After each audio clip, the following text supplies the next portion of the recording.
Okay, we are streaming. Streaming. We're streaming. How many times can I say that? Not enough. I have to keep reminding myself. All right, let's get a call started so I can anchor myself here. Bounce off against someone, something. Plenty of people, actually. Too many for tonight. Okay, let's see what we can do. All right. Let's see if I can. Let me tell him calling soon.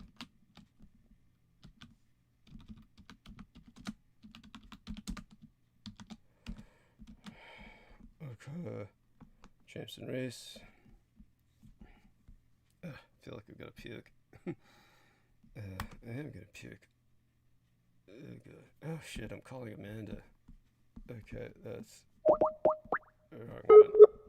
Hang up. Okay. Alright, Jameson, there we are.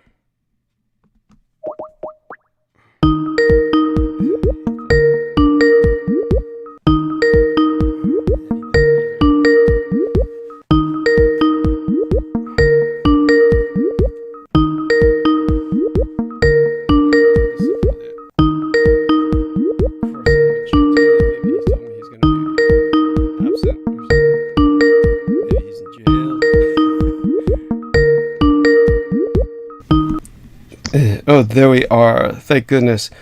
Can you hear me? Hello. Oh, God, that sounds awful. One moment to... Yeah, oh, don't call Penny Bradley.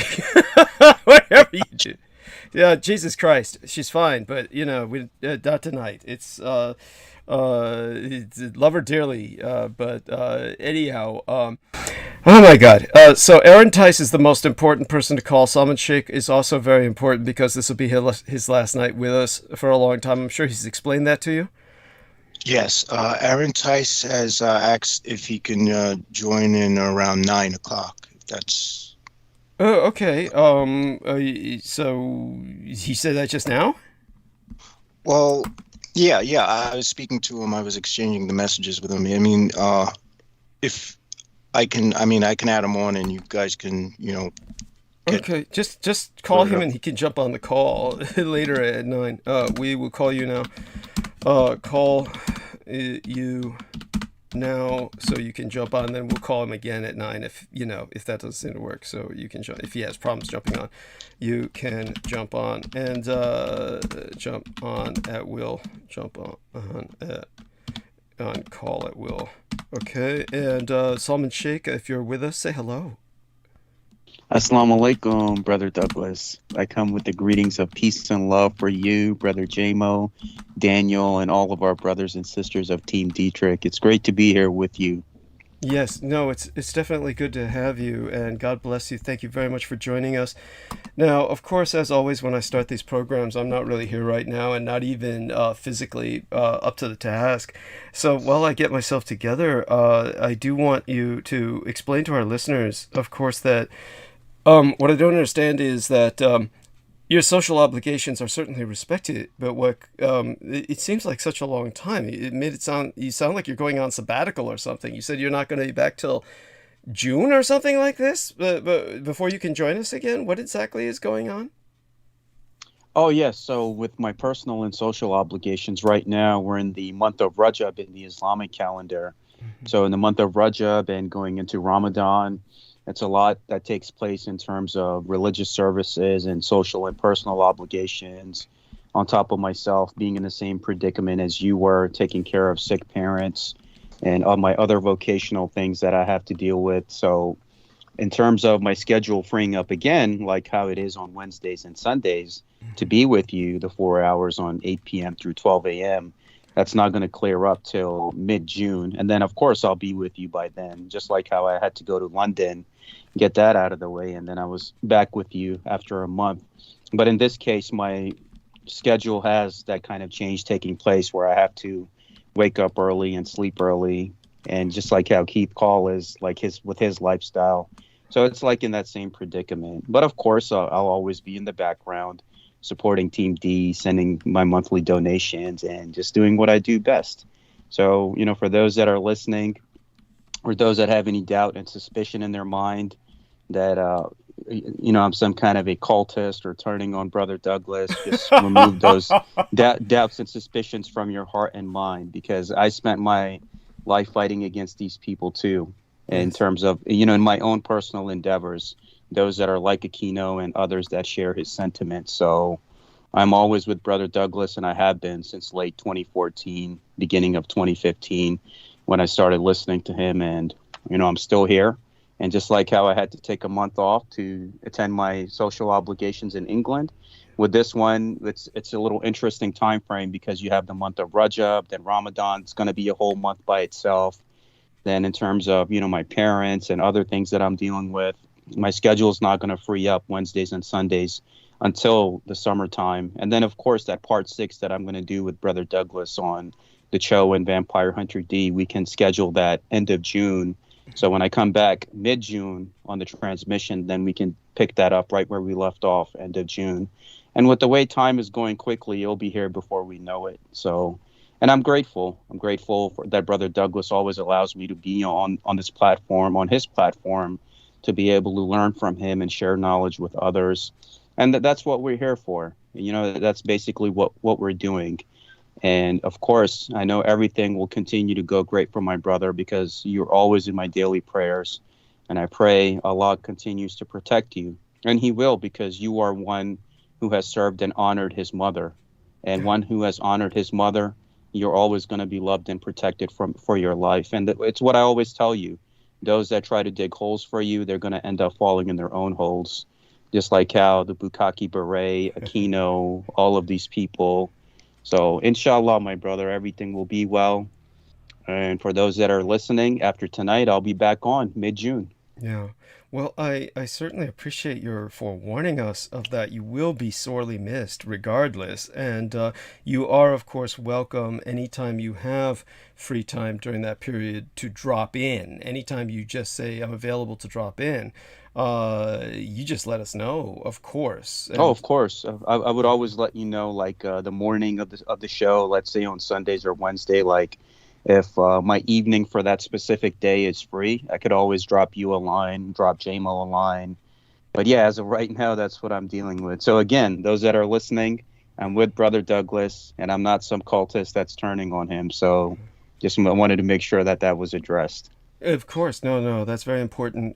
Actually, that's exactly what you said last time, and it's always important to re-emphasize that. The reiterations are necessary, and because, of course, with people hearing what they do on this program, and that, of course, is part of the strategy of the gang stalkers, is to simply try and discredit me by coming on and then severing. And then by doing that, they create an impression of instability on my part to make me look as unstable as possible.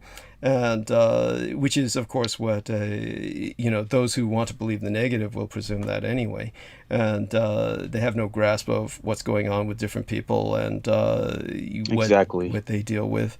And in terms of there's some other things I want to go over, and what's funny, Brother Douglas? I was walking at the park in the morning, and I saw a bunch of bushes in the park, and it reminded me of Abdul when he was sleeping under the bushes in Germany.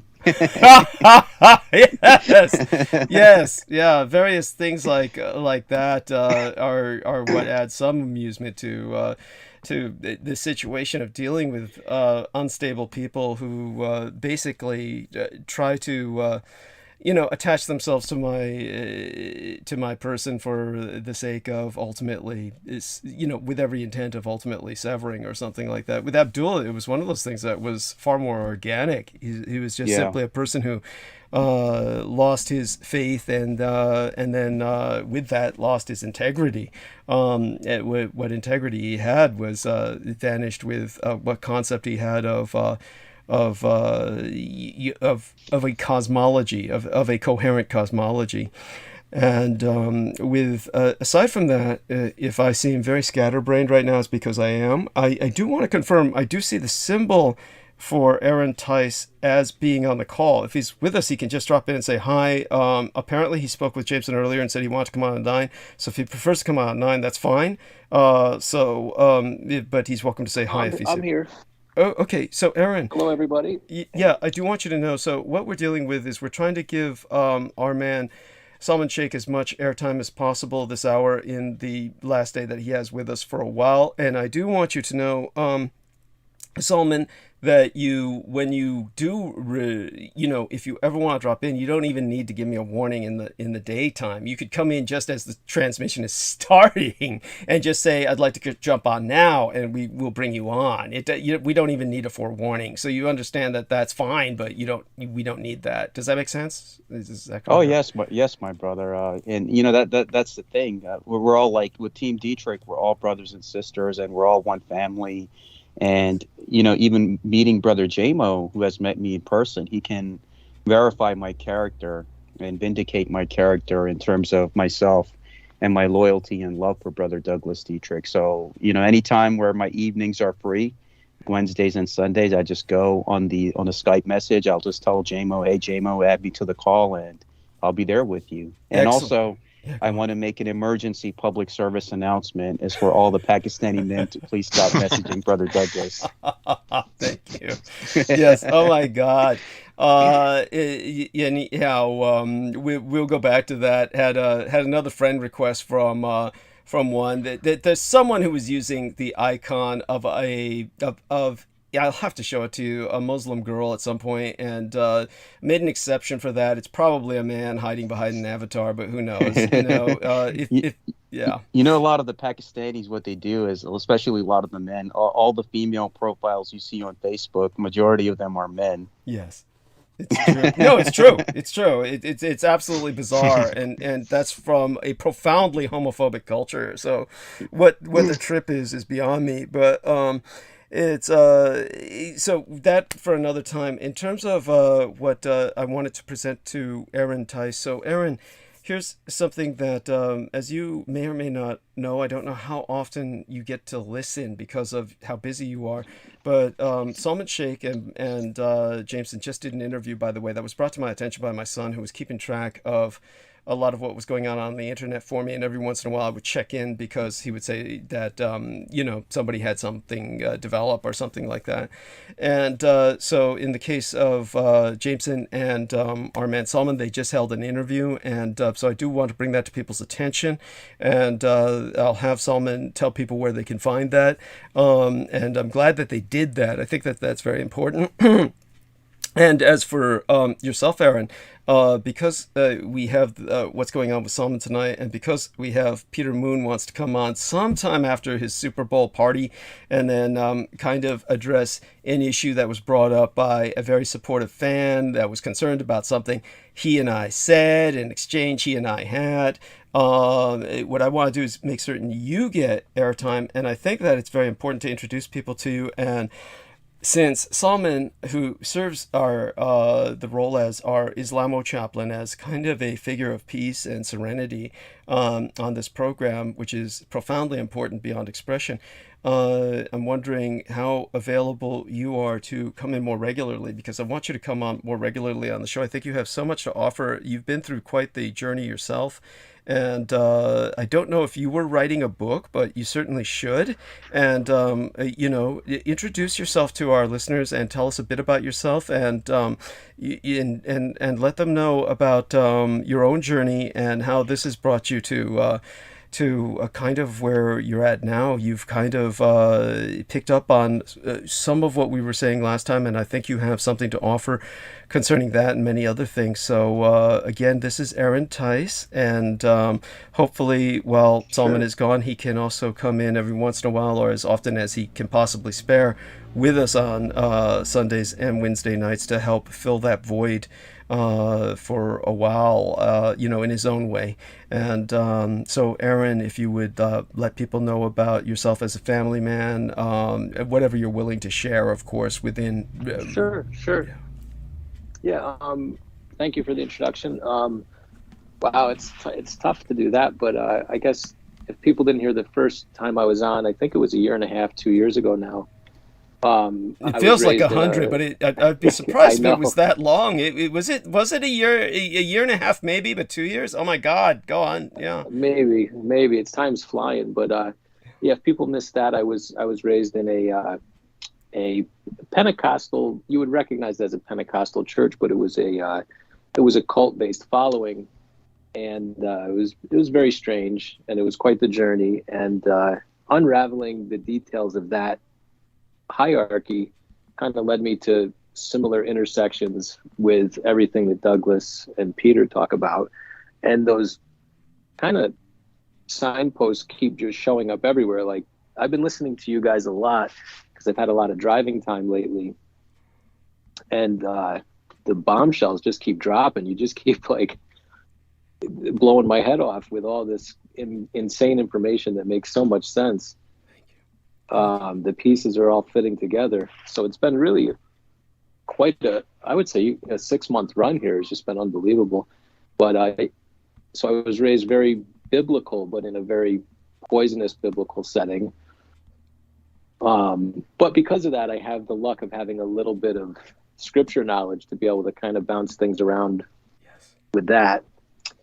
I've kind of turned away from religion, but I find a little bit of peace with the Native American ways, having harmony with earth and the spirit in all things that moves through all things. And I stay pretty close with Peter. We talk as often as we can. Right now, my son's 3.5, so it's pretty busy these days. And I recently moved from New York to South Carolina. So it's been a little bit of upheaval, but I will fill in as often as I can while Solomon's away. And I'm happy to do that because I can kind of tell now that you don't mind if it's a last minute drop in. And since I don't feel like I'm imposing, I'll feel free to do that whenever I can. Please. Oh my God. And all you need to do is, like I said, just tell us, bring me on the call and we'll be happy to do that.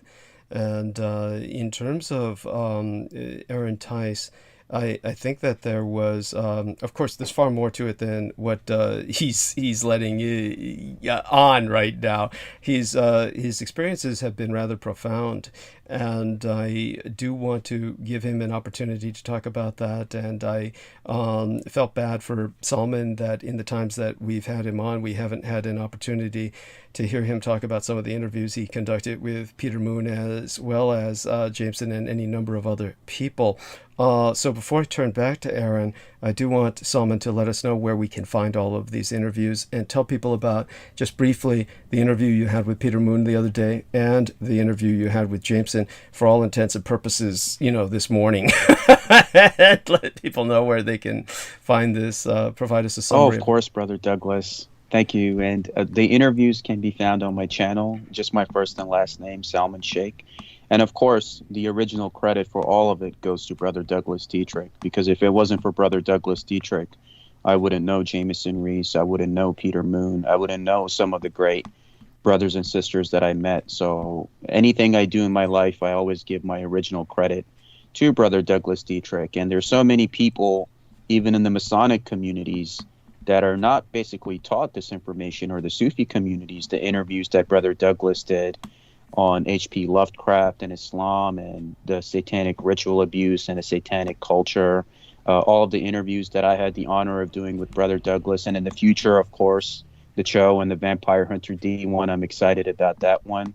So these different interviews, my intention is to basically get the truth out there, because even in the Masonic community, and I represent myself in no Grand Lodge when I make these statements, that there is a lot of information that is not being taught per se, or a lot of the, let's say in the Sufis or the Masons, they are still in the dark about many things. Like, I didn't know H.P. Lovecraft's Islamic background, so I have to give credit to Brother Douglas Dietrich for that. And of course, it was my intention to not only have Brother Douglas, but all of Team D represented on my channel, to make sure everyone has a chance to hear their voice heard.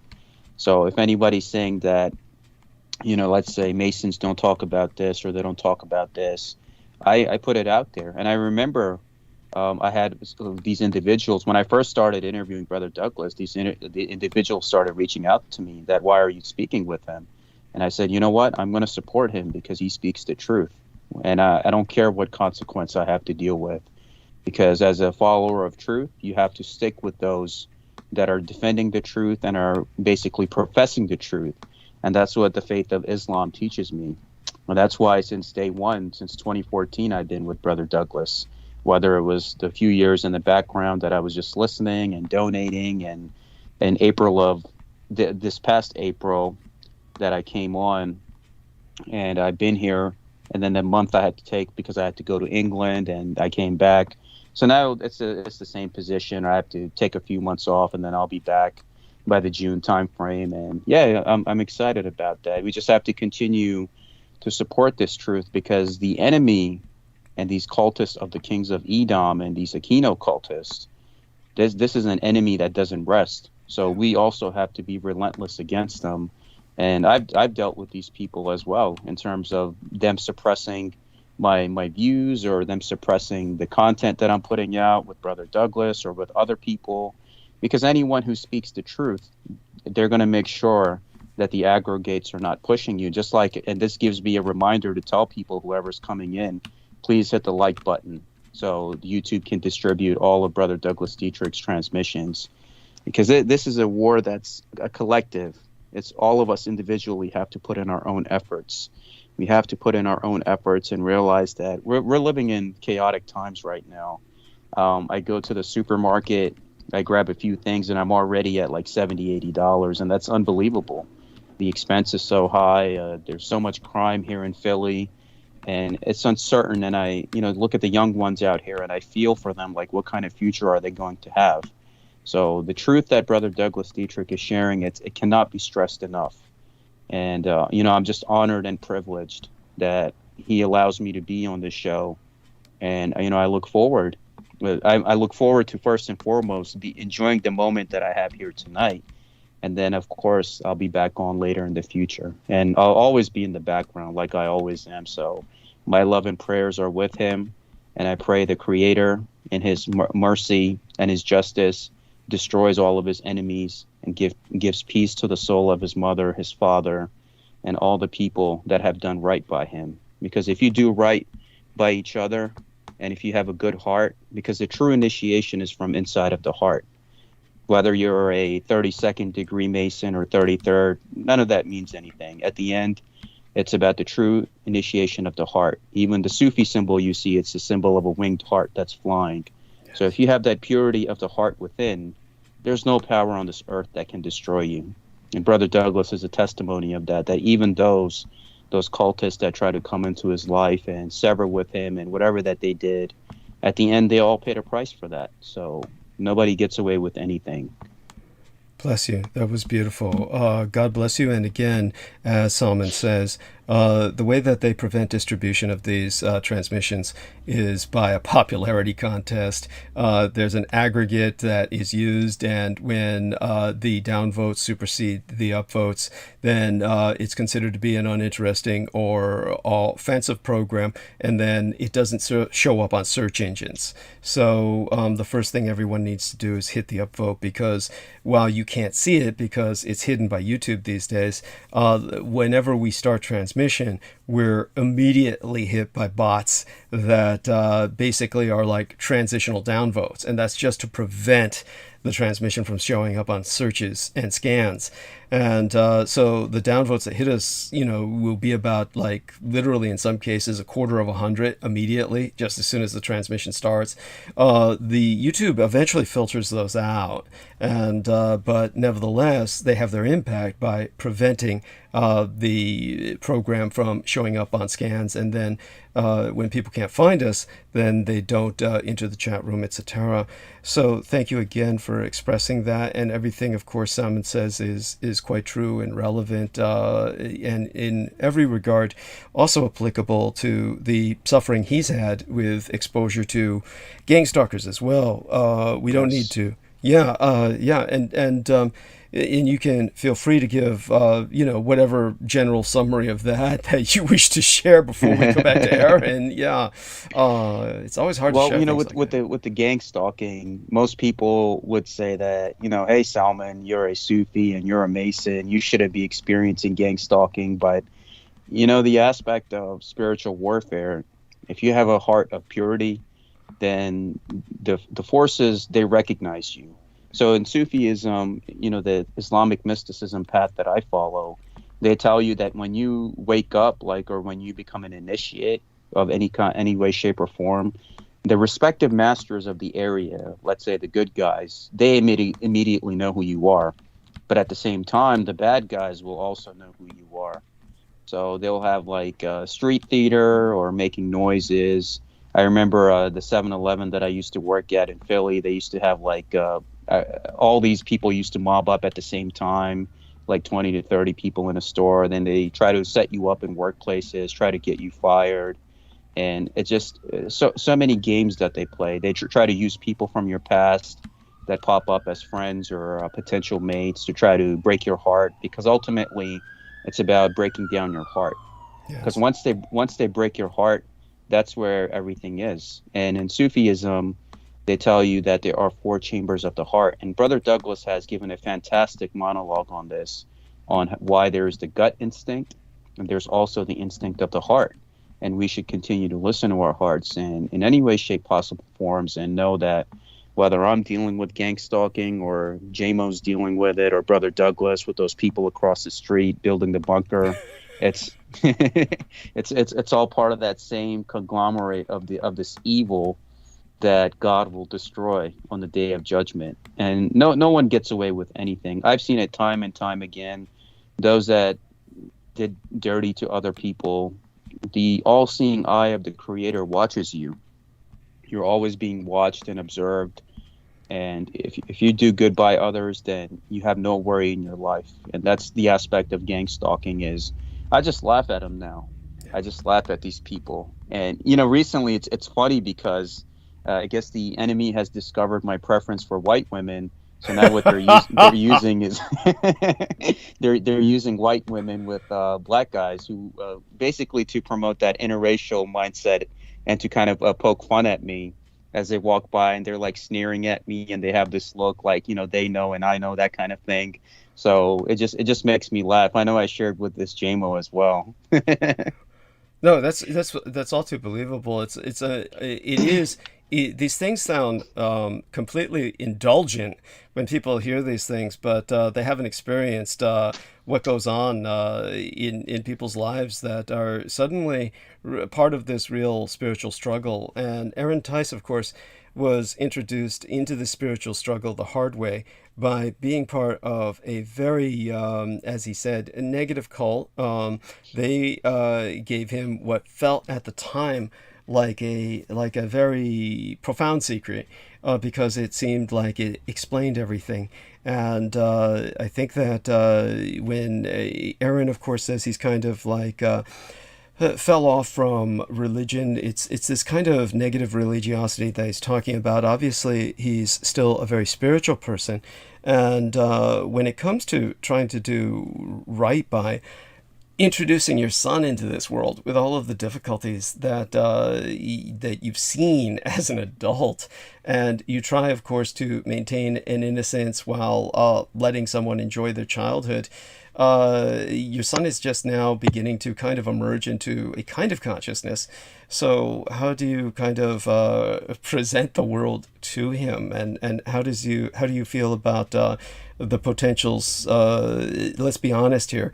You've heard, of course, what happens to some people who get involved with me. They get targeted by my gang stalkers. There is no denying that. These people try to target everyone who's around me, and at the very least harass them.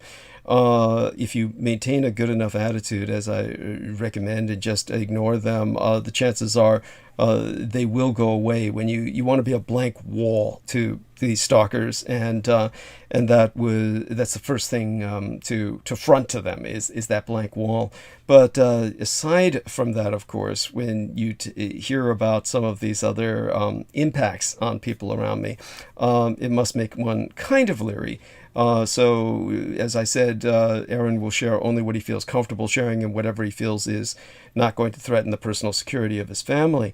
He was kind enough to share that, he moved into South Carolina from where he was, and that must be quite a change. And maybe you could share with us, like, in that environment, obviously, your son's not yet at the point where the schools are really that much of an issue, but maybe things like daycare were. But, Not yet. share with us what you will. Sure. Well, you're right. It's tough. With a young one, you want him to have beauty and joy and fun, and so that's our priority.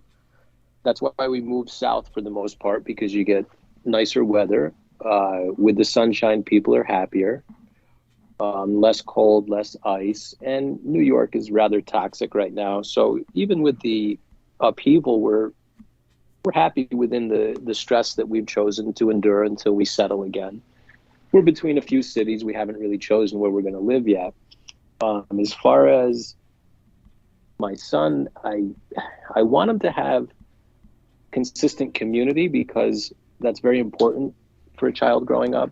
Yes. But I just can't quite bring him to a weekly service anywhere, because I feel like it's indoctrination, and I want him to find his own beliefs and find his own path, and I'm just going to support him on that.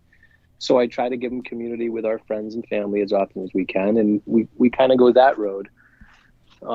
In time, I may bring him to a low-key church just for a group of kids to play with weekly, which I think is a good thing, but it's tough to find a place that you feel comfortable. It's true. And it is hard to bring up a little one, but you just can't let it affect you, and you have to try to see the world through the joyful, innocent eyes that they have, and have fun with it is really the only thing you can do. Yes. No, it's so true, and hopefully the expenses are less as well down there. Obviously, that's another factor. The inflation is impacting all of us, but comparatively speaking, obviously South Carolina is kind of like a go-to place. I know that for many people, for the reason of it's not as expensive to live there. And so, is it kind of a rural environment or more like a town environment? So. You can choose. There's only a few places worthwhile in South Carolina, because there's a lot of empty space. But the bigger cities are really nice. But because of the mass exodus of the Northeast, and this is largely due to COVID and people working from home and realizing they can do their job remote, they're like, well, why would I sit in my house all winter with the snow and ice when I can get a house in a warm climate and get paid the same? So there's a run on houses down here, which is making it a little bit difficult. But yeah, things are cheaper. Inflation is still there big time in the grocery stores. Our grocery bills are pretty high. But overall, it's just a nice place to live, and the communities are very tight-knit, and it's a wonderful place to raise children. Yes. No, definitely appreciated. And so when you were kind of inspired to come on tonight, and I want to get to that point, I think Absolutely. One of the things that inspired you was the fact that Peter Mōōn was dragging out of myself at a kind of an odd time, but it was fine, and I'll kind of go in that direction again tonight. In fact, I'll be forced to. But what Peter Mōōn was dragging out is basically the aspects of the revelation of the Magi. He was more interested, of course, in the vampirism that comes from my mother's bloodline. And when it was these elements, I believe, that we were speaking of, and I was speaking, of course, of the concept of Adam, etc. What people have is a kind of a paucity of materials on these monumental aspects of the human experience. What is it that came to your mind based on everything that you were hearing between Peter and I in particular? What is it that kind of inspired you to drop in tonight? Because I know you have a lot to offer with that. I'll try to piece it together, and just like Peter's work, it's very synchronistic, and it doesn't always match until the end, but the intersections are there. So you have to assume a biblical paradigm to have these conversations, because you're a practicing Christian and the Bible is something everyone's read. So assuming a biblical paradigm and assuming there was Adam and Eve, even if it's metaphorically, which it most certainly is, as you so beautifully alluded to, I believe you did it with two books as an example, Navy style, or I forget what it was, but you explained the Bible being metaphorical in a really great way.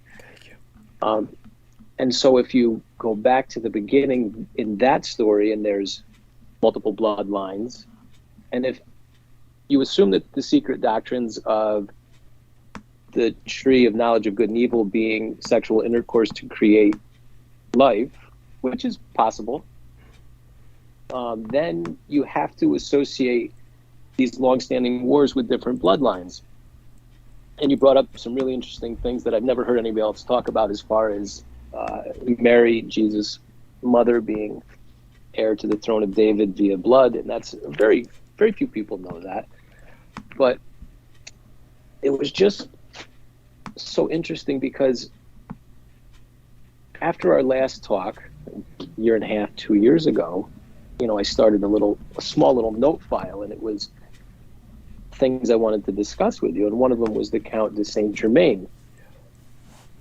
And the Count de Saint-Germain is an enigmatic figure that I went through a phase where I just was rather obsessed with finding out all the information I could on him. And when I dig into something, I really dig in. Yeah. But to go one step back, when I was maybe 15 or 16, the pastor in our local cult assembly told this really arousing story, as only a Pentecostal style preacher could do. And it was about the founding fathers signing the Declaration of Independence. And it's the only place I ever heard that story. And it was about this odd man in one of the paintings who nobody really recognized. And it was a story about how they were locked in this building, afraid of being hung because it was treason. And they were scared to sign, and it was hours and hours. And this unknown man appeared out of nowhere and gave them a speech, rousing them to sign the document and free the emancipated states. And it really kind of was such a beautiful presentation. And all we have are the stories we hear by the people that influence us. So that story was interesting, and it stuck with me. And then, pardon me for mentioning someone I'm sure you probably won't like, but years and years and years later, a friend lent me a book by Fred Bell. And I know how controversial the Bells are, and Fred is Art's brother. But that's fine. Exactly. Yeah. I know. I expected that, but it's all about the story, and it's just this one little point. I read 2 pages in it. Yeah. And in that book, he alluded to that same story about the unknown man in a painting being the Count de Saint-Germain. And I'm like, wait a minute. I always wondered who that guy was. So then I started, ravaging the internet, buying books, everything I could. And he really seems to be a type of immortal. And the biggest secret I could find on him was he had a secret for longevity with this elixir he would make and eat, and it kept his bowels empty. And he really never ate in front of anyone. His clothes never soiled. He was really quite magical. And there's diaries of heads of state and women in high areas. He was in their diary. He would show up magically here and there. So he's just this confounding person that you can't really dismiss, because there's just so much folklore on it. Yes. And then you brought up the vampire part of it, where Christ. Now here's the other part. You brought up the blood, and it's always about blood. Yes. And people really detest that. But when you go to the Old Testament, it's nothing but blood. And people revere the Old Testament, but there's nothing reverent about it, especially when you consider Jehovah. Yeah. And one of my exits from religion was, I had to literally say, if Jehovah is a God that I have to serve, then I'm not serving, and I'll go to whatever other place he will not be at, because he is a horrendous thing, whatever it is, and I detest it. And when you say something like that, you have to keep going down that road. So to look back at the Old Testament reverently is a very dangerous thing to do.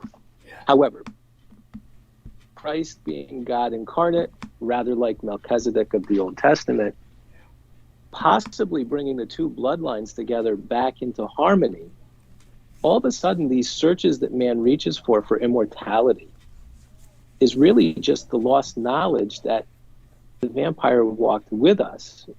We're men and they are vampires. So are the two bloodlines that are fighting just angry men and vampires that are hiding? Is that the actual fight? I mean, it kind of connected things in a way for me that is difficult to explain. But when you look down through all the stories, it's kind of like men looking for immortality and vampires having it. And we can't explain why certain men live 200 years or 300 years, but they do. But I thought maybe you could help connect those dots, if there are dots to connect there. Thank you. I'll do my best. And again, tonight I'll be forced to address many of these issues because of not just yourself, but also somebody was basically complaining about what Peter Moon and I were saying about Graham Hancock. And he's a fraud. He is. Yeah, that's, everything he wrote, he stole, and he shut down every author he stole it from. They actually blackballed him from the publishing companies. Thank you. And he doesn't have a single thing, not a single original idea. He's just in with the boys that publish. Yes, thank you. This is what it comes down to, and this is like the case with so many of these popular authors. By the way, I appreciate your being, how would I say it, very qualified when you qualify your statement, saying, something like when you bring up Fred Bell and being the author of the book. The point is, by the way, just so people understand this, when I have this dislike for Art Bell or somebody like Graham Hancock, these are not personal dislikes. I've never met these people, and the interesting thing is that people will say, like, and there are times in the past when I've tried to be diplomatic about it, but understand that just because somebody might be like, I'll say something negative or put them within a context, that doesn't mean that necessarily applies to their relations. I have no idea. Fred Bell might be this wonderful person. Fred Bell might have nothing to do with his brother, or maybe, like, even if he does, he may be on a totally different trip than his brother. I mean, as we all know from Sure. Cain and Abel, brothers can... Exactly. That's well put. Yeah. Brothers can kill each other, and they can hate each other and be more antithetical to each other, like night and day. But I think that when it comes to the character of history, this phantom, the Count Saint Germain, and he's this individual who, of course, appears again and again, exactly as our man Aaron says. This is an individual who I'll tell you something that was really amusing here. There was this one young lady, and I was trying to... Oh my God, what was it? I've told this story before, and every time I tell it, it's so complicated. I try and summarize it just as short as possible. But basically, when I worked for the Department of Defense and got really excited, wanted to make this my career, I wanted to transfer into a think tank. I wanted to work at an advisory concerning defense issues, like the people who were working on strategic simulations for wargaming, and got very much into the gaming phenomenon as it was with the conflict simulation sense, meaning people who were trying to game and therefore predict potential conflicts. And when it came to that, I was wound up, of course, knowing some of the people who designed games, and what the Department of Defense would do is they would allow these privately contracted designers, once all of the secret materials had been redacted, they would allow them to publish these games, just like they would allow people who worked for the CIA or Defense Department to publish memoirs if you would go through a process where they would vet what it was you were going to release. And so when it came to these people releasing the games on the market, this was big in the 60s, 70s, and completely died by the 90s as video games came in and then electronics overtook all of that. But in those days, young men used to game World War II on boards and use little chits or cardboard counters. And these were designed by actual DoD contractors in many cases, and then later on by enthusiasts and fans got into the whole affair.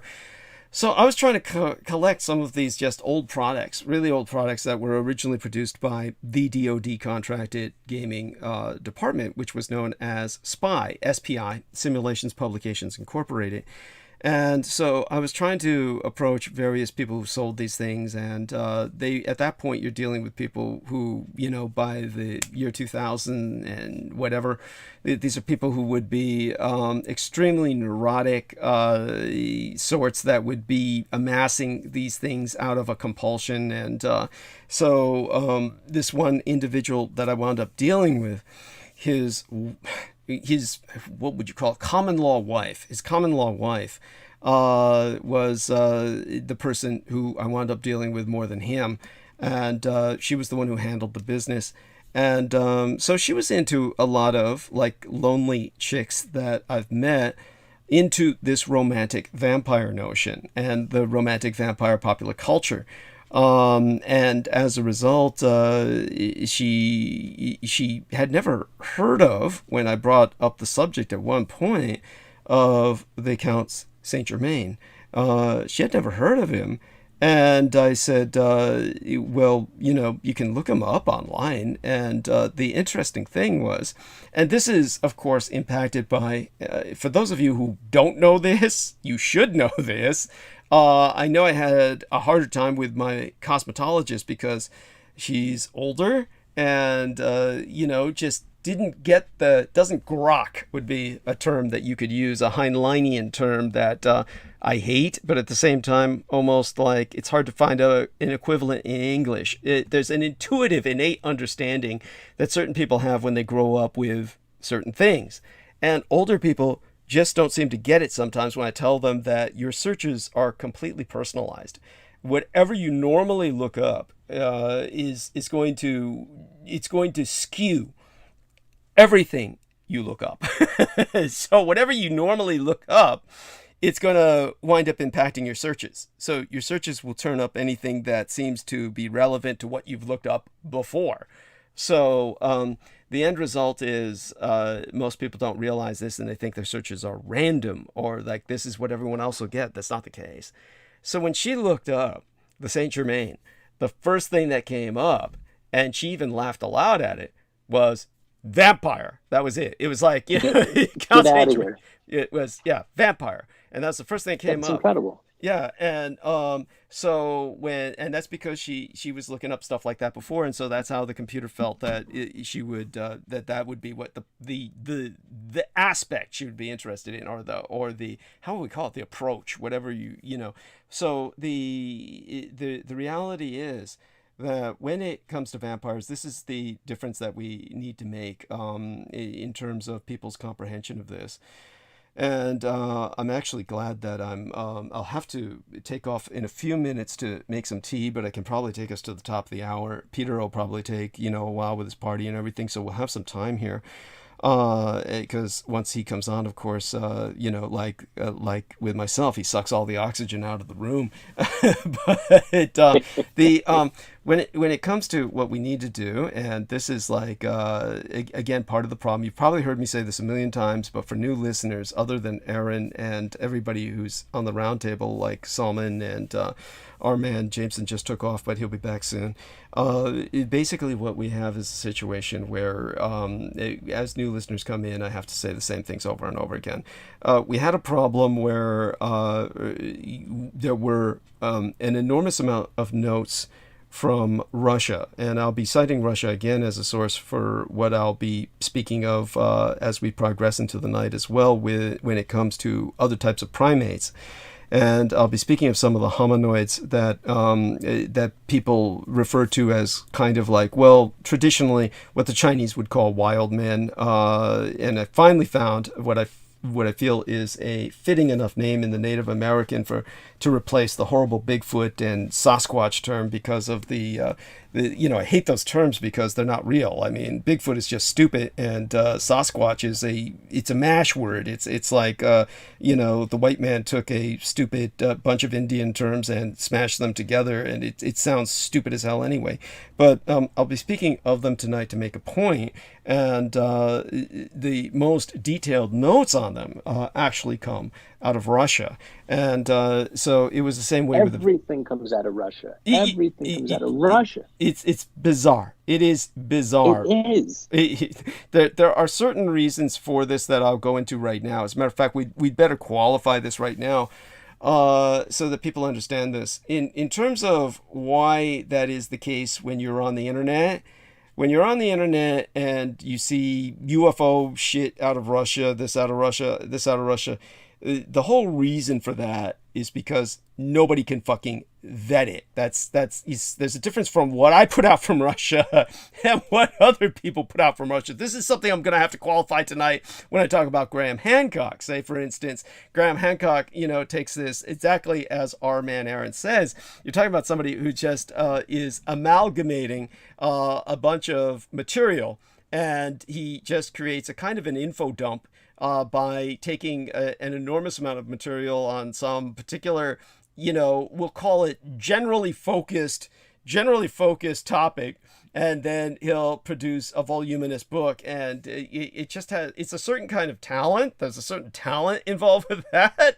But, when I go into that tonight, I'll expose the fact that, of course, that doesn't make what he's saying valid, and it doesn't make, but then people might argue, well, you're coming up with something that would sound somewhat like what this individual is saying, but there's a very real difference, and I'll go into detail in that tonight, and we don't need to go into that now. Real quick, Douglas. Yeah, go on. Real quick, though, specifically with Russia, like research, like the vampirology research they did, like, if you look into peptides or amino acids and triggers in the body to keep you healthy and young, everything comes out of St. Petersburg. There's nothing over here. So if you go, I'm not a bodybuilder or a weightlifter, but I have friends that are. If you go into the forums, all of the research comes out of Russia. There's nothing cited on this side of the globe. Specifically, it's really interesting that came up, and that's a lot of science that nobody has access to over here unless you really, really search, and there's nothing over here cited. Yeah, no, definitely. And that's because you also have people who are willing to subject themselves to experimentation. Take, for instance, the 15-year-old skater, right? And she's all doped up. Yeah. And it's like, they don't give a shit. They really will just do anything in terms of, going for it to enhance performance. This can be, of course, extraordinarily destructive to the body, but it's in that kind of environment is one element which leads to this kind of research. But the point that I was going to make, and I thank Aaron for bringing me back on track, the point that I'm going to make with the Russians is that when you get on the internet and you see a lot of things sourcing out of Russia, it's because nothing can be vetted or verified. That is the problem. You see, when it came to the collapse of the Soviet Union, it used to be that, say, for instance, you would have like people who would say, oh, we found and this is not to, in any way, shape, or form, try to attack the reality or the fundamental, shall we say, historicity of the relic that is taken to be Noah's Ark in the mountain that is right between the borders of what used to be the Soviet Union and Turkey. And the CIA was intensely interested in this ark phenomena on this border between Turkey and Russia. And of course, it's not really Russia now. It's basically Chechnya, Dagestan, Caucasus regions area. And now these are semi-independent nation states that are in fear of Russian invasion or already conquered and assimilated. But in terms of that, for instance, people could create a mystique around it because the Russians were not going to allow, the former Soviets were not going to allow anyone to climb the mountain from their side, which was the accessible side or semi-accessible side, and therefore, you couldn't really get to it. So it could remain a mystery. And then you could say, well, the CIA was taking these satellite shots of it. All of that is true, by the way. And the CIA was analyzing it. But as long as the Soviet Union stood, you could maintain things like this as kind of like a mystery, because there was no way to follow up behind the Iron Curtain with any convenience, with any sense of convenience. And those people who were given permission were often taken on very controlled tours, and you didn't know what they were getting. So you could make all kinds of claims. In other words, it was an easy way to make claims. When the Soviet Union collapsed, then when Yeltsin came in, it was they just let everything go. They declassified their documents, and for a golden moment there, you could access the KGB documents. You could access, and a lot of research was done. Many things were proven that verified everything I said about World War II. And basically, all of this was brought to light for a while, or allowed to be open to sunlight. And then by the time Vladimir Putin consolidated power, he reclassified everything. So when he reclassified everything, everything became inaccessible again. But this makes it convenient to just say it happened in Russia, or it's sourced from Russia now, because again, we are in that. This is why they'll say this comes out of Russia, and so this is this is the biggest problem that you have with many of the frauds and fakes and scams. And they'll just say, oh, this was seen in Russia, big UFO sighting, etc. It's like the difference between what they would be saying and what I would be saying is that I will be giving like names and dates and just say why this person is qualified. Right. Yeah. Now, by the way, I'm just curious, and this is like not to, just so everybody understands this. One of the things we had to do was, of course, release Vampirology in half a format, because it was like we just had to avoid somebody, David John West. He was going to plagiarize it. He came out saying that it had never been published, etc. And, we had listed him just as a co-author because I wanted to give him credit, because he was trying to work on it for free in the beginning. And then, that didn't work because he was trying to make a story of something that was essentially a collection of medical notes. Everybody, I just want you to know that at some point we plan on producing the full book. And but just out of curiosity, did you get the half-ass edition or or what? Of course I did. Yeah. Oh, okay. Thank you. I get everything you guys do. Yeah. Okay. But otherwise, I wouldn't be able to actually enjoy your transmissions as much. But just real quick highlights. It makes sense that the History Channel has propagandized Hitler for 80 years, because since I've been a child old enough to listen to words, they've been making him the bad guy in black and white and then in color. Yeah. It makes sense that he was trying to save the vampire. I'm not saying he was good or bad, because people will say, but also the Count de Saint Germain, he wrote 7 handwritten, I think, triangle manuscripts on longevity or immortality, like his formulas and his whatever secrets he had. Albert Pike actually had them in the Masonic library. And then I think Manly Hall had access to them. Very few people have seen this. There was, I think, 7 or 9. I can't remember exactly. Those were highlights. It's just all really, really interesting. And it all kind of ties together. Now, I don't have enough experience to tie it together, but I can see the dots. And I think Douglas can tie it together. I really do. Thank you. No, I deeply appreciate that. And of course, it's like I said, my brain is an attic, and every once in a while, within that crowded attic, some column or what would we call it? One of the poles that holds the ceiling up will collapse, and then sunlight will shine through, and a memory will be revealed. And but honestly, when it comes to the reason I was qualifying all of that with our man Aaron, so he's gone through that book, so he has a good understanding of what I've been trying to emphasize. So to work from there, and then turn towards our audience who very likely hasn't read the book, though it is highly recommended. You'll get what you need on physiology of vampires in general from these medical notes. The history is the half that hasn't been published, and we'll need to. As a matter of fact, the book actually starts. There's actually repeated paragraphs towards the end, almost as if it were on a printer. that suddenly like they used to call these, I forgot what they called them, for flawed copies of books, where there's books that come out. And of course, I always wind up buying the editions that are fucked up like that, where you get half the book has been misprinted, where it repeats itself. And then that's, I forgot the term for it. They had a term for it in the book industry, but it was almost like it came off a printing press like that. There are several repeat paragraphs at the very end. It's very bizarre. And that of course, is on Peter Moon, who published it. But, there's all kinds of things that happen with that. There's a whole story of intrigue behind that. And like I said, we had to get it out right away. And so, in a sense, in a very real sense, it's a cursed manuscript. Everything that I've done to deal with that book has resulted in some kind of misprint, or or it gets published, quote unquote, where I saw the solid editions, and yet they never made it to the distributors, etc.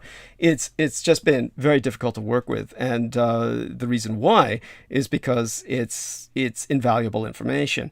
And so I'll be going into the vampire again tonight as well, in terms of the evolution, because I'm bringing up all these other primates and the evolution of man. They've been a tremendous part of that experience. So when it comes to what I've been trying to explain to people about your average vampires, it has to deal with the ability of a culture to absorb their existence first, and then to contend with their existence. And the Asians dealt with it in the same way that the Asians always deal with it, very antithetical to a Western way of dealing with it. Just for instance, in general, Asians will kill themselves, as opposed to Western people who will go out and kill other people. When it comes to morbid depression, somebody will snap and they'll go out and have a mass shooting. An Asian will lock themselves in someplace and shoot or stab themselves to death. And in terms of when it comes to the way they dealt with the vampire, the Asians dealt with them by kind of abetting them, helping to ensconce them. And that means to provide them a kind of monastic existence. And basically this allowed at least a development and an intercourse with society that was based on a kind of monastic interaction, where people didn't go to their monasteries voluntarily, and they in general left society alone, but they were given criminals to feed off of, and basically as a tithe, a kind of human tithing, or other kinds of offerings. In the older days, it probably would have been far more like virgins or children, etc. This is something that probably sounds quite sinister to everybody in the West, but that was that was common back then, though. Yes, that's the way it was dealt with. It was very common. But if you go to the Revelation of the Magi, and you realize from what you described, Seth married into the vampire bloodline. Yes, they were around a long time, so they should be treated with some sort of abetting if they were a higher order of human species. Thank you. It makes sense, but you don't extrapolate that. I was curious. It was a tough manuscript to listen to. Yeah. What is the word of salvation? Because it says Adam gave Seth the word of salvation. So really, that goes down to Christ on the cross, whatever metaphor that is. Even if it's real, it's a metaphor. What is the word of salvation? Now, that's something that I'll have to review myself, so I can dredge that out of my... I don't even consciously remember that part of it. It's like the other day when Peter Moon brought up that, Eve was spoken of as time. And... sacrifice. Is that what it also says? No, I mean, think about it. Well, what would it have to be? Sacrifice. Right. There we are. Pack one. Oh, thank you for joining us, and I hope you're doing well. Yeah. By I the love way, you, brother. I don't want to take advantage of you by avoiding the topic, because I will get back to the topic, and I do want to explain this. That I believe that the Count Saint Germain is of a very different order of being than even a vampire. It's more like somebody who would be like, and it would be the same for Dracula, and I'll explain it in a moment. But in terms of Pack One, I do hope everything's going well with you, and share with us what's going on with yourself before I get into these heavy topics. And whatever my brain can handle tonight. Tell us about what brings you on. I hope nothing traumatic. I know that your grandfather died, and I'm so sorry. And share with us what's been going on with that. I take it by this point that the final rites have been taken care of. Thank you, Douglas. No, it was hard. It took a lot, but essentially,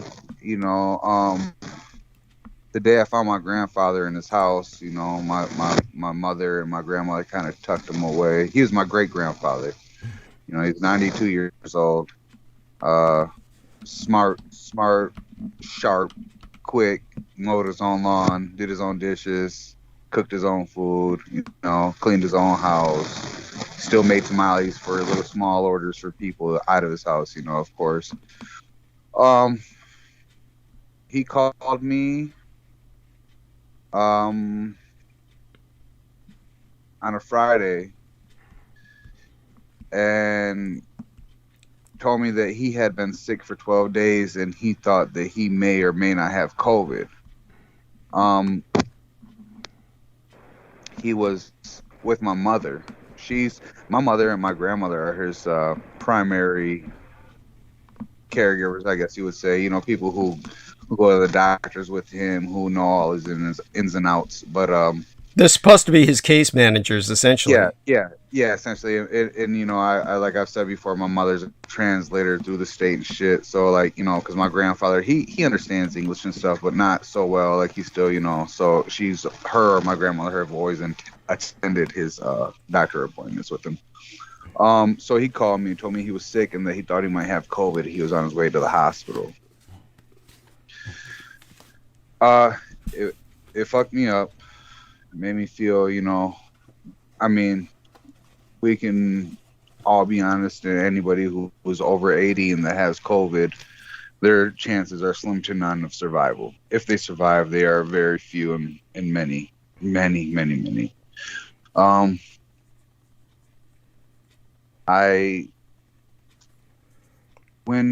the COVID vaccine first started coming out,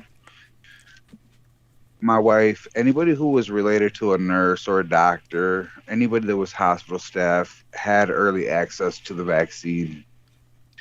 And given my grandpa's age, he qualified within the first wave of, people being accessible to the vaccine.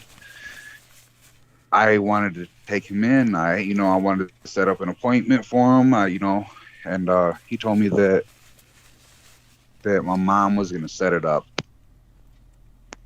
That that he was going to call her and get her to get it together on it. So I'd always call him. He was like, oh, well, she's busy or, whatever. And then at the end, he was like, well, they told me not to take it because it can kill me, and just all this bullshit. 2 months ago, we on your show too, we spoke about it, but my mother contracted COVID twice in 1 month. Mm-hmm. My grandmother, who has a restaurant, contracted COVID. All my brothers and sisters, my stepfather, everybody contracted COVID. My stepfather was in the hospital on my wife's floor. My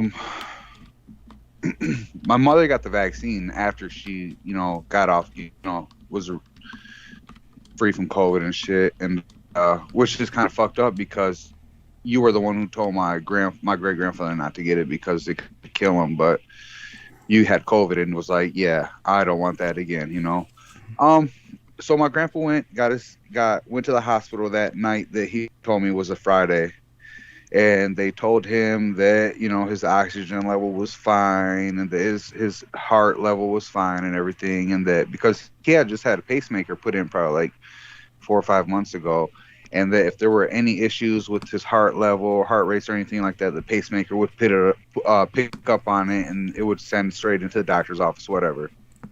So that was that Friday. The next day, I called him on a Saturday and asked him how he was. He told me he didn't really sleep that night, that, he was kind of short of breath, but that the doctor had given him some antibiotics, which was a Z-Pack, and had given him some Motrin, which was, what the fuck do you give him Motrin for? Like, stupid. So anyway, I said, do you want me to come over? Do you need anything, And he said no. I said, well, I had he was telling me how it was just hard breathing. So I was like, well, I have a humidifier, and I have a whole bunch of like essential oils, like one of them, it's called Breathe, and it's like a blend of eucalyptus and other stuff. It's all the essential oil shit, but it helps you breathe. It'll open up your sinus, it'll help you respiratory and shit. So he said, well, he said, if I need it tomorrow, I'll let you know. And I was like, are you sure I can bring it overnight? No, I'm good. And so, all right. So I called him the next morning, which was Sunday, and he told me like he didn't sleep at all. He was feeling anxious, and he couldn't breathe well. So I was like, I'm on my way over now. I drove over to his house. When I pulled up to his house, my stepfather and my little brother were there, and so I got out of my car. But they were in the truck. We had both pulled up to his house at the same time. And I got out the car and I was walking towards the door. So my little brother got the car and he handed me this little box, and I looked at it, and it was like an inhaler, like something they give like asthma. Someone who has asthma or something. You shake it up, it's upside down, and press it and breathe in type shit, like old school shit. And he said, oh, my brother, he's like, oh, mom sent this for grandpa. So I walk into the house. My grandpa's house is completely just fucking trashed. There's just like trash everywhere. He's sitting in like a chair. He's kind of like, discombobulated or whatever. And so I'm picking up, and I'm talking to him, and he's asking me to take the trash out or whatever. And he said it like 3 or 4 times, but he like his words kept mixing around, like shuffled, Yeah. Yeah. And so I took his oxygen, and and his blood pressure and everything, and I called my wife at work and said, hey, grandpa's oxygen's at 78, and his heart rate's at 60, and she said he needs to get to the hospital now because his heart, or his oxygen, his lungs are only working at 70%. So I told him, and I said, Grandpa, you got to go to the hospital, and he was like, no, I'm gonna finish up these antibiotics and I'll go, or whatever. I'll ask your mom. And I said, no, Grandpa, you have to go now. I said, if you don't go now, I'm gonna call the ambulance. Right. And he was always like, they've always been those type of people, like they would rather go, to the hospital themselves, or instead of paying for an ambulance. So like, all right. And so I got my mom over there to pick him up, take him to the hospital. I called my wife, and she called down to ER. Typically right now, to get into ER, you go into ER before you even go into triage, it's a 24 to 30 hour wait. Anybody who comes into ER, that's how full they've been in the hospital. And we had him back into triage within an hour. Mm-hmm. Yeah. They as soon as they got him, they checked him, they put him onto oxygen. He was on 15 liters of oxygen. Mm-hmm. By the end of that night, he was on 40 liters of oxygen, being put onto Vapotherm, which is like, still like almost like a eucalyptus type, like a vapor they put in to help the oxygen itself go into the lungs, and it opens up the sinuses, and I kept in contact with my grandpa. I talked to him the first night he was there, and his nurse is a good friend of mine, so she had him on video call, and he couldn't talk, he couldn't pick his head up, he couldn't open his eyes.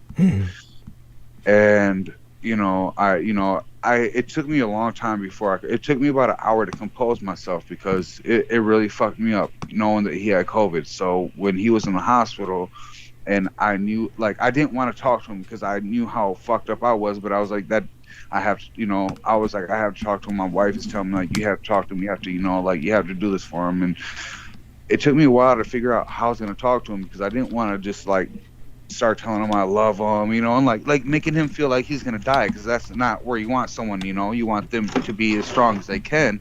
And so,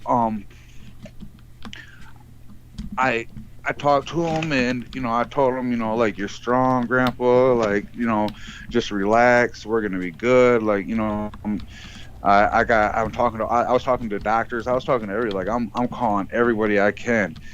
And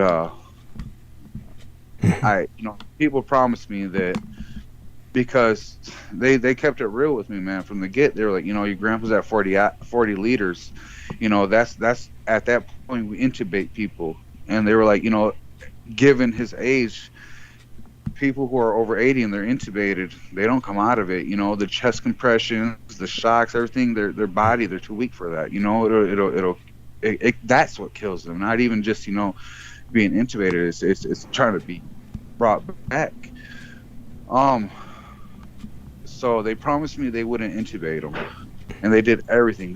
My grandpa was moving floors all week long, I talked to him. The second time I talked to him, he was awake. He couldn't really talk that well, but he was more conscious. Like, he could keep his head up. He picked his head up and waved. It was me, my wife, and all my kids, we were talking to him and everything, he went down to, ended up getting put on a BPAP, which is like one step away from intubation. They moved him to a whole other floor, which was CCU, and I had no one. I couldn't.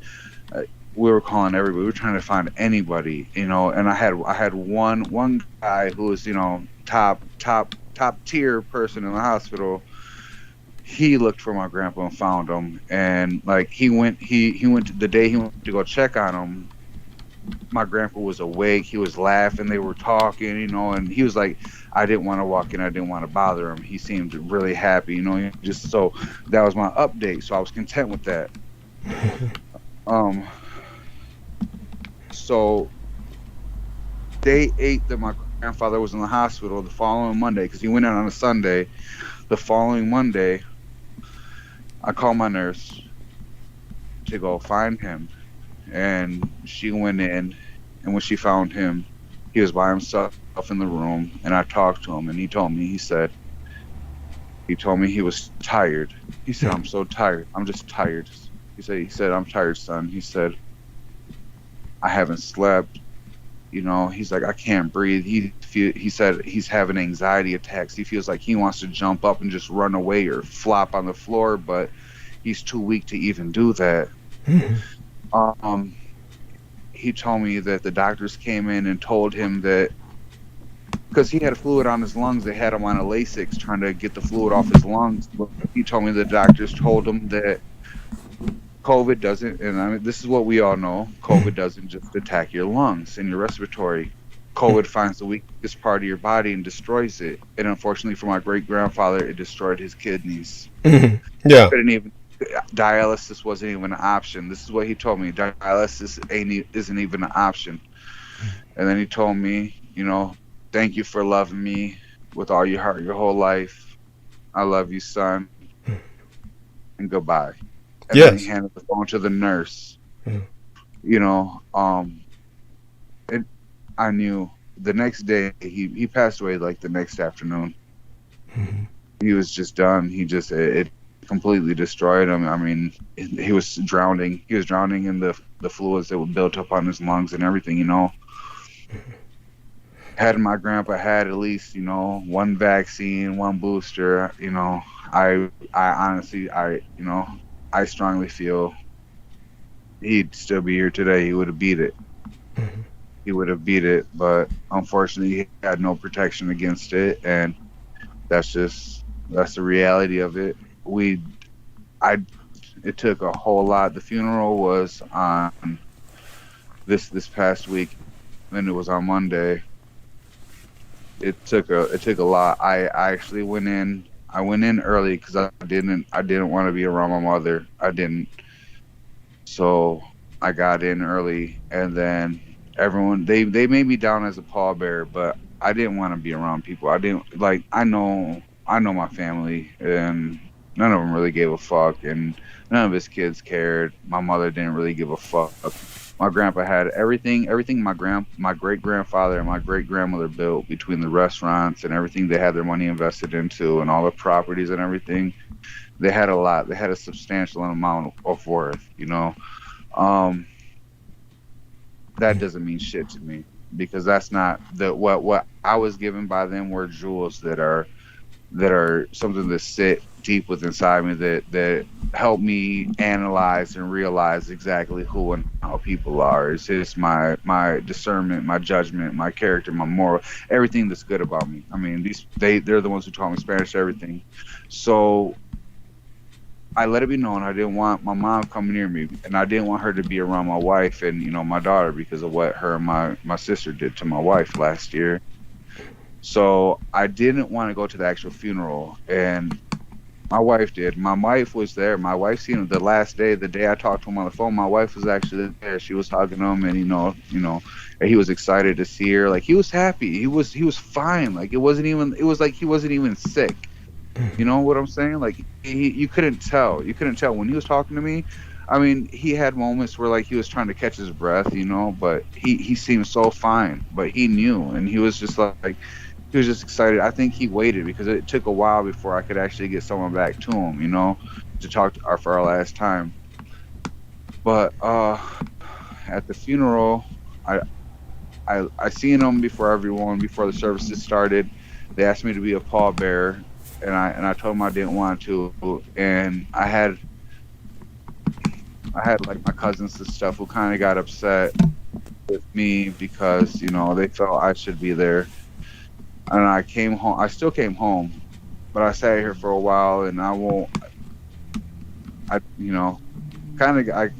started taking shots, and, you know, like, getting myself, I don't know. And then I just said, fuck it. I said, I'm going back. I took my wife and my daughter and me, and we walked in. As soon as we walked in, there was someone up at the podium talking about my grandpa, and then my grandmother walked over to me and told me, son, if you have something to say about your grandpa, for your grandpa, now is the time. And so I went up and I spoke everything that I had to say, anything I had to say about him, everything that he did, everywhere I felt a way about him. And as soon as I got done giving my speech, I got off the podium and I left. And I was happy with that, because it wasn't about, I couldn't see nobody when I was talking anyway. Like, I couldn't see anybody. My eyes were filled with tears. Like, I could barely even fucking breathe. But I said the best things I could about my grandfather and everything he meant to me, and I left, you know. And I feel good about it. That Yes. Yes. There were so many days I couldn't even fucking talk, dude. Like, I was just completely keeping myself away from everybody and everything. The pain was so intense that he's literally like my father, man. The whole time through middle school, from 7th grade to my 12th grade year, I sat with my grandfather at their restaurant every fucking night from 5:30 p.m. to 2 a.m. in the morning, and we worked that fucking restaurant, me and him. And I drove home with him every night, and, you know, like, just, I don't know, that was just like, that was my dog. Like, so many things. This man used to go at places and collect fucking pop bottles to have something to do with me on the weekend, and we would take back pop bottles, and it would always just be a conversation of life and just understanding how people are. Like, my family, I have a complete range of people in my family, from people who are successful and hard workers to fucking heroin and crack addicts. And my great grandfather loved and accepted everybody, but he would always sit me down, and he would completely, like, as a child growing up, analyze these people and explain to me why they were the way they were, and just give me the heads up and how not to be like that, and and never judging anybody, but just explaining. And that was his gift. Like I could take an ass beating from a mom who used to beat me like a grown man, and I could fight with grown men, but you sit me down in front of my great grandfather for a lecture on something I know I was wrong in, it would hurt more than anything in my fucking life. And his words weren't even words of judgment; they were words of realization, actualization. So yeah, that was the loss. That was that's something that the world lost, and that was part of my speech that I said, Alexander the Great. My great grandfather's name was Alejandro Mayorga Valencia. Yeah. And so Alejandro is Alexander. And so I said Alexander the Great was only great because he conquered through fear. But my great grandfather conquered through love and honor and selflessness, And this man was a name that the world may not know, but those of us who knew his name and held it dear to our heart will always know more than the world. And that is something that I am proud to say, because that was the realest. Like I know many walks of life, and that was the realest motherfucker I've ever met in my life. And I in these days there's TikTok, there's all these things, but no one could ever know that man. This man was born in 1930. He was born in 1930. This man seen technology. This man seen war. This man seen everything. He grew up he grew up making shoes in Mexico City. Like this man came to America and worked 4 or 5 jobs, and in the years when the average income in a week was $500-$600, this man was making $2,000-$3,000 fucking dollars because he didn't quit working. He had a dream. Everything my grandmother wanted to do, he backed her up. He seen her through everything.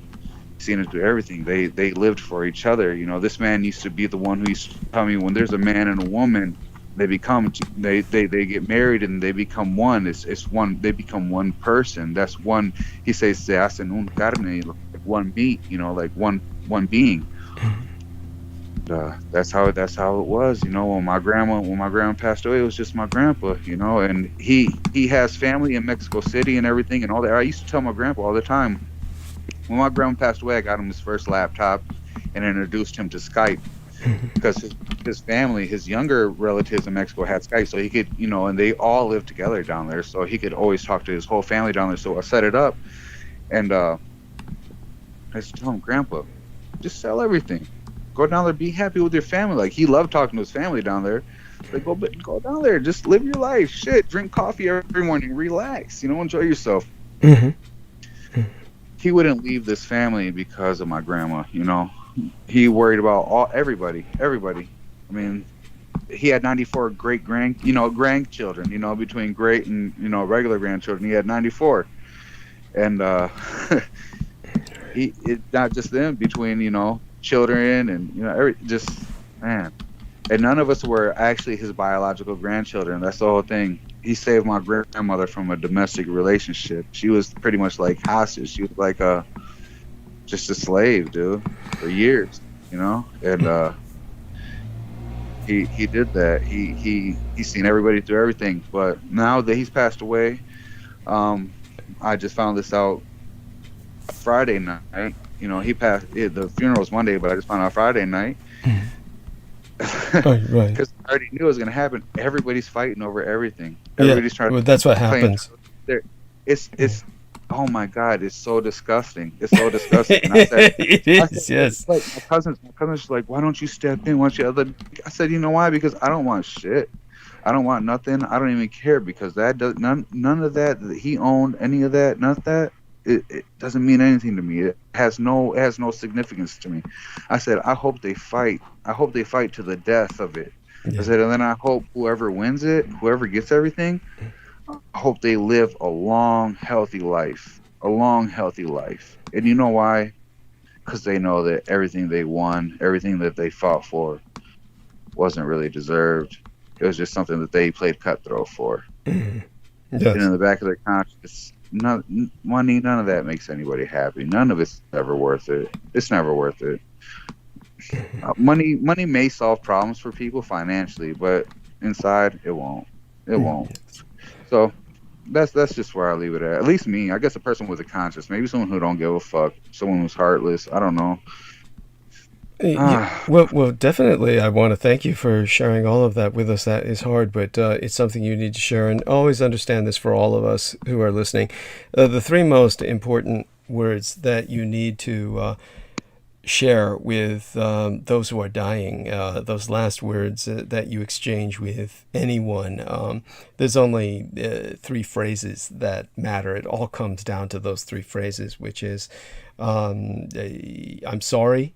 Is one of them. We all have to say that, and I forgive you is the other. It's always important that we're sorry for what we've done to hurt those, and it's always important that we forgive them for what they've done to hurt us. This is if you care about the people who are dying and wish them to go in peace. And the other is I love you. And so long as those three phrases are exchanged, then really nothing else matters. At that point, there's nothing else you can do anyway. So when it came to your grandfather, it was miraculous. He lived as long as he did. Certainly, he could have lived longer. That I have no doubt. He could have made it to 100 and maybe a few years beyond. I made it to 100. Yeah, easily. But that's what makes me bitter about my parents as well. My parents were extremely profoundly healthy, and I know that barring intervening catastrophe, I'll probably live a very long time. And so I tend to not care about what age I am, because I know that I can get things done even when I'm in my 80s. But when it comes to your grandfather, because of the offenses of lack of care, that your other relations just were not participating in his care provision, and you just couldn't always be there for him. This was bound to happen, and when it did happen, you handled it the best way that you could. I mean, you got that exchange in there, and because of that, you're ahead of the game. There are many people who have regrets about what they've never said to their relations at the time of their passing. So you had him at least maintain a sense of coherency to the point where he could understand the exchanges you were having at the end. So you were very blessed in that regard, and I'm happy for you in that regard. So aside from all of that, do me a favor next time and don't confuse me as soon as you come on when you use that term sacrifice when you were talking about Eve. That really threw me off. Oh my God. I was like, because I was saying, who is that? Is that, I knew it wasn't Aaron. And then it was... I was thinking about the word. Yeah.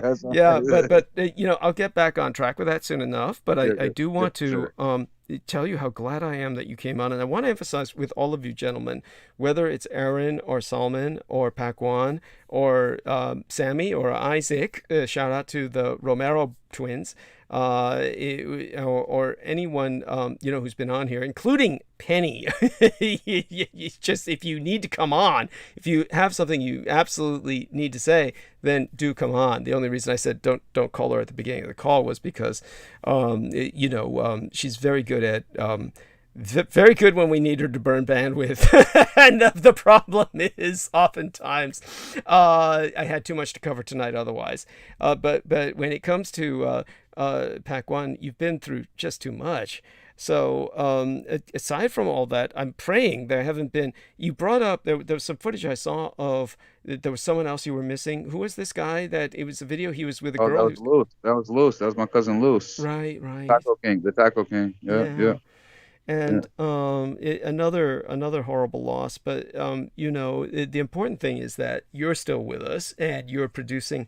You've got that wonderful son that you're helping to contribute to the world. And how was his birthday? Tell us a bit about how that went. It was great. He had a great time.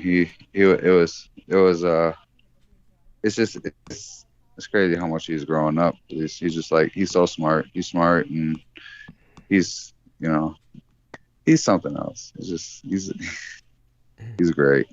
He's great. Just the way, just everything. Like he's so aware of everything. He knows what he wants to do. He knows what he wants. He's he's 4 years old, but it's just for me, I shared a video today too. After he was born with a high bilirubin, so he ended up underneath the lights, and then he ended up having to come home on a billy blanket, which is like a LED, or I don't know, like it's an ultraviolet light wrap blanket that wraps around their body and stuff. And it was scary, man. Like his because what it is like your kidneys or whatever are making your bilirubin levels go up, and like it can like fry your brains. And, Holy shit! It's just scary. God. Yeah, it's like jaundice. You know what jaundice is, right? That's what it is. Yeah. Jaundice. He was jaundiced. He was severely jaundiced, like critically jaundiced. Oh my God. And my wife, she had at 34 weeks, she developed a rare condition called cholestasis, and it's like where her kidneys weren't breaking down certain enzymes, so it created toxicity in her blood. So she had to deliver early at 37 weeks. Otherwise, her white blood cells would attack the baby and kill the baby. Holy shit! Extremely rare. But listen to this, Douglas. It's an extremely rare condition, right? But in Flint that year alone, there were a shitload of cases of it. Like cholestasis was through the roof. Like every time we went to the hospital, every time we went to the doctors, anything, there were women in there, they'd be itching. It like makes a pregnant woman super itchy. Jesus. And like they're just itching all over the place. And because they have to do blood tests, all this shit, they have to keep count on your liver enzymes, everything. Like, so that's pretty much what happened with my son. And so he overcame a lot. He was a very, like, as a newborn, he was very sick. So he was everything he's overcome himself. Yeah. He was at what is that, the ENT, the ears, nose, throat specialist. Also, he was like in all sorts of shit, because like he was like in the 125th percentile for like body weight as a child. I mean, he was like 25 pounds by the time he was like 5 months old.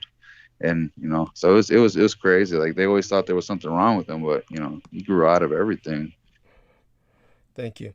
No, that is very impressive, and I thank you for sharing that as well. Of course, I was dealing with a lot of challenges as a child as well, so I can certainly relate. But obviously, it's the horrible water in Flint, Michigan, that is causing all of this. It has to be, and so I definitely appreciate your bringing that up as well. This needs to be brought to people's attention.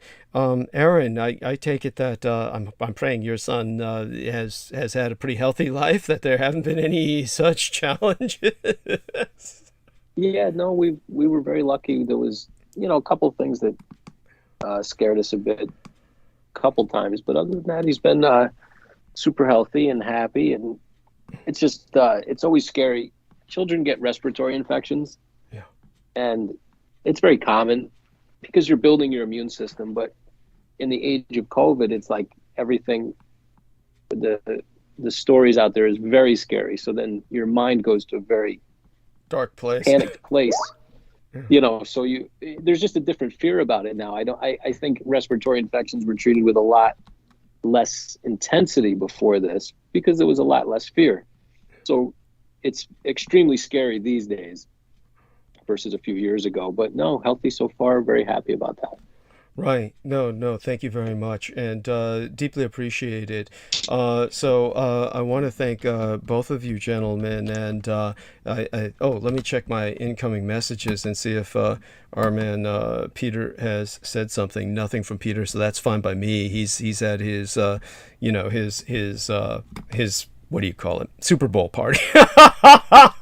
Super Bowl Sunday. Let me go a little bit into the chat room before I get back into the Magi and the Word of Salvation, which I never lost track of. Daniel Arola is there. He says, I knew how to work out like a bodybuilder many years ago for my job as a dancer, and my training and diet information did not come from Russia. I never did steroids either. That's interesting. So thank you for sharing that, Daniel. And of course, Sarah Thomas gives us 3 pulsating pink hearts. God bless you, honey. Love you dearly, beyond expression. And shout out to Vicky Johnson. And hello to Stephen Myers. He's not in the chat room. Stephen Myers, of course, is in New York, in the heart of it all. And as our man Aaron says, it's getting toxic in New York, to put it mildly. But nevertheless, when you're there, and you're stuck. And Vicky Johnson says, yeah. Well, you know the feeling. Oh my God, Aaron. It's like, at the same time, it's always exciting to be there. I mean, you're just excited just to be alive in New York. But Vicky Johnson says, love you, DDD, with a big red heart. So love you too, honey. And to get back to the task at hand, I do want to say to Stephen Myers, thank you so much for your contribution. I'll give you a shout out later tonight before I go into monologue. And I didn't even notice it. I got a contribution from him on the 9th. I didn't even see that until, yesterday morning or something like that, or this morning. It's something of that nature.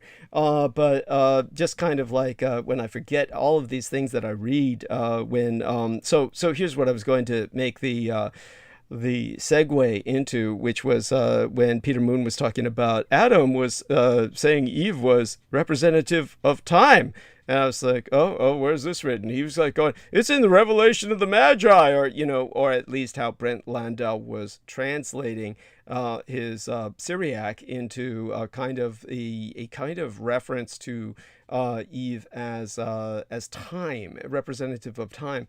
And of course, what I said was that was because he was an agrarian, and as the first farmer, he was relying basically on her menstrual cycle for telling of time. The real organic calendar and the original calendars all had 13 months, which is far more natural and based on the cycles of the moon, are the cycles of the the menstrual cycle, which was rhythmic with the moon. And that was exactly okay. Gracie Aguilar says, condolences and hugs. Much love, amigos. Gracie Aguilar, that was beautiful. God bless you, honey. Thank you. And that's she's talking to Pac-Wan, of course, with everything that he's been through. And so glad he survived and has much to look forward to in life regardless. And thank you, Gracie Aguilar. Love you dearly, and so glad all of these people are joining. And thanks to Jameson Rees for reminding people about the Roswell deception and the demystification of World War II. So,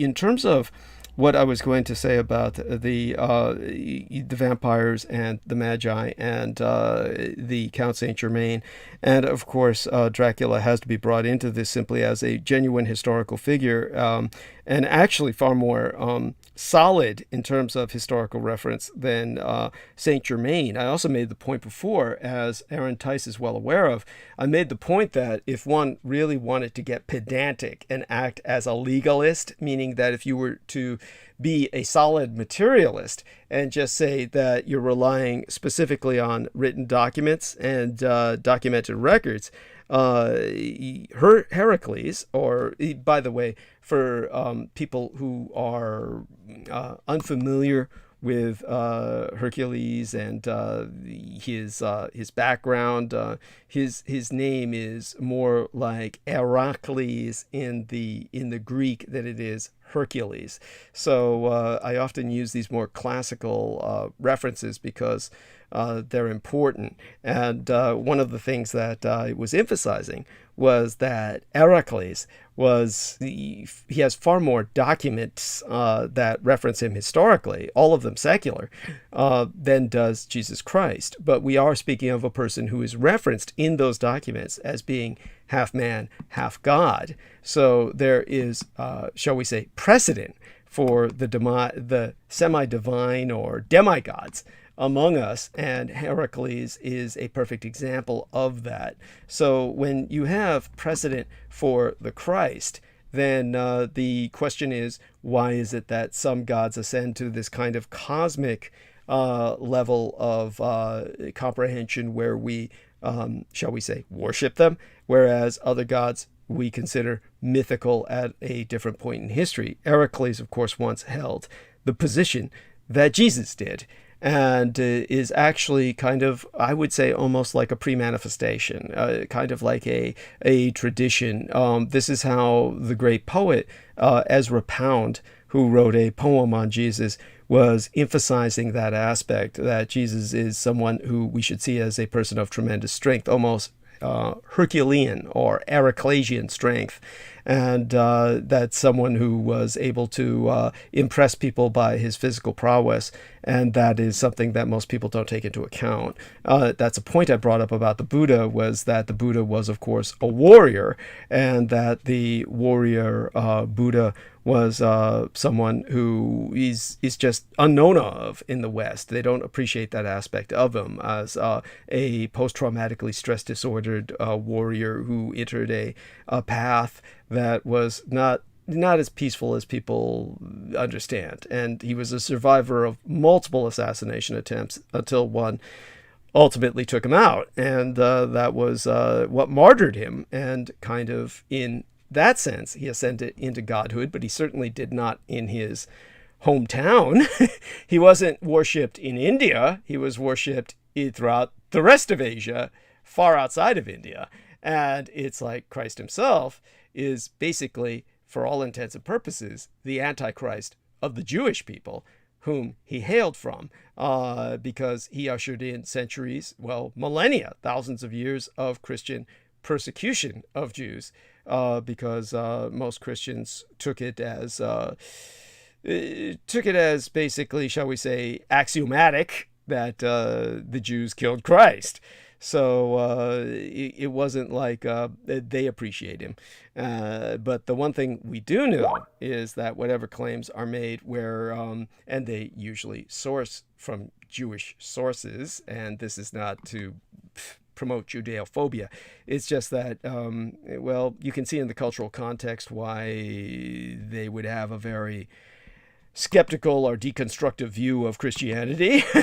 But many Jewish people will, usually Jewish sources will say that Christ had nothing to do with the Davidian line or something like that. But obviously that's all bullshit, and I pointed out why and can easily do so again. But the whole point is that Herod, who was not Jewish and was, a matter of fact, an Edomite who had taken the throne of Judea, basically installed by the Roman Empire, became beloved of the Jews, and certainly the Israelis put him on the currency.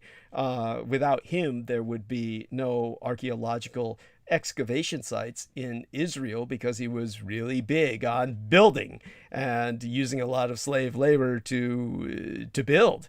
But he obviously knew that Christ was of the Davidian line, because he killed every firstborn child in the land to try and find this Son of God and have him taken out, in that he failed. But had he the ability to do so, he would have killed your God if you're a Christian.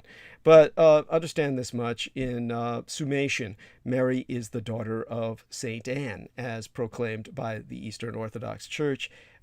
She was related to David. She was in childless marriage, and in return for being given a child, agreed that the child would be dedicated to the service of God. And thus Mary was born. She became a virgin servant of the temple, and Joseph was a widower, a very old man, who later agreed to take her in marriage, but to leave her a virgin. As a matter of fact, he probably was so old he couldn't get it up. So it was probably even a performance issue that had that contributed to the practicality of this.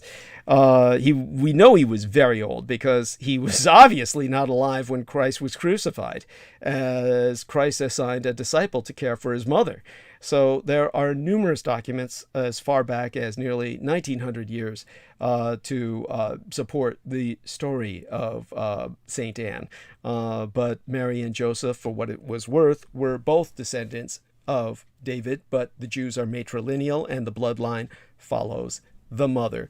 So Matthew's genealogy in, I think it was chapter 1, verse 16, says Joseph was begat by Jacob. Jacob was Joseph's natural father.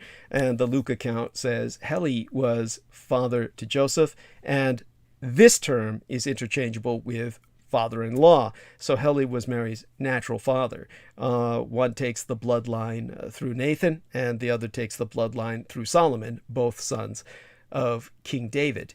But interestingly, Joseph's bloodline was actually cursed because of past deeds. They could not inherit the throne of David by direct blood relation.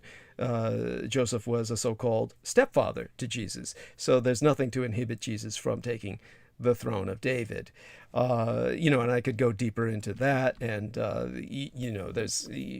and also don't forget, of course, Mary had other children. So Mary's other sons included Joseph, James, Judas, and Simon. There were evidently sisters as well, but they were unnamed. And I'm taking that from simple scripture. That's Matthew, I think it was chapter 13, verses 55 through 56, and the book of Mark, that would be chapter 6, verse 3. And when it comes to her genealogy, it's given in Luke 3. She was of the tribe of Judah and the lineage of David. That would be Psalm 132, verse 11. The book of Luke, just first chapter, verse 32. So tribal lineage, for those of you who don't understand Judaism, is traced through the matrilineal line, and that is what brings us to the reality of taking the throne. And Jesus could have led a Jewish rebellion, taken the throne from Herod. Certainly that's what he feared, a kind of Masada affair. And by the way, when it comes to those gifts the Magi brought, gold, frankincense, and myrrh, frankincense and myrrh are incredibly expensive. And they're needed, of course, for the incense that's burned in churches. And so the churches of both the Roman Catholic Church, the Eastern Orthodox Church, they need to start cloning these trees that they get this sap from for the frankincense and myrrh. And these trees are they're like Christ embodied. For those of you who don't know, that it's a sap. It's like an amber, and it's produced by injuring the tree, and the tree secretes this sap so that it can cover its injuries. So they're constantly skinning or disembarking the trees, and the trees are bleeding all the while that they're alive, suffering so that they can produce this incense, which is burned in churches. And it's like yes, Jameson Reese says that's horrific. It is. You can see footage of this. These trees are skinned alive and bled throughout their existence. And of course, there's only a few places they would grow, like in Ethiopia. And obviously there's kinds of poachers, like illegal loggers, who are taking them so they can get this stuff. And that's so they need to start cloning groves of these trees. But of course, this is again where I have to deal with the Graham Hancock types. These are like the ancient aliens, people who come up and say, well, if Jesus is born only of Mary, then he's really a clone. Well, he's not a clone of Mary because he wouldn't have male genes and he would have been a bitch. Okay. So try and use some common sense here. That's like this. Yeah, so the incarnation was unique, and humans cannot possibly give a biological breakdown of every aspect of this unseen miracle in Mary's womb. The Bible itself does not go into any details, but the one certainty is that Mary could not herself have contributed the sex-determining chromosome, the Y chromosome, which is always provided by the biological father, as it was a divine act of the Holy Spirit. Perhaps these chromosomes normally derived from the male parent were provided that way, the divine act, which fertilized the ovum, simultaneously creating 23 chromosomes complementary to those derived from the mother. Now, so obviously Jesus had the same anatomy, physiology, biochemistry, and central nervous system, and the same basic genetic code. Though Mary's, by the way, Salman Sheikh does remind us that, oh God, what did he say here? Salman, you could just say this out loud, so say it out loud. Thank you. Oh, this is fascinating, Brother Douglas, and I thank you so much for sharing this. Most people do not know that in Islam, you cannot be a Muslim unless you believe in Christ and his miraculous birth and his second coming.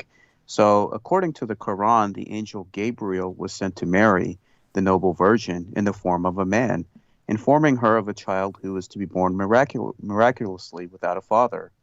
And this is from the Holy Quran, Surah 19, verses 19 through 21. He, the angel Gabriel, said, "I am only a messenger of your Lord, to announce to you the gift of a righteous son." She said, "How shall I have a son, seeing that no man has touched me, and I am not unchaste?" Then Gabriel said, "Thus it will be, your Lord says. It is easy for me, and we will make him a sign to the people and a mercy from us, and it is a matter already decreed." Some claim that his miraculous birth is the aspect of, you know how like people have theories about Mary, but even in the Holy Quran, through the angel Gabriel and what God is saying, it's the exact same testimony that what Brother Douglas is sharing. So please continue, and thank you. Oh, God bless you. Thank you so much. I love you dearly. And it's always so good to get this this kind of vindication and validation.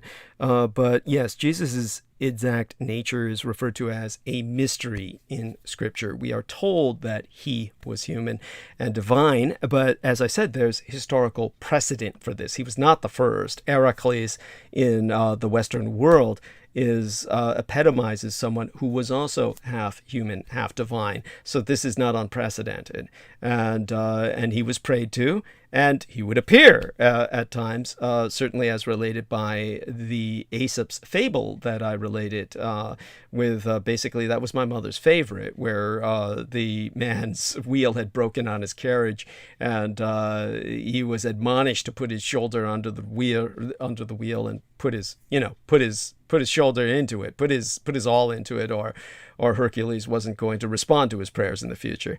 And so at any rate, Aaron Tice says, "This is what brought me to Peter's work." Interesting. Thank you. So as such, Jesus exhibited qualities of both humanity and divinity. This brings us to a point that was brought up by Jameson, that perhaps Jesus was a vampire or half vampire. I'm not going to go there, but to be our perfect sacrifice, he had to be made in our likeness, with our weakness, able to sin, but with no inherent sin within himself. And he had to be able to face temptation and conquer it, to be able to stand as our perfect substitute, which is why he was tempted. Now, he is referred to in Scripture, this is scriptural, as the second Adam, our second chance at life. So that's very important, because it'll take us back to the word of salvation. But just to clear this up, it must have been 100% his mother's DNA and 0% his father's, given that the Bible itself states no human male fathered Mary's firstborn baby.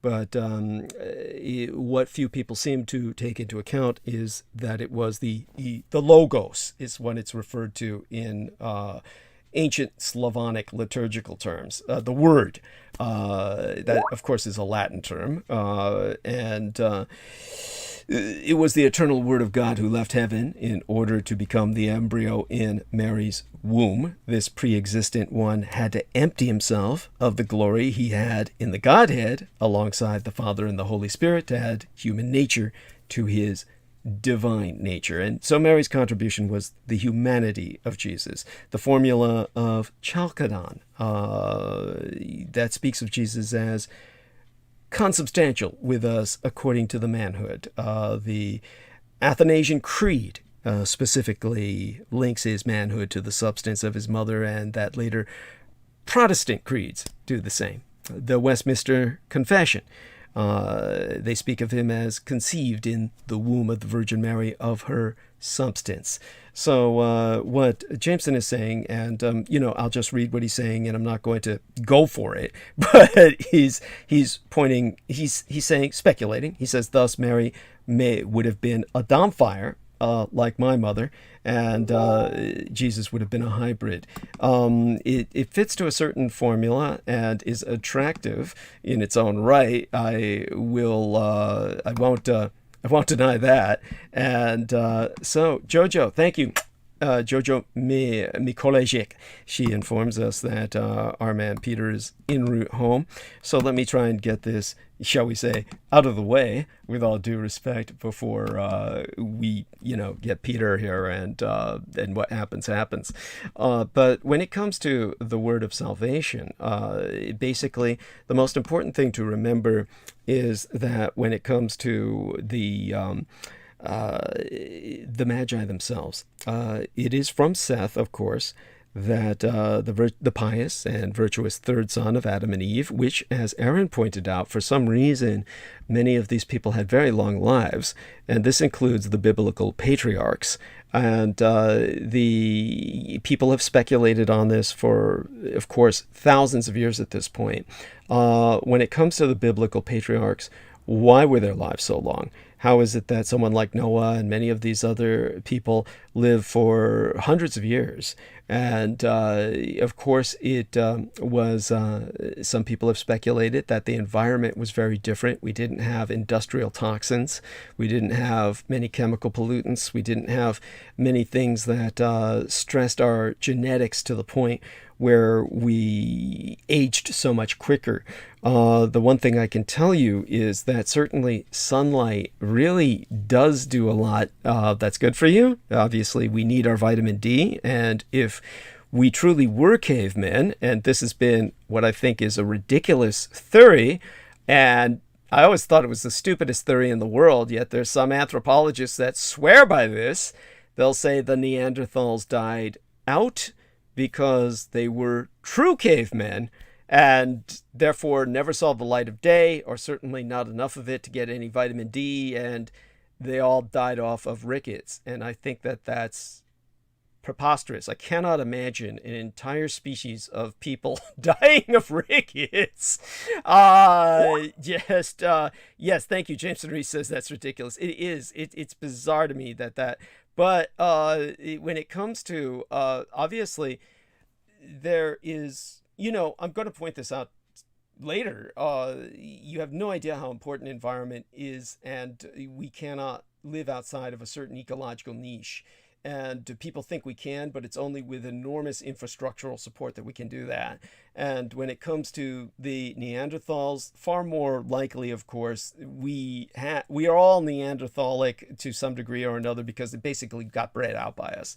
We basically bred them out. But within the revelation of the Magi itself, from Seth, the Magi inherited the prophecy of a star of indescribable brightness someday appearing and heralding the birth of God in human form. And it's this same star that initially hovered over the tree of life in the Garden of Eden.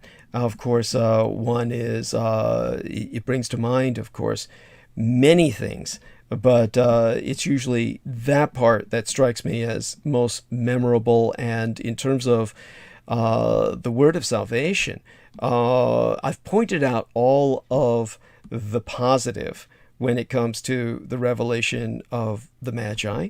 I've pointed out the fact that, of course, it's a universalist message, which is very important in this day and age of all of these parallel religions in more contact with each other than they ever were before.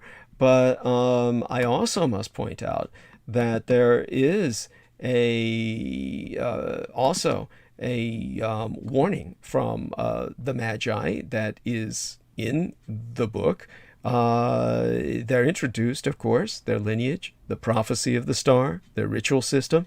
The flow of the narrative is actually interrupted by an excerpt from the books of Revelation written by Seth himself. This is in the Revelation of the Magi. It would be chapter 6, verses 1 through 10, chapter 10 through 10, verse 7, chapter 10, verse 7, chapter 6, verse 1. I think it starts at chapter 6, verse 1, and then goes through chapter 10, verse 7. So that's where Adam tells Seth about the prophecy of the coming star, since he had seen it standing over the tree of life in the Garden of Eden before he sinned, at which point the star disappeared. That would be chapter 6, verses 2 to 3. Adam warned Seth not to obey Eve and the deceitful serpent as he did, and that would be chapter 8, verse 8. He predicts that at the end of time, his lineage will be in rebellion.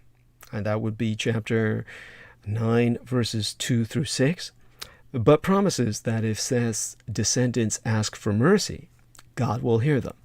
And that will be chapter 10, verses 5 through 7. Now,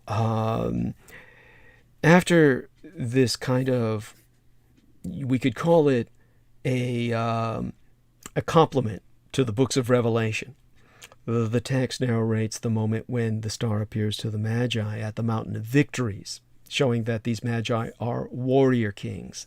They are true vampires. And just when they are gathering to commence their monthly rituals. And that's chapter 11, verse 3. That's when the star appears in the sky. It's really in their minds, and only they can see it. Or miraculously, others can see it when they need to. Now, I could take this time and really kind of give you a summation, because I'm not remembering exactly what or where the word of salvation is brought up. Aaron could give me the chapter and the verse, but he doesn't need to. I don't think that that's really important. I think rather my kind of skimming through this right now, skimming through my copy of the book and kind of relating this to you will trigger it in my memory. And if not, we'll find out as time passes. We'll all learn this together and kind of come into knowing of it together. And I'll give you a quick summation of this book while I scan through it and see what it dredges back into my mind, and then return to Saint Germain and Dracula as how different they are from normal vampires and why. The primary thing being that normal vampires are just not... They're not very developed in terms of mental acuity in a social sense. They would be what I would call socially retarded, like autistic people. So people who are articulate and they're even eloquent. Okay, this is something very different is going on there. As happened, say, for instance, with my mother. And at that point, we're not talking about a true vampire. We're talking about a domfire. So that was the human aspect of my mother. So when the star appeared in the sky and descended from the heavens and entered the cave, inviting the Magi to come inside, chapter 12, verses 3 to 5, within the cave, the star takes the form of a small and humble human being and tells the Magi that such a form is necessary for the inhabitants of the world to see the Son of the Father, indicating that this star child is none other than the Christ himself. Chapter 13, verses 1 through 2. And Christ tells the Magi that he has been sent from the Father for the salvation of all humanity, and instructs them to follow the star to Bethlehem to see his birth in human form. chapter 13, verses 8 through 13. Now, before I describe them setting out for the journey, it's also important to emphasize that throughout the majority of the book, he's not referred to as the Christ. He's understood basically as the cosmic Christ, but the concept of him being the Christ is when the Magi baptize him, and then he becomes the Christ, because then he's anointed. He becomes he gets the title. So again, let's put it this way: the star child is never referred to explicitly as the Christ by the Magi, but as the incarnate Son of the Father. It's only much later in the text, after the Magi are visited by the Apostle Thomas, that the child is referred to as Christ.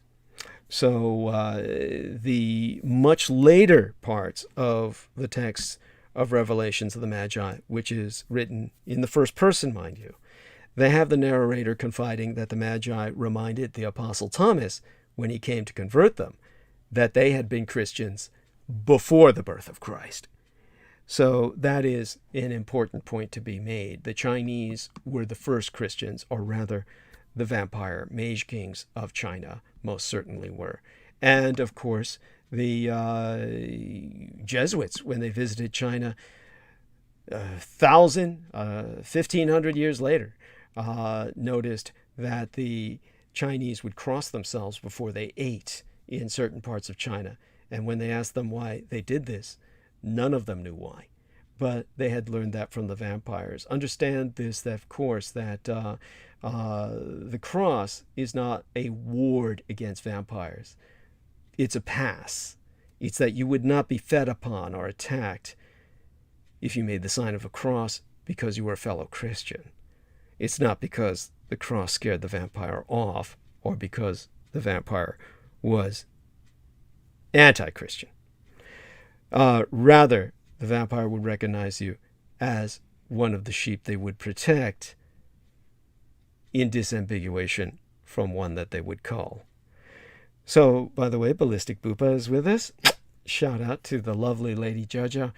And with that, kind of getting back into, shall I say, the thread of the narrative. Thank you, Aaron. Yes, and that was certainly what I had pointed out for many years about Dracula as the crusader for Christ. And as a matter of fact, it was the Pope who had nominated Vladislav Dracula as the athlete of Christ, is how the Pope referred to him as, because he was the great protector of Christendom, as someone who was protecting Christendom after his resurrection into a kind of undeath. And this is what happens with people with recessive vampire gene. When they have a very effectively a near-death experience, or rather they clinically die, then that gene is triggered, and that's when the full vampirism comes in.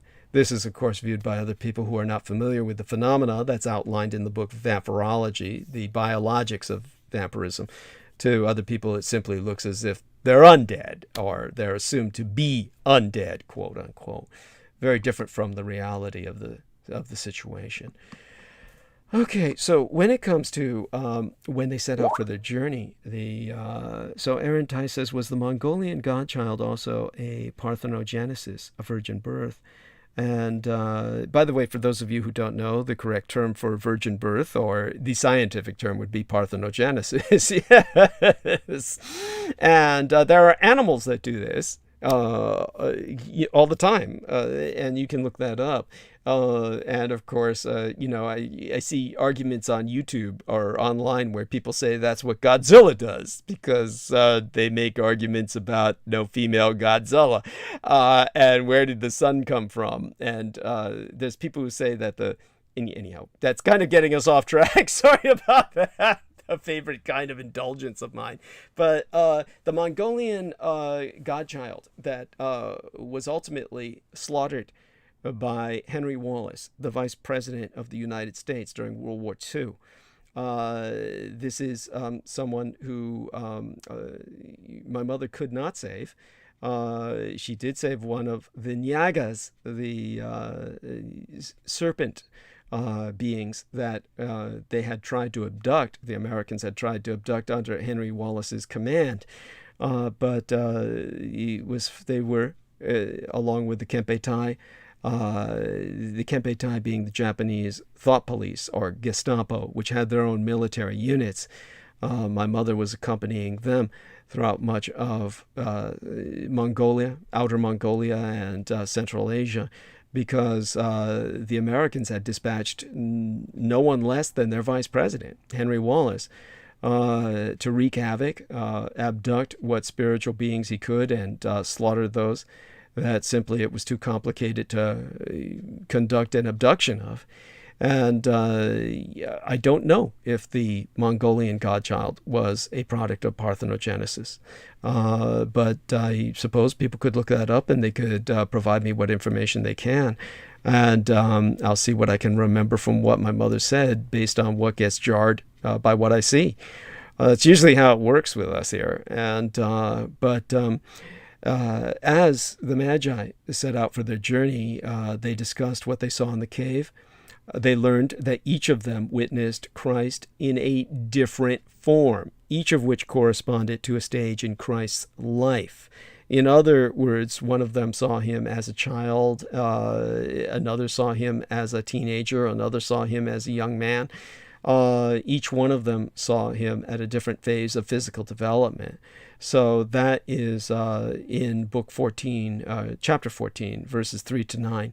And while they are marveling at this, there is a voice from heaven, revealed to be the Father himself, who calls out to them and tells them that what they have seen is only a very small portion of the power of the Father and the Son.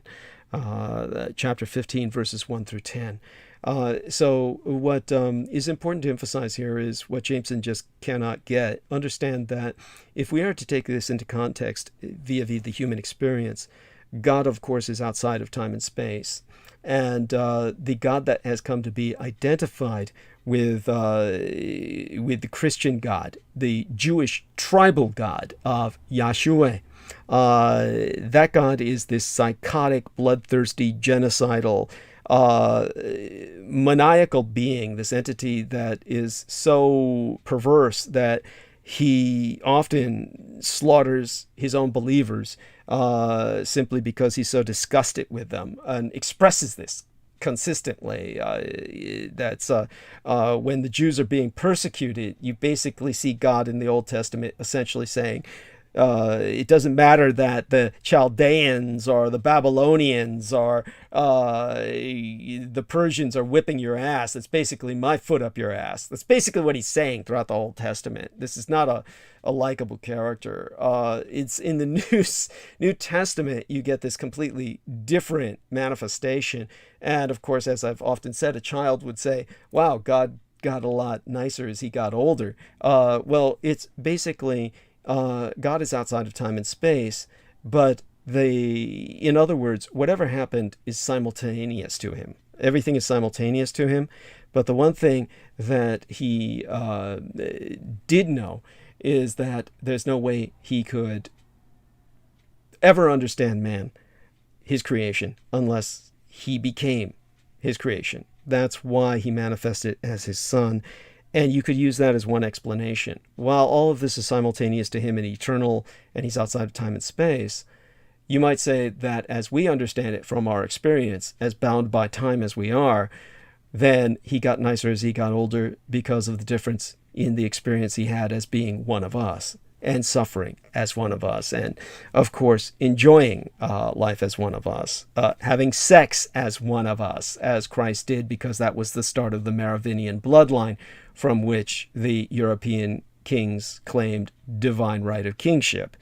Now, when it comes to the two books that I said that are a good parallel for this, I brought up, of course, my father's love of nautical history and literature, why he became a sailor. And so my comparison of the Old and New Testaments was, it would be as if my father's favorite books, Moby Dick and The Mutiny on the Bounty, Moby Dick being based on a very real story, at the same time being highly nuanced in its dramatization. Moby Dick is what you would say more literary than historical, but nevertheless based on a very real story that did happen. And, the sperm whales in particular, they'll do that. They'll hunt down boats. Then it would be like taking that more mythical book and saying that's the Old Testament, and then welding that in the same binding to the Mutiny on the Bounty, which was far more historical because it was far more current and contemporary at the time it was written, and saying that when you read this book, this new conflated book of the Moby Dick and Mutiny on the Bounty, Moby Dick, everything you read in Mutiny on the Bounty, which is more historical than literary, must be taken based on the context of the preceding book, Moby Dick. So it would be like Moby Dick comes first, it's welded to Mutiny on the Bounty, which comes second. So if you were to open the book from the front, you'd be reading Moby Dick first, and Mutiny on the Bounty would come after that. Everything that you're reading in Mutiny on the Bounty needs to be taken into the context of Moby Dick. That would be a real bizarre experience. That's your Old and New Testament, is that kind of experience. So that's why the metaphorical understanding is so important, and yet there's much fact to be taken into account as well. Sorting through that is what is called in theology. Keith Call was very big on this. That's called discernment. You have to use discernment to make your judgment. Obviously, if you were to take concretely what's said in the Bible, you would be nothing other than a maniac. In the Bible, it says, if thy eye offends thee, pluck it out. So obviously you would be blind by now because something would have offended you to the point where you would have gouged your own eyes out. Obviously you haven't done that, so you can't be taking the Bible concretely. As well you should not. So once the Magi had gathered their traveling supplies, his star, which then was translated by Nostradamus as Hister, and was supposed to manifest the second Antichrist, which people conflate with Hitler. And this is not necessarily a bad conflation. Your freedom fighter is someone else's terrorist. Hitler is the savior of the vampires, but considered an evil man by many mortals. Now, basically, when the Magi have gathered the traveling supplies and his star leads them on the journey to Judea, making the mountains and valleys level in front of them, relieving their fatigue and increasing their food supply through the power of its light, and making the lengthy journey impossibly short. That's in chapter 16, the verses 3 through 7. We have the Magi. What they're really referencing is, of course, the Magi have people that they do feed off of. They're the retinue of people who provide them blood, and these people are not dehydrating to the point where they're dying in the desert. Normally, when you're crossing the desert, of course, a vampire draining someone's blood, the person is doomed to die because they simply wouldn't have the hydration to reproduce enough blood, but their blood supply was healing. Now, when they reach, that's from my mother, by the way, who taught me about this book before it was rediscovered by the West. And of course, when they reached Jerusalem in the month of April, the star led them into the city itself. Herod and the scribes asked the Magi why they have come, and the Magi say that the Savior of the world is to be born in this region. I think that's chapter 17, verses 1 through 3. And having been informed that this will take place in Bethlehem, the Magi again see their star and go on their way, scorning the blindness of the inhabitants of Jerusalem. And that's in chapter 17, verses 6 through 8. At Bethlehem, the Magi find a cave into which the star enters and transforms itself into a luminous infant. Chapter 18, verses 2 through 8, the child blesses them and commands them to be witnesses to the gospel along with his disciples. Chapter 19, verses 1 through 6. And as the Magi are exiting the cave, Mary and Joseph approach them, concerned that the impending departure of the star with the Magi means that the child who has just appeared in their house is being taken from them. Chapter 22, verses 2 through 5. And after the Magi reassure Mary that the child is still in their house, despite his continuing presence with the Magi in the form of his star, chapter 23, verses 2 through 4, the child blesses Mary and tells her that his mission is the redemption of all humanity. Chapter 25, verses 1 through 4. And now I'm getting an incoming message, which is Peter Moon saying he'll be with us in a few minutes. I'll tell him, take your time. Take his time.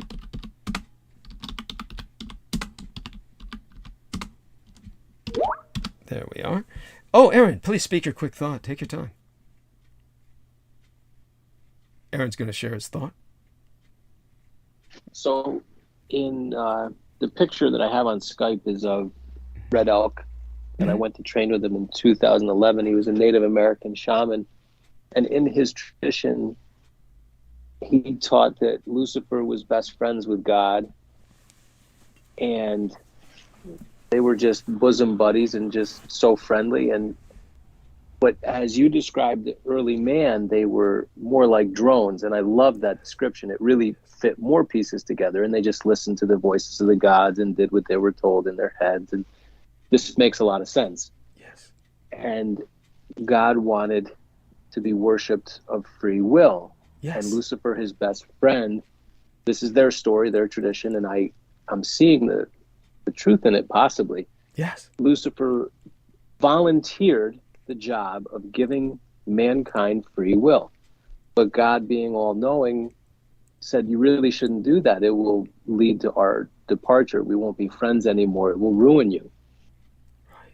But Lucifer took the job and gave man free will. But then he realized, because the other part of the story was Lucifer helped God design the earth, yes, and the woman and the man and the plants and the animals. Yes. And Lucifer became jealous because he realized he helped design all these things, and he thought he indeed should be God.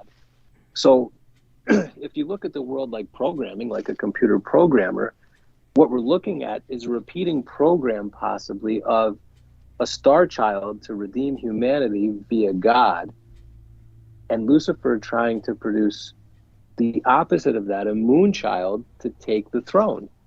It's almost like just dueling friends fighting it out.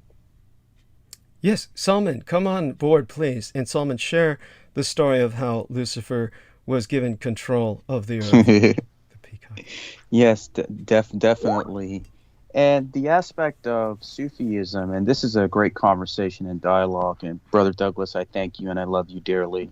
So the aspect of Lucifer in Islam is known as Iblis. And what happens is, in many Sufi occult circles, which is like the inner mysteries of Islam, they refer to Iblis as Sheikhul Anbiya, meaning the grand master of all of the sheikhs and masters. Why do they say that? Because they say Iblis and Allah have this, they're basically working with each other, because nothing happens in this world without the permission of the primordial source creator himself. So Allah has given command of Iblis to this world.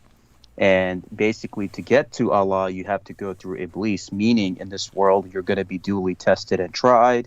There's going to be challenges, because Iblis is the one that has worshipped Allah for like thousands and thousands upon years, where he was teaching the angels how to read the Quran and bowing at every corner of the universe.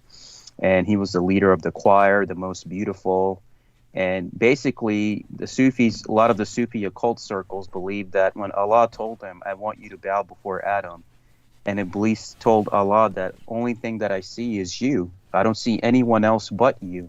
How can you expect me to bow before anyone else but you and you alone? Because that's how much he had loved Allah. And some say that that was one of the tests of God, to test him to see what he would do.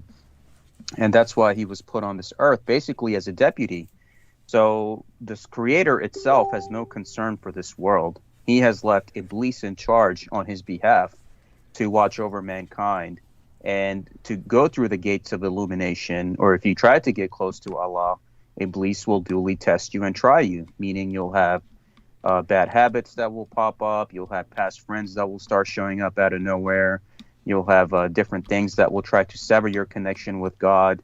So all these things is just Iblis basically weeding out separating the wheat from the chaff, making sure whoever goes through him, through the gate, is worthy of Allah's mercy and pleasure and will. So basically these are two best friends who are playing a chess game with each other. And at the end, everyone is loved and forgiven, and it's all one big happy family, that kind of stuff. But in this realm right now, it also tells us that we're going to get tested and tried, and you might have angels and jinns that might appear to you in the form of a human or a friend that will also come duly test you and try you.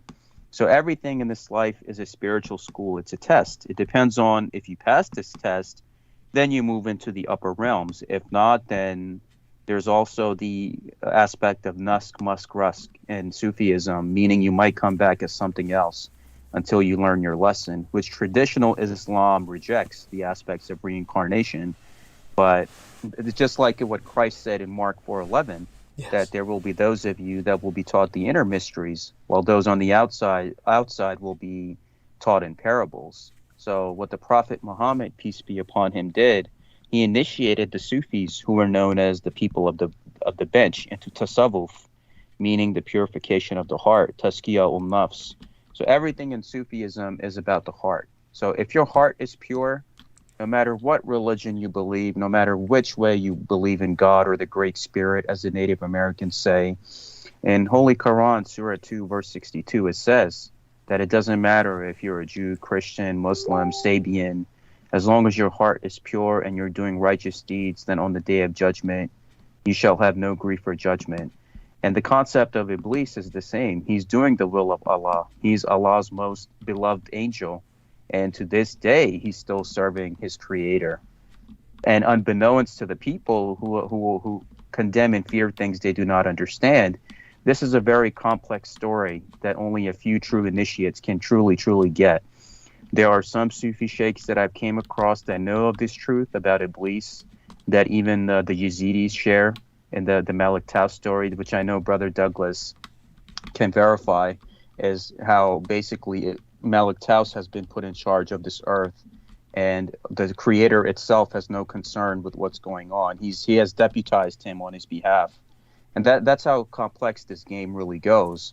But it's only the true few initiates who really come to that truth and conclusion without any judgment, fear, condemnation of Iblis, or not realizing how things really work in the grand scheme of things.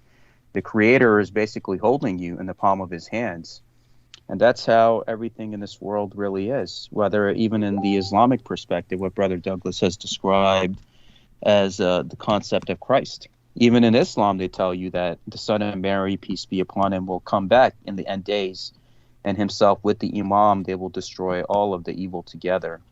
And at the end of this, before I depart for the evening, I will also like to share the Islamic perspective of Jesus. But in terms of talking about Iblis at the moment, he's still doing the will of God. And there's a Sufi sheikh in Persia known as Mansur al-Hallaj. And Mansur al-Hallaj basically said that Iblis is Allah's most, jealous lover. Yes. So if anyone tries to get close to God, Iblis will come in their way to duly test them and try them to make sure if they're truly worthy of being that close to the Creator. And that's basically it. So when somebody mentions Lucifer to me, or Iblis to me, or God, Allah, Christ, Muhammad, all those concepts, I know the reality that it's all one. And that's the same conversation that I had with Brother J-Mo, as he's on the left-hand infernal path and myself on the path of the divine. And we realized it's all the same thing.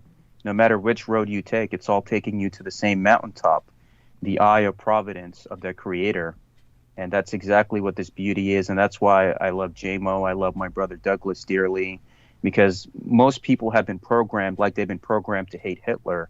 They've been programmed to hate Lucifer and Iblis. But it's like some of the Sufi sheikhs that I ran into, some of them have taken a vow of silence So this is they know, but they won't talk about it. It's only the true few initiates who truly, truly, truly will get it. And with that, back to Brother Doug. Oh, we love you so much. And whenever you take off, just let us know. And we'll be bringing Peter on now. If you can bring Peter on, Jameson, that would be perfect.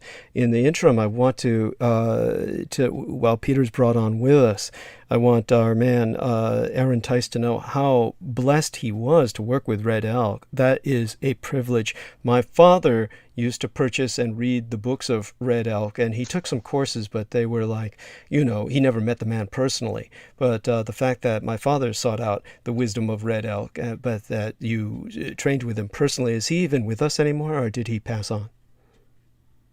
No, he passed on, and it's sadder as we go on. We were good friends. He was so down to earth. And this is where bad can bring good, because the only place I heard him in my very prison-like upbringing was in late-night talk shows. And he managed, I don't know how, to get on Art Bell's late-night radio talk show 1 or 2 times, and they never let him on again, obviously. But he gave his P.O. box, and I heard his talk show 10 years after it aired. It was like so long later, and I wrote him a letter. And I gave him my name and phone number. I said, I really enjoyed your talk. And he actually called my phone 10 years after a radio show, and that's how we entered into dialogue. And he invited me out to Washington State, and that's how we met. But to compliment what Salman just said, he was in a purity tradition. The inner Hyoka that he was initiated in was a purity tradition of spirit heart to creator. So it's all linking together, so to speak, in this conversation. I'm actually really enjoying it. I really appreciate that. And Peter Moon is with us now, I believe. I think I can hear him. I'm stirring about. Hello, Aaron. Oh, yes. Hello, Peter. Yes. I'm sorry I missed your whatever you said.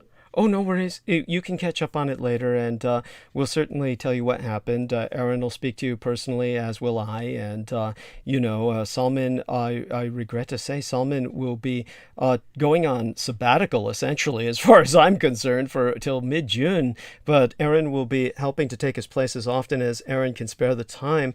And, of course, with a different kind of spirit, the contribution that Salman brings is irreplaceable in the sense that he brings a real sense of inner peace, as our Islamo chaplain, but Aaron is going to bring a different sense of wonder with him, and we appreciate that profoundly too. And we'll see how all of this integrates when our man Salman returns in mid-June. Hopefully every once in a while he'll be able to drop in before then. But, oh my God, let's have Salman speak to you for a few minutes before he takes off for that period of time. And Yes. yeah, and I'm going to make some tea, and I'll be back in about 7 minutes or so. So please, everybody, be patient. Okay. I'm going to go mute while Salman and Aaron, talk with our man Peter. Plus, Jameson did an interview with Salman Sheikh, and they'll tell you a little bit about that. Okay. Hi, Peter. Okay, good evening. Please tell me what's going on. Yeah, Peter, good evening to you. I hope everything is well. I'm really enjoying reading Montauk Book of the Dead. I'm at that part where you mention Hassan Sabah and the assassins and the Moorish influence that's there, including the founder of the Knights Templar, Hugh Depins, whose grandfather was a Moorish Sufi who had initiated him into the mysteries. But yeah, as of right now, after tonight, my Wednesdays and Sundays will be more busy in terms of my social, religious, and other obligations that I have to deal with in terms of my parents. And then right now we're in the month of Rajab in the Islamic calendar, and Ramadan is coming up. So these next few months are going to be busy for me in terms of Wednesdays and Sundays, and I won't be able to return until mid-June. But in terms of the conversation we were having as well, it was about just finding the oneness of it all and finding everything in the heart through the story of the Christ from the Islamic perspective and the Magi and Christian perspective that Brother Douglas talked about, and hearing Brother Aaron's perspective as well. It all shows you that we're all part of this one beautiful tree, and you have these different branches, but it's all part of that same root. And that's the appreciation that I've been able to gain, Peter, listening to Douglas and reading your books, and just having the honor and privilege of being on this platform to be able to learn from you all as, in a way, we're all walking each other home. So thank you for everything that you do. It's a beautiful way to put it. And that's where we want to go with the rest of the evening. But I'll be sorry to miss you. But it's also, the beauty of you going away is that you'll come back, and when you come back, you'll be a different person. Definitely, and I'm excited because with the way time is going quickly, Peter, June is going to be here before we know it, and time is just speeding right now. I just look at the calendar and I can't believe we're almost in the third month of 2022, and it just felt like a few days ago that we welcomed in this new year. So it'll be here quickly, and once my schedule straightens out by the summertime, it'll be great to be back on here with all of you. Well, that'll be wonderful, and we'll look forward to having you there. And I hope you have a great sabbatical, because this is when you grow.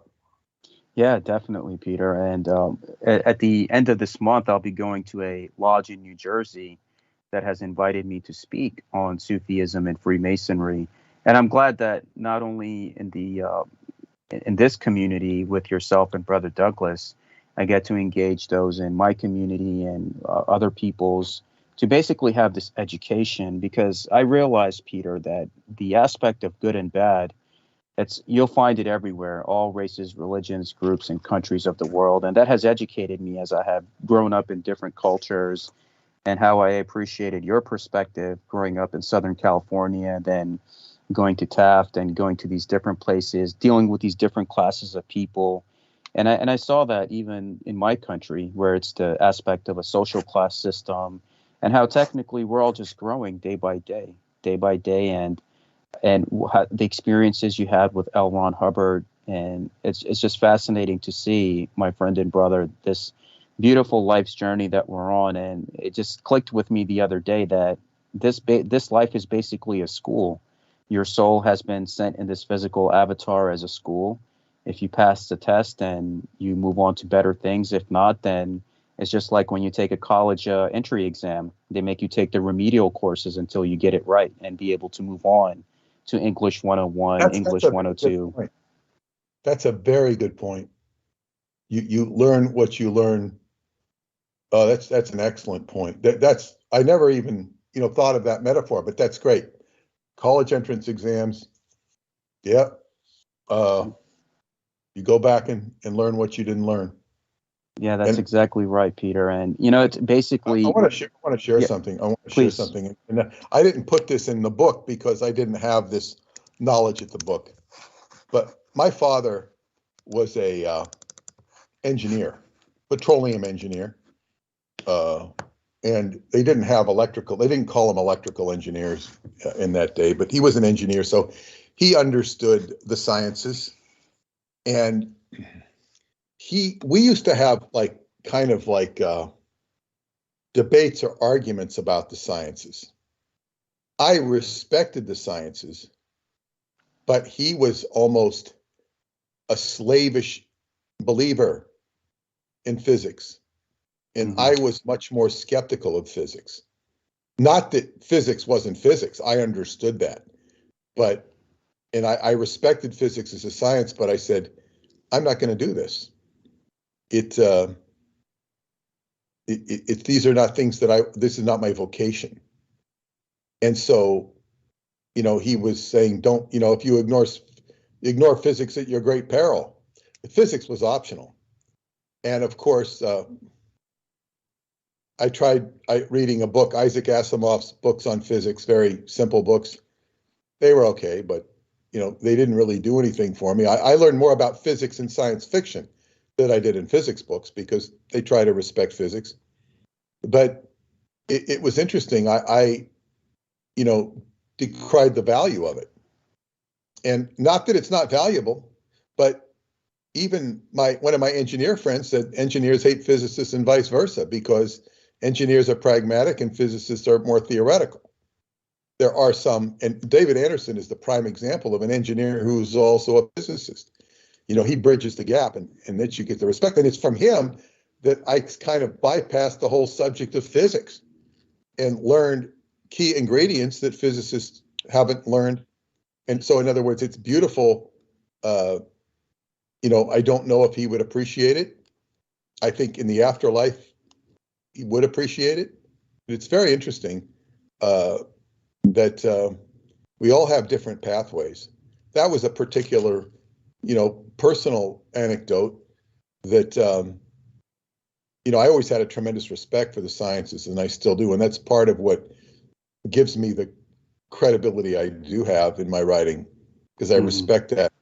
And I also respect the spiritual or metaphysical aspects, and have certainly had experiences in both. But it'll be great to see you on the other end of your. It's interesting. I could say the same thing about Christianity with my experiences.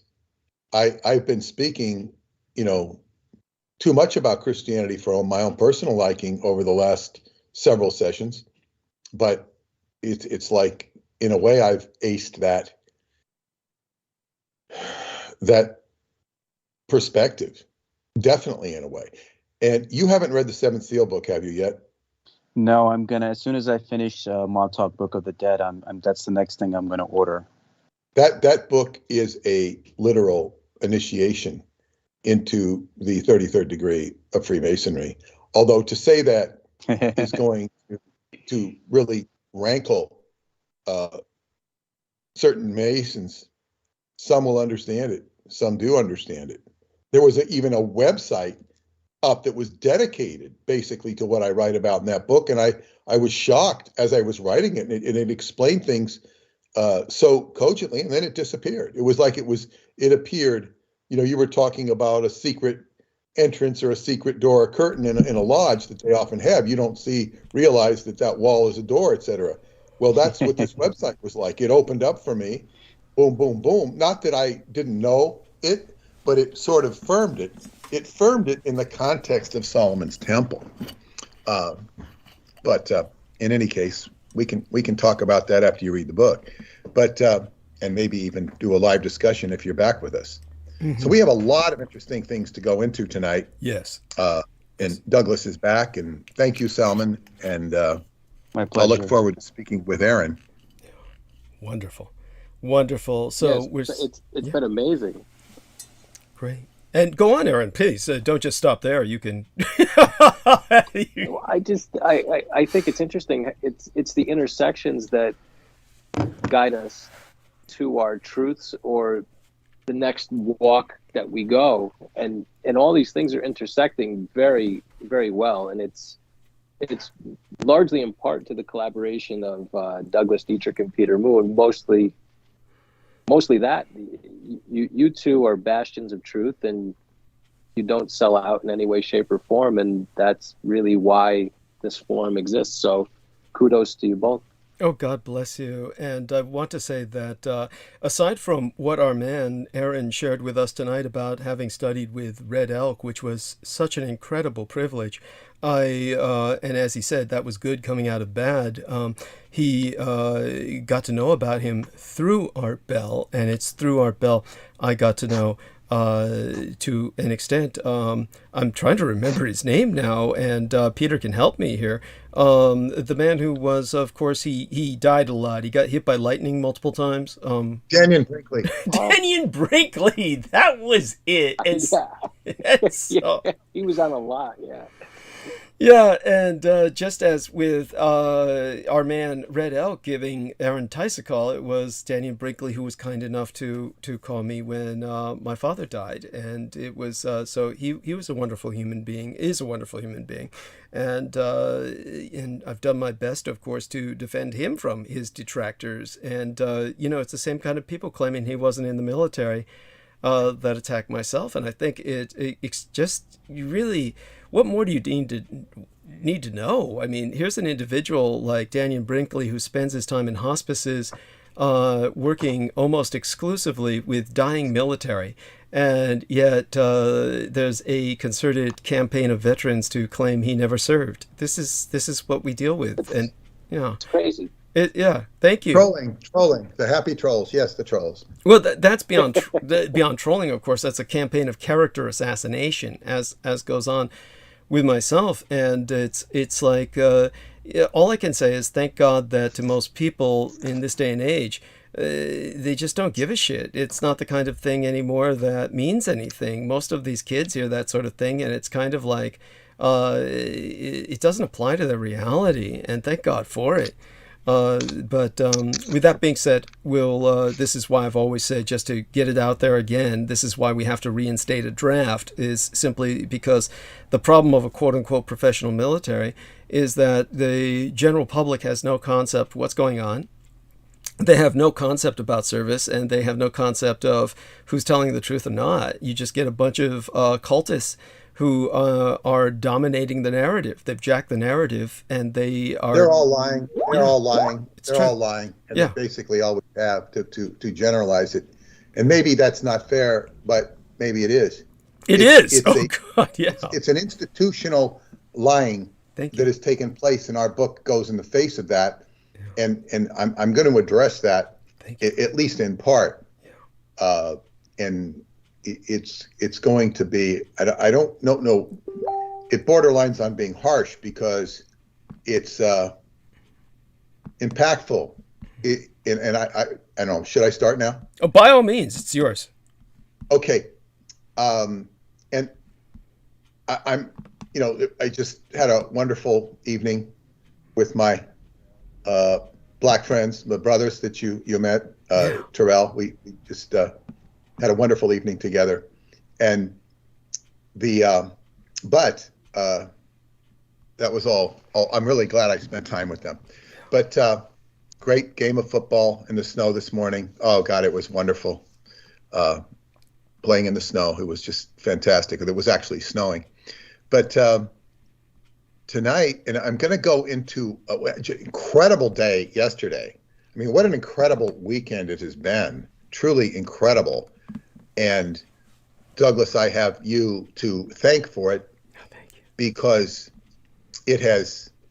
I was describing to someone what happened as a result of the events in Montauk yesterday, which is building on old events at Montauk.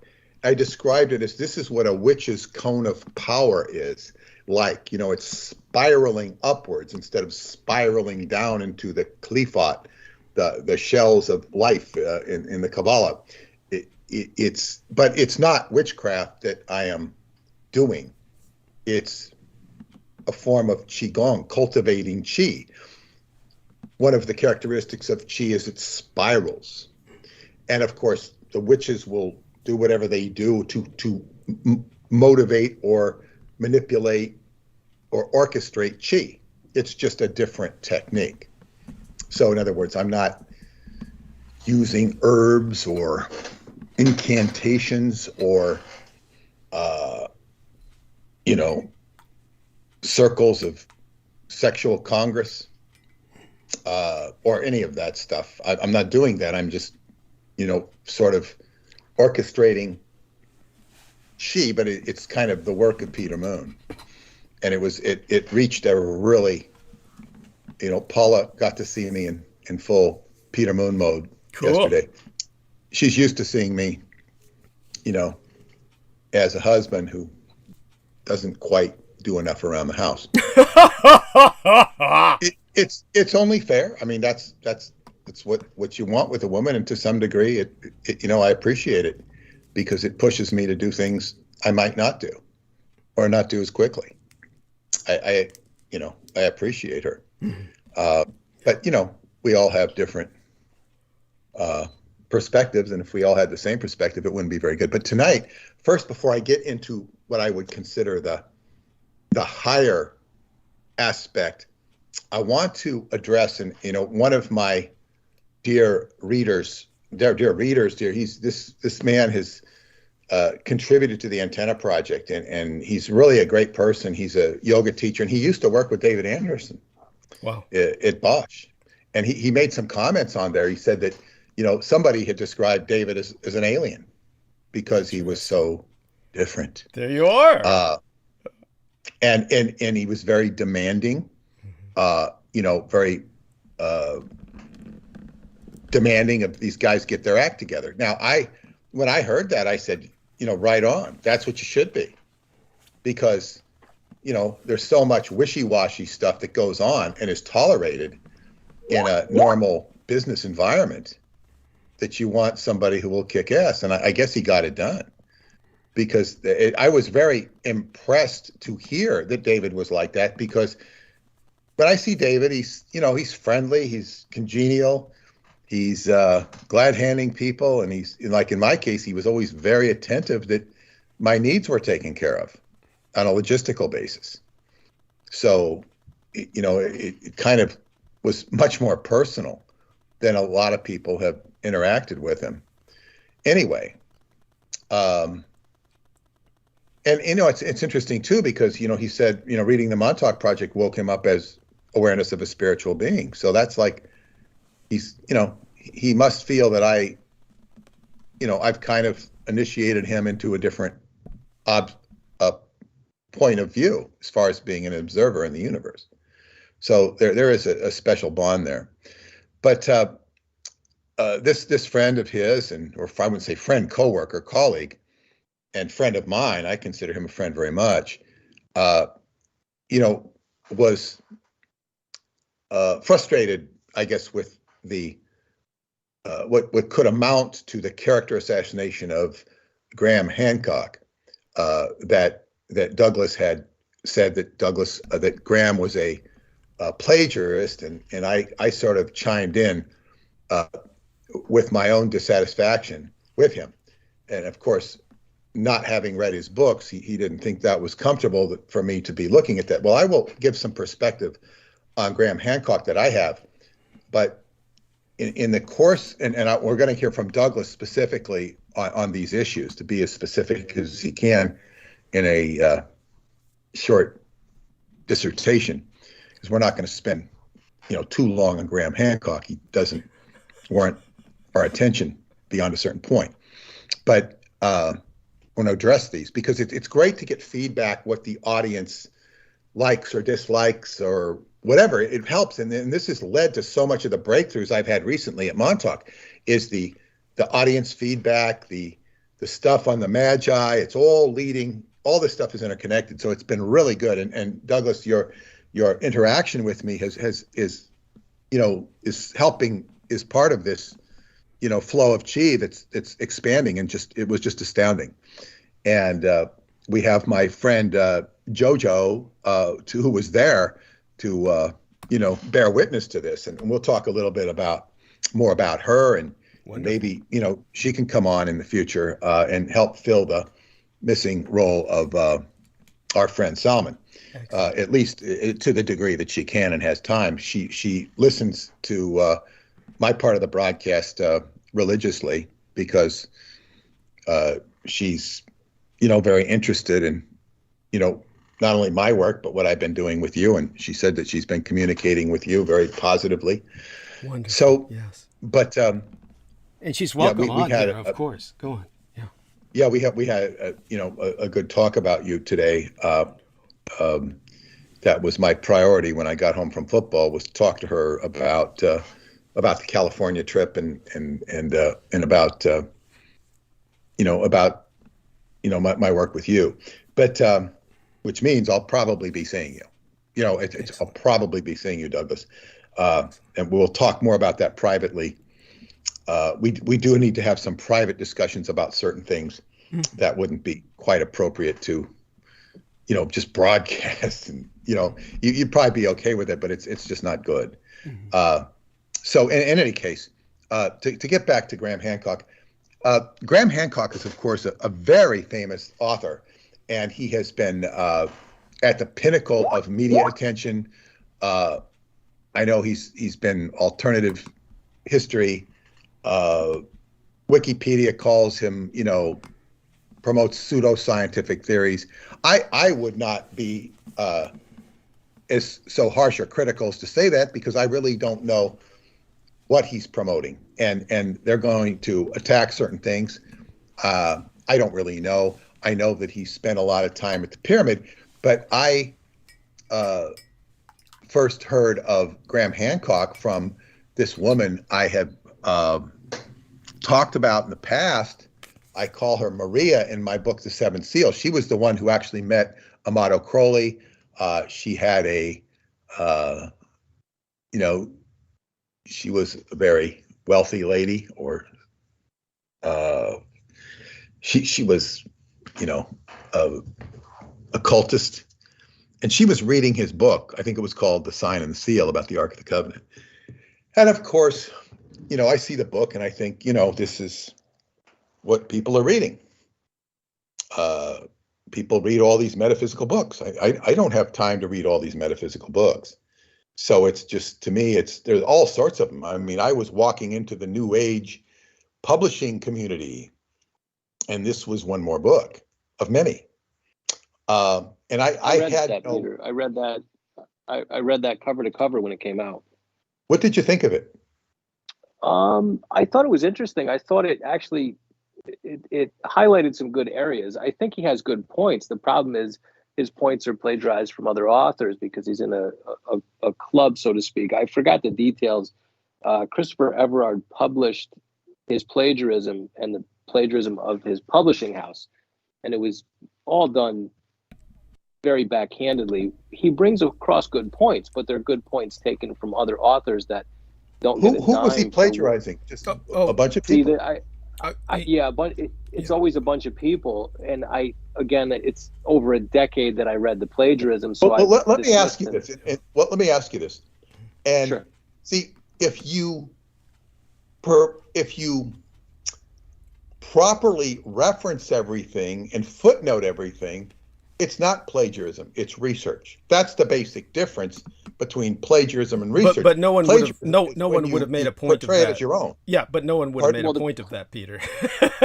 Yeah. So the plagiarism was such that the author who found a lot of the details, his manuscript was sent back to him, and then Graham Hancock published it with no issue. It was very, very blatant. Now, the good points that I think Graham brings out, which is someone else's points, is that when Solomon met the Queen of Sheba, she was not a white beautiful woman; she was a black beautiful woman. I thought that was an interesting point. He brings across some really, but we have to stop right there. Excuse me, we have to stop right there, and I'll tell you why. And if my friend Greg is listening, this is very important, and this was never my issue with Graham Hancock. It's not at all, because I don't know this. I mean, I'm glad, and I'm sort of doing a lead up so we can get Douglas's answer, which is going to be held in reserve for the time being. And here you are, Aaron, you've already studied this area, so this is corroborative of what Douglas was saying. And what's interesting here is if this is indeed what happened, and I have no doubt to question you, it's you cut the baby off right there. You throw out the baby. You throw out the bathwater, but the baby is a stolen baby. And this shows a person who is of extreme ill repute. It's beyond a mistake. It's theft. And it is it's worse than plagiarism. It's theft. Yeah. Well, what happens is in the publishing business, you want the author that's going to sell. So once Graham Hancock got a name for himself, I don't think a publishing house wants to promote a new author with like groundbreaking items. They would prefer to publish it under a well-known author with momentum. That's true. Yeah. So, go on. Yeah. So it all happened based on dollars. And again, I wish I had screenshot and could reference all these things that I researched, but it's, I'm so far down the road. It had to be 8 to 10 years ago that I looked that up and found the people that he did plagiarize. I mean, it was massive. Okay. I mean, we can accept that at face value, and you're speaking. Douglas will also address this, but it behooves the person who was challenging Douglas's claim to look this for themselves in addition to whatever Douglas has to say. But what I'm saying is, this is like, this is thou shalt not go there. You don't make excuses. You don't, enable this sort of behavior. This is more than a little mistake or a mishap or lapse. So this shows the disgusting nature of this particular human being. It's a disgusting, unethical character. Now, I have no personal axe to grind with this particular individual, but I will now share with, and I'm going to say this in the context of initiation, and that's where I first heard his name, but it didn't really mean anything to me. He was an author that was writing about esoteric topics, and I thought, okay, this is fine. I wouldn't mind reading his book, but it was, rather lengthy, and it really wasn't my subject. I might have, I was more referred to one of, I think, the references in his books to the fact, I think it was his or Bouval's, I don't really know, but it was my friend Chelsea who told me that they talked about off of one of the sarcophaguses, they found white gold, which was a remnant of the rituals. It was sort of a corroboration of the white gold associated with the Egyptian religion, which we won't go into now. But this is the point. And sort of my friend Chelsea was one of the most knowledgeable human beings you would find on the pyramid. It was my other friend, Howard Metz. Howard Metz was the vice president of psychotronics. He knew everything there was to know about the Federal Reserve. He knew everything there was to know about the Great Pyramid of Egypt.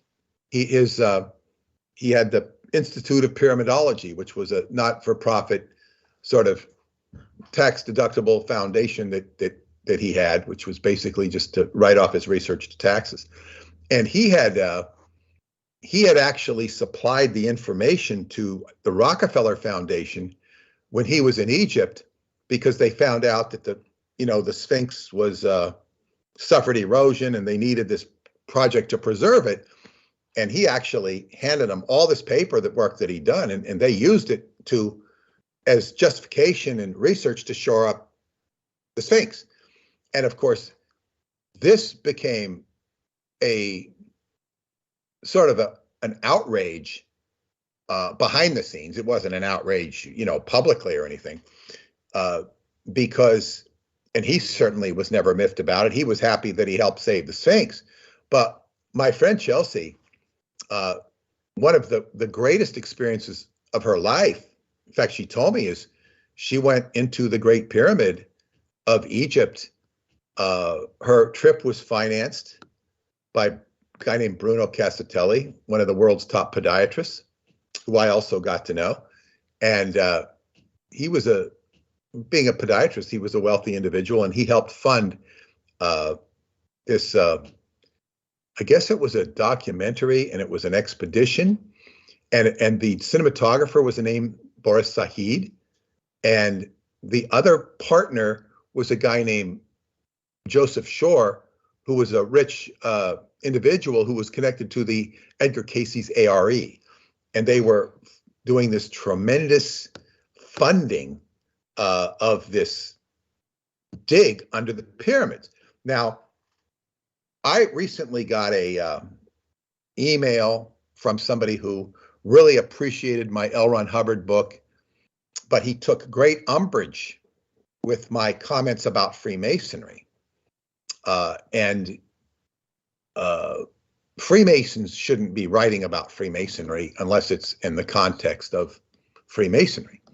And saying, I wish I could, I want to respect you, but you have to, sort of go back on what you said, because, the chamber, the Great Pyramid does not have 32 chambers. And, this whole idea of Freemasonry trying to create a moon child, and this is just ridiculous. Blah blah blah blah. This is not what Albert Pike says. And he's basically been initiated into Albert Pike and the Freemasonry.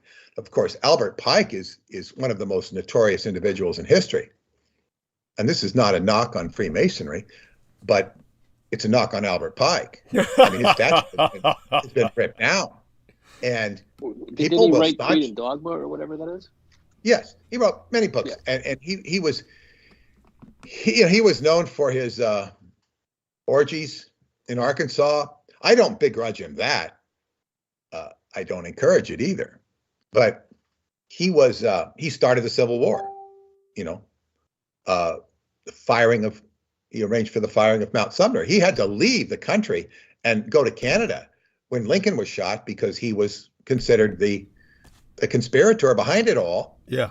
He was pardoned by Andrew Johnson, who was a fellow Freemason. But Albert Pike was initiated into 33rd degree, or was it the 32nd degree? I don't remember which, of Freemasonry by Caleb Cushing of Massachusetts, a just profound racist.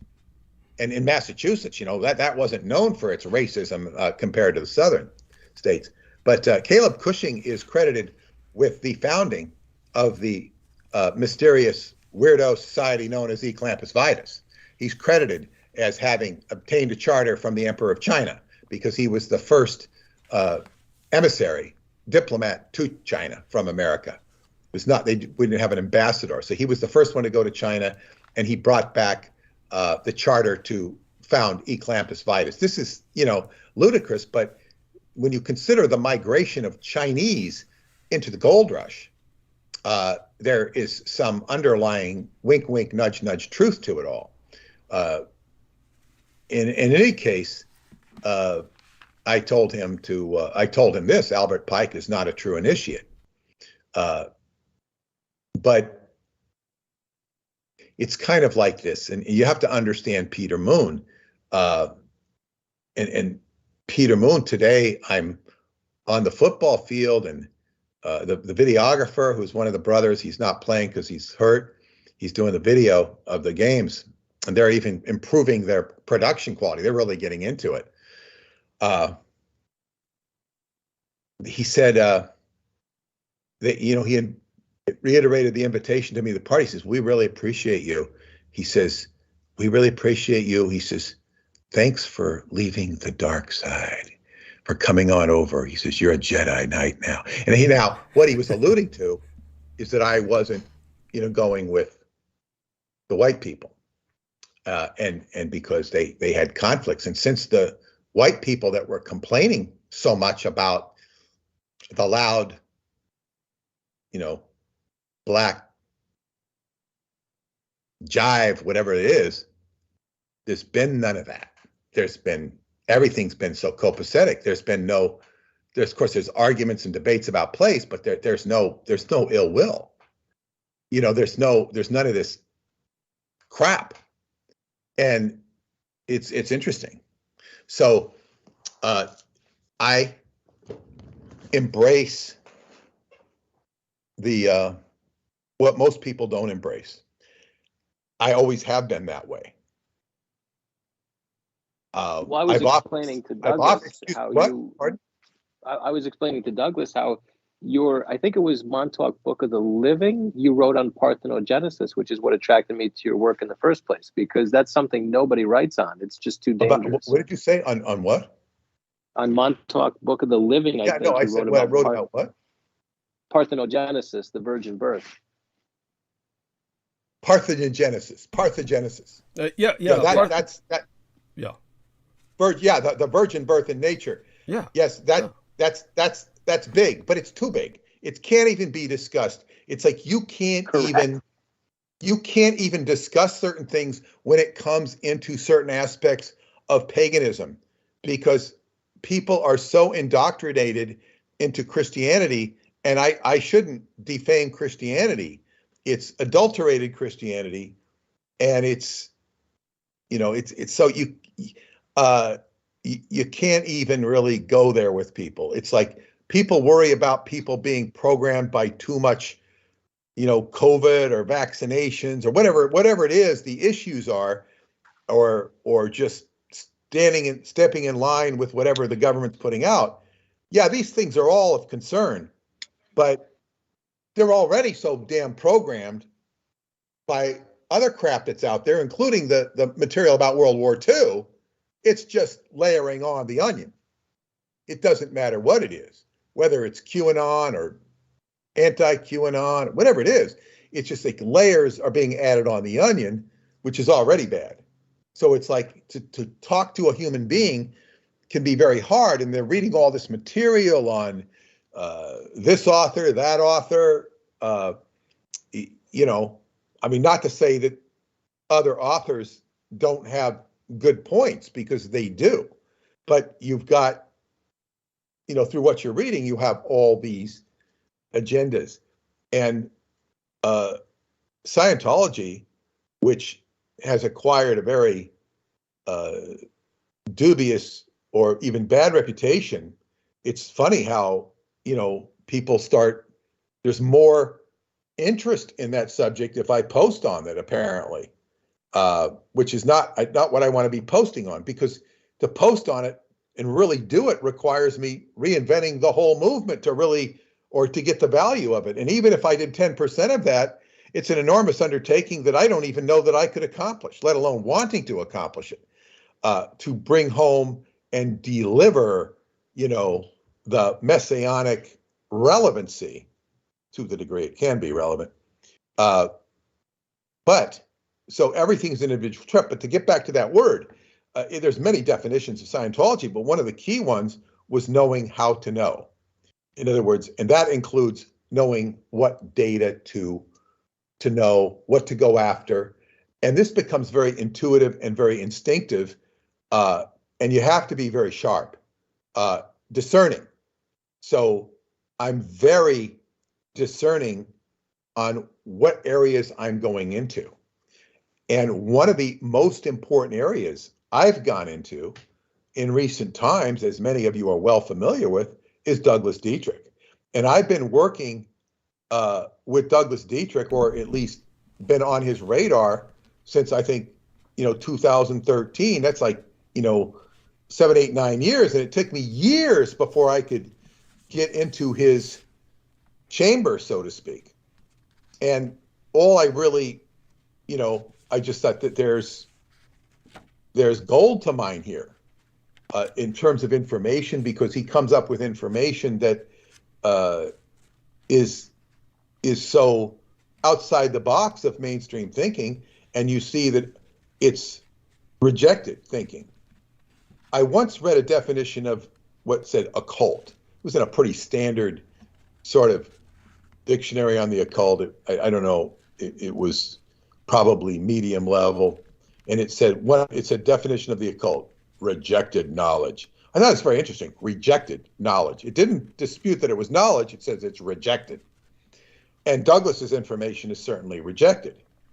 And of course, occult means hidden knowledge, but if it's rejected, it stays hidden. Yes. And I think that's because Christ was referred to as the rejected stone. And that equates to the capstone of the Great Pyramid. And here we're going to the pyramid, the Great Pyramid, of which Graham Hancock was such a quote unquote player involved in the Great Pyramid. And my friend Chelsea was involved in this project with the Shore Foundation. Now, I was being, briefed on this stuff, sort of inside information on what was going on. She was sort of, I think she got in trouble at one time for talking too much, not to me, because nobody knew what she was saying to me. And I sort of had to be publicly hush on so much of it. But anyway, she was considered, an expert on this. And one of the things she had studied, she said she read everything she could on the pyramid. And she also had what was it?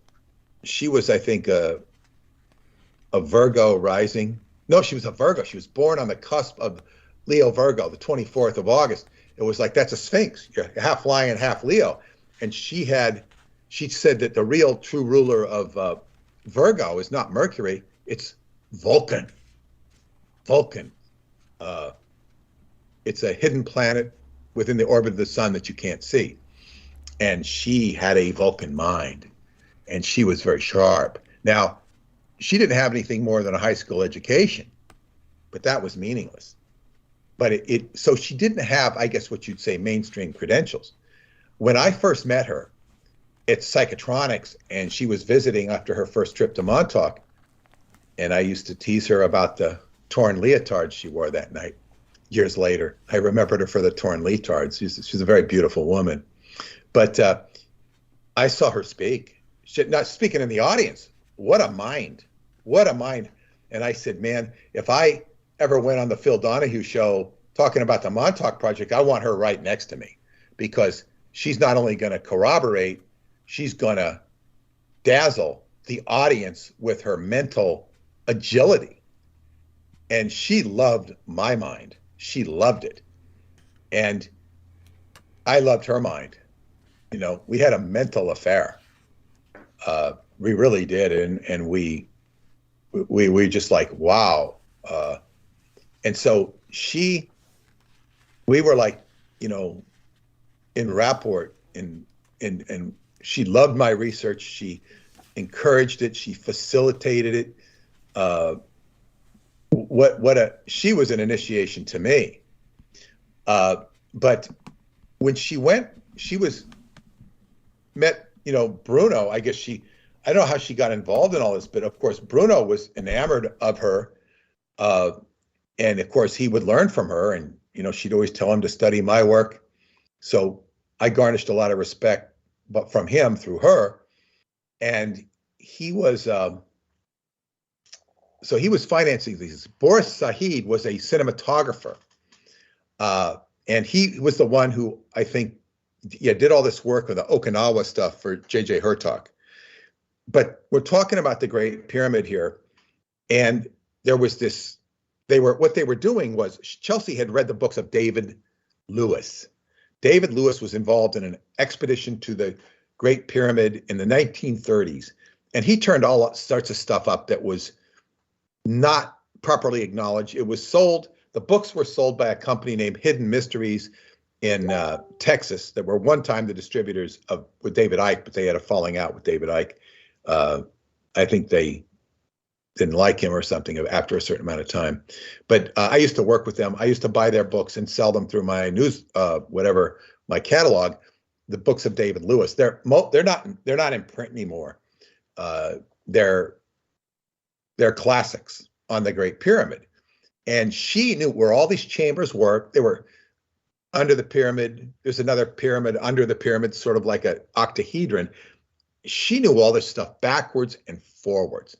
So there's these big conferences they're having with Zahi Hawass and all these people. I really had a marginal interest in this stuff because it wasn't my stuff. It wasn't what I was doing, but it was like she was giving me feedback because we were so close. And she said, like, she's so in this, and then people are talking all this bullshit. And you know, Graham Hancock was one of these people that was in this stuff, John Anthony West. And she just told me of the bullshit they were propagating. And I'm not even, I don't even remember what it was, but I knew it was, but this was the whole thing, is that they were talking about all this and that and the political positions about the Great Pyramid. And she gets up and starts talking and telling the real truth about everything. And pardon me if I don't remember the details, because I don't even care about this stuff. I really don't. I mean, I don't say I don't care about it, but it's not my area of research. And she explained, they all looked at her like, who in the hell is this woman? It might be Douglas Dietrich in drag. Her stuff was so controversial. It wasn't necessarily the stuff. In other words, it was like, who the hell is this woman? And who are you? And her title for the project was the Keeper of the House Records. I mean, it was a stupid made-up title, the Keeper of the House Records. That's what they called her because she, wasn't a PhD. She could see through the falsity of all these people. And then the outrageousness of it all was they produced this documentary called The Mystery of the Sphinx. The Mystery of the Sphinx. You might have seen it. It was Robert Schlock. Schlock's a good name for it. Schlock. And he'd also been over to Romania saying stupid things about, the book that I published because he's saying, we did our radar detector and there's nothing under here. We don't see anything under the Sphinx. It's like that stuff. It's cheap stuff going 30 yards down at most, if not 30 feet. Yes. It's stupid crap. Yes. But he'd heard of the book. And he'd also did a documentary on Choclabina Cave, although it was from about anthropology and stuff. So, these guys go in there and they bark up the wrong tree. And this is initiation. Now, in initiation, you will see things. You will see the jackals and the hyenas who are there to rip you to shreds. They will rip you to shreds. And this is why I'm talking about being harsh. And I will say this. So, I immediately, identified this guy as a jackal. And he wasn't the worst of the jackals, by the way, by far. But he was with them. And by the way, just so that people understand this is the kind of individual the Cholomonts would never even approach. Go on. Totally. But so this is the context that he came into me. And I'm not here to assassinate his character. I'm talking about initiation. And my friend is coming with me to Romania, and Romania separates the wheat from the chaff really fast. It doesn't have to be fast, but it can be very harsh. And you get the drift of what's going on, and it tests people. It tests them in different ways, and it often tests them in ways they do not know, just as what happened with my Qigong teacher. And I have been tested very severely in my life with my personal experiences. And I'm receiving a lot of tests right now. And some of my friends who know me, you always do good. Yeah, you're fine. Yeah, I don't always have such confidence because they don't really know what I'm dealing with. They just know that I've, got a good track record of overcoming things. Right now I'm doing well, but I'm swimming in deep water. And I'm going to dive a little deeper and I'm already in deep with the Douglas stuff. And this is some of the stuff that's, this cone of power. But I'm going to talk about initiation right now before we hear to Douglas about his version of Graham, and then we'll move on to a more upward thing. But the initiation is important. And so if this is indeed true of this plagiarism that Aaron says, and I don't need to know that he's a plagiarist. I've already seen the jackal factor with the Great Pyramid. But and this is my personal experience, so you don't have to accept it, but it's where I'm coming from, and I want to explain that. The pyramid of the energy of the Great Pyramid is loaded with its own booby traps, as anybody would know.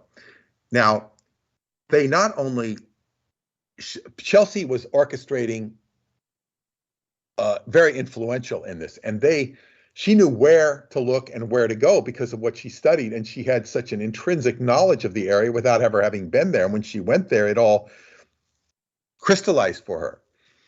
And she said that they discovered these chambers beneath the Sphinx, and they were flooded with water. I guess you could go in there, and they took video footage. Boris Said took video footage, and this stuff has never seen the light of day. I think it might have been sold for a short time after he was on the Art Bell show.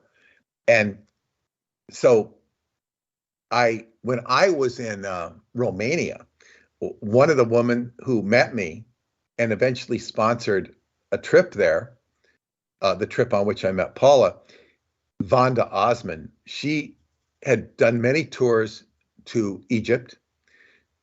She facilitated tours to sacred spots along the world, I really liked Vanda, and she said when she saw me in Romania, she says, "You should be doing seminars here in Costest at this hotel at the Cotizo." I'm like, "What, are you crazy? What am I going to be doing seminars here? What are you context?" So she wanted to do the trip to come back, and I have to say that when Vanda organized this trip, and I helped her with my own connections, she had never, ever, ever, ever had an experience like she did trying to organize a trip in Romania. It's like she might have been talking to yak herders from Mongolia who didn't speak English too well. I mean, that wasn't that bad because they speak English, but their whole protocol and she could not get an answer out of the tour organizer for how much it would cost for each person. She could not get an answer. It's going to cost $150 today for this and that thing. And she could not get it. She asked it. It was so frustrating. I even got a little bit involved. And finally, they basically said in a nice a way as they could, they basically told her to F off. Like it was just, they just could not communicate. It's going to cost you this. And it's almost like it was weird to her. Now, I think the way it worked out is like we were operating the tour, but I deferred everything to her. I mean, I was supportive to her. And I think the whole trip basically cost us both about $500 out of pocket, which was great. If you can do all that we did in Romania for $500, including the flight, it's great. I didn't get paid anything. I think she went out of her way, she did, to put me in a very luxurious accommodation in up by the valley near the Sphinx. It was very great accommodation. But the problem, and after, I mean, that trip worked her over good. She was somebody who'd been to Egypt, who'd done all these things, and Romania, man, stripped her down to size. And it happened right away. And here we are. Here's the beggar coming up. I'm taking her down from her bed and breakfast to, and this is initiation. Brought her down, walking her from her bed and breakfast to the boat where we go to the island. And this little boy comes out. He's like in a, G-string bathing suit or something. And it's a hot day. And he's putting out his hand. And I go, what? And he goes, one. I said, what? One lea. Oh, that's like, it's like a quarter or something. It was a paper, like a $1. I give him the $1 he wants. Oh, thank you. And I said, see, that's the Solomonari, like coming out of the woodwork. You give the money to the beggar. He just he wanted 25 cents. He didn't want any more. He was happy. And she says, look at his leg.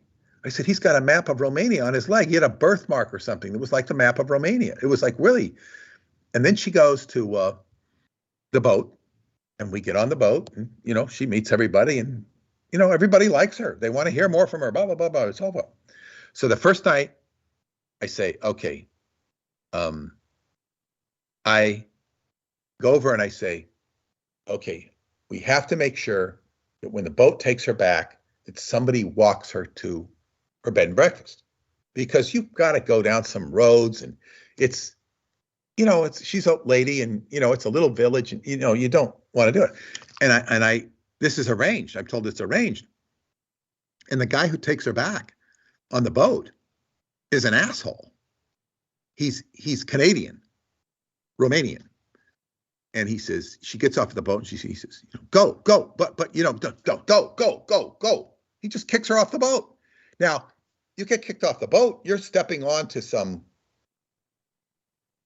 metal tube that's going out into the water. It's not there, and it's just dark. I don't know if she had a flashlight. And then you've got to go up these metal staircase that's like kind of broken in spaces. I mean, you can get up there. You've got to go up by this power plant, and then you get on this old road, and she gets on the road, and then all these dogs come out at her. It's like, what this son of a bitch is that didn't take her. And so she makes it down to the road. She gets to the road. She walks up. She's going up, and she she got to get a key because all the houses are gated, and she's going to the wrong place. She doesn't recognize it. She puts the wrong key in, and all of a sudden this car comes down, and she sees it's a police car, and she jumps in the bushes. Stupidly, she jumps in the bushes like, what are this, and they see her and they take her out of the bushes, and they don't speak English, and they take her down to this kind of little, it's not really a police station, it's just a little police unit place. It's a very small village, and they take her there, and it's just like, they don't understand her, she doesn't understand them, and somehow it turns up B&B. When they hear B&B, they understand it. They call the woman at the B&B. It all gets sorted out, and they bring her back, and it's kind of funny, to the policeman, whatever, kind of funny. She comes the next morning, and she's completely like horrified, like, oh, I got to tell what happened. Oh, I got to tell what happened. And then, she had a lot of challenging experiences on that trip, which I won't go into. And I supported her as much as I could emotionally. She didn't want to have anything to do with my mother-in-law, who I wasn't my mother-in-law yet. They wanted me to come there and speak, but she didn't want that. And I knew if I did that, it would upset her. So that's why I didn't meet them the night before I met Paula. I would have met Paula that night. She would have been part of the audience instead of meeting her at Sarmasijatuza. So she did me a favor there. I got to meet Paula at Sarmasijatuza, which was symbolic. But this woman, and I remember, we stayed friends because I didn't never, violated her or hurt her, or I was supportive to her because I had a professional association and I respected that. And I remember seeing her and I said, I know, we won't be doing this again. I just knew it, and she's a very dear lady. She contributed very nicely to my life. I heard that she has acquired Alzheimer's and is being taken care of by her daughter. So we've lost her, at least as far as I know. But I wouldn't say she had Alzheimer's because of her trip to Romania, but she met her medal there. And so initiation is very important. I could give different examples, but your medal is tested. And there were many people that came to the Qigong class. Some young guy comes up and he says to me, he doesn't have much of a curriculum here, does he? Doesn't have much of a curriculum. And I said to him, well, you see, he teaches by what is called infinite mind.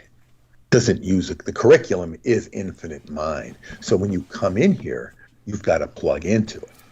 And if you plug into it, you will learn. If this isn't a curriculum where you do Qigong 101 and Qigong 102 and now you know this, and now we put a black belt on you after you graduated and you can go out and show off your black belt to your neighbors. This is not what it's about. My teacher, basically got rid of all his black belts, put them in a folder somewhere when he had many when he met his teacher, and he had to start over. And it's not to say that what he was a potent black belt. He was potent. So, but he had to start over. He had to empty his cup and learn things anew. So everything that he learned with the fundamentals of this teaching system, he could go back and use the black belts, what he learned with, infinite power, if he wanted to use them at all. So it's like, and so this guy is sitting, I want a curriculum. I want to study like I studied at the Tony Robbins course or whatever it was. I don't know if Tony Robbins has a curriculum. I'm just saying he's a very popular teacher. That's why I say that. So I can't compare that. But so it's like, and then somebody would say something and my teacher would cut him off without them even knowing it. And I only would learn these things because he just kind of like, I just had a relationship with him where he would tell me stuff that he wasn't telling other students. And the only reason for that is because I did what he told me. And he knew I was was doing what he said, and I was learning. I was an actual student, and I was learning. Did I learn everything he knew? Not by a long shot. And so the other students know things. We complement each other. And I was showing JoJo something overlooking the cliffs at Montauk yesterday. I was circle walking, and I was really kind of amazed at myself because I was going into all of this description of what I was doing and why it worked anatomically and physically. It's very impressive to hear from a pragmatic standpoint. It's just pragmatic. But the only thing I really learned specifically from my teacher was that this exercise spins the blood. Everything else I was talking about it, I had learned from doing it. Those who do know, those who don't do, don't know. So the initiation, I went off to Romania. This woman Vonda had initiations up the kazoo in Egypt. And I cannot, and people go to Egypt and they can have trouble. Understandably, there's a lot of condensed energy in that pyramid. I've never gone to Egypt, and I've never had any interest in going to Egypt because I always felt I have no business there. I do not have curiosity. I can learn all I want about the Great Pyramid by watching videos and reading books. Going there might accelerate, but I've got no purpose to go there. No personal purpose. That's not to say it's not of value to other people. It's just I go where I'm supposed to go. There's something about knowing your own path, and that has not been on my path, and I've learned an awful lot about it. Okay, and Chelsea, for all of her knowledge, which was quite deep and quite insightful, she told me that all the people on that trip, her and Boris and Bruno, all had severe problems as a result of that trip. In other words, they were penetrating areas. They suffered for it. And Chelsea acquired breast cancer, eventually emaciated her breast, and she passed away several years ago. She did not for a minute believe that it didn't have anything to do with the pyramid. I would also tell you that her mother died of breast cancer. I would also tell you that her other sisters are just fine, as far as the last I heard. They didn't have this problem. They also, one of them, they didn't have her knowledge. One of the sisters who's I met, she's much more Asian looking. I mean, she looks strictly Asian. Chelsea obviously looked part Asian, but she could, you wouldn't necessarily know it. But the one that looked very Asian, I had met her once, and I said, man, you've got it, you've got more juju than Chelsea. She says, well, yeah, but she does not have the, I guess what you call the Virgo verbal analytical acumen that Chelsea did. So, and I think one of her daughters kind of had an obsession with Anton LaVey. She contacted me once, but that was about it. Wanted to say hi, but the daughter, but I never heard back from her. I said, yeah, I know who you are. I remember who you are. But she had struggles, some severe mental struggles from what I heard. But what was she doing with Anton LaVey again? No, she was interested in him. She was, I don't know what it was. I mean, she had an inordinate interest in him. I don't know what it was about. I never found out. I think she tried to commit suicide too.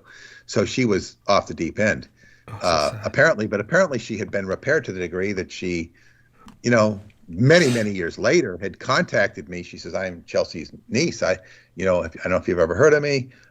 Yes. And I said, yeah, I have. And I wanted to open a dialogue with her, but it didn't go anywhere. Anyway, she said hi to me on Facebook, basically. But the initiation, she suffered from this. Boris died, and Boris took all this footage. And this footage, as they say, Vonda knew about it. She tried to get it for me, but it just wouldn't surface. I wanted to get it and put it on YouTube, show it. This is very important footage, and it's just been lost. It was sold for a bit, but not very much. And Bruno, I think he survived. He had 1 or 2 heart attacks. I think he went through a lot of hell, health-wise. He might still be alive. I just don't know. I think he is. He's a very nice man. But they all suffered from this initiation, which was very high level, and they were trying to get out the truth. But it was all superseded by this stupid documentary that was just shit-canned all the good stuff that was found. It was like, the media taking over and, making this big to-do about the Sphinx, and they showed that, oh, yes, there was erosion that took place. Well, that was yeah, that's Robert Schoch. Yeah. Yeah, and that was Charlton Heston. Yeah. We got guns in the pyramid. Got guns. They got apes and guns. Damn you all to hell. That's Charlton Heston. But this is so you see the pitfalls of initiation. And, Hancock was just in the background as Jackal. From this perspective, this was the perspective I had. And there was a lot more stuff she talked about. I'm not going to go into it because I don't remember all the details. So, but he was one of many of a team of people that were, let's just say, hanging around with less than noble motives. And from what I heard, he wasn't the worst, but he was one of them. John Anthony West. John Anthony West, I actually met John Anthony West before he died. I was at a conference in Baltimore for some Fortean Society, I don't think it was the original one, but John Anthony West was there doing his talk. And I saw him afterwards, and I showed him he had these 2 big bottles of gin. I mean, they were huge. 2 big bottles. This is what, he was an alcoholic. Jesus. A bad one.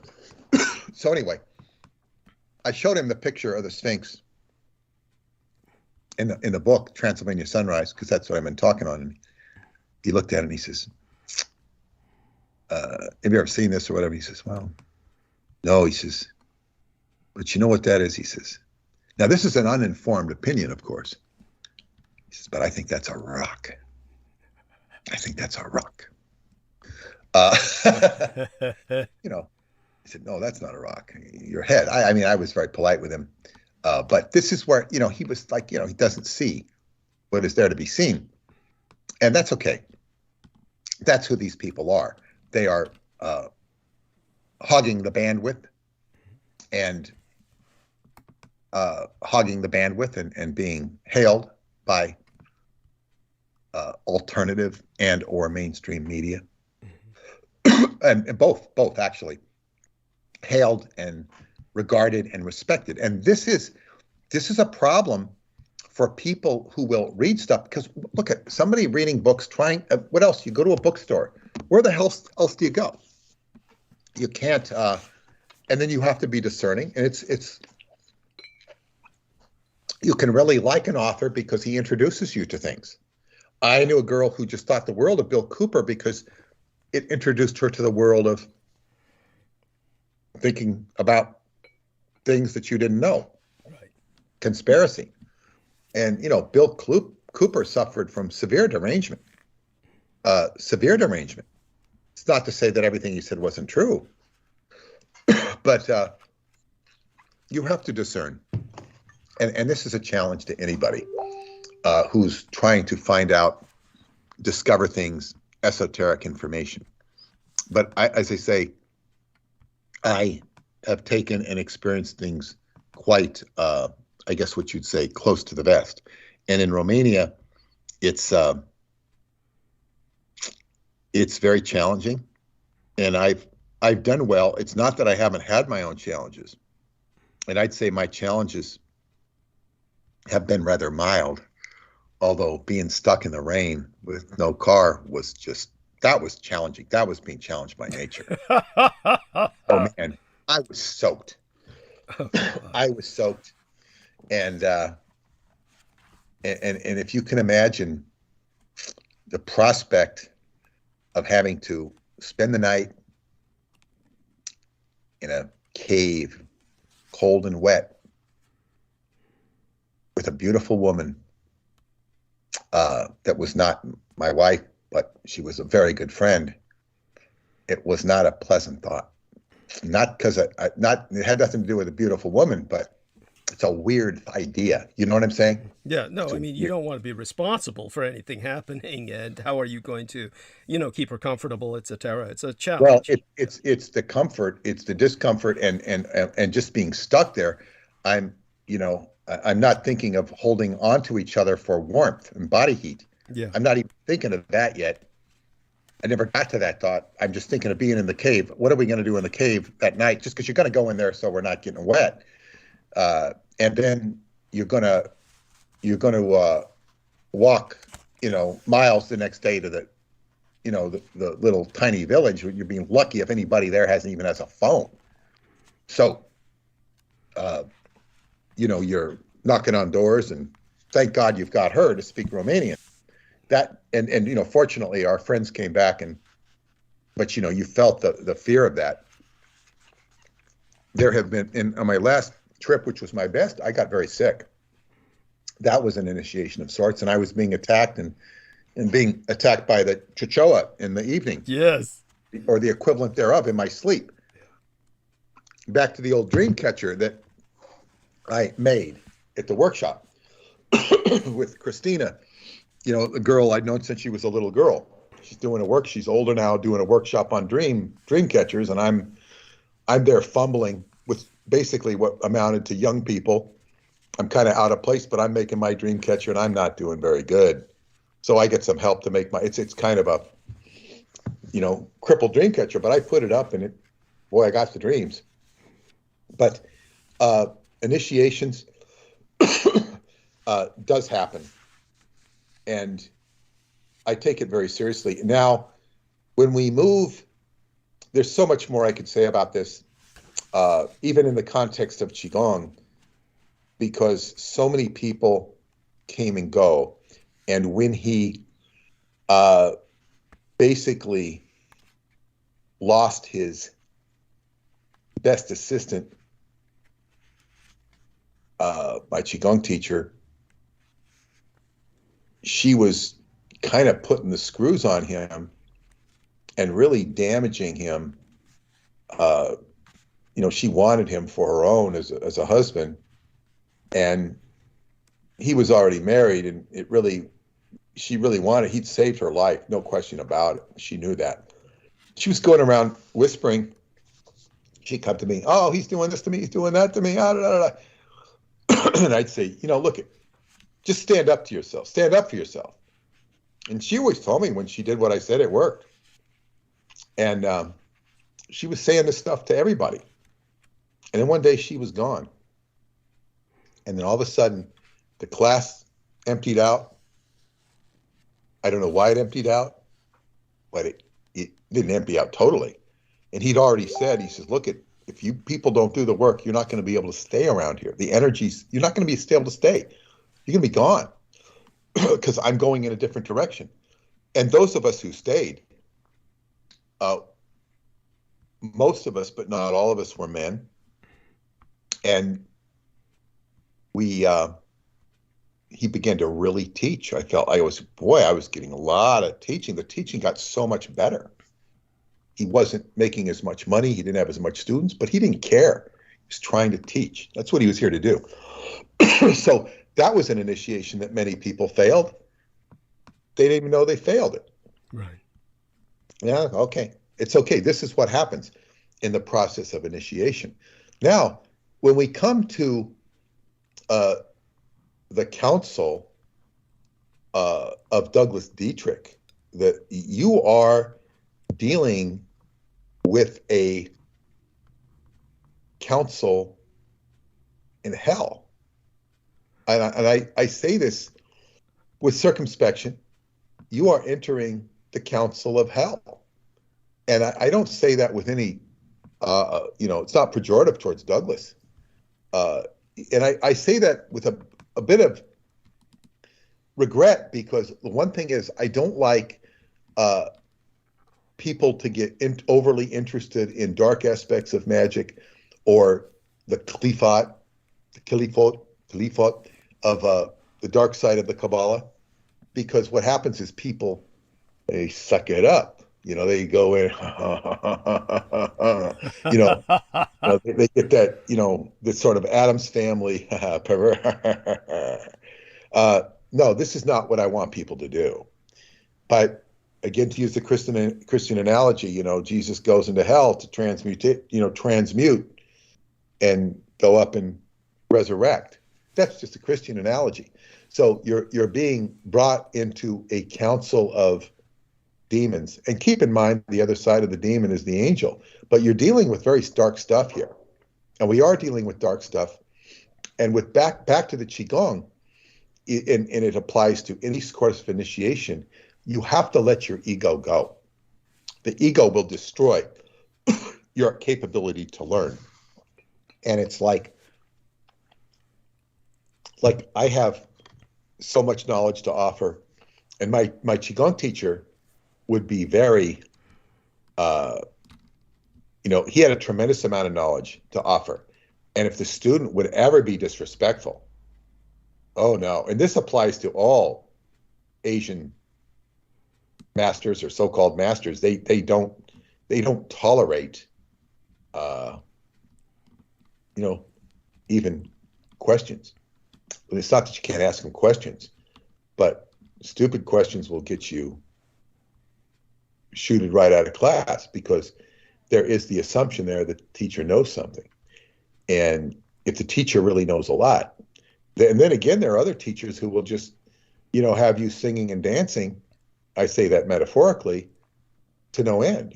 Come in and play the polka, and you'll just be playing the polka for 15 years until you realize this is all this guy's teaching is the polka.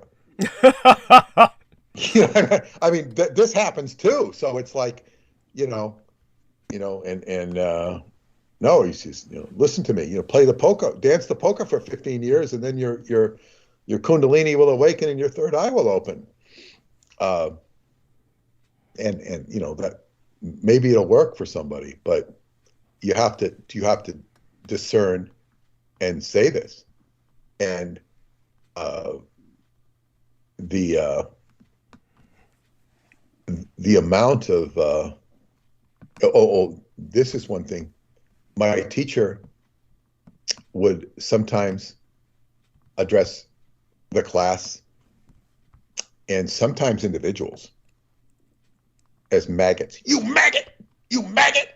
Interesting. And he never called me a maggot. He never did, because I guess he didn't have to. Right.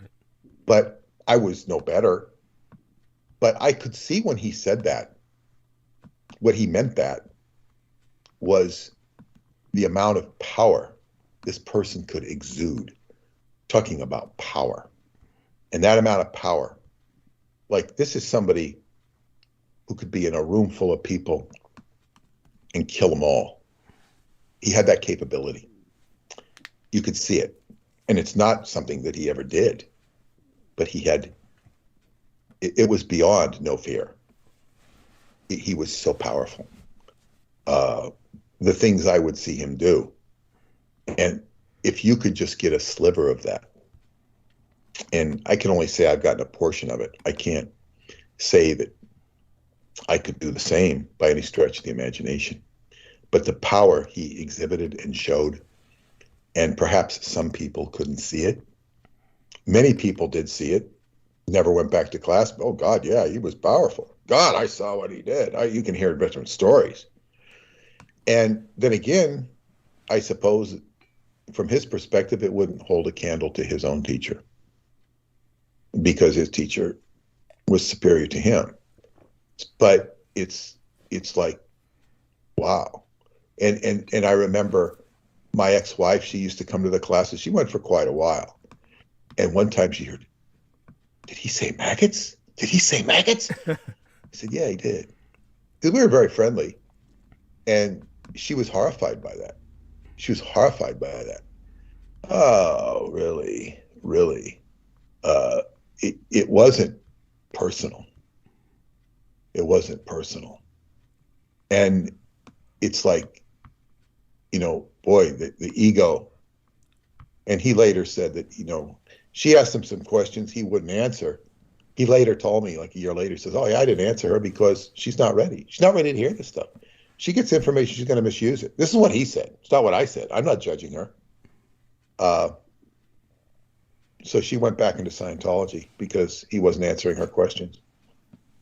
So sad. So it's like, yeah, she missed the Qigong initiation. And she got some of it, but she's not, maybe she'll come back to it someday. But so it's in other words, this is very tricky business. And I could say that, my friend here, he wrote me with a personal issue, and I think I gave him very good advice, what he needed to handle it. And if he does it, I think it'll fix that problem. That's not something Graham's going to give you. And there was another thing I saw, Graham was talking about his hip replacement and, how this hip got him here and his old hip got him there and there. And it was like, to me, it's like, okay, you got your hip replacement. Okay. This is like, some kid, okay, I've got my Easter bonnet and I'm going to wear it to class now. His Easter bonnet. He's a man, and it's like, you got your Easter bonnet, and we'll see you in school, but okay, and I don't know. I don't know if it's a good idea. And I can show, my teacher taught me an exercise for hip replacement, how to avoid a hip replacement, how to repair. And I do it every day. Not because I need a hip replacement or I'm a potential candidate for that. It helps me with my football. It strengthens my hips. It strengthens my legs. I need to strengthen my hips every day because in the past I've had a challenged sacrum. And I do it every day. I do it with circle walking. I do it every day. And as I said, my hands and feet are singing when I wake up. The back feels great. But if I don't do this stuff, I could get away with doing less of it just to keep my back okay. But I find if I do it every day, it makes me limber. It makes me able to play football with these young guys, which is like, wow. And I want to keep, they were complimenting me on how well I did on a few plays that I could have done better. I knew I could have done better because I stayed with these fast guys, but I couldn't quite avoid them catching the pass. They made great catches, but I knew if I had a little bit extra, if I just had a little more effort, I could have stopped the play but I was still being complimented for it, but no, I could have done better. So I want to do a little bit better. And the more stretching you do, it's just, and this is talking to somebody here who a couple of years ago really couldn't even run. I could not run around a track. I could not because I'd allowed myself to deteriorate. And now I take it very seriously. And it's like I've recovered so much. I couldn't have done the things I did without. And here is I'm taking what my teacher taught me and doing it. Take what he taught me years ago. And based upon, it's never that I stopped Qigong, but I wasn't doing the right things. So the initiation is a very, but it's like you shouldn't be afraid of it. But as they say, if I'm going to take somebody to Romania, I look after them to the best of my ability, and people are sometimes surprised. And I do the best I can, and it's. I never understand why they're surprised. I mean, like, what do they fucking expect? I mean, it's a nation. No, I will tell you why. I'll tell you what. I have gone out of my way to the nth degree to be courteous to certain people, to get them to be able to do certain things, and I do the best I can. Like, for example, David Childress once told me, that he'd take these people to Nepal or India or whatever, and these are, expensive trips. He's leading a tour, and they get pissed at him because, okay, you've got the night off here, go do what you want to do. No, they want to be shown this and that and this. And it's like, look, I'm taking you for the trip. We're going up to the Himalayas or whatever. They want to be entertained the whole way. And that's a little bit too much from his perspective. And I'm not begrudging him this. He says, you're charging people thousands of dollars to go on this tour, and they can be very difficult sometimes, because they want the dancing bear and they want you, to show them where, Christ went to India or whatever the hell, the tourist attraction is or whatever. And he's basically taking them on a trip to Nepal, which is rough, tough, and rugged, and you're sitting there having to breathe and go up from one station to the next. You can only spend so, you can't go too far. You got to stop in a certain place, and it's just a hike to get there. He's basically showing him how to get there and survive. He's not trying to, tell him the history of the Yeti and the Sherpa. He's not. In other words, he's not swinging the pendulum towards entertainment and lore. He's basically taking them on a trip, and you experience it. And maybe he could be a little, I don't know what he does now. I don't even know if he does it. Maybe he could have been a little more clever in, giving them a little bit of what they wanted, but it's hard to do both. I mean, honestly, it's exactly as he would tell you. If you're trying to take people into this rugged type of terrain, you can kiss that entertainment shit goodbye. It's not.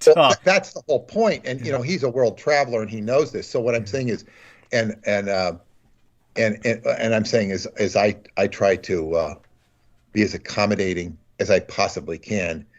In a way, I was not accommodated for. I had it very rough, and whatnot, and that's not why I do it. But you're dealing, and I was, but also treated very nice by my friend Nicole. She, and by the way, Nicole, good old Nicole. I was on the Skype with her. We did a video conference, and this is interesting. I don't want to get too off the subject because I want to wrap up Douglas, and we'll get into the initiation. But she said, oh, the poor girl. She's in China. I'm talking to her in China. I thought she was in Romania. She's in China. It took her a long time to get back to Romania, like 2 years to get back to China to do her teaching. And they've been sticking swabs up her nose. She looked a little, it's a swab here, swab there. Yeah. It's like, took her I think 2 weeks to get out of quarantine or something. I mean, it's all bullshit. But she gets, oh God, she looks so, in a way, aurically disheveled. But then there's such a beauty in her and a radiance inside of her. It's just beautiful. It's inside of her. And because we're like really close and we've spent so much time together, it's like, and we're talking. But then she says, oh, you look so good. You look so young. She says, you look younger than David. I said, well, I said, that's interesting. I said, when did you see David? She says, oh, I saw him in a video last year at Atlanticron. It was like, it was a preamble to Atlanticron. He was doing something on the video. She says, yes, he looks like he's aged. I said, well, he's 10 years younger than I am. No, he's not 10 years. Yes, he is 10 years younger than I am. Jesus. And I said, wow. Is she talking about David Hatcher-Childress? Oh, no, David Anderson. Oh, David Anderson. Okay. David Anderson. And it's like, if her, video can distort things, but if that's true, maybe she's seeing a different David. I mean, kind of. No. Well, there's always that possibility, but I know he has struggles with health as anybody can or would, and that time travel is not necessarily, the answer to longevity. We don't know how booby-trapped it is or how challenging it is. We really don't. And if her report is reflective of being accurate, it suggests that I'm better off doing Qigong than time travel. Yeah, well, definitely. I have no doubt that time travel is going to have collateral damage, or certainly has potential for that. A big issue. So I'm going to back off now. I've said enough. I think I've gotten my point across. I might have belabored it too much, but it's very important. And so I think I've got my point. This is my perspective. But now I want to turn it over to Douglas before I go back into the narrative of the upward spiral. If you could just, so we could just terminatedly deal with the Graham Hancock situation and be gone with it. We don't want to spend too much time on it. Well, we could handle this in one of two ways. We can basically have you do the upward spiral, and I can go into it when you check out for the night, or we could have me just do this and you hang out for as long as you want, and then we can continue the upward spiral on Wednesday, because definitely Wednesday will be here before you know it. I want to now. I want to do it now. Do the upward spiral now, because what I can do is I can take on Graham Hancock after you check out for the night, because that's going to, I need to put that in context. Yeah, so go on. And you have some specifics on Aaron offered, he didn't remember everything. Do you have more specifics on the plagiarism? Oh, dude, you know I do. I want the audience to hear that. Yeah, You'll get to that. Yeah. And you can fast forward to that if you want, or read it later. Yeah. So with the upward spiral, by all means, take us there. Okay. Wow.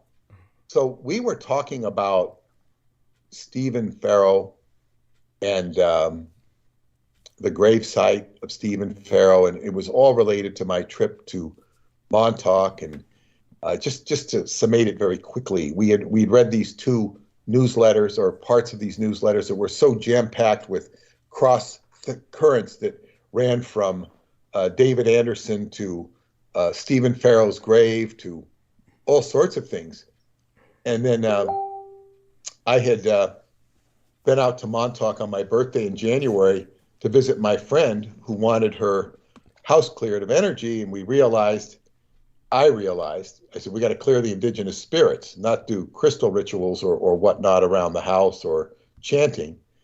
So you want to clear the energy of the house, you have to acknowledge the indigenous spirits. They were all over this Fort Pond over here. This is where the Indians used to live. And then she pointed out to me that this was a post office. I said, if it was a post office, when was it? She told me the time. I said, then Stephen Talkhouse Farrow, the most famous postman in the history of Long Island, because he would mail letters for 5 cents and walk up and down anywhere on Long Island to deliver them, as far as Brooklyn if necessary. And he was the most famous of the pharaohs. They called him King of the Pharaohs, but it was his brother who was the king. Preeti Barnum paid him and billed him as King of the Pharaohs, but it was King of the Montauks. But it was his brother David who was the king, and he was the most famous, Stephen Talkhouse Farrow. Now, as I read this, I had an experience at the gravesite years ago with my friend Kim and my friend Yonda, and Kim's the one who wanted her house cleared. She says, this is years ago, she wanted to see the graveyard of Stephen, or the gravesite of Stephen Farrow, because she's part Montaukett. And I said, she couldn't find it, so I took her. You go East Lake Drive, which is pretty much the last road before you keep going to Camp Hero. It's miles away, but the last kind of part of the town of Montauk. You go down East Lake Drive a few miles, and then there's Pocahontas Lane. You turn right on Pocahontas Lane. You go on, it's a road, and then there's even a dirtier road, not paved, and that's Talkhouse Lane. It's not even marked. You go up that, and then you see the graveyard, and there's all these expensive homes around it. And I took her there. She says, I can't believe I couldn't find this place. And then she says it aloud a second time. A thought goes through my head, and I say, that's because you didn't have the gatekeeper. And then the gate opens on its own. And Yonda, who was standing by outside of the car, says, I saw that. So this was And I said, well, that's because you didn't have the gatekeeper, Kim. I vocalized it. And now we had the gatekeeper, and that allowed us entrance to the grave. And we went there and paid our respects. Now, I realized in the reading of all this stuff that we had to visit Stephen Talkhouse-Barrow's grave. And of course, Kim had given me a dream catcher for my birthday. And I put that over my bed, and I had dreams that I shared with David Anderson that led me to him talking to me recently. Not talking to me, emailing me, which encouraged me to send all the information I wanted to about the cave. So there was a lot of energy buzzing here. I still might hear back from him on that. In the meantime, this woman he was responding about, he says, should I say something to her? She's now offered him as much as $1 million, to travel in time. And she asked me if he would do this. I said, I CC'd him. I said, well, look, that's up to him. But I said, my opinion is, I said, wait, my opinion doesn't matter. But this is not necessarily, I don't know what I said, but I said the issue, it's never been an issue of money. He doesn't need money. She's going to contribute to the World Genesis Foundation. It's not right. He's not going to, oh yeah, $1 million. I'll show you the time reactor. And it couldn't do good for this woman because she's depressive, suicidal. She thinks retrieving her son will save her problems. It couldn't, in my opinion. It could only mess things up. Right. But it's like extreme stuff, and this is sort of the burden of time travel. It attracts the most desperate in mankind, which is the sins that Christianity talks about. It's desperation, it's horror, it's everything. And I think he might have, I don't know this, I think he might have been impressed at what I wrote about some of the burdens of time travel. And what I need to do is address if I can get to my next series, the psychology of space-time. The second series is about censorship and access. Censorship and access are part of initiation. And this is what I'm pursuing with the cave. It is an initiation. So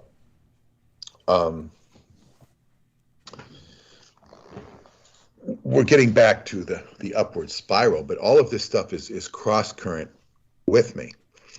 And Stephen Farrell's grave. So I said, we need to go to Stephen. I realized we need to go to Stephen Farrell's grave. That was is that the grave where you set up kind of like the pinwheel that the kids were sabotaging, and then it got. No, that was a medicine wheel, okay. And that was in Romania. All right. And that I had set up a medicine wheel in Montauk at the direction of John Hardy. Mary and his mother had written the book Pyramid Energy. She's from Michigan. They're from Michigan, but that's the medicine wheel is all. There's a Romanian connection. So anyway, I said we got to go to Stephen Farrell's grave and revisit this thing, which was part of the clearing for her house and part of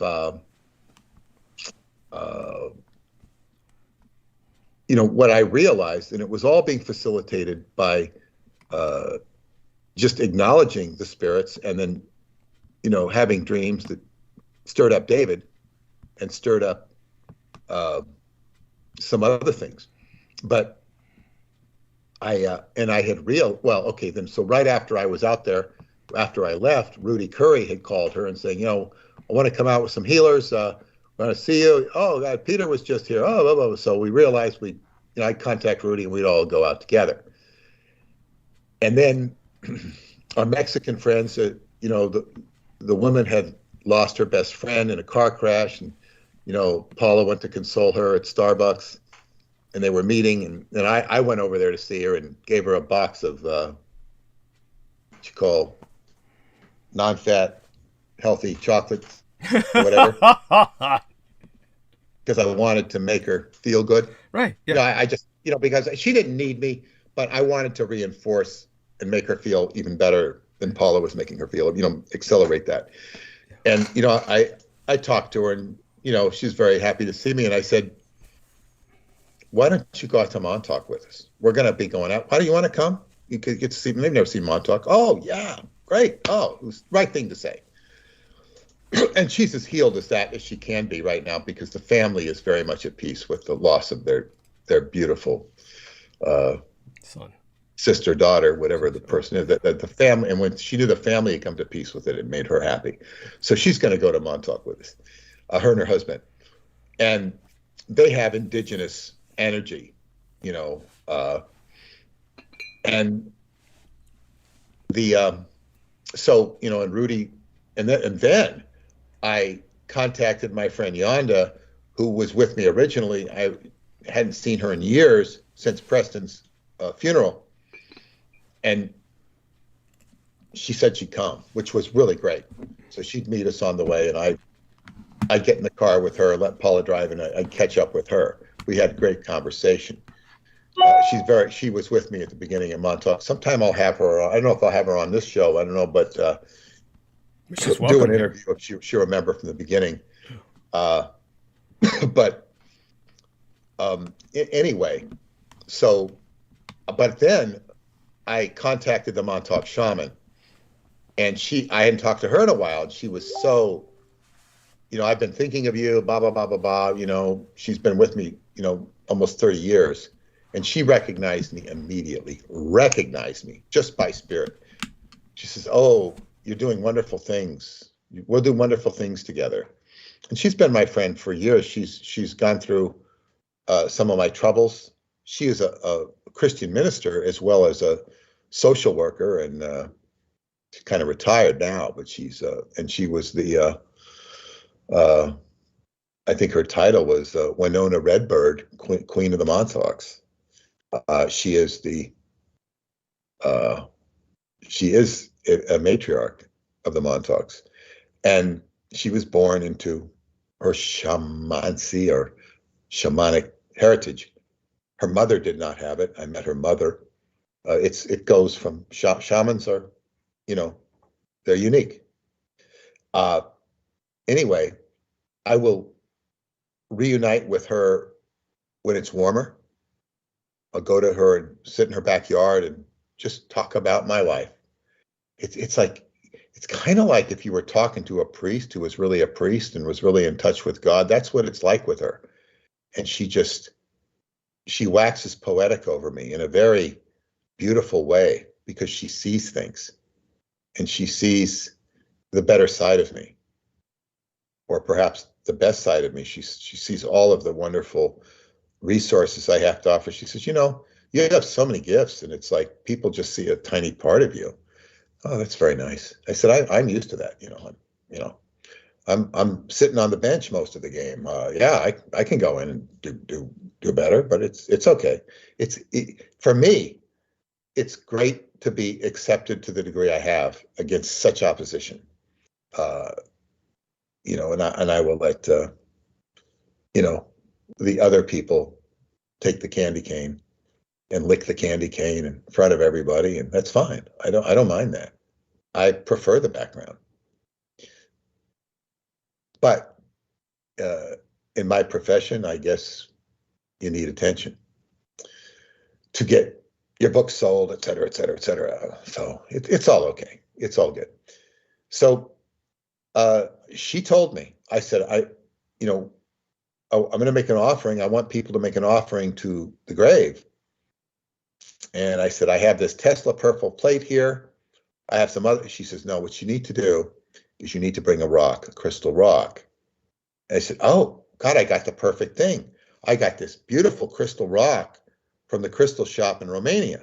The guy gave to me. He wouldn't take any money for that or the treatments he gave us. I said, oh, this is beautiful. This is from, I said, this is an offering for everybody. This is perfect. Thank you. Okay, well, we'll see you down the road. So I had this beautiful crystal rock that I was going to take, and we got in the car, and I get there about 1 o'clock, a little after 1 o'clock, and then, you know, Rudy's going to come. Paula stopped off for Starbucks with her friends, and Yonda and I got there first, and we all met up eventually. When I get there, she says, See, every time I go to her place, she's got this seafood she sells off a part of her house. And she says, every time I come there, business booms. She says, I can't believe it. Yeah, it's happening again. And then this time she had a write-up in the press that talked about her place. So it was booming even more. It just happens when I show up there, which is really nice. It's nice for her. And it's not that, it's the best place to get the fish in town, practically. So why not? She wanted to make sushi for everybody. I said, there's too many people, so we'll do the pizza or whatever, and just to get everybody fed and whatnot. But we met out there, and we just basically met. And I said, we're going to do a healing on the house. Not now. We're going to go to the gravesite, and we're going to go to Camp Hero, and then we're going to do a few other things and come back, and then we'll eat, and then we'll do the clearing of the house, the energy work on the house. And I said, so Rudy had brought two of his friends. One of them was his student, Zach, and Zach's about 29, a really nice guy. He said he used to play football, and I wanted to recruit him. He said his hamstrings always bust when he goes out. He can't do it. And I said, no. I said, I'm going to teach you how to stretch. Stretch every day. You're going to fix those hamstrings, and you can play with it. So that's a project. That's a neat project. But Zach is he studies Tai Chi under Rudy, and he's going to, he's a great guy. I hope to get together with him, on a football level as well, primarily. But then Rudy had one of his friends that grew up in the neighborhood. You got to understand, his neighborhood in Jamaica, Queens, is, he once told me that, most of his friends had ended up in jail or dead because it was a rough neighborhood. Yeah. I somehow was talking about you. I gave him your book. Wow. I gave everybody a copy of your book. Fabulous. Everybody that was there to promote the book. I said, if you like the book, please pencil a word on it. We need more of this. Yeah. And I mentioned something, and I said, yeah, Douglas remembers you. I said, but I think he really remembers that name, the knockout artist. He laughed. He said, yeah. He says, I haven't knocked out anybody in a long, long time. So he hasn't knocked out anybody in a long, long time. Well, there you go. But he laughed. Anyway, he was there, and he brought his friend Frank. And Frank, what do you do, Frank? He says he's a bioenergetic healer, and very soft-spoken, very nice man. And I basically said, we're into this healing, and I think, Frank, you're the best one to facilitate this healing of the house. I said, but you have to want to do it if you're interested. He says, yeah, it's okay, I'll do it. So I kind of selected him, and later he says, thank you for recognizing me, which I did. And then we went to the grave, and we basically, I gave it the stone. It was just me and Yonda and Jojo. We went, everybody stood outside. We walked through the gate. We were being kind of careful of ticks because they have ticks there even in the winter. Yeah. And we went out there and placed I had gave it to Yonda to place on the stone. And she placed it where she wanted to, on top of the stone. And I think they both took a photograph of it. And I said some prayers to acknowledge all the past ancestors of the Montauk's and how instrumental they were in restoring the role of the pharaoh, which is the role of the pharaoh between the heaven pharaoh is the interlocutor between the heavens and the earth, and the steward between the celestial realm and the earthly realm. You can equate this to in the Kabbalah between Kether and Malkuth. It's the path of the Christ and the high priestess, and going straight up the middle pillar. But you feel the energy. You feel the energy. Yonda is such an energy magnet. She's just tremendous. Very sensitive energetically. I said to her, what was it I said to her about, I don't know what it was, about something or someone. And she says, oh, I see him all the time. She sees people, in the astral. And then Paula just walked in. Hello, Paula. Welcome home. Hey, Paula. Yeah, Douglas says hi, and we're on the air. So I know if you want to say hello, she's going to go upstairs. Okay, that's fine. So she had a great time. I'm glad. Wonderful. So did we. And we're having a great time now. I'll see you later. So she was at a Super Bowl party. Wonderful. I went to a different party. Ah. She went one for all women. Ah. So, because she was going to be in a room full of guys, and she was more at home. This one guy, one of her coworkers' husband was having a Super Bowl party, so they had, women go together and, saw some super deluxe house up on the North Shore. Mm-hmm. She'd never seen a house like that before. So, and then I was in a relatively modest hotel suite with my friends that they rented for the night. And, so whatever. It was an entertaining game. The Rams won. The LA Rams are now the Super Bowl champions. Cool. For anybody Yeah. didn't find out and cares. But beyond that, so we, the energy was just really good, and the people were getting along well. And then we went to Camp Hero, and we go to Camp Hero and we stop at the maintenance shed where I go out and get my friend Joe, who's still working there. He's working there at the park, and I get him to come out and say hi to everybody. And I introduced him and said, could you please tell us the story about, I said, this is the part of the tour. I said, now the whole evening or the whole day began to take on the ambience of a tour. I said, this is the part when I hand Joe $20 and he tells the story about the Bigfoot. I'm joking, of course. And he tells us the story about this encounter with the Bigfoot that he saw. It was like a tulpoid or being, and he went through it in more detail than I'd ever heard him before. It was a little different than I'd heard before. He saw something strange that was not of this dimension, and it was very real to him. And he told that story, and it was very nice to see him. And I know JoJo said she really appreciated that part of it. It just added a little spice to the day. And then the bioenergetic healer, Frank, said, he said, and then we got to the base. He says the psyops they were doing out here, he says some of the people, afterwards, they just killed them. And there were like mass graves out here. They just put them all together, and there was mass graves. I said, well, yes, that's in the book. I said that's in which he had not read. I don't even know what he knew of the Montauk Project, but he hadn't read the book. But he picked up on, that they were using people, and so Preston said they had a lot of skeletons, and they buried them. This was one of the, mass graves and whatnot. So. He picked up on that, and people, we took him around Camp Hero. You get to see Camp Hero and feel the energy and whatnot. Didn't spend too long there, and we went to the Bluffs, and I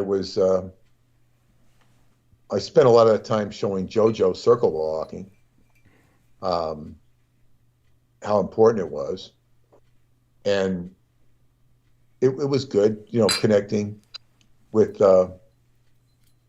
Showing Zach a bit of the stretching as I could, without chairs there, but and then we went to Council Rock, which is another Indian ceremony cemetery. We went there. It was this great crystal rock, which is by the Montauk Manor, and it's a sacred spot. It's an Indian burial spot. Visited the rock. And I think then we organized to order the food, and we went back to Kim's house, ate the food, and then we began to do the healing. And I said okay.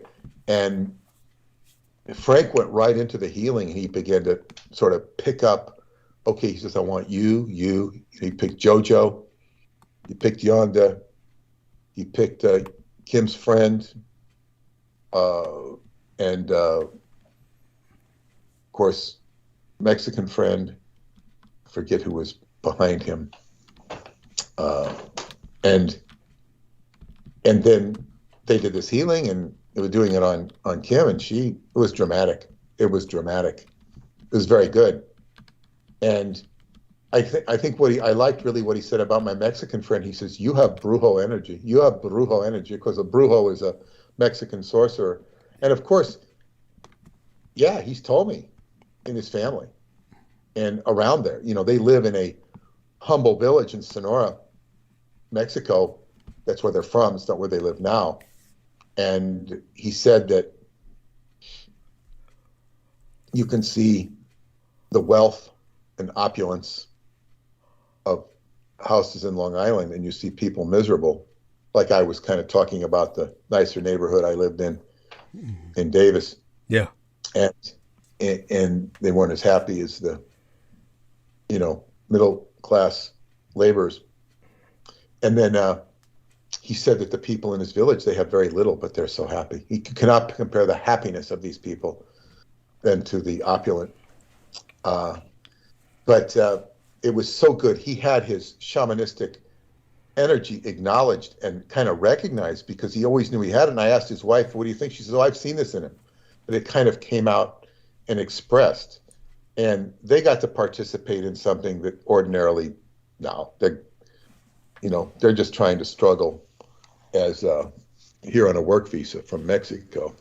And I really hope they can get their green card if, things can facilitate for them, because they're on a work permit, and they're really super quality people, some of the most quality people I've ever met. And I have Paula to thank for bringing them into my life.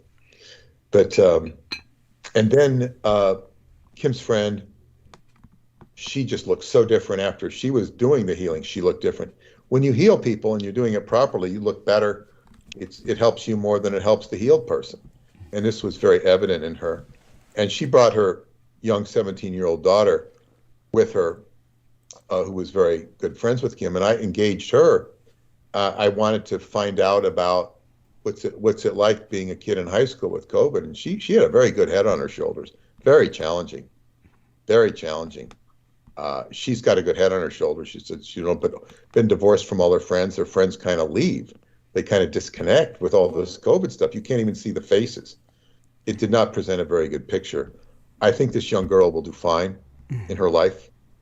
She was very interested to hear about some of my adventures. She was she'd been Kim's friend since she was a little girl. So it was kind of new to her and kind of not, but she really got a lot out of it and seemed to really attach herself to the group.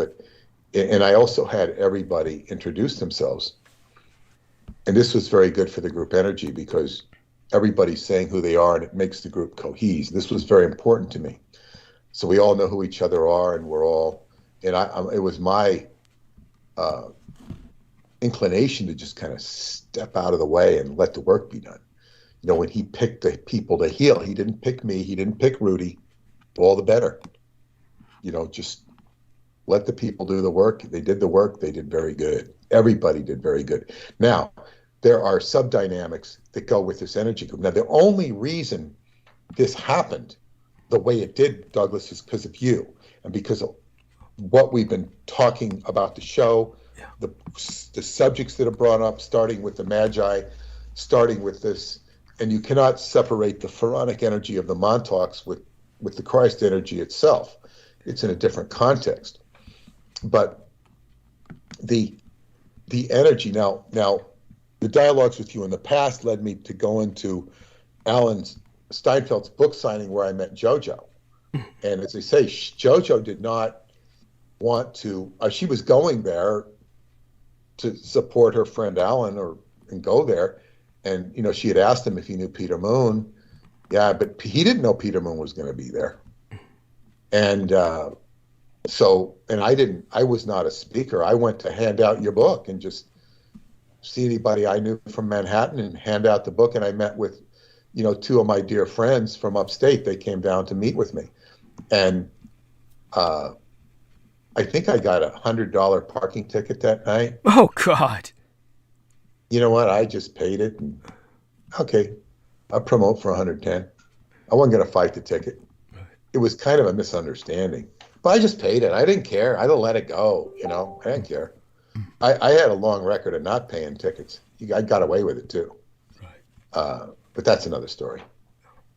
I had to pay it. Okay. If I could do this promotion for $110 or whatever it was, I'm glad. Maybe it was 80. Who the hell knows what it was? I didn't care. Once you pay it, you write it off, you forget all about it. It's done. I'm not going to hear from the bad guys anymore. Right. So anyway, I had met JoJo, and she was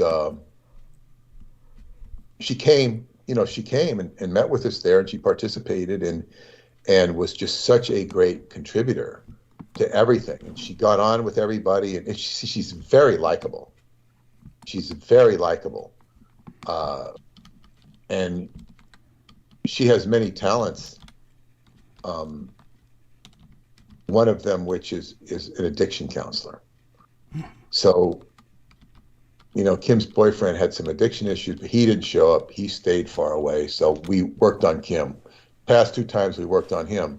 Now we're getting to the core. Kim's the one that we needed to work on, and I know we made great strides. But what it offered her opening her house, her opening, and we're all, I guess what you'd say, the beneficiaries of her hospitality, but we're creating energy. So I want to talk about JoJo. Yes.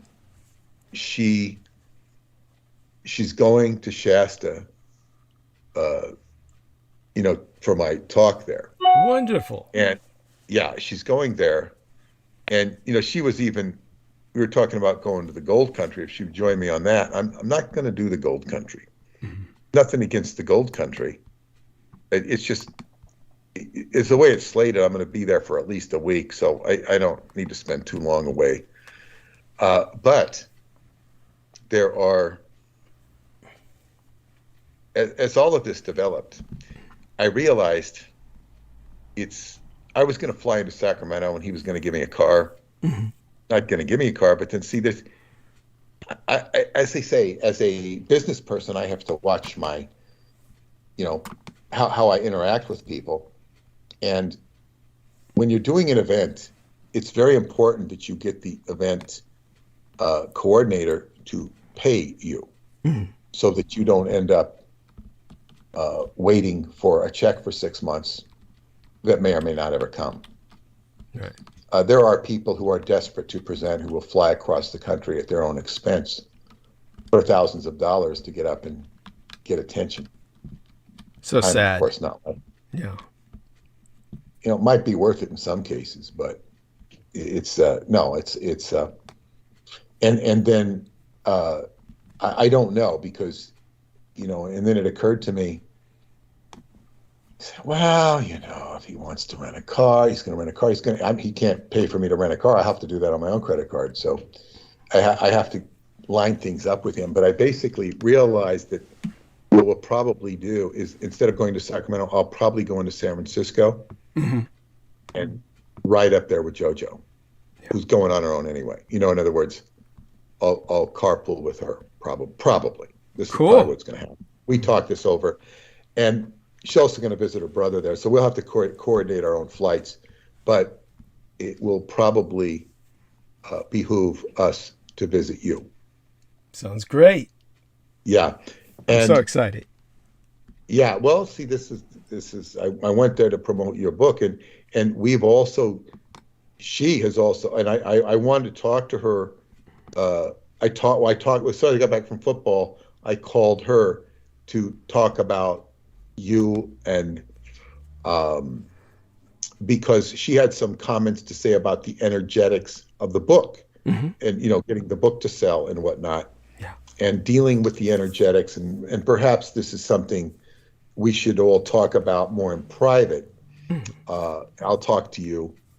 And this would be great. Now, there's something else with JoJo that I realized, and she's like, right. It's like almost like we're almost in telepathic rapport. Yeah. Well, we are, because, you know, first off, she wanted to meet me because she's been a big fan of my books, and it's helped her own personal transformation. And she has a book that she had sent to me, and, you know, after I met her, you know, she wanted to come back. She was coming back to New York to see Alan, and she wanted to see me too. So she ended up coming here, and she took me to lunch, and we had a nice time. But before she came, she had sent me her manuscript, which wasn't completed. It's very hard for me to read stuff, but somehow I woke up in the middle of the night, 3 o'clock in the morning, and I just came downstairs, went on the computer, and read it. And it's so good I read it, because if I didn't read it, I would never have understood the essence of who she is. She has been through an excruciating initiation. Amazing. We're talking about a mother who had addiction, who was born in the blood of Santeria magic, a father, for all appearances, is a super nice guy, Jewish, and went through, I mean, you know, having a mother like that, she ended up addicted herself, jail, and went through huge transformations. And you would never know that to see her today. You wouldn't know that she went through all that. But because she transformed and went through these Plutonian transformations, she's this incredibly vibrant, likable person. And I'm not just saying, you know, I find her likable. Everybody finds her likable. And this makes her so, you know, she sponsors events. She's going to sponsor an event for me doing Qigong in May up in Rhode Island.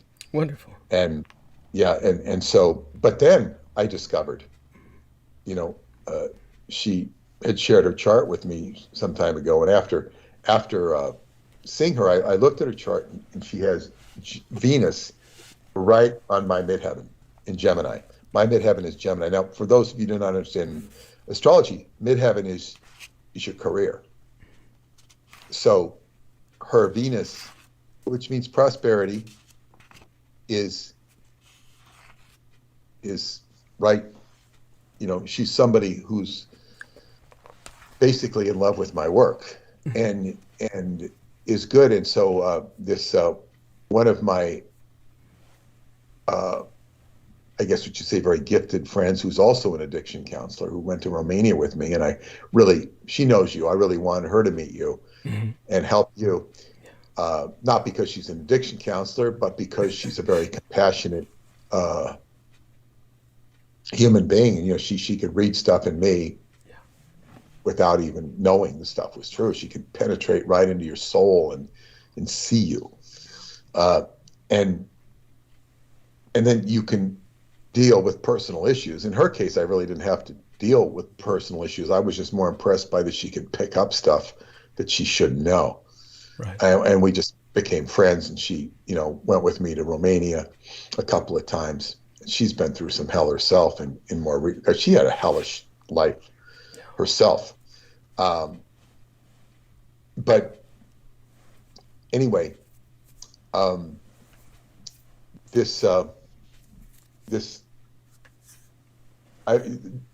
my other friend had paid for a reading to be done for me for my birthday, because she loved this woman. This is a dear friend of hers who read reads for her and that she just thinks the world of her, vouches for her accuracy. Now, this woman she paid to do my reading didn't know who I was, knew nothing about me. Boy, she came up with all this stuff, and one of the things is she says, you're going to have this, you're going to be working with this woman in media. Occasion is social media, and that's JoJo's expertise. So JoJo and I are going to start collaborating in this platform. And you see, if I'm going to be working with, not that she's a woman, they just said it would be a woman. I'm going to work with anybody in any sort of platform. The most important thing is they recognize you. They recognize who you are, rather some executive coming in, oh God, he's written this book, it's sold so many books, it's got this, yeah, we're going to do, okay, now this is what we're going to do. Right. No, that's not going to work. What you get in mass audience, you lose in quality. And the vibrational frequency sucks. So she understands who I am, and she's passionate about what I do. She loves my career. So this is like, I realized she is the one, and if she's not the one, I'm going to make her the one. And which you're going to make as long as we're in synergy. So this is like, and this is all, first of all, it's a result of me trying to promote your book. Right. And this comes full circle because she has very specific ideas on how to work with the vibrational frequency of yourself, because there's certain things which limit your success. And we know these from a pragmatic sense. Like, you can't be flooded with too much money in 1 month for one, but that's really not even here nor there because of your status and understood. Social. Yeah. We know that. So this has to. But the thing is we have to be able to maneuver around the labyrinth so that we can make you successful. And I pointed out, and she said it's very challenging, but I pointed out that your life has improved considerably in the last few years. You got rid of certain people, so it's an improvement, and it's good. So there's plenty of hope, and we're gonna keep working together. So we want to make some time to discuss this. We don't have to worry about it right now, but Douglas, I just want you to know that. So that was one benefit. Wonderful. Rudy, I want to meet with in the Nepalese restaurant in Queens. He knew about it, that I was telling him about my experiences there, and I'm going to bring the bioenergetic healer with him so I can continue my relationship with him and foster that. I hope they can both go to Romania, the bioenergetic healer. It'll be a treat to have him. He's really amazing. And then connection with Zach for football and maybe more, because Zach has his own, expertise with Tai Chi. And my friend Yonda, I'm going to, renewed my acquaintance with her. That's big because that's like, wow, super energy. So, and my Mexican friends got to look into my world, the step up, and Paula just, she just loved it. It's, and then the crystal, and I acknowledged Paula at the gravesite because I said, here's this, I'm so grateful to have somebody from Romania here. I've got this crystal from Romania, I have Paula here. It's like, this is making all the connections from the Montauk's to everything. And it was Kim's boyfriend who had decoded David Anderson's postcard. Now, he's not her boyfriend anymore, it was a previous boyfriend. So she has been I've known her for, over 15 years, 16 years now.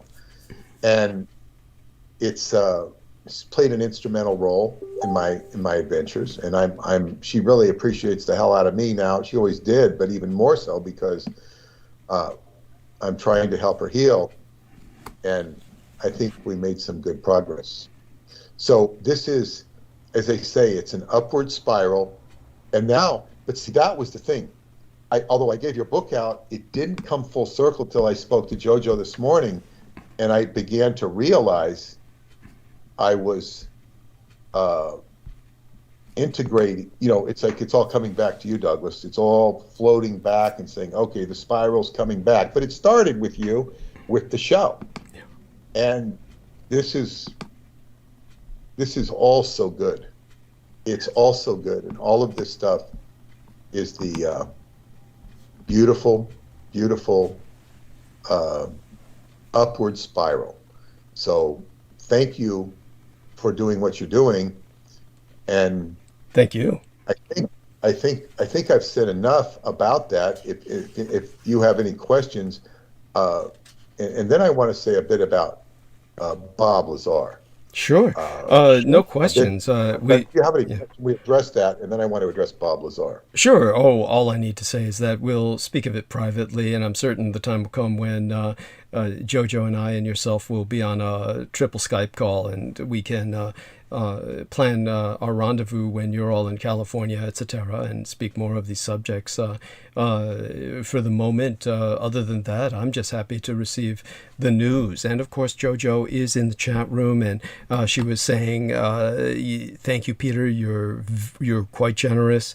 And aside from that, our man George Knight, Bizarre HD, is in the chat, and he says, "Much love, Douglas. Much love in return, dear brother." As well as Phenomenal. Phenomenal says, "Thanks, DDD and Peter. You guys are freaking awesome. I have never heard all this about Graham Hancock. Believe me, you ain't heard nothing yet." But at any rate, with that, we turn it back to Peter Moon, and he can speak a bit about Bob Lazar. He's been up, quite the night tonight, and I'm proud of him. He's managed to keep himself caffeinated, or at least got enough oxygen where he kept himself going. So that's great. Yeah, I'm not one big for caffeine, but I think I brought 4 Frappuccinos to the party, and I drank 2 of them. Paula said, I think she said to drink 3. And I drank 2. And, I was texting Paula and Jojo from the party, and, Jojo, actually, she made a prediction Cincinnati would win a week before the game, and it's just psychic, I think. And when she said that, they started winning. They were just starting to overtake the game, but it was like the pendulum swung, but the Rams came back. It was a really good game, but it was sort of anticlimactic watching the game, because I'm talking to the guys about, we're talking about football, we're talking about racism, we're talking about life.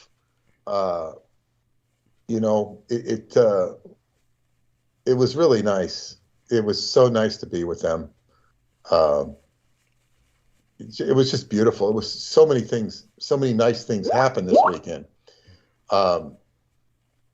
And this only means so many more nice things will happen. I had, yeah. So in one of these portions of the weekend, I was listening to a YouTube with Bob Lazar, and I got a much, I've never really listened to Bob Lazar other than maybe see some old stuff on TV from, Strange Universe or something. I mean, I always had an idea who he was, but my knowledge of his story was very, I guess what you'd say, abbreviated. Yeah. Because that's all I saw, whatever I saw, and it was pretty dry story. There's not much detail to it. Well, there is quite a lot more detail to him, and because he's talked in depth. And of course, there was somebody, I don't know that, there's recently been a show that was done about him, and there was I don't remember the guy who produced it. He was on, and they were both being interviewed by Joe Rogan. And Joe Rogan, somebody once asked me if I wanted to be on his show, and I didn't know. I didn't really know who he was at that time. I mean, the guy's super, and I don't mean to call him a Rush Limbaugh, because he's not, but he's kind of got a big audience like Rush Limbaugh did. Right. I wouldn't put him in that category at all. And there's an aspect of him that does a lot of open-minded, sincere questioning that is not, I guess, what you call prejudiced. I mean, he uses his own mind. He sounds like he, is intelligent. But, of course, there's a lot of things he doesn't know about. I'm sure he'd tell you that. and he looks and he asks he's questioningly about certain things, and okay, in other words, he uses what you call his discernment to the best of his ability. And this is a big problem, and I'm not even alluding to him right now. We say the best of their ability. The producer was very much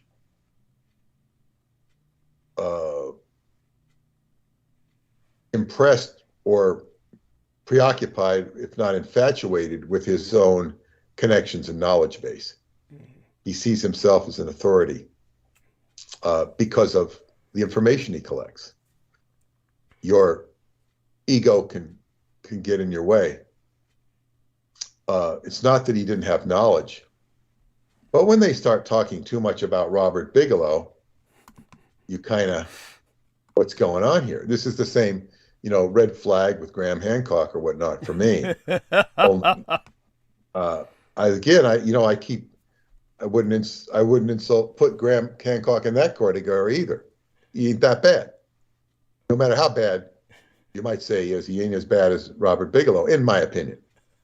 No, I get it. It's a whole different category. In other words, I think he's much more insignificant. Yeah. The Grahamster. But listening to Bob Lazar, I heard there's much more depth to his story and detail than I had ever cared to pay attention to. Mm-hmm. I don't even know how much more I care to pay attention to it. And that's not to minimize him or what he says. It's just my personal interest. But it was very clear from what he was saying that it couldn't be anything else other than what you talk about that he's being looked at. It's like this alien is the big elephant in the living room, but they're calling it an alien. Right. And the technology, it's very interesting because there's not even the slightest clue in his mind or in anybody that interviews him that what you have to offer is on the table. Now, I would hold the producer, I don't remember his name, much more guilty, if that is the proper word, than I would Joe Rogan.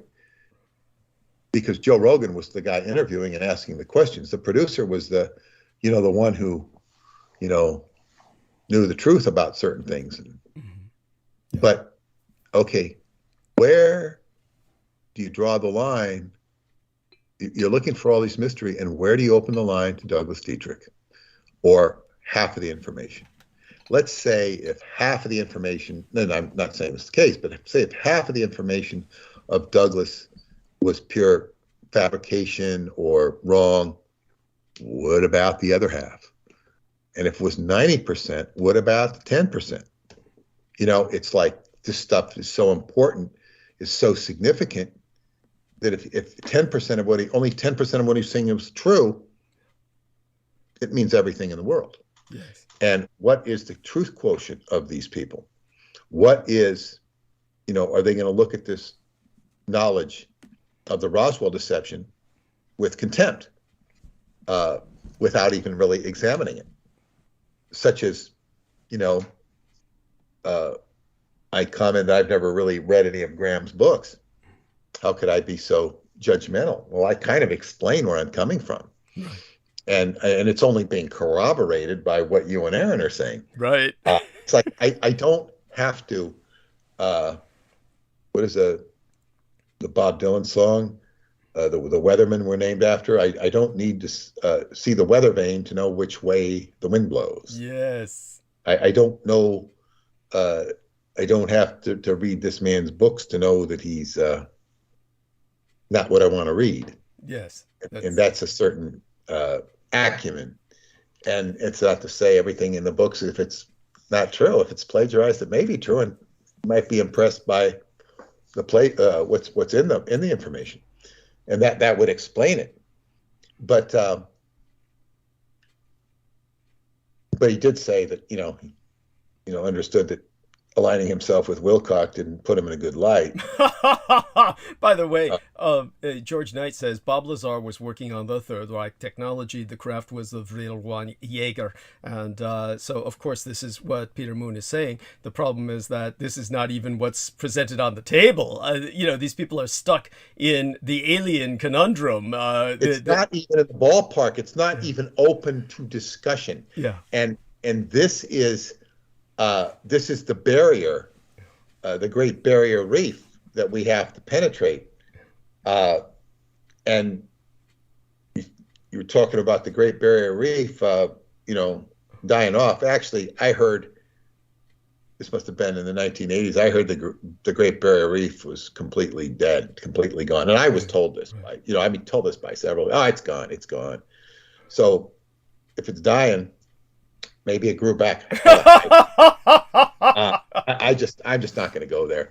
So, but anyway, the Great Barrier Reef, to Douglas's work, is this, and you've got to allow room for people who are going in the bookstore, watching the TV in the hopes of getting learning.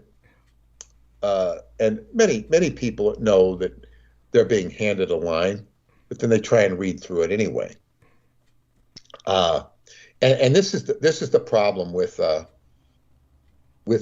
qigong or any of the more refined martial arts, which are more than just martial arts. You don't really go to the neighborhood dojo to learn these things. This is not where you're going to learn anything. This is people making bucks, teach you how to, hit boards or flip people. Right. It's not, it's the most mundane version. And so you have to learn processes of learning. And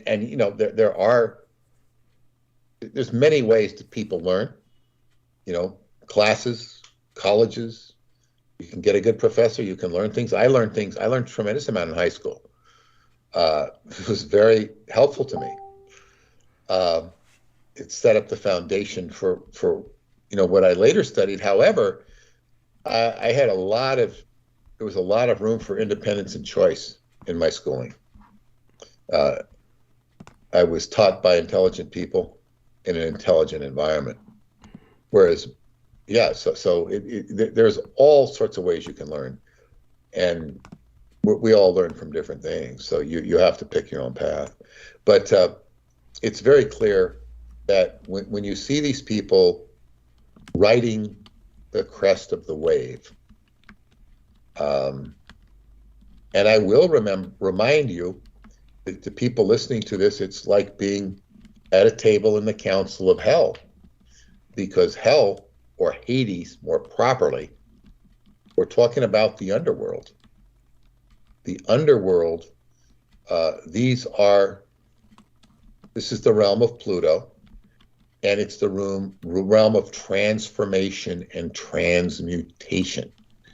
If you are not transmuting, Pluto will make you confront your worst nightmares. It will make you, I spoke to my lovely friend Pat Weiss today. She did an astrology reading for me. I hadn't talked to her in years. She was the girlfriend of the famous Bill Graham. You've heard of Bill Graham, of course, Douglas. Yes. He was the quintessential rock promoter, and she was telling me, she says people don't even know who he was. That's incredible. Jesus. Her son moved to San Francisco, and he knows all about Bill Graham now. He learned all about it. And if it hasn't been, I guess, gone under because of COVID, I don't know that it has, but there's the Bill Graham Free Clinic in the Haight-Ashbury district that is, last I knew, was still going because it would treat people for free. And he set that up and established it and funded it. I don't know if his money still funds it. And he passed away in a helicopter crash. but he was the quintessential rock promoter of the Grateful Dead, Santana, the Jefferson Airplane, Quicksilver Messenger Service, who was the big lead band of the time. And they weren't as long-lasting, famous. And all the big groups, including Janis Joplin, Big Brother, and the Holding Company, all of these groups. And he had the Fillmore East in New York and the Fillmore West in San Francisco. And he was a promoter. And she said, he was a very honorable man, she said. People don't realize that about him. He was very decent and honest businessman. He believed in a lot of charitable work. But I was talking to Pat today, and she was doing a chart for me, and it was very informative. I was just so stunned at her professionalism. She said, I haven't done this in years. And she's been sick and whatnot. Right. And, it was very, very sobering. Astrology can help you see things. It helps you see things from perspectives you didn't see, even if what she's saying is garbage, which it's not. It's like it gets you to look at things and aspects of your life, and oh, God, that's what that is. That's what that is. This is what this is. And anyway, Pat was the one, and she started to say it again, and I tell people this all the time, Pat, thank you for giving this to me. And she says, and it's interesting the way I met her. She had once met me at Cecilia Crowley's restaurant in the South Shore, and anyway, she had seen me before, but one time she went to one of my lectures at this place, and she came up and said, can anybody help me with my car? I can't get out of the snow. So I went over there with another friend of mine, and I patiently got her car out of the snow. Sometimes men are just a little bit better at that. Right. She needed a man, and that's how we became friends. We became friends from me helping her with her car, and we've been friends for years. She went with me. I think the second time I went to see Roosevelt up in Connecticut, she went with me, but she didn't take to it. She was too cold. She wanted to stay in the car. As far as I was concerned, she missed a great opportunity. Right. But she's been a great friend. And but this is what she said about Pluto. Okay, when Pluto comes into your life, you're hanging from a meat hook, naked, battered and bloody. You're bleeding and you're painful. I'm sure, Douglas, you felt like this before. Oh yeah. and you're screaming. And you look down and you see Pluto, the god Pluto, down below you, doing his business, and you start screaming at him. Please get me up in this hook, get me up in this hook. Screaming doesn't do anything. Finally you say, get me up in this hook. I'll do anything. Just get me off of this hook. I'll do anything. And when you say you'll do anything, you get Pluto's attention, and he looks up. Oh, you'll do anything? Yeah, just get me off this hook. Okay. He reaches up, takes you off the hook. Okay, you get some relief, but you're still battered and bloodied, and you're naked, and you feel like shit. You look like shit. And he says, okay. And he gives you a treasure chest. The treasure chest has all you need. See, Pluto is resources. Yes.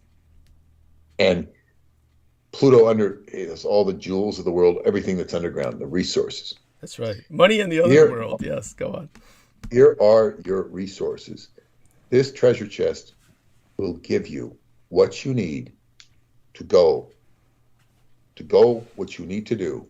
Now take these, walk this way, and you're still naked and you're still bloody, but you have what you need, and you're going to travail your way through Hades until you can actually do and all the things you need to do till you can work out your way out the labyrinth to the Elysian fields. And the other thing is, Pluto is coercion and cooperation. coercion and cooperation, and jails are ruled by Pluto. So when you're in jail, you're coerced and you cooperate. It's the only way to deal with jail. Cooperate. When you go into the legal system, you're coerced to cooperate. There are many instances where you are, okay, pay the fine or don't. Like say when I paid that parking ticket, I relieved myself of any of the stress I might have in dealing with it any other way. I said, this is the ticket I paid to promote Douglas's book. Okay, it's worth it. Big deal. Thank you. Yeah. I paid more. I mean, I still promoted the book whether I paid the ticket or not. It just said, right. Okay, I had a good year last year. So it's, so what? Big deal. And also, my friend Alan had paid for my dinner. It was a very expensive dinner. I didn't eat much, but it was great. So what? And it was a great night. I didn't let it ruin my night. So that's Pluto, yeah. And we're dealing with. And you handled Pluto's, it so well. Okay, I'm proud of you. Go on. Well, I do handle things well, and sometimes the people in my environment do not correspond. I'm not talking about you. They don't correspond appropriately, and they, and Pluto is going over my son right now. It's actually past my son, and this is huge transformation. And then but it's still realm of 5 degrees.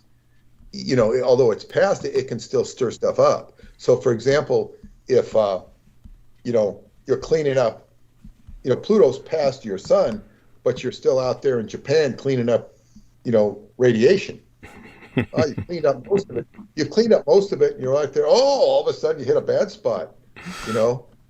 It still gets to you and Pluto's not done yet. So as I say, Pluto's not done with me, not done with my son. But as they say, there's a lot of transformation, and my transformation has a lot to do with it's my sun and my moon are my 5th house, which means the house of 5th house is children, it's romance, and it's entertainment, which Leo would be. It's entertainment. So in my case, we're dealing with media. Yeah. Media. And this is what I've been dealing with. And there's been a lot of activity there. And so be it. And of course, a big part of my media career, which it looks like JoJo will correspond and help me facilitate, yes. Whether it's on a big level or a small level, who the hell knows? But see, I'm in a position in my life where I'm pretty relaxed. I'm not looking to set the world on fire. One of my friend in the movie business, he said, I want to boom Sky Books. And I said,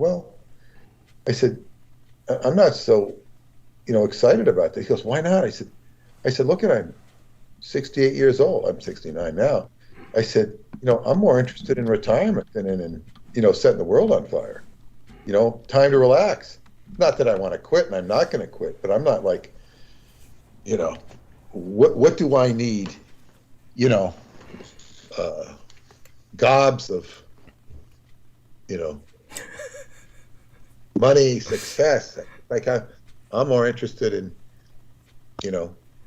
if I was, just living a, sort of a peaceful life, Uh-huh.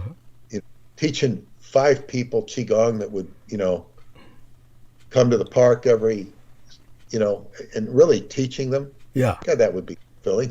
Do I need to be, out there like Tony Robbins? No.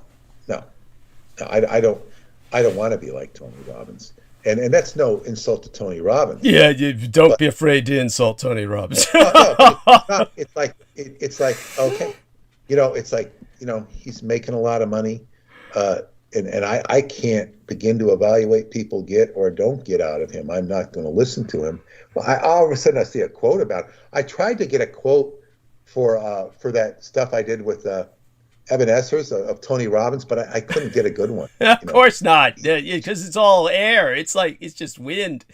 But by the way, I think you're awfully kind to Joe Rogan. I myself hold him in far less esteem. I haven't heard enough of him to be in contempt of him. I haven't heard enough. You'll hear what I have to say tonight. Know who he was until they came out with this stuff about on the COVID that he was interviewing people. But I didn't really listen to any of that. Right. I just heard him interviewing. Only time I really heard him was interviewing Bob Lazar. Right. I totally get it. I totally get it. You'll hear me just briefly allude to him tonight because that will be inescapable, and this will have to do with the time that he was spending with Graham Hancock. And but at any oh boy, yeah.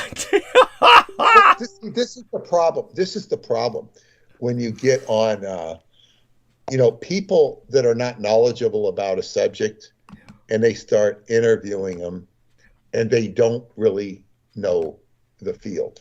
Yeah. So what choice do they have to be? But of course, if there's, backhanded stuff going on, that's another issue. Well, understand that this is what I was trying to tell many people who I was talking with in the past, that it's actually a great advantage when the interviewer is completely ignorant of the field of the person they're interviewing, because that's the whole point. You're there for the audience, and the audience is as ignorant as you represent the audience, and the person being interviewed is to educate an ignorant audience or enlighten them in their ignorance of the specialist subject. So the whole point is not for the interviewer to be an expert in anything. It's simply that they're there to help, shall we say, educate the public by asking questions that an average person would ask. What would be relevant to an average person?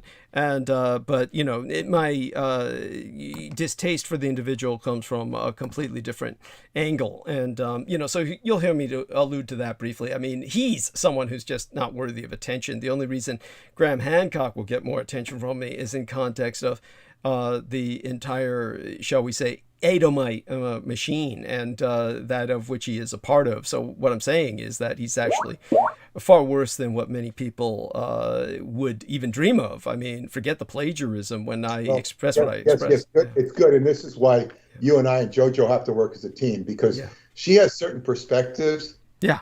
And she's very insightful, having been through the drug rigmarole, addiction rigmarole. Yeah. You can't fool her. That's right. You can't fool her. And then when we're dealing with, because she's talking about the frequency, there's certain things with you, according to her, that represent, in other words, it's not real, the way your life is set up, it's not real easy for you to have success in the normal. That's right. Absolutely. Yeah. And she sees that, and so it's like, as a team, as the three of us, we can look at all the different factors and find the happy medium that we go, because it's like, if we take away all of your, let's say, your personal encumbrance, say, if we eliminate any emotional scars or detrimental habits or behaviors, attitudes that might contribute to you being not assimilable by, the masses, and really, why do you want to be assimilable to them anyway? Yeah, I get it. But if we say, okay, we want to broadcast this information to inform society, and we take away all your, personal, quote unquote, or whatever you want to call them, detriments, we take those away. And say, okay, we've cleaned them up, or they're not a factor. We're still, JoJo, I'm saying this so for clarity, is that we're dealing with a body of data that in and of itself is going to be so attacking of the mindset and status quo of people like Douglas is alluding to with Joe Rogan. I don't mean to single him out specifically because I'm too ignorant. Because when I saw him, he has the appearance of, trying to be open-minded, earnest, and say the right thing. Earnestness. Yeah, go on. Yeah. But if there's an Edomite, we're referring here to the kings of Edom, mindset. In other words, he's if we say he's a stooge of the so-called Pharisees and their ilk, then you have what amounts to a Christ killer. And this is part of who they are. It's like an attack dog, only it's not an attack, it's an attack dog who acts earnest and open-minded. And this is what the media is. I've had to deal with the same thing.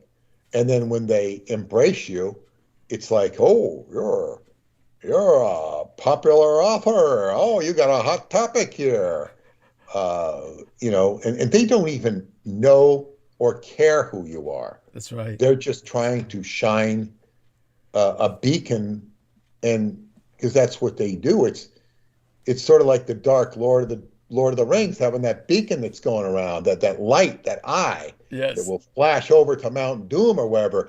And it's like that eye it's almost like it's on you. Oh, Peter Moon. Yes, Sauron out of Mordor. Yeah. Exactly. And that's what it is. Although it's like, oh, here, you have your day in the sun. And everybody at Mordor looks up to you and go, oh. Yeah, all the orcs. Yes. Yeah. And it's like the orcs are in charge of the media, but some of these orcs are good looking or slick in their presentation, and you don't see that they're an orc. And this is this is the nature of the beast, and I say that with a double entendre. The nature of the beast. It is the beast. And this is the world that we live in. So when you get the frequency of the beast, you'll get mass media. You go right on there.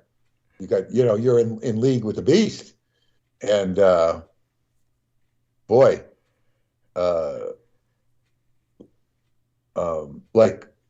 one of my friends had said, what you need is a good publicist. Oh, I know what a publicist is. You understand the media is all controlled. And there are publicists who will, you pay $20,000 for publicity. And what'll they do? They'll write out news releases and send them to AP, UPI. I don't know if those exist anymore. Send them out to all the, the newsletter or, to all the papers and whatnot. And then, of course, the good publicists will get you on the Good Morning America show, or whatever they have. That they used to have the Regis Philbin show, right? And they don't get you on there. Oh, great! And of course, I could hire a publicist, and no way. Why spend the $20,000? It's not going to go anywhere. And this is where I don't need a good publicist. I need a CIA agent, with a gun, who's threatening people or who has the control. And they can get you on those shows so fast, but they're not going to get me on those shows. They don't. I mean, I knew that I couldn't even do an advertisement on the 11 o'clock Cheers or Seinfeld, which was the best ratings in New York City. And you have also the right demographic of people who were, young and in their 30s who might read the book. Right. You have that, and this is back in the 90s, the Montauk Project, Experiments in Time. Actual experiments carried on at the end of Long Island, Montauk, New York, a carry forward for the Philadelphia experiment. Oh, man, that was so loaded. I could have written a 30-second commercial that would have just, what the hell is this? They're not going to run that. They're not going to run that. It would have cost me, about $5,000 at that time to hire somebody before the video technology was so good. And I've seen some of the work they do, and I would be, very wary to hire any of them. And it's not that their work was, it lacked a lot. I would have had to have directed it myself and not having had the expertise to do certain things. Ugh, you know. But anyway, even if I had put, and I could have put a decent commercial together that would have arrested people's attention and literally boomed my book in no way. I mean, it was already doing good by word of mouth. You know, and this is very early on. We hear David Letterman, somebody mentioning Montauk, and he says, "Isn't that where all that weird stuff happened?" How the hell did he know about the book? You know, David Letterman. This is back many years ago. Right. And anytime you'd hear the word Montauk mentioned by Don Iman, it would get really weird. And all of a sudden the conversation would almost like, you could hear them avoiding the topic or talking around it. Oh, yeah. Yeah. And one of my favorites was, they're talking Dick Cavett. Dick Cavett was famous for his talk shows. And from everything I heard at Montauk, he was a crazy little bastard. Very intelligent, though, and had a lot of emotional problems. He was, I guess, the unofficial mayor of the nude beach at Caswell, what do we call it, Caswell Corners or Caswell Beach out of Montauk, because you had to walk through his property to get to the nude beach. And, you know, you'd see little Dickie out there. I was old. You know, my favorite Dick Cavett story was one of the locals told me that he would go into White's drugstore out there, and there'd be a big line of people to get, you know, at the cash register, and he'd be sitting there ordering a candy bar. And he gets a candy bar, and he's just like taking up time, and he says, and he wants to pay for the candy bar with a credit card. Oh, God. Which is just neurotic. Yeah. And holding up everything. And I guess it's like, what does it cost? 25, 35 cents at the time. And then he says, if I eat part of this candy bar, I don't want to finish it. Can I take the rest of it back for credit?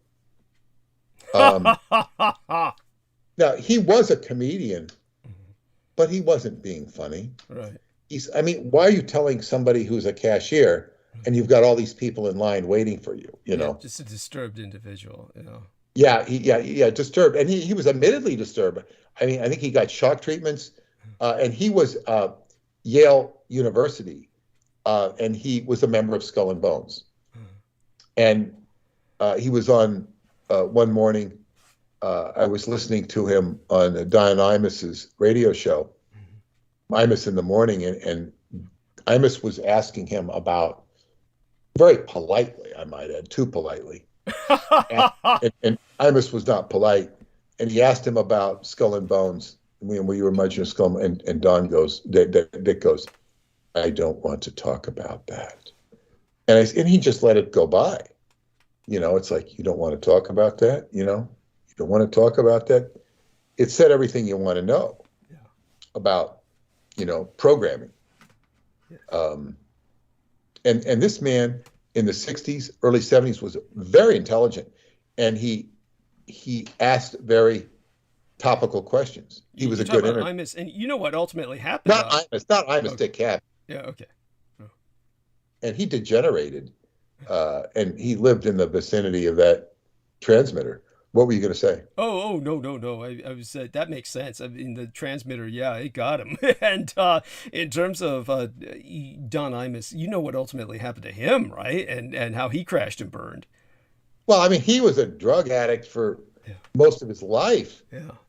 And then he had this farm out in New Mexico for kids for cancer, and you have to wonder, what the hell were they doing? What's he doing that for? Thank you. Yeah, that was creepy as hell.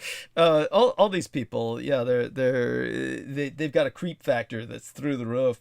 But definitely, you've done so well tonight, and I really appreciate everything that you shared with us. I'll certainly, when I'm done with the transmission, it'll be very shortly thereafter, I'll put it in your messenger box with a timestamp. And you know, if you happen to wake up, I doubt you will. You'll probably wake up after the transmission's over, but you know, you're always welcome. No, I'm loaded up on coffee, so I haven't even gotten.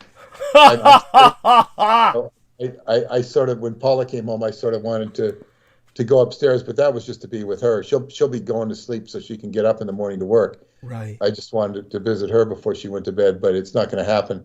So, yeah. And Jameson's on his I- third I- energy drink. I'm sorry. So go on. In terms of, all the news that you've relayed is just so, shall we say, comforting and very, very excited, and certainly look forward to ongoing communications between all of us.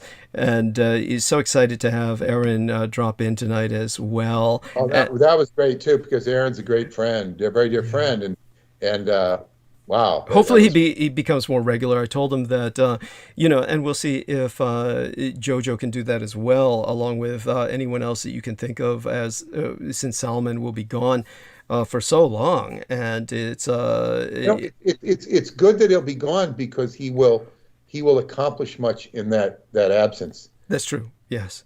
Yeah, he will.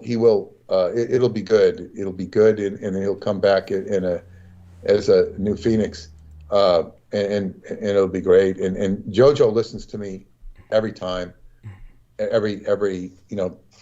listens as long as I'm on, and then she fades away. Maybe she'll stay up and listen to the Graham Hancock dissertation. Not that it's that important to her. What will be important to her? That opens a portal for her. She can participate and come on. If she's listening to me anyway, she can come on. Yeah. If I'm sure she'll want to. But it will be very good. Right. But what will matter to her more than the Hancock dissertation, even though that's important because it goes into many other topics, I'll be speaking of certain aspects about the, shall we say, deep mapping of the world. When I'll be telling people a little bit about why geopolitics so fascinates me, and the real reason behind it is not what they think of in terms of current events. Matter of fact, I'm going to deviate from current events for a while, because I've done current events to death, and really over concentrating on them is a bit it's really bad for people. It's too toxic. So what I'll be doing, it doesn't really go anywhere, even if it's all true, because what can you do with it? But I have a question for you on current events. Yeah, sure. If I may. Oh, of course. And I'm asking this on behalf of my Romanian friend who wrote to me. Yeah. He's a psychiatrist. Yeah. And he took me, he's taken me to Choclavina. He's been with me there at least twice. Right. And, I stayed in his house and whatnot. And he wanted to know what I thought of what is happening. And I talked to another guy who's a political junkie tonight. Mm-hmm. I asked his opinion about this too. Mm-hmm. I'll share his opinion. But my friend wanted to know, because the troops have come into Romania. Yeah. Ready to be, disposed to the Ukraine for, if needed, American troops in Romania. Mm-hmm. And of course, the Romanians are very, alert, because Ukraine's right on their border. So they don't want the Russians there. And they could feel that they're next if the Russians moved in there. Absolutely. So he said, what do you think is, Putin's, motivation for this battle between NATO and Russia? What is the esoteric reason for it, in your opinion? And I wrote back, I said, this isn't really my specialty, and I'm going to ask Douglas Dietrich, because I think he could give a more learned opinion. But I said, in my opinion, it's Putin has so many enemies within his own country that he has to create, constant distractions and to get, keep those enemies occupied and look towards a bigger, so-called bigger issue. And then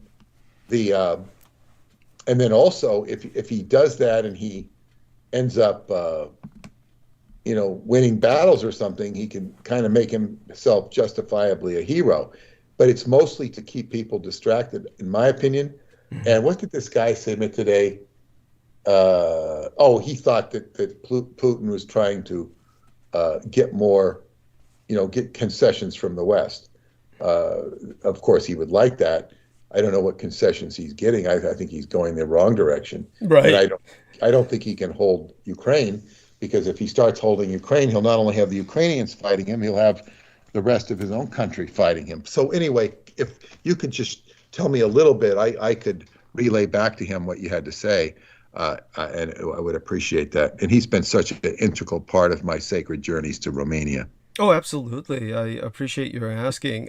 Just so people understand, when I go into the deep geography or mapping of the world, what I mean to talk about is relic populations. So I'll be talking about relic populations, the various primates, the vampires, and the more hominoid kinds of species that we tend to think of as a yeti or the quote-unquote Sasquatch. I hate that name, and I'll be speaking of that in depth tonight as a background for why it's the geopolitics is such a passion with myself, so people have an understanding of that. But when it comes to the Graham Hancock, it will lead into that directly, because Graham Hancock is working with this kind of fictive. He's fictionalizing, trying to tune all of the reality that I will be exposing to a contra-narrative that is not going to help anyone and is not functional, and it's an Edomite narrative. And but I'll put the timestamp on that for our man Peter.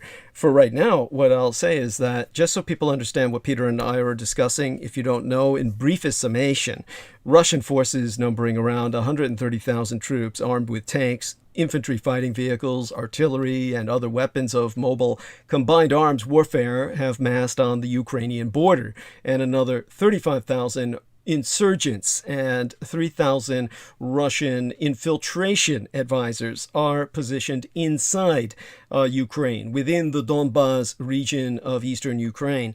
More Russian troops are deploying into Belarus, which is neighboring White Russia to the north, enabling Russian forces to attack towards Kiev, the capital of Ukraine, on two fronts should Vladimir Putin decide to invade. So everything depends on whether you think Putin is a rational actor. There are many reasons to think otherwise at this point. Putin is an old KGB hand who is well schooled in Marxism and Leninism, but has no grasp of macroeconomics, as he has demonstrated on many occasions. As a quote-unquote strategic thinker, he is prone to what the Soviets used to call adventurism. He has lavished attention on distant, shaky dictatorships like Syrian and Venezuela, while conceding great power and influence in Central Asia to the Communist Chinese Empire. He is obsessed with a fear of democracy, conceived as a cancerous evil which has swept over Eastern Europe and to his very door. His closest associates are militant neo-nationalists who share his dream of rebuilding the old Soviet Union. He's less like a statesman than a godfather who is making the Ukrainians an offer they can't refuse. So what will he do when they keep refusing it? Well, no one really knows, but it will be ugly, cruel, and completely short-sighted, because that's his nature. It seems Putin is the only person alive who doesn't notice that without any friends, Russia has no future except as a communist Chinese puppet state. And his Ukrainian adventure, should it happen, will hand Beijing all the precedent it needs when its many passport holders in Siberia suddenly start feeling oppressed themselves by the white racists, and Beijing comes in to liberate them. So to understand Putin's mindset, one must appreciate his historical view of Ukraine and its place in the Russian world. And both Russia and Ukraine trace their roots to the Kievan Rus, from which comest the names of Russia and Belarus, which ruled the area from the 10th century until its extinction by the Mongol invasion in the mid-13th century. And although subsequent political entities ruling over portions of Ukrainian lands include the Polish-Lithuanian Commonwealth, the Republic of Genoa, the Crimean Khanate, the Cossack Hetmanate, and the Ottoman and Austro-Hungarian empires, in Putin's view, Ukraine has always been an inseparable partner of the Russian Empire. Never mind that the Great Famine of 1932 to 1933, precipitated by Soviet policies, killed tens of millions of Ukrainians. Far more people died than in the Jewish Holocaust conducted by the Third Reich, who were Ukrainians under Soviet misrule, or that the Germans were able to raise divisions of Ukrainian troops to help them fight the Red Army during World War II for that very reason. The other significant factor shaping Putin's mindset is his belief that the dissolution of the Soviet Union was the greatest geopolitical catastrophe of the century, a genuine tragedy that left millions of ethnic Russians outside of Russian territory. And adding insult to injury, several rounds of NATO enlargement have left Western military forces on Russia's doorstep. For a reason. Nobody has any reason to trust the Russians. And to forestall further expansion of this alliance, Putin invaded Georgia in 2008 and fomented a conflict in the Donbas region of Ukraine in 2014. And both countries have declared themselves NATO aspirants, which appears to be a red line for the Russian dictator. Thus, his major demand for backing down from the ongoing crisis of his own creation is a written pledge by NATO not to expand further into Eastern Europe. And such a pledge would allow Putin to achieve his goal of fashioning a pliable and friendly Ukraine, which would be a junior partner to Moscow and supportive of its foreign policy, ultimately assimilated. Now, NATO, of course, will not allow Putin to dictate its future. And even though Ukrainian accession to the alliance is unlikely, given its ongoing conflict with Russia, member nations have rejected Putin's demands regarding enlargement of the alliance, and they have gone further and have ramped up their arming of Ukraine, sending hundreds of anti-tank and anti-aircraft weapons to Kiev in preparation for a potential Russian invasion. And NATO countries have also reinforced eastern members of the alliance with naval and air forces. And the Biden administration has plans to send upwards of 8,000 troops to the region to demonstrate American commitment. Now, President Joe Biden has taken intervention in a war between Russia and Ukraine off the table, but has threatened severe economic and financial sanctions should Russian forces invade.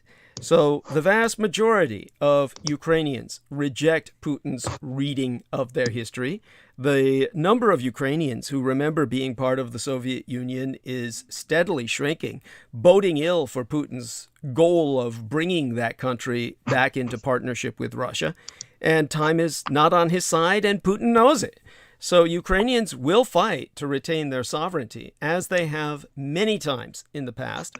Russian forces may invade, and if they do, they will likely prevail, but military triumph will come at a price. If war comes, it will be the largest conflict in Europe since the end of World War II, and it will open the door to the workings of uncertainty and chance, the twin handmaidens of disaster throughout history.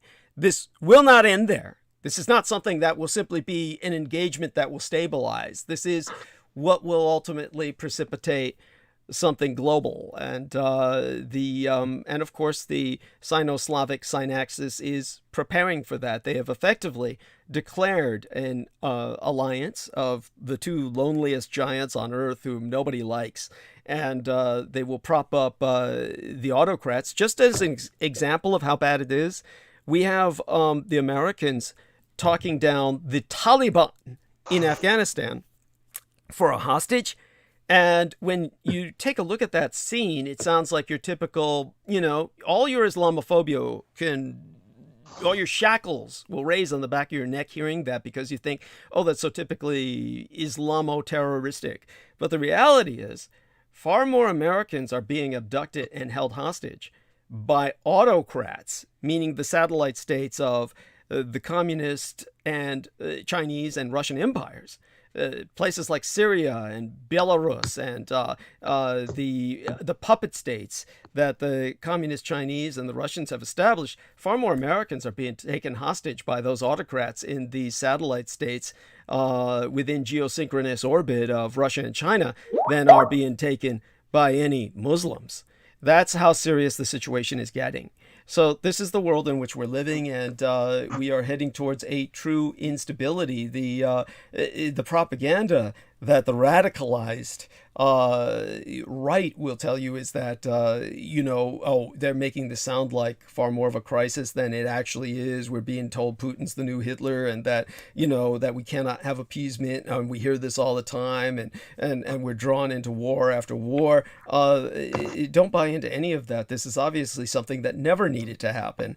Vladimir Putin brought this about, and he miscalculated terribly. He's a terrible chess player. And with that, that hopefully gives people some kind of a general, It answers my question enough so I can get back to him.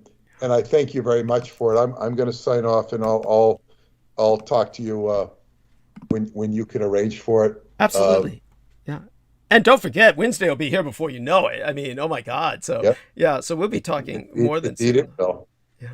Yeah. And share our love with Paula when the two of you do rendezvous after she's home from work, and we'll be speaking again soon enough. Hugs. Thank you very much. Good night, everybody. Good night. Bless you. And so Holly Kaditis Kiefer says, what a night. God bless her. And shout out unto her. So our man Jameson is back. And what I'm going to do is just quickly refresh myself and then get into earning my pay, so to speak. And I'll give a shout out to the man who provided that pay, the contribution of 60 United States dollars. Stephen Myers, when I return, he left a message that bears reading. And of course, Jameson Reese said he was going to... By the way, is anyone else on with us? I take it. I'm going to assume, though he didn't say goodnight in the chat box, that Salman is gone. Or is he with us? He's gone, right? At this point. I know Aaron left. Aaron had to check out. Salman seems he's still with us. You're kidding. Salman, are you with us? Well, he's on mute. So, okay. Well, yeah, he might be just listening in the background, or he might actually be asleep while listening. Oh God, he must have gone to sleep. It's no worries. That's understandable. And for God's sakes, don't. Good. You wrote me alarming messages the other day about physical disintegration. Oh my God! Don't abuse your body with too much caffeine. Well, holy shit! What happened was I'm getting the side effects of the COVID. Okay. Because COVID, they're finding in all cases that COVID is attacking the heart. Okay. And it's doing damage to for those of you who don't know, it does damage to your cardiac system that's irreversible. Yeah. In other words, it's like a minor myocardial infarction or a heart attack that's going to leave dead tissue in your heart or parts of your heart that will be impacted, where, it's something that won't necessarily kill you, but it will be a comorbidity factor when you die. In other words, whenever you're confronted with something that does challenge you, your heart will be a little less capable of meeting it with full strength to help you pull through that crisis. I'm just everybody maintain our man Jameson in your thoughts and prayers. And, and what you can do is you can tell people about what you were talking about on your interview with Salman while I refresh myself. Before I go to refresh myself for a few minutes, was there anything you needed to tell me on air? No, I was going to say I'm fairly certain you already read the messages that I already deleted and decided, because I was thinking to myself, dude, okay, yeah, I was on the brink of death, and that's how Jameson gets dramatic on the brink of death. No, I've been there. I know how you feel. I feel it when you're there because I've been there. Give me a break. We're both drug abusers. I can't just die. I have to the whole world there needs to be a theater to see this shit before I go. No, I get it. I totally get it. Beyond that, it's not only that, but it's too merciful an exit for you. Obviously it really is. I get the feeling that I am going to wind up dying of a heart attack or something. At least I know what I'm going to be dying of. Oh, don't overdwell on it. We don't know that. It's simply, let's just put it this way. Your heart's been stressed by the COVID. Hopefully the damage is such that it's it's not also really stressed. It's also stressed by a broken heart. Understood, and that's appreciated. So that is a very real thing, where someone so separated and depressed that their heart starts to calcify. Yeah. That's a terrifying way to go. You don't want to go like that. No, don't go it's like painful beyond all imagination. No, it's awful. I will say is I'm working on that thing we were talking about in private. Wonderful. And hopefully things are still okay, right? I think so. I think so. Yes. Okay. I could see some beginning effects, but hopefully that will shall we say resolve. And it takes thinking on a level of just filling in the vacuum that was created with something better. Yes, Really. yes. Yeah. That's the idea that I think, I'm new to all this shit, honestly speaking. I'm not new to it, but you know what I'm saying. It's been something where it's been so long trying to attack the situation without getting the results, that this is a first where the intended result actually is delivered. So at least now I know what it is that this yeah, not only is it that, but I now understand what the human soul is and what it isn't. Yeah. And it isn't what I thought it was. There. And so I really realized that it really is something that is connected to the divine, that's inseparable.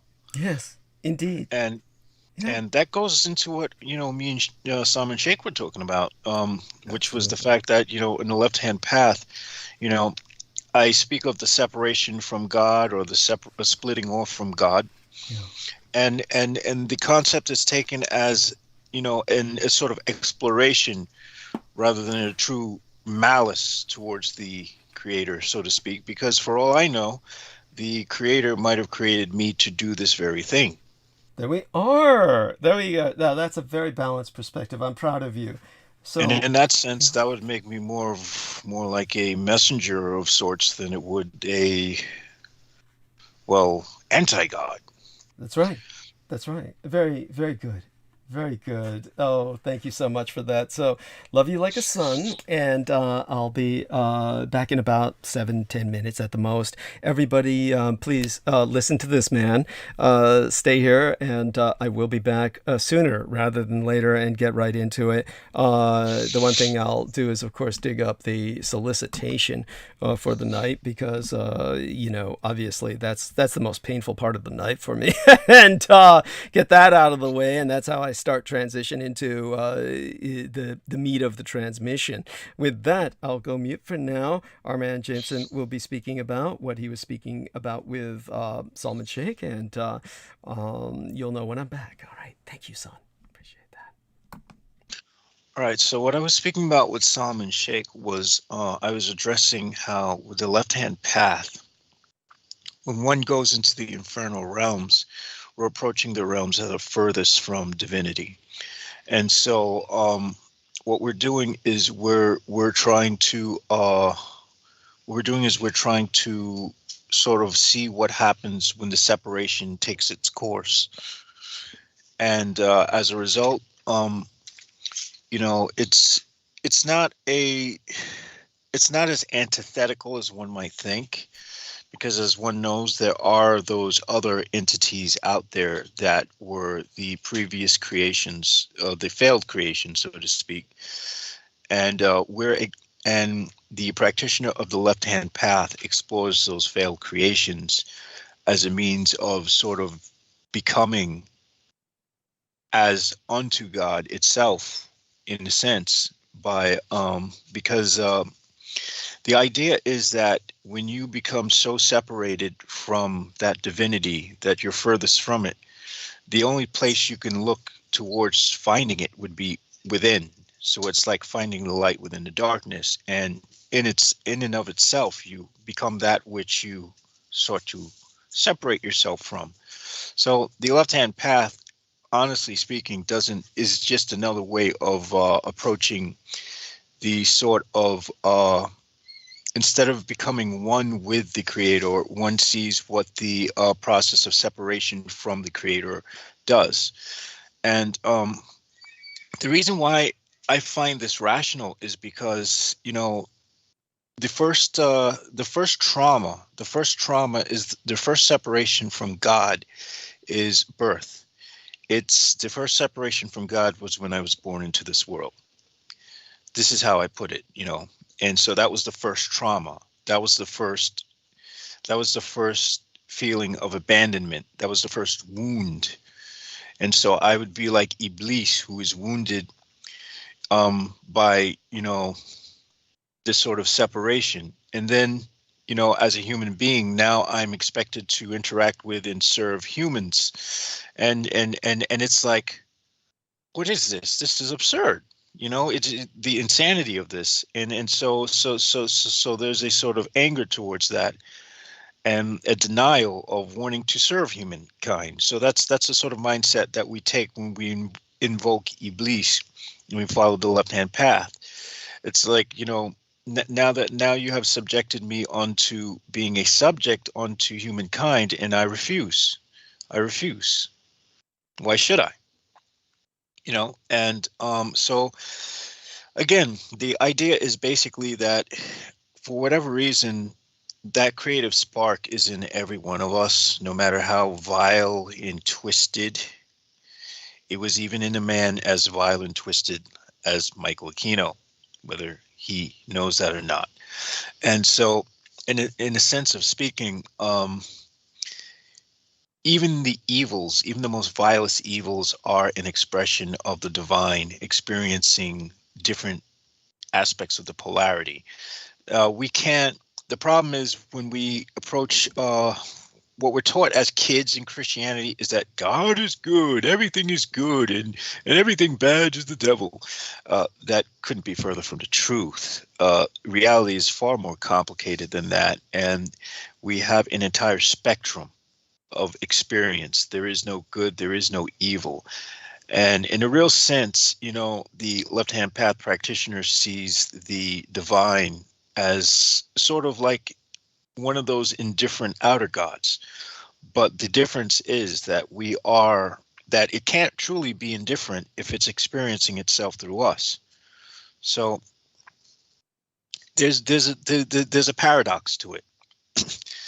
And the paradox of the separation is that there's a paradox of the separation where when you split off, you can either look within and find that you are the creator, and in becoming the creator itself, you become that which you sought to escape from, or you can decide to exit and see the outer gods and experience the outer gods and work with them, the ones who wish to destroy that which you came from.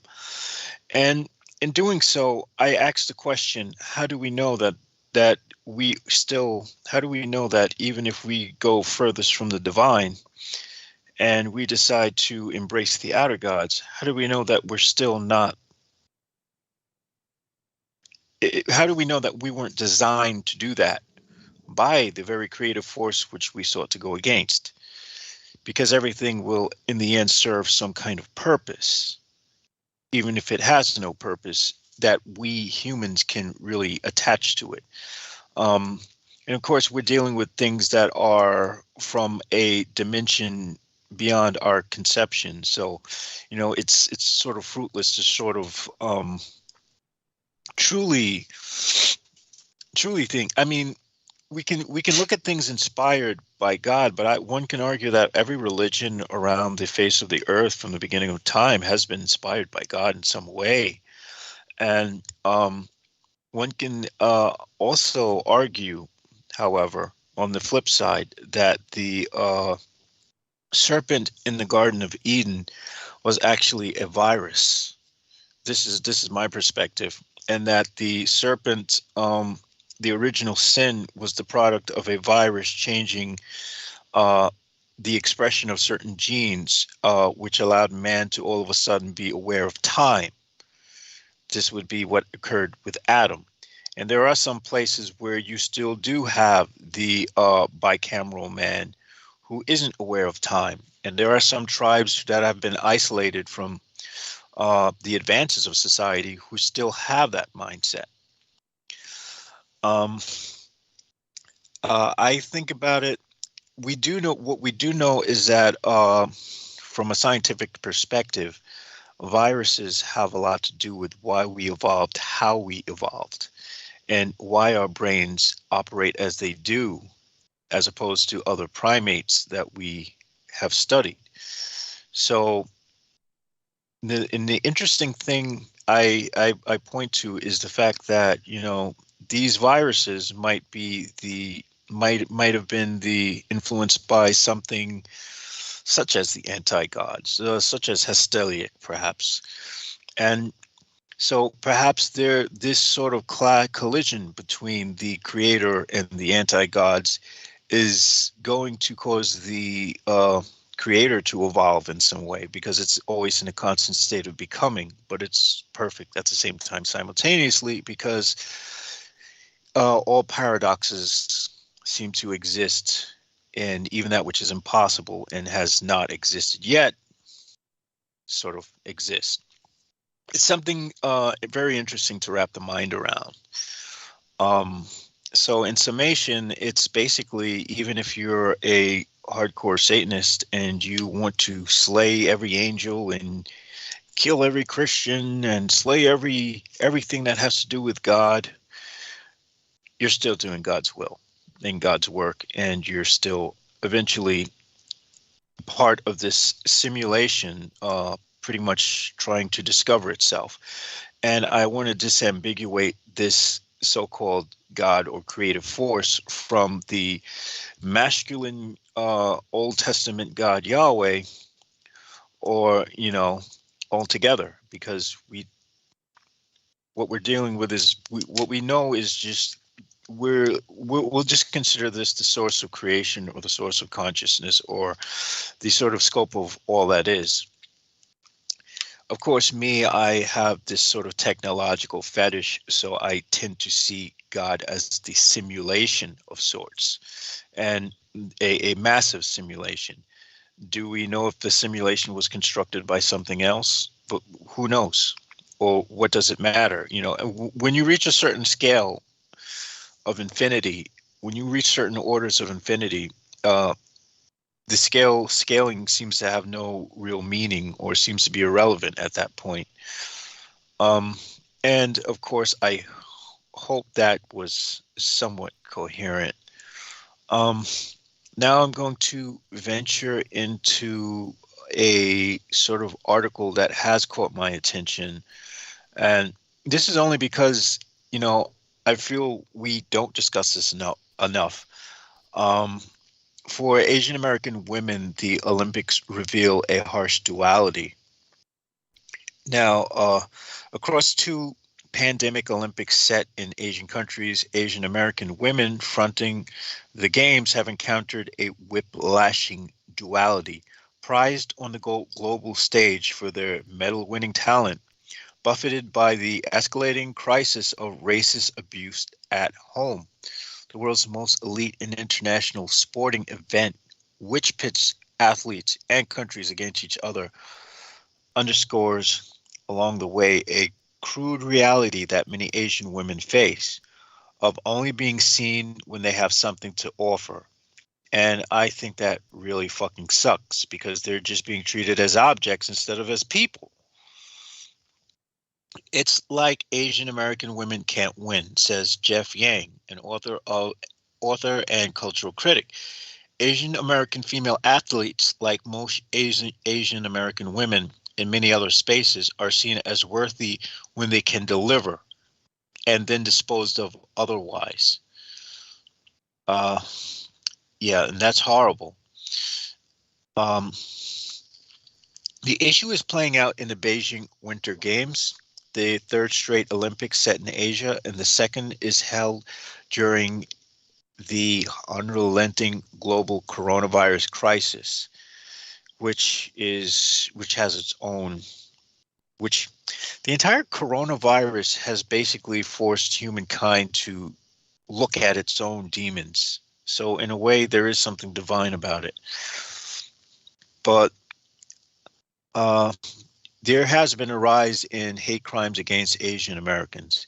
Here in the U.S., snowboarder Chloe Kim and China's freestyle skier Eileen Gu are the latest additions to the list of American women of Asian descent who have been it girls of the Winter Games, joining icons like American figure skater Christy Yamaguchi and Michelle Kwan.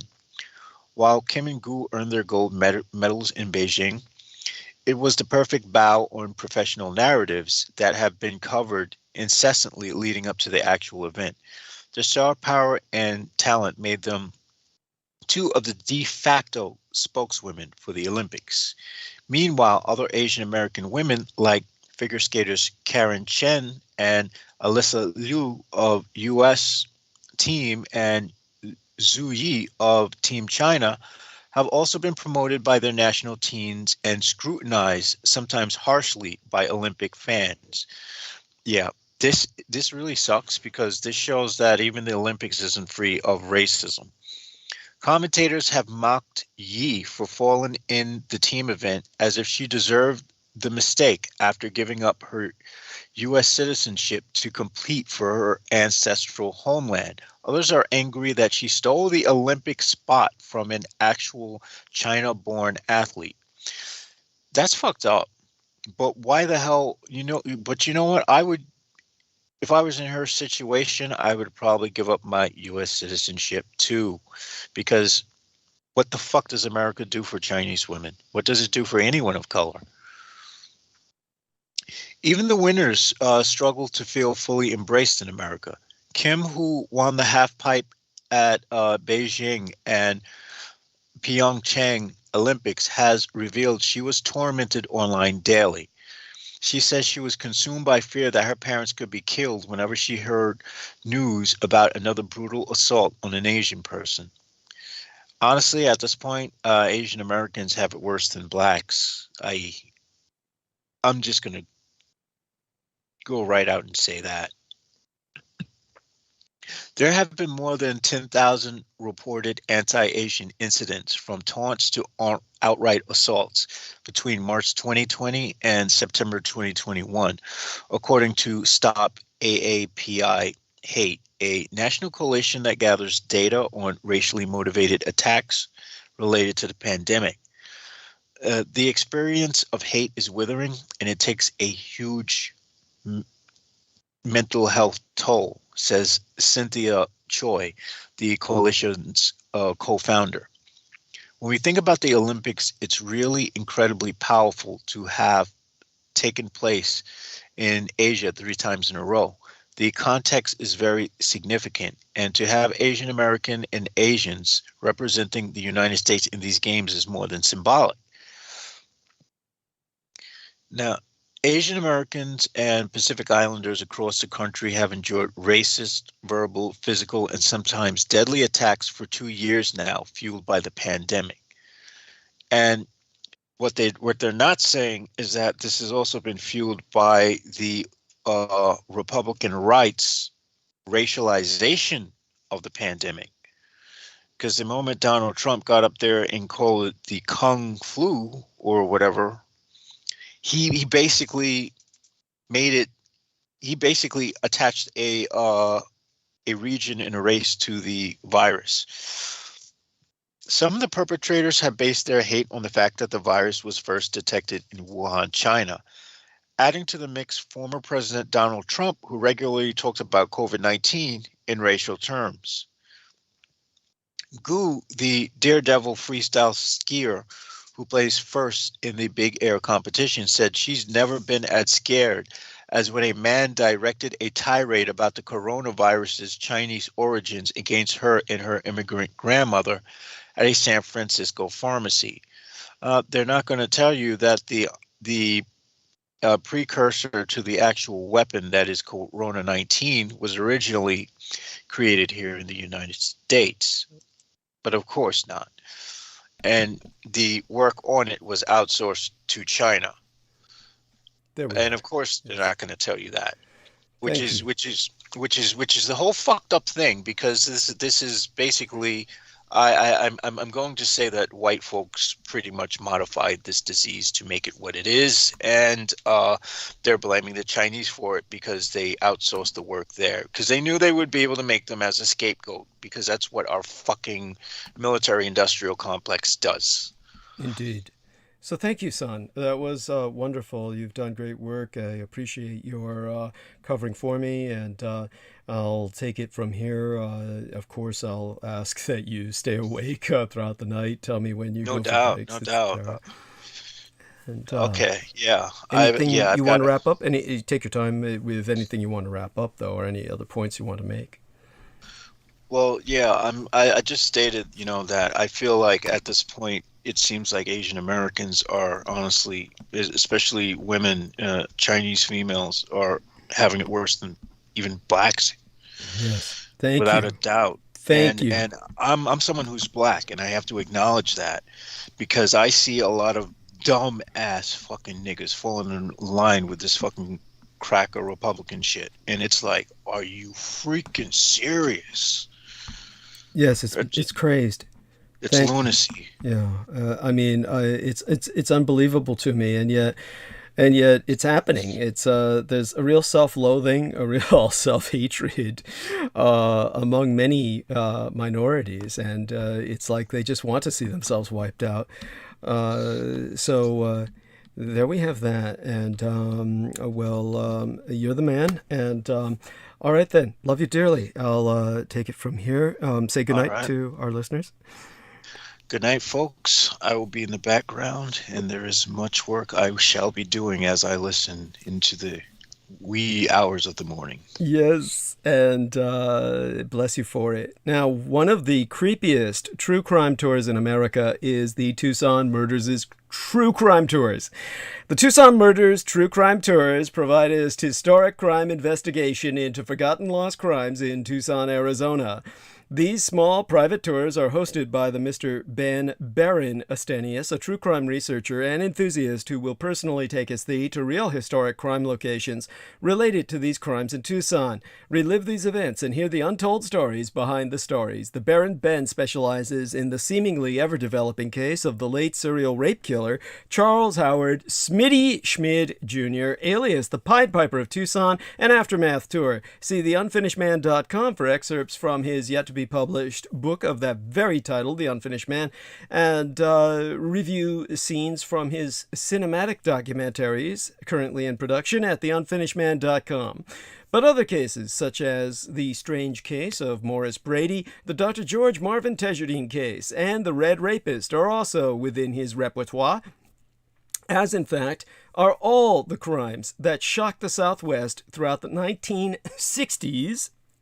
Oh my! The very decade I myself entered this vale of tears, and I say that often enough where I'm choking on that. Let me drink some of this bottled water here before I give the phone number out, because these devastating crimes stained a city so deeply they may never be removed. For tour information, contact the TucsonMurders.com. That's spelled like it's Tucson, Tucson. Put the word "the" in front of it. And the TucsonMurders.com, or telephone the Baron Ben Astenius personally to privately guide your tour, or call him privately to personally guide your tour at 1-520/323-3406. That's 1520-323-3406. And now a shout out to the wonderful Mr. Stephen Myers. And Stephen Myers is, of course, a brother from another mother, a Black Asian, a Blasian. And he is in the heart of the concrete beast in Manhattan Island, a small, tiny island of warring tribes, hostile warring tribes, no less. And, of course, I guess they wouldn't be warring if they weren't hostile. But basically on February 9th, he says shit's getting hella bad over there, is what Jameson's saying about Manhattan. On the 9th of February, at this point, obviously 10 days ago or something like that. So he's talking about the shootings. Yes. Thank you. Stephen Myers relayed via PayPal 60 United States dollars, and he sent the following message. Hi, Douglas, my brother. I hope you can in the future more on the history of people like Grigory Rasputin and his connection with the occult, and the Russian gulags, where they used prisoners to build roads with slave labor, and the bodies were buried under the asphalt. Interesting history, because this American, and he spells that with America with a triple K, instead of just America with a K, he uses the KKK. American Empire did side with Russia in World War II. Even to this day, their gulags make prisons here look like country clubs. This Western world is a true prison rape culture run by insane people. All too true. Bless you, dear brother, for seeing that. And obviously, we've gone a bit into that. We'll continue to do so again in the future. Very important. And so now that that's out there and I have that in mind, we'll start with the main media machine of the Edomites, the cult of the kings of Edom. The ancient cult which has converted so many to the worship of the anti-gods. And if you don't believe me now, you just keep listening. Their main crusaders, and this is why we should have not used the title. No one would have understood it or taken it seriously if my original DVD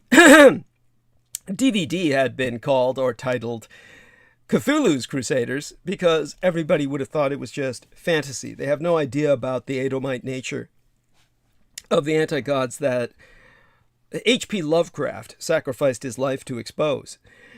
So when we went with Satan's Crusaders, this was based on the fact that the anti-gods are basically infiltrating the demonic hierarchy, in the sense that they are stealing worshippers, would-be Satanists, away from the fell angels and out of the ecosystem of our cosmos, and dragging them into an antimatter universe, far worse than anything that has to do with hell and pandemonium and the ecosystem of our cosmos, where, of course, there is always ultimately, in the end, a redemption, recycling at the least, and it doesn't happen in the realm of the anti-gods. That's just total annihilation. That is the ideology of nihilism that precedes the total annihilation of the soul. You would prefer damnation, I assure you,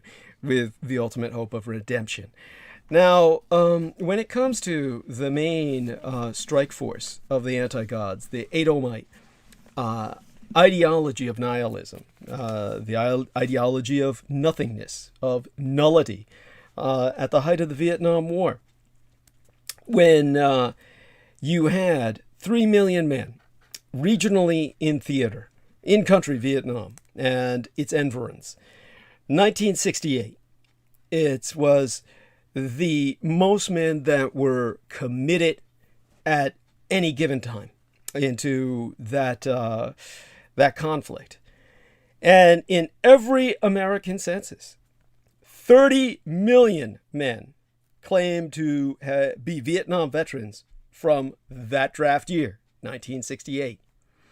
So that means that you have 10 times the number of men who were in country Vietnam who are lying through their teeth and are formally entered on America's census records as having been in Vietnam. Based on these dichotomies, 90% of American men who claim to be veterans are lying. But, or because of what I know about records manipulation, I would be generous and say maybe it's more like 75% who are, because the others are telling the truth and their records simply don't exist anymore. They were destroyed at the National Record Center in St. Louis, Missouri, or by individual documents destruction personnel such as I myself. And it would be ironic, and some might even say deserved, that my own records were destroyed. But that's just the nature of the beast. The beast devours its own. This is the beast of Edom, not the beast of the abyss from your Christian cosmology. Because in the end, all good and evil sources from the divine will. And it cycles into that which is natural, part of our cosmic balance. Lovecraft exposed that which was not. So that is what made him the ultimate target for assassination, along with his partner. And I use that term in any way you wish to interpret it, because Lovecraft was gay. And he may have had a relationship with Harry Houdini that people are unaware of. And I would almost certainly guarantee he did. Both of them were cooperating on writing a book that they hoped would be the ultimate end to credulity, because Lovecraft and Mr. Houdini both recognized that the world was headed towards a very dark age in which these gods would be the gods of the future. Strange gods of tomorrow was what they would call them. And both these men were killed. Now, Lovecraft's mythology divides into two discrete phases. In the early phase, from 1926 to 1930, Lovecraft's alien gods, occult books, and overall warfare, his retinue, is essentially magical, supernatural.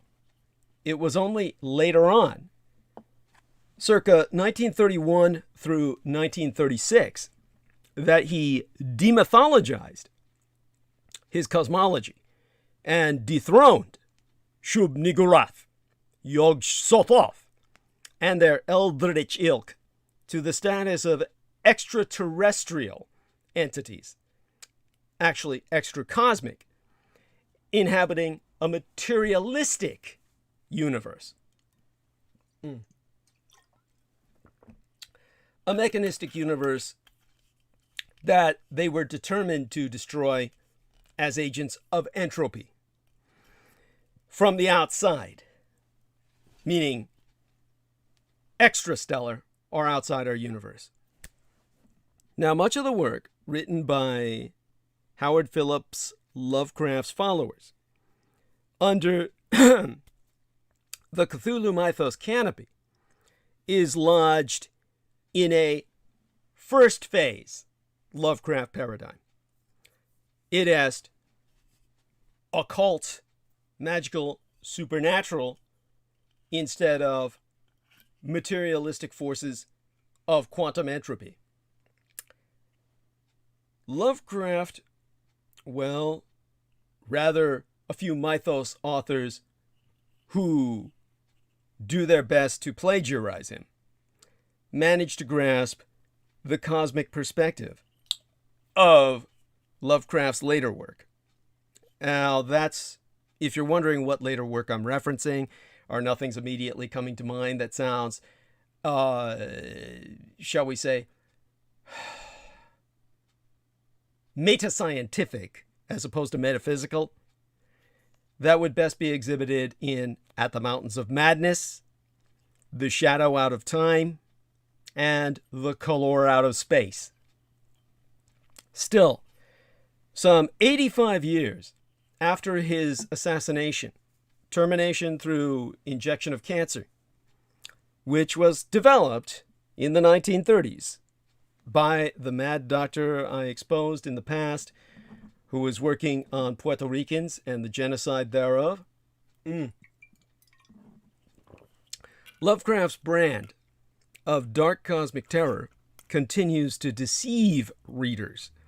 Not Lovecraft himself or any intent on his part, rather that thematic, which has now been plagiarized by everyone who wants to make a name for themselves in horror.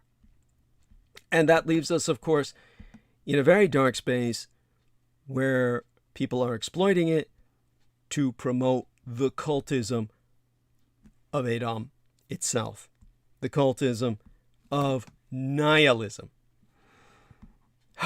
Now, give me just a second here to gather my thoughts, because, of course, this is a deep subject, and it brings us to everything that has to do with, shall we say, geology, or the geography of the relic populations.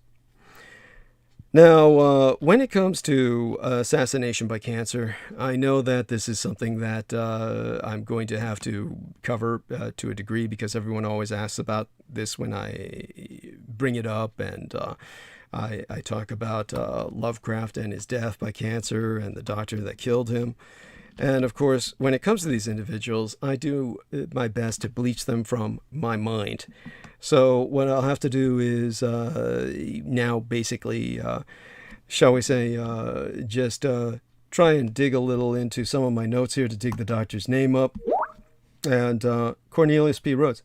How did you know that? How did you even remember that? Oh, come on and talk about that. Yeah, it's like That's right. my brain. Right. My brain just retains this stuff. That's incredible. I'm impressed. I'm proud of you. Holy shit. There's no way you can forget a son of a bitch like that. Yes. He's an evil army. He was ex-military.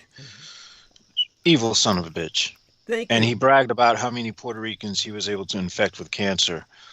Basically, they isolated the virus that causes cancer.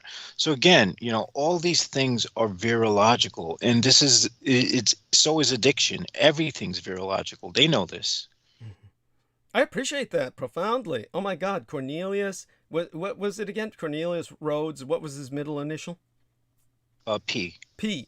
Cornelius P. Rhodes. Thank you. And it's something that and I believe his name was spelled. It was Rhodes, I believe, like Rhodes Scholar, or well, my screen's not working. So, I'll have to dig this out of my memory. Other than that, no big deal. I'll go back to work, and you've pretty much provided people what they need to look into. Can you verify the spelling of his name so people will know how to do searches for this son of a bitch? Oh yes, the last name is Rhoads. Okay. Rhoads, like Rhodes Scholar. Rhoads. So think of Rhodes Scholar, look that up, and this individual, they could have named that after him for all I know. It would make perfect sense with the way this prison rape anti-culture dysfunctions. By the way, I'm looking at an article now when I was trying to look that name up. New York Times, I had never felt worse is the title of this article. Long COVID sufferers are struggling with exercise. And experts have some theories as to why. Go on. That's very strange, because exercise has been easy for me. My sense of smell has heightened. The only problem is I am stuffy 24/7, and I have to keep using this nasal spray like crack. Why it's having a sort of opposite effect on me is funny. And me and Daniel Arolo were talking about, Joe, he gave me this Joe Rogan meme where Joe Rogan has this shocked look and saying how like all these guys who had like COVID were getting erectile dysfunction and how it was shrinking the penis. And I was telling Daniel, made mine bigger. I'm joking around, but honestly, I'm not. Well, what I'm trying to get at is it's not having the same horrid effect on me. The only thing that is really bad is the tachycardia and arrhythmia of the heart. I swear, sometimes I think I'm gonna die. That shit is fucking scaring the shit out of me. That's the shit that's the reason why you don't want COVID. But other than that, exercise hasn't gone down. Well, that's a good sign. That's a good sign, because it means your heart's probably doing quite well, much better than you suspect. I know the tachycardia and the like is scary, but you'll live. Trust me on that. All right, son. Thank you so much. Love you dearly, and couldn't do this without you. Really couldn't. You're invaluable.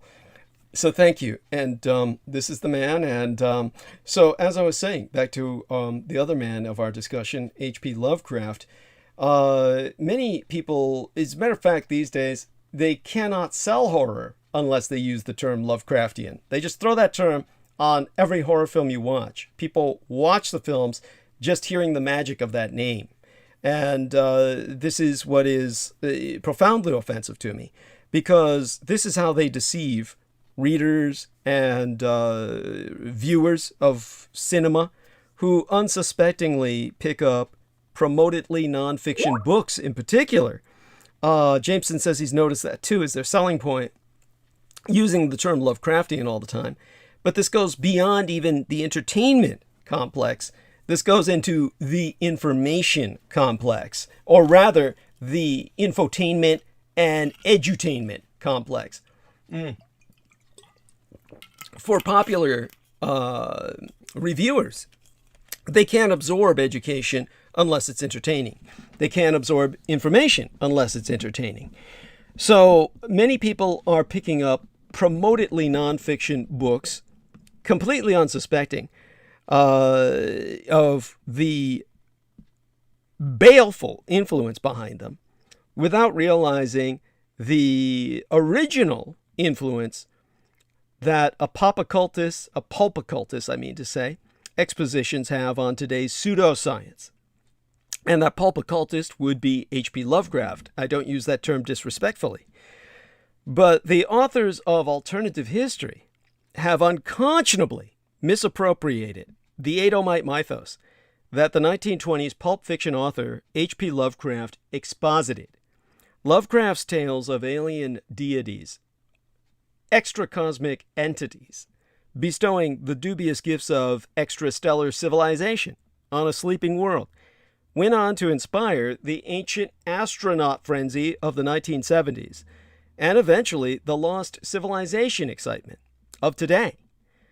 Of course, Lovecraft also had his antecedents, the pseudoscience of the 19th century, like Donnelly's Atlantis, subtitled The Antediluvian World, or Churchward's Tales of the Vanished Continent of Mu. But Lovecraft was the first to add aliens into the equation. And so he is the one we turn to in order to expose a comparison between what is claimed as fact today and Lovecraft's fiction of long ago.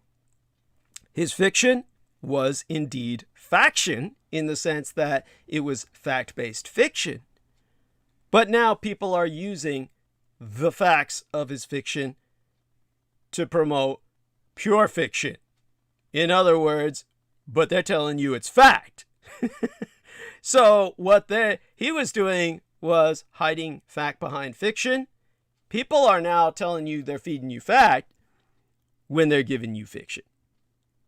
That's the difference between Lovecraft struggling to make a living and these cultists of the kings of Edom. For comparison, we need only draw upon the works of Howard Phillips Lovecraft himself and the books of the Ancient Aliens proponents, Eric von Daniken and Robert Temple, along the alternative historian Graham Hancock.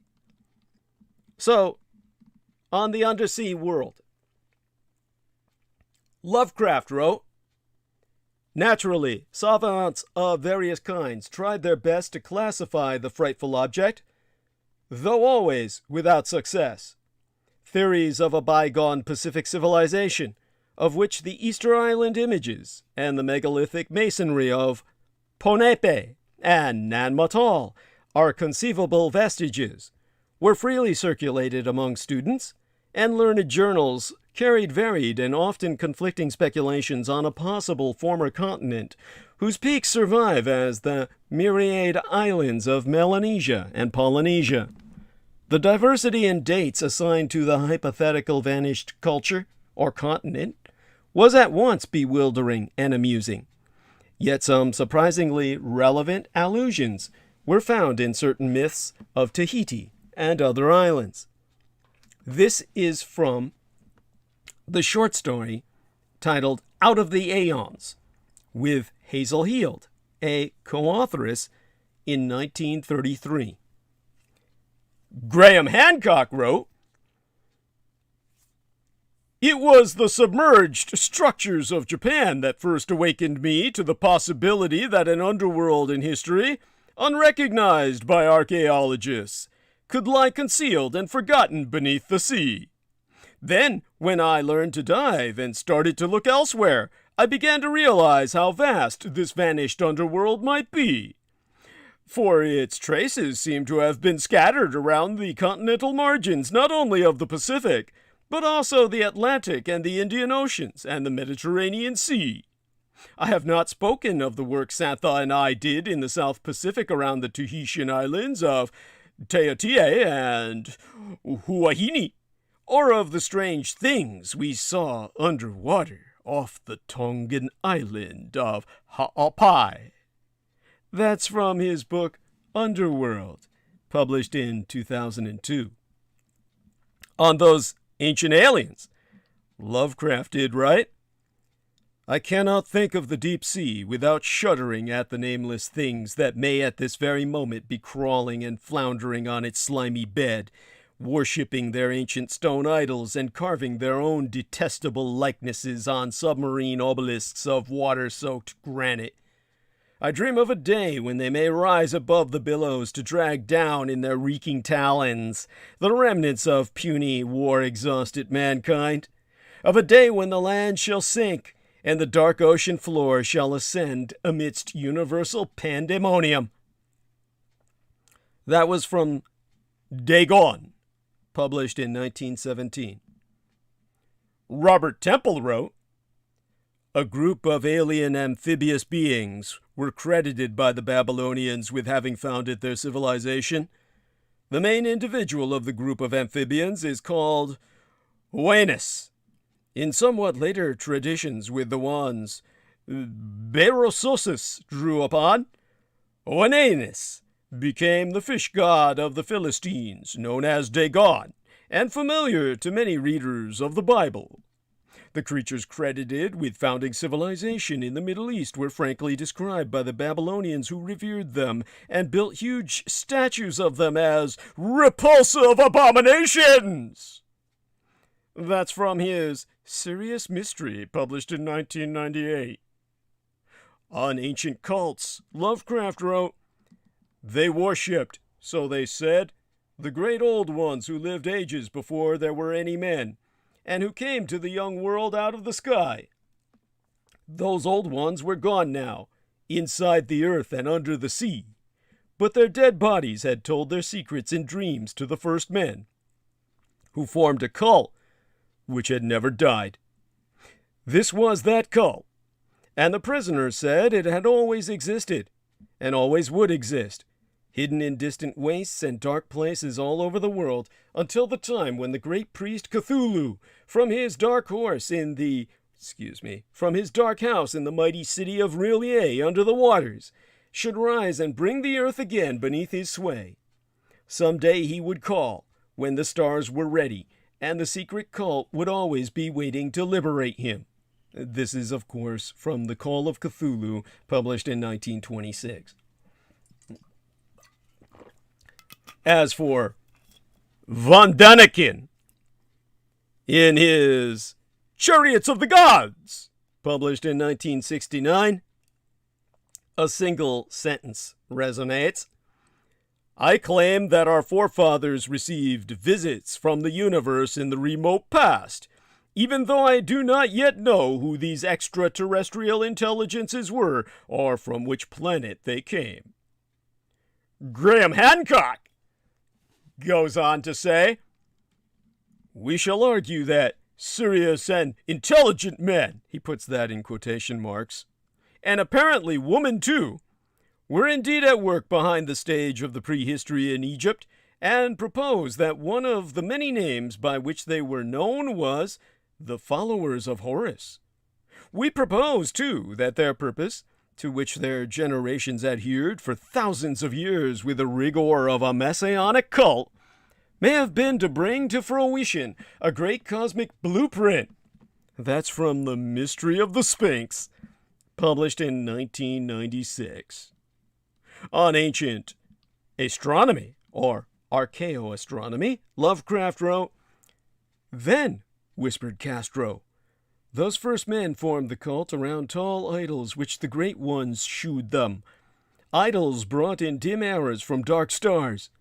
That cult would never die till the stars came right again, and the secret priests would take great Cthulhu from his tomb to revive his subjects and resume his rule of Earth.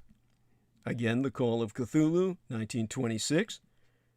But Graham Hancock, in 1998, via his book entitled Heaven's Mirror, wrote, "Those same constellations, but with everything flipped 180 degrees, are present in these two skies, 10,500 BC and today, separated by 12,500 years. Perhaps the prehistoric cult of immortality, which used vast monuments likened to constellations and astronomical cycles as instruments of initiation, is coming back to life."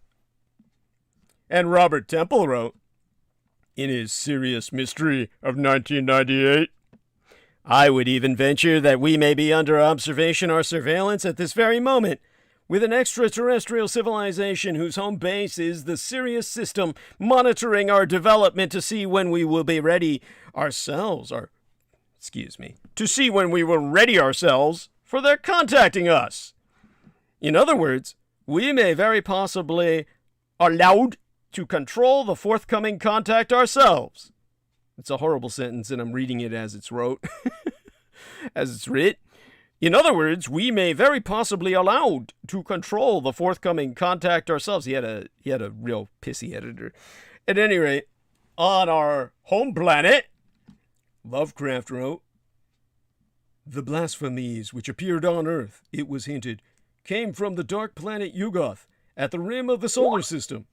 But this was itself merely the populous outpost of a frightful interstellar race, whose ultimate source must lie far outside even the Einsteinian space-time continuum or greatest known cosmos."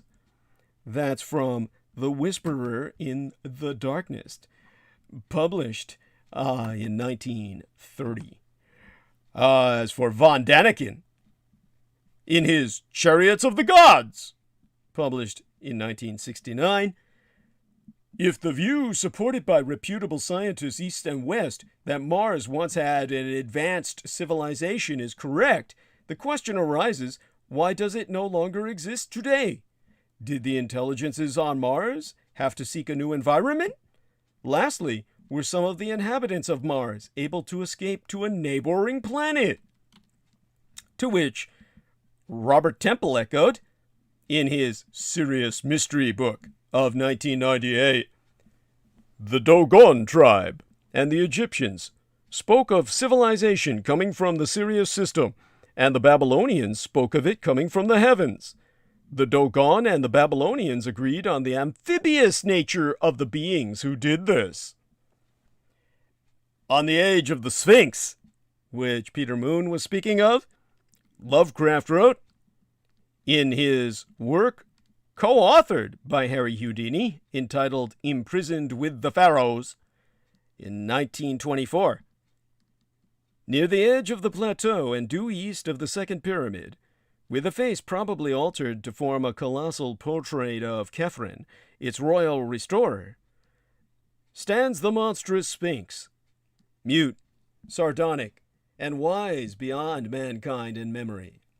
The gate chapel leading to the second pyramid, nearly buried in the drifting sands, yawns subterraneously southeast of the Sphinx. Persistent tradition dubs it the Temple of the Sphinx, and it may perhaps be rightly called such if the Sphinx indeed represents the second pyramid's builder Khephren. There are unpleasant tales of the Sphinx before Khephren, but whatever its elder features were, the monarch replaced them with his own, that men might look at the colossus without fear." Then Graham Hancock wrote, in his Message of the Sphinx, published in 1996, "There is a belief that the Great Sphinx of Giza was fashioned during the period of history classified as the Old Kingdom on the orders of the 4th dynasty pharaoh named Khafre, whom the Greeks later knew as Khephren, and it is stated as fact that the features of the Sphinx were carved to represent Khafra himself. The evidence is consistent with the recarving of a much older and heavily eroded statue. Is it not possible that Khafra was a restorer of the Sphinx? The geological evidence therefore suggests that a very conservative estimate of the true construction date of the Sphinx would be somewhere between 7,000 to 5,000 BC minimum. Oh my. Now that's getting really plagiaristic. That's like taking names from H.P. Lovecraft. Now on the sphincter, or the Sphinx chamber, Lovecraft did right in his Houdini co-authored work, Imprisoned with the Pharaoh, circa 1924. It was then that the smile of the Sphinx vaguely displeased us and made us wonder about the legends of subterranean passages beneath the monstrous creature, leading down, down, to depths none might dare hint at, depths connected with mysteries older than the dynastic Egypt we excavate, and having a sinister relation to the persistence of abnormal, animal-headed gods in the ancient Nilotic pantheon. And so Graham Hancock wrote, in his Message of the Sphinx, published in 1996, "It is a map, not buried in the earth, but cunningly concealed in time, where X almost literally marks a spot, directly under the rear paws of the Great Sphinx of Egypt at a depth, we would guess, of about 100 feet. If we have read the message of the followers of hawk-headed Horus right, then there is something momentous There is something of momentous importance there, waiting to be found. Chambers of the earthly kingdom of Osiris." Not a hint of originality there. On Antarctica, Lovecraft wrote, in his work At the Mountains of Madness, circa 1931. "It seemed to be half lost in a queer Antarctic haze. The effect of the monstrous sight was indescribable, for some fiendish violation of known natural law seemed certain at the outset. Here, on a hellishly ancient tableland full 20,000 feet high, and in a climate deadly to habitation since a pre-human age not less than 500,000 years ago, there stretched nearly to the vision's limit a tangle of orderly stone which only the desperation of mental self-defense could possibly attribute to any but conscious and artificial cause."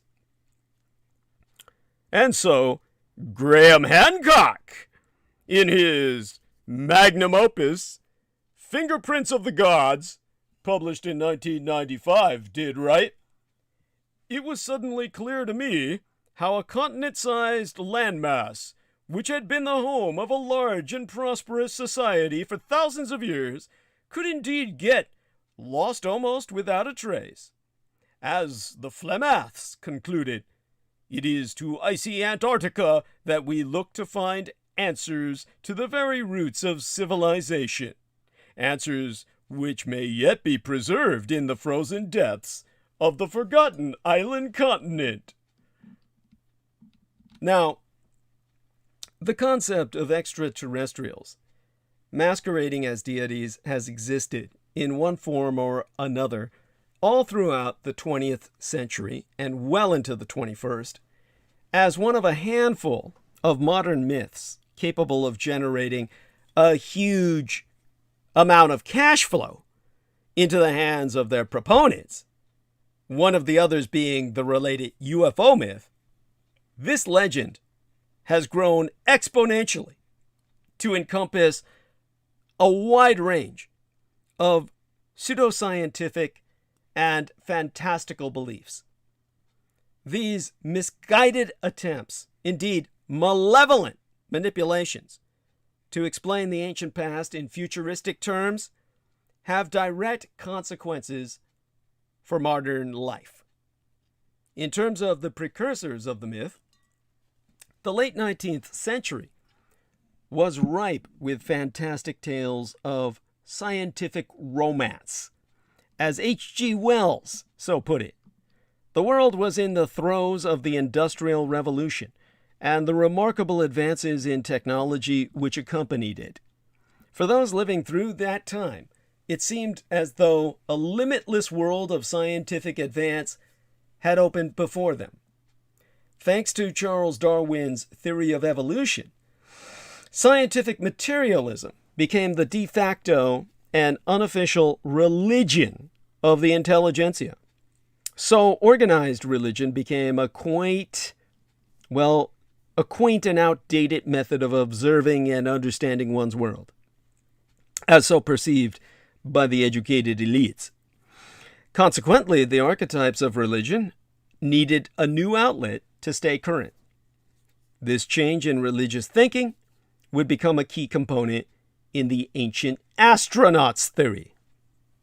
Now, it was at this time that the first fictional accounts of extraterrestrials emerged in works like H.G. Wells's own War of the Worlds. At the same time, Percival Lowell's mistranslation of the Italian canali and poor quality telescopic pictures of non-existent canals on Mars had convinced the world that a Martian civilization was not just a fiction, but a scientific reality. At about this time, the mysterious blimp-like object sighted over America and called the Great Airship Mystery made many people believe that Martians had airships capable of invading the Earth. This willingness to believe would make ancient astronauts more than just a theory a century later. This would become the main frontal insurgency of the kings of Edom. Now, by the 1920s, the decade into which my latent sainted Cyrus, my womb matron, my mother, was born into this world, aliens began to make their way into mainstream culture through exposure in the new media of film. An adaptation of Jules Verne's From the Earth to the Moon became one of the first movies to feature extraterrestrials. Many naive viewers believed the aliens real because they simply could not grasp the concepts behind such a radical change in entertainment as cinema. The movie portrayed things that looked real, ergo, it must be real, like a newsreel. This inherent gullibility of the masses would also play in paving the way for the ancient astronaut myth. Now, as to the origins of that myth, by the late 1920s, as I said, the same decade that my late and sainted mother came to lay her eyes upon this world, there was an obscure Providence, Rhode Island author named Howard Phillips Lovecraft who began publishing in pulp magazines a series of stories which history would record as the Cthulhu mythos.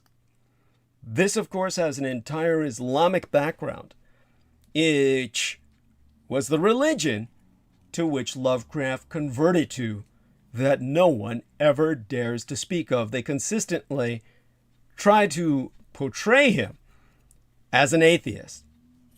Nothing could be further from the truth. And these tales centered on a group of trans-dimensional and extraterrestrial entities which served as deities to early man. Lovecraft wrote that Cthulhu and the Great Old Ones, as he sometimes called the alien gods, came from dark stars. Some lived on a planet he called Yugoth, and identified in the 1930s with the newfound planet Pluto. In Call of Cthulhu, Lovecraft laid out the basics of his mythological conceit. He said that many millennia ago, the Old Ones came from other planets and took up residence on Earth. When the stars were wrong, they could not live, so they vanished beneath the ocean or returned to their homeworlds, where they used telepathic powers to communicate with man. Central to Lovecraft's mythos, the Old Ones formed a cult and a religion which worshipped the aliens as gods. In the stories, the old ones hover halfway between pure extraterrestrial and true gods, as the plot requires. In his novel At the Mountains of Madness, he wrote that a species of the old ones created man himself to serve them, setting up man's first civilizations: Atlantis, Lemuria, and Mu. Now, Lovecraft used Sumerian, Egyptian, and Greek mythology as a basis for his monstrous demigods. He said that his messenger god, Nyarlathotep, was a member of the Egyptian pantheon. He identified the Phoenician fish god, Dagon, formerly Wanis, with the great Cthulhu himself, and thus became the first person to link extraterrestrials to ancient religions. Yet Lovecraft was a man who was trying to educate the populace to a threat. He was presenting the malevolent in fiction that he knew of from his conversion to Islam. But he understood, as a scientist, that these were extrastellar and extra-cosmic forces to be combated at all costs. On the opposite extreme, another science fiction writer, L. Ron Hubbard, began dabbling with the thematic of aliens as protagonists in a cosmic battle. L. Ron Hubbard briefly flirted with Satanism under the guidance of the aging Aleister Crowley, but decided to forge his own idiosyncratic religious belief. By mid-century, he was well on his way to founding Scientology, built on the premise that aliens entered a cosmic battle 1,000,000 years ago, and the losers fell to Earth, where they genetically modified Homo erectus to carry on their genes. Since both men wrote science fiction for pulp magazines in the 1930s, Hubbard was completely familiar with his rival's work. In fact, as related in Russell Miller's book entitled Barefaced Messiah, since Hubbard was often rumored to steal or appropriate others' ideas as his own, this identification with the Cthulhu mythos obviates the question. Hubbard became friends with L. Sprague de Camp, a protege of Lovecraft, and the two men would often spend late nights sharing stories. Beyond shadow of any doubt, some of these related to de Camp's mentor, Howard Phillips Lovecraft. At any rate, both Lovecraft and Hubbard created extraterrestrial-based religions. Only Hubbard monetized things at his end of the spectrum and emphasized the reality thereof, which is really ironic because Lovecraft's aliens are really tacky, corny, and cardboard, but he's saying they're real, whereas Lovecraft's exist today and are absolutely terrifying, so everyone wants to believe they're not real. If you don't grok what I'm saying, just take a look at Battlefield Earth and look at John Travolta and ask yourself if you're scared. You're only going to laugh. And Xenu, he's my boy. That's Lovecraft's version of, well, the creator god. I'm sorry. L. Ron Hubbard's. And as Peter Moon says, it's important to understand all of this is metaphor. Well, we've been down that road with the Bible too. That doesn't help all the people who take it concretely, does it? So Xenu was supposed to have dumped atomic bombs in all the volcanoes so he could do something. I always forget what the fuck it was, but it was supposed to be important. So there you go. You look at that, and my gang brother Beaver has a t-shirt he wears for laughs, which shows Xeno and exploding volcanoes, and it says, Xenu is my boy. And of course, you look at that, and it's funny. Okay, you may think it's funny when you see a Cthulhu t-shirt too, but everybody gets scared when they read the novels or watch the films. At the same time, the modern myth of the UFO developed from Hollywood's attempts to film science fiction stories about extraterrestrials to cover up American war crimes against Asians. And the most famous legends are the crash of, quote-unquote, a UFO at Roswell, New Mexico in 1947 that you can read all about in the Roswell Deception, and the abduction of Betty and Barney Hill in the 1960s, the decade in which I was born. Now, the government explained that Roswell event as a crashed weather balloon, ultimately, 60 years later, to make themselves look as stupid as possible. As a matter of fact, they did that immediately just so nobody would believe them, because they wanted to make certain everybody thought it was a flying saucer first. And therefore, the PSYOP worked and nobody believed anything they said. The answer never sat well with believers who adamantly insisted that the local folklore about dead aliens was true, because the locals were covering up the dead Asian pilots who were massacred in their mass suicide to escape American torture, endless American torture. When the Betty and Barney Hill abduction story came into question for its similarity to Movie Invaders from Mars and an episode of The Outer Limits, which aired only days before, true believers found ways around the weight of evidence, and a series of new abductions spontaneously appeared. Understand, of course, these were military abductions, and they were to make it look like the aliens were here, so nobody would know that Japan had won the war. All of that is explained in the Roswell Deception, which is why you have to make that work circulated far and wide. Now, with the public distrusting of official explanations and primed to accept the reality of extraterrestrials, rather than the fact that they lost World War II, a reality they could never accept, the success of the ancient astronaut hypothesis was guaranteed before it was even written. You see, it was government sanctioned. And that's what brings us to Chariots of the Gods. In the 1950s, the Russian pseudoscientist Emanuel Velikovsky put forward his theory of periodic catastrophism in a series of books, the most famous of which was Worlds in Collision.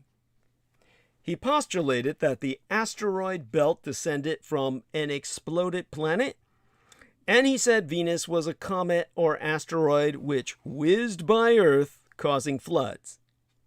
He said ancient myths of fires in the sky related to the passing of Venus.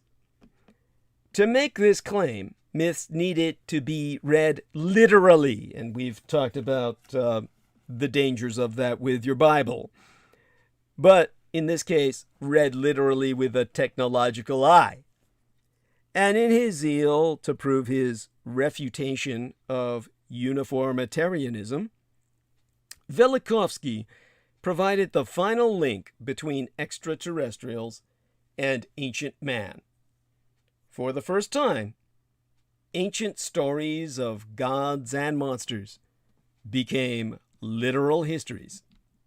On the other side of the world, Professor Charles Hapgood was busy compiling his Path of the Pole, published in 1958. The original title was far more academic.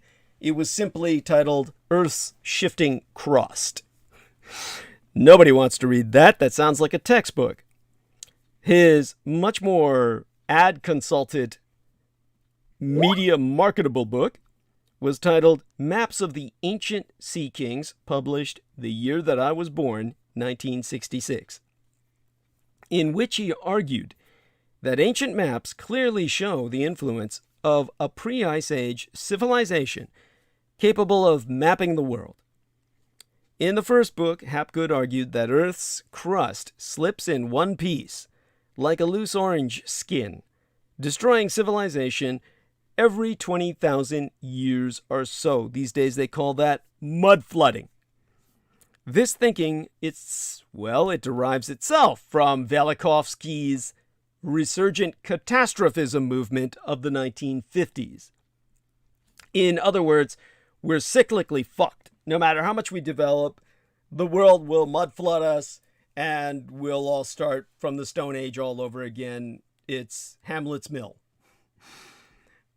In the second book, Hapgood reconstructs enigmatic maps to prove that the ancients had a detailed knowledge of geography.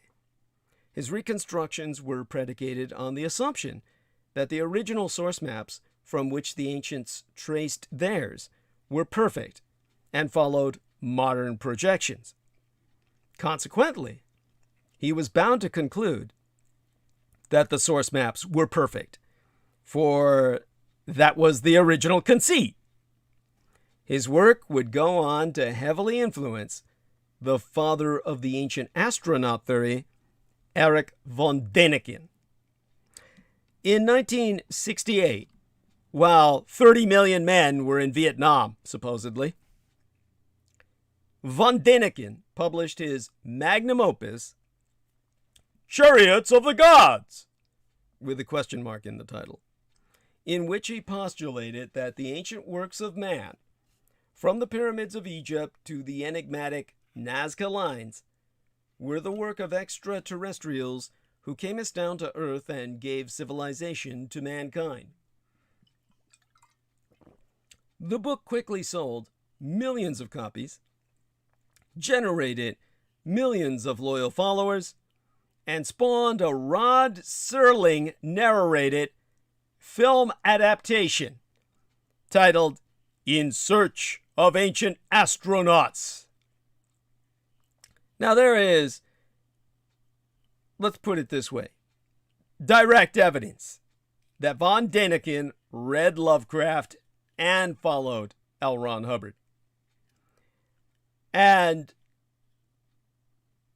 it is simply impossible that any young man consumed with the fantastic would have been ignorant of the Lovecraft mythos, even if secondhand. Because by the 1960s, Cthulhu and his minions had entered, even if tangentially, into hundreds of stories and novels of the weird and the fantastic, because Lovecraft, who was assassinated circa 1936, had encouraged his fans to use his fictional creatures in their stories. This was done to give an air of verisimilitude to the tales and to help spread the word that he had ultimately hoped to expose with Harry Houdini in their book Forewarning of an Age of Anti-Gods, which is why both men were killed by the very cults that they were attempting to expose. During the 1960s, of course, the decade into which I first laid my eyes on this sorry world, many people went in search of Lovecraft's gods, believing them real. Even if von Däniken had never read The Call of Cthulhu, which I know for a fact he did, because Michael Aquino had told me that he personally was feeding von Däniken his orders and made certain he was following the template, the idea was most certainly in the Zeitgeist. Now, von Däniken freely admitted the debt he owed to Hapgood and Velikovsky. His books are laced with liberal references to their work. Von Däniken had plenty of time to read Velikovsky and Hapgood because he was in jail. That's where he was contacted by Michael Aquino, for those of you who never knew. Von Däniken said that he wrote Chariots of the Gods while working as a hotel apprentice at 19 years of age. He never finished school, you see. This would place his book in 1954, yet the book was not published until 1968, the same year that his trial ended. Despite his hints in Chariots that his imprisonment stemmed from opposition to his radical theories. Imprisoned for his beliefs, you see? Swiss records obviously prove that he was jailed for embezzlement, having spent 40,000 Swiss francs belonging to his hotel, at which he was an apprentice, to fund a trip around the world. He would later claim this trip was research for his book. In fact, the only way to place Chariots before Hapgood would be to assume that von Däniken's world tour counted as writing his book. Yet since Hapgood and Velikovsky are both mentioned in Chariots of the Gods itself, this is obviously wrong. Von Däniken claimed his book would change the world. In his words, even if a reactionary army tries to dam up this new intellectual flood, a new world must be conquered in the teeth of all the unteachable in the name of truth and reality. Unfortunately, much of Chariots and its immediate sequels, Gods from Outer Space, published in 1970, and Gold of the Gods in 1972, is hearsay, misinformation, or rather, all of its outright fabrication. In the mid-1990s, von Däniken admitted that some of the original Chariots material was completely fabricated, but he added that the fraud was necessary to sell the truth to the unbelievers. To date, believers have purchased millions of copies of his 250 books. He's proven, unfortunately, as prolific as Peter Moon, and not a single one of them ever questions the validity of his arguments. So the many faults and flaws of Chariots and its sequels never stop the UFO and paranormal community, eagerly seeking credibility, from adopting von Däniken's view as the unofficial version of history through which they would forevermore interpret modern events. By 1976, von Däniken's theories would branch in two directions, leading ultimately to the strange world of alternative history and even human cloning by the Raelians. That year, 1976, Robert Temple published The Serious Mystery, and Zachariah Sitkin published The 12th Planet, each a milestone in the anti-normal worldview. So, concerning The Serious Mystery, Philip Copins argues on his website that Robert Temple's Serious Mystery is the more important of the two 1976 works because Robert Temple's book attained the status of a semi-scientific work. In it, Temple claimed that the Dogon tribe of Western Africa obtained esoteric knowledge of the binary nature of the star Sirius through contact with ancient Egypt. He went on to claim that Egypt received its wisdom about the 2-in-1 star Sirius from amphibious aliens from that star system who came to Earth and founded civilization in the guise of the Sumerian creator god Oannes, known in the Bible as Dagon, which we have seen Lovecraft identify with his alien god Cthulhu, or rather of that ilk. Now, Temple built on the then current science and related his findings to the scientific dissertation Hamlet's Mill by Giorgio di Santillana and Hertha von Desund. That book made the claim that the ancients had a very sophisticated knowledge of astronomy, which they encoded in their myths and religions. Temple took it one step further and attributed that knowledge to Sirius-dwelling amphibians. You know, Doctor Who's Zygons. They're like big giant axolotl who sit all day in the water and think of ways to help mankind prosper. And in their otherwise fanciful and unreliable book, The Stargate Conspiracy, Lynn Pickett and Clive Prince discovered that Robert Temple received heavy influence from Arthur Young, his mentor. Now, Arthur Young was a cultist in the Nine, a group of entities, psychics, channelers of the 1950s, who claimed they represented the 9 creator gods of ancient Egypt. Significantly, these 9 stated, through mediums, that they were extraterrestrials from the Sirius star system. And Arthur Young attended the 1952 First Contact with the 9, initiated by Andrea Puharich, who became as famous as the man who brought, well, alleged psychic spoonbender Uri Geller to America in the 1970s. The 9 are themselves heavily influenced by the quasi-mystical Satanism cum Egyptology of Aleister Crowley, who himself influenced L. Ron Hubbard's Scientology. And the 9 added the extra dimension of UFOs, which were all the rage after the Roswell atrocity was pumped up by Stanton Friedman under direct orders of Michael Aquino.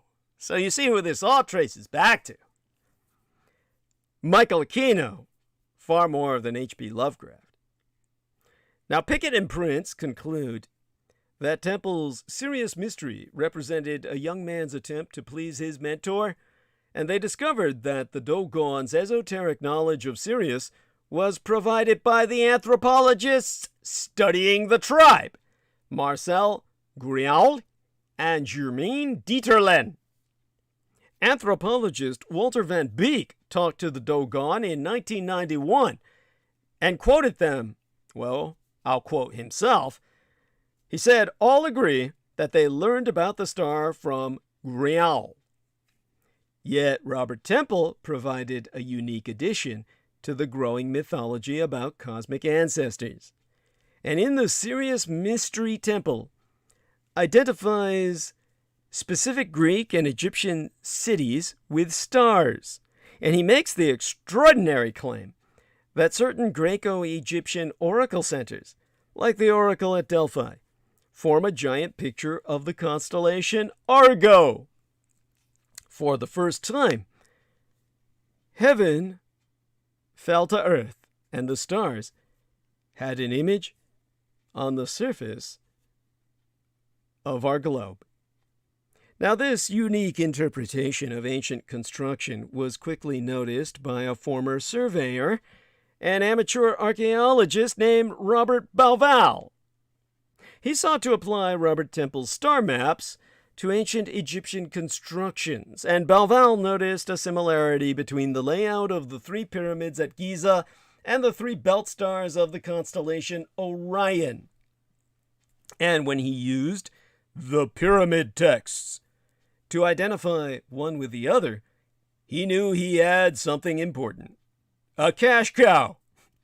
And he teamed up with Adrian Gilbert to write The Orion Mystery, published in 1994. Gilbert was already famous for his book entitled The Mayan Prophecies, where he used the last day of the Mayan calendar, December 23rd, 2012, as the day of Armageddon in a prediction of cosmic doom to make himself enough money to shelter himself through the apocalypse. Well, he made the money all right, and the apocalypse never came. But none of you ever got your money back. And Bauval's theory had a simple elegance, which previous attempts to rewrite history lacked. The simplistic pyramid star alignment seemed logical and looked convincing. Then Bauval took it a step further and claimed, because the suck-ass book Hamlet's Mill said so, that the Egyptians understood the movements of the stars over time, the precession of the equinoxes, which cycles the stars around the sky every 25,800 years. Therefore, the pyramids must be precisely aligned to the stars. And Bauval claimed that the pyramids matched the stars at only one date, 10,500 BC. Ergo, civilization must be that old. Well, much older than that, but go figure. I mean, 10,500 years ain't shit. At the same time, British author and journalist, I'm choking on him already, Graham Hancock arrived in Egypt to explore the work of the tour guide John Anthony West and the maverick geologist Robert Schoch, or as Peter Moon slipped up, Bobby Schlock, who both claimed that the Great Sphinx dated back to around 10,500 BC on evidence that the statue had been weathered by water. Which, as Peter Moon said, of all the things to concentrate on, that's what you find exciting? Water erosion? Well, Graham Hancock had become interested in ancient mysteries as a result of his search for the Ark of the Covenant and the subsequent success of his book on the subject, The Sign and the Seal. And he sought fresh mysteries to bring to his readers, so the wonders of Egypt were a good place to start. So Graham Hancock rendezvoused with Bauval, and the two became fast friends. Hancock then published his massive tome on ancient history entitled Fingerprints of the Gods, circa 1995, and wrote a sequel, Mystery of the Sphinx, circa 1997, with Bauval as a co-author. And in those books, Hancock laid out his Robert Temple and Eric von Daniken inspired history that the ancient marvels, like megalithic Tiwanaku and the pyramids, were all the work of a lost civilization which vanished with the Ice Age. Hancock used much of the same evidence as von Daniken, but dispensed with the extraterrestrials, cloaking his logic in the mythography of Hamlet's Mill, which is an essay investigating the origins of human knowledge and its transmission through myth, as written by Giorgio di Santillana and Hertha von Deschamps, and is promotedly a non-fiction work of history and comparative mythology, particularly the subfield of archaeoastronomy.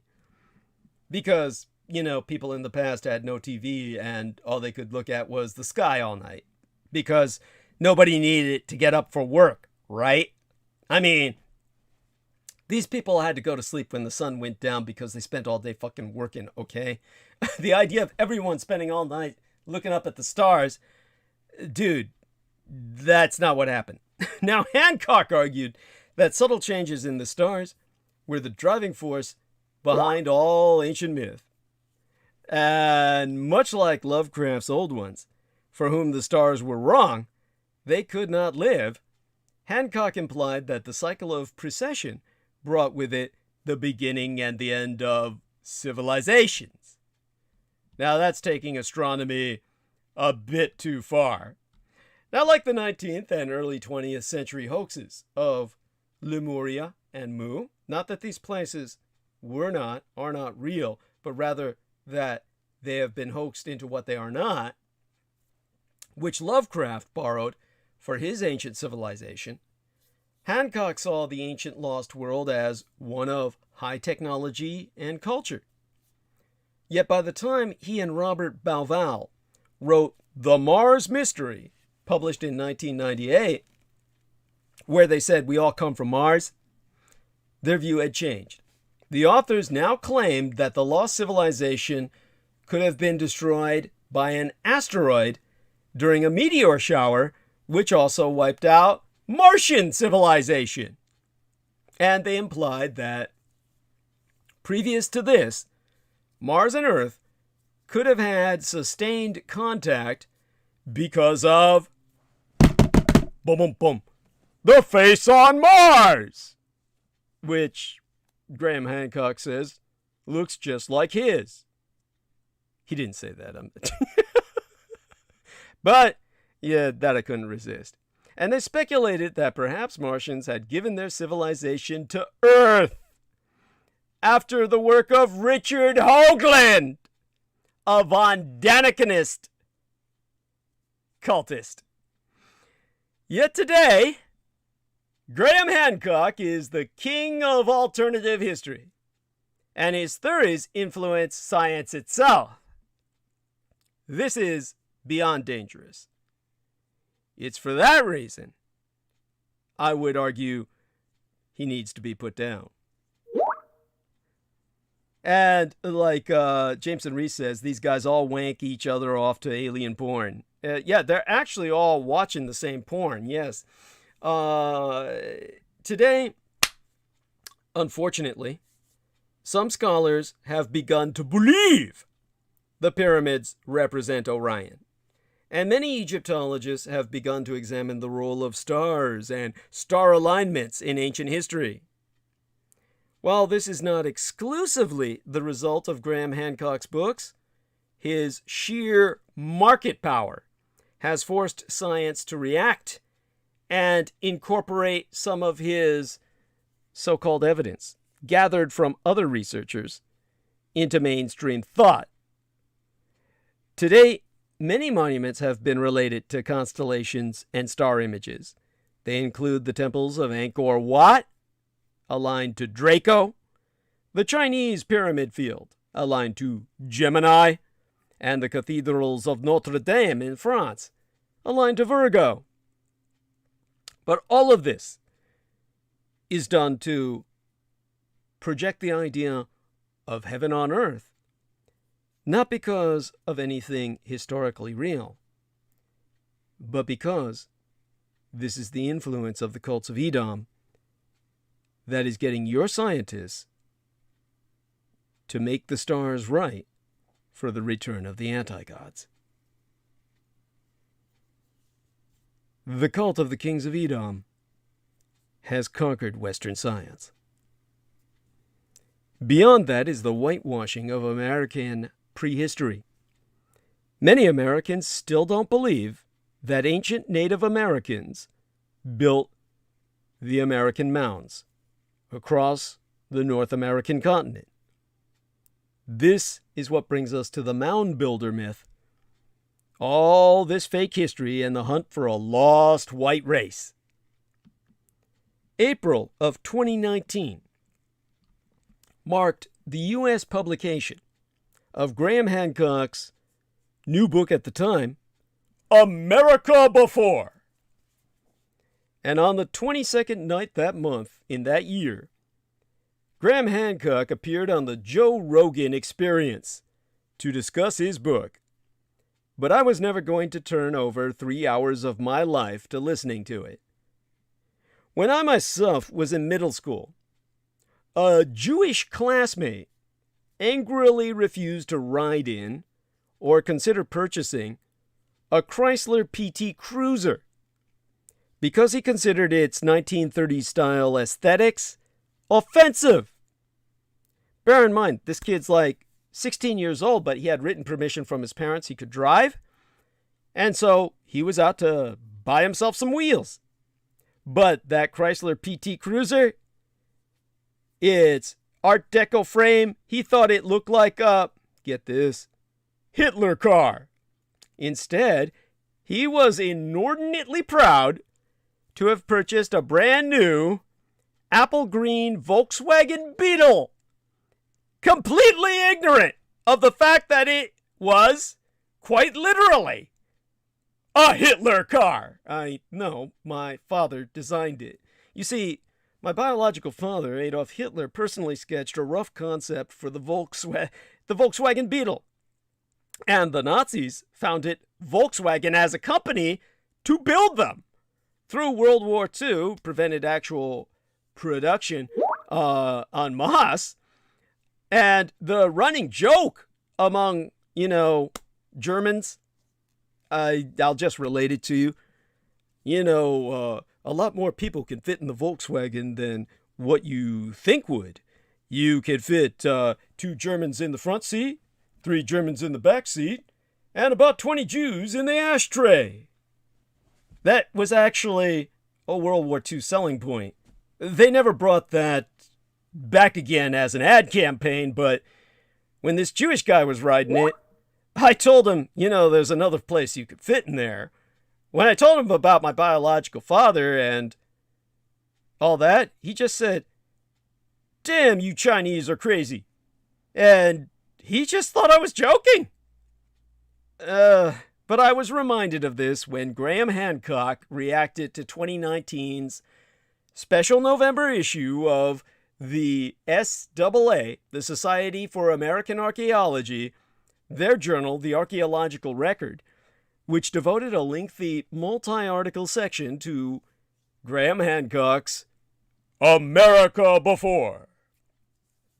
And in his rebuttal, Graham Hancock was notably more concerned with threats to his book sales than to the content of any of the criticisms ranged against him, devoting significant space complaining about Carl Fegan's negative review of America Before on Amazon than to any specific criticism of his work. Because, of course, he had no defense against the criticism of his work. His work was shit. And he was upset that 319 visitors have upvoted the professional archaeologist Fegan's hostile review, making it the top review for his book, despite 79% of reviewers giving the book 5 stars. Now, I can tell you that Graham Hancock was completely wrong to think that the special section of the SAA archaeological record was some kind of panicked response. As he described it, a sure sign that the archaeological establishment feels the ground moving under its feet. Instead, that critique of his crap existed almost entirely because most archaeologists are not aware of or even actively engaged with popular alternative descriptions of the past. And that section was intended to raise awareness of the growing gulf between academic and popular understandings of the past. Professionals are working with concrete objects and solid fact. The public believes Cthulhu created civilization. Say you found that a few dozen people operating at the highest levels of society conspired to create a false ancient history of the American continent to promote a religious, white supremacist agenda in service of supposedly patriotic ideals. Would you call it fake news? Well, in the 19th century, America, this was in fact a powerful mistruth that shaped what we called manifest destiny, or the westward expansion and genocide of Native America.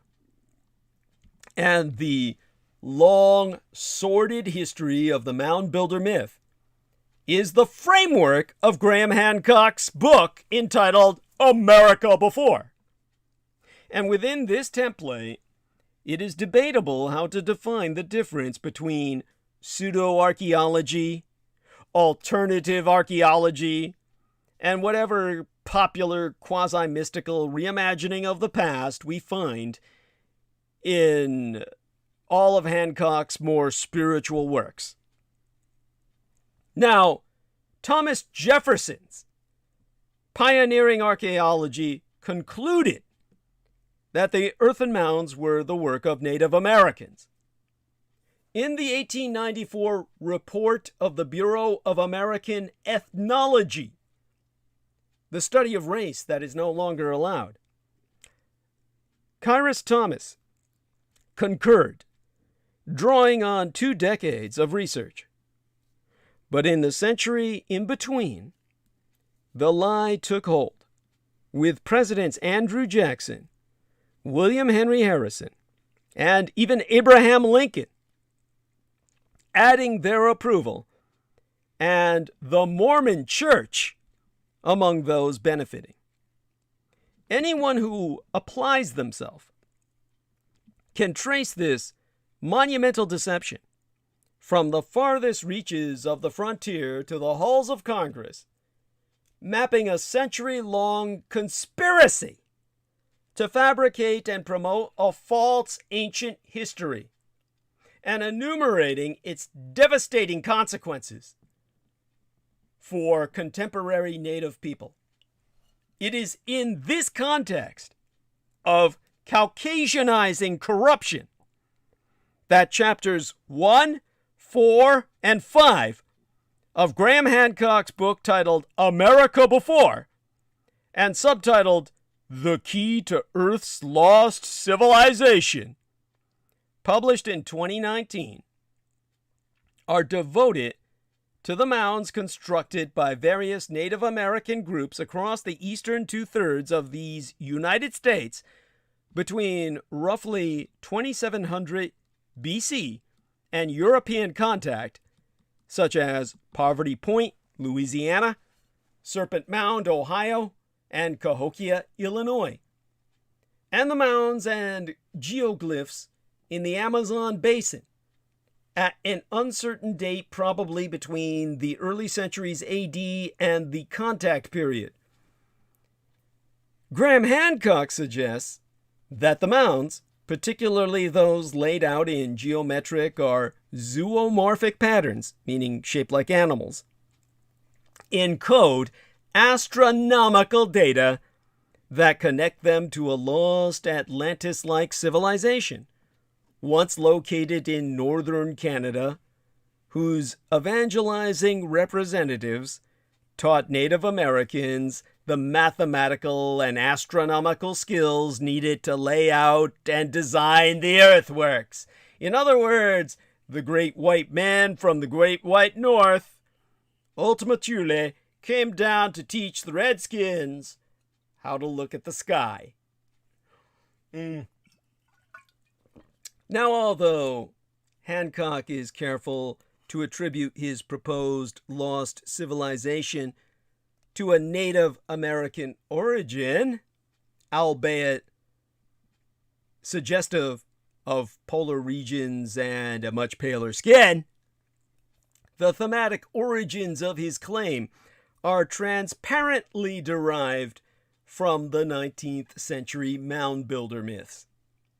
And in the perennial attempt to recast the Native American burial mounds as the work of a lost white race of true Native Americans, see, the Redskins were all Asian invaders who wiped them out, these served as both political and social purposes associated with white supremacy, shaped public perceptions of Native American cultural achievements for more than 100 years, and still hold sway among some groups, in particular white nationalists.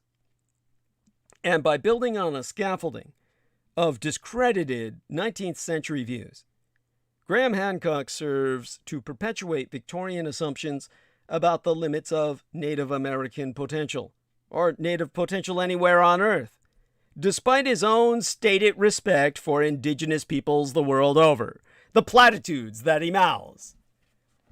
And the most obvious source for Hancock's ideas about North American mounds are the works of 19th century congressman and popular writer Ignatius Donnelly, whose books, Atlantis, the title of his book is Atlantis, subtitled The Antediluvian World, meaning Before the Flood, and it was published in 1882, as well as his other book entitled Ragnarok, subtitled The Age of Fire and Gravel, which was published the year thereafter in 1883. They all contain uncanny similarities to Graham Hancock's own pablum. Atlantis lays out a case for a lost global civilization whose evangelizing representatives were responsible for the construction of these mounds. That's exactly what Graham Hancock writes in Fingerprints of the Gods, which is subtitled The Evidence of Earth's Lost Civilization. Now, in 1995, he couldn't have stuck the word white in there, but he could today. And while Ragnarok attempts to prove that this civilization was destroyed by a comet's collision with Earth at the end of the Ice Age, which Graham Hancock also argues in his previous book entitled Magicians of the Gods, published in 2015, the connections are not merely coincidental. In his Fingerprints book, Hancock announces, I want to pay tribute to Ignatius Donnelly, whose works he consulted and drew upon in writing his own. For God's sake, it's right out there, in print. And while Donnelly's views are not the only influence on Graham Hancock, they illustrate the direct connection between mound builder mythology and Graham Hancock's so-called alternative history. When Donnelly wrote his books, the United States was in the midst of the Indian Wars, and American Indians were demonized as bloodthirsty, brutish, and barbaric. Scholars, as well as lay authors like Josiah Priest of American Antiquities fame, argued that all native peoples were a separate subspecies, or that they had degenerated from a more perfect Old World stock. That was in his published works circa 1835. And so government officials called openly for the destruction of all indigenous culture, and a series of policies, from Indian removal in the 1830s to the Dawes Act in the 1880s, had devastating effects on Native American populations. The consequences were effectively an inexorable policy of speed genocide designed to rupture political, social, economic, and cultural ties within American Indian communities. Now, Donnelly himself, as an Irishman, was more sympathetic to native peoples than many of his countrymen, but he nevertheless concluded that they were not among the peoples listed as descendants of Noah in the Bible. Therefore, he considered Native Americans to be inferior to white Europeans, and consequently he believed their cultural achievements were gifts bestowed by the white rulers of Atlantis. In Graham Hancock's own work, America Before, he repeats the idea that the rulers of his quasi-Atlantis taught specific skills to their chosen disciples, though he substitutes native peoples for whites as representatives of the lost civilization, reversing his earlier claims in Fingerprints of the Gods, in which he describes the refugees from the lost civilization 12 times in that work as white as the driven snow. His words are white, as in, no other color. That's Hancock, 12 times. I count it. Or maybe that's the only 12 I could find. There's probably more. In Fingerprints of the Gods, where he says the lost whites gave everything to the Redskins and everyone else on Earth. As Jameson Reese says, fucking crackers. Yes. Now, Donnelly's own attribution of the mounds in these United States to colonists from Atlantis was the culmination of a long series of attempts to revise American history to better conform to a white nationalist narrative. And during the colonial period, it was uncontroversial to recognize the mounds as the work of American Indians.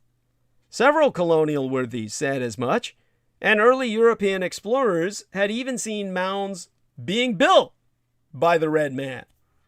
In the 1780s, Thomas Jefferson excavated a mound, meaning he had his slaves do the work, near his home at Monticello in Virginia, and reported in his 1795 Notes on the State of Virginia that the artifacts and remains found within confirmed that Native Americans had built the mound. So convincing was his scientific evidence that the Encyclopedia Britannica used Thomas Jefferson's description of the mounds wholesale in every edition from 1797 to 1854. However, as the United States expanded its borders westward, first into the Northwest Territory, which included Ohio, and the Louisiana Territory, which included the Mississippi Valley, white settlers came into increasing conflict with natives. And as the Americans, well, the white Americans, the displaced Europeans, the settlers pushed into these areas, a new history of America before European contact began to emerge that would be ideologically more favorable to the view that white Americans had a legitimate claim to lands currently occupied by natives. Settlers noticed tens of thousands of mounds across the new territories, and they took advantage of some natives' ignorance of their origins. The upheavals caused by the contact period had caused native populations to fall precipitously. By all counts, at least as much as 90% between Columbus and the 19th century, and displaced all remaining populations. The elders were all dead. No one was alive to teach them of their past. As a result, many groups had no historical tradition of building the mounds, since they were not the population that had constructed them. American scholars were able to exploit this and promote it, therefore, the propaganda that native peoples had not built the mounds. A series of hypothetical, true, quote-unquote, and completely bleach-white mound builders found popularity throughout American history. Now, these mystery builders included Aryans, Egyptians, reimagined as white, Toltecs, then wrongly assumed to be white, Jews, the antediluvian or pre-flood giants from the Bible, Phoenicians, Vikings, Romans, the Spanish, and, most prominent of all, a primeval lost white civilization that had been exterminated, killed off when savage native hordes, the Asians, invaded America and annihilated their all-white paradise only a few centuries before the contact period. And their degenerate redskin offspring were now vermin overrunning the ruins of that great white world that the European Americans were simply taken back. Now, while many of these hypotheses originated among provincial gentry, they found their way to the highest levels of American society. William Henry Harrison, in 1838, was a believer in the mound builder myth, particularly in its potential to rationalize depopulating native peoples from their land. And he delivered a speech on the subject that was published as a book that year. Andrew Jackson, in 1830, cited the lost race of mound builders in his 1829 State of the Union Address, setting out the policy that would become the 1830 Indian Removal Act, in which the whites said, "You red niggers never built this shit. We built it, and we're taking it back." And even Abraham Lincoln, no friend of any colors, in 1853, wondered aloud in awe at the mounds because he thought them filled with the bones of a race of giant humans that had been mentioned in the Bible. Officials in every walk of American life, from small-town mayors to governors, congressmen, cabinet secretaries, and, yes, even presidents, all saw proof in the mounds that white men were the first to colonize America, which therefore belonged, then and forever, to the white race alone. In this, they were aided and abetted by scholars, laymen, and clergy, all of whom joined in an informal project to remake America's prehistory into something they believed would rival the long imperial tradition of Europe and thus put America on equal footing with the old world. Yes, as Jameson Reese says, how fucking vain could they be? Well, it's like Sammy Romero said, these people had an insecurity complex, an inferiority complex, because they were Europe's rejects. So they thought that this would make them better than the Europeans. So the desire to imagine America's mounds as the work of a lost civilization was not confined to politicians. Popular entertainment was filled with mound builder stories, including novels, plays, and poems.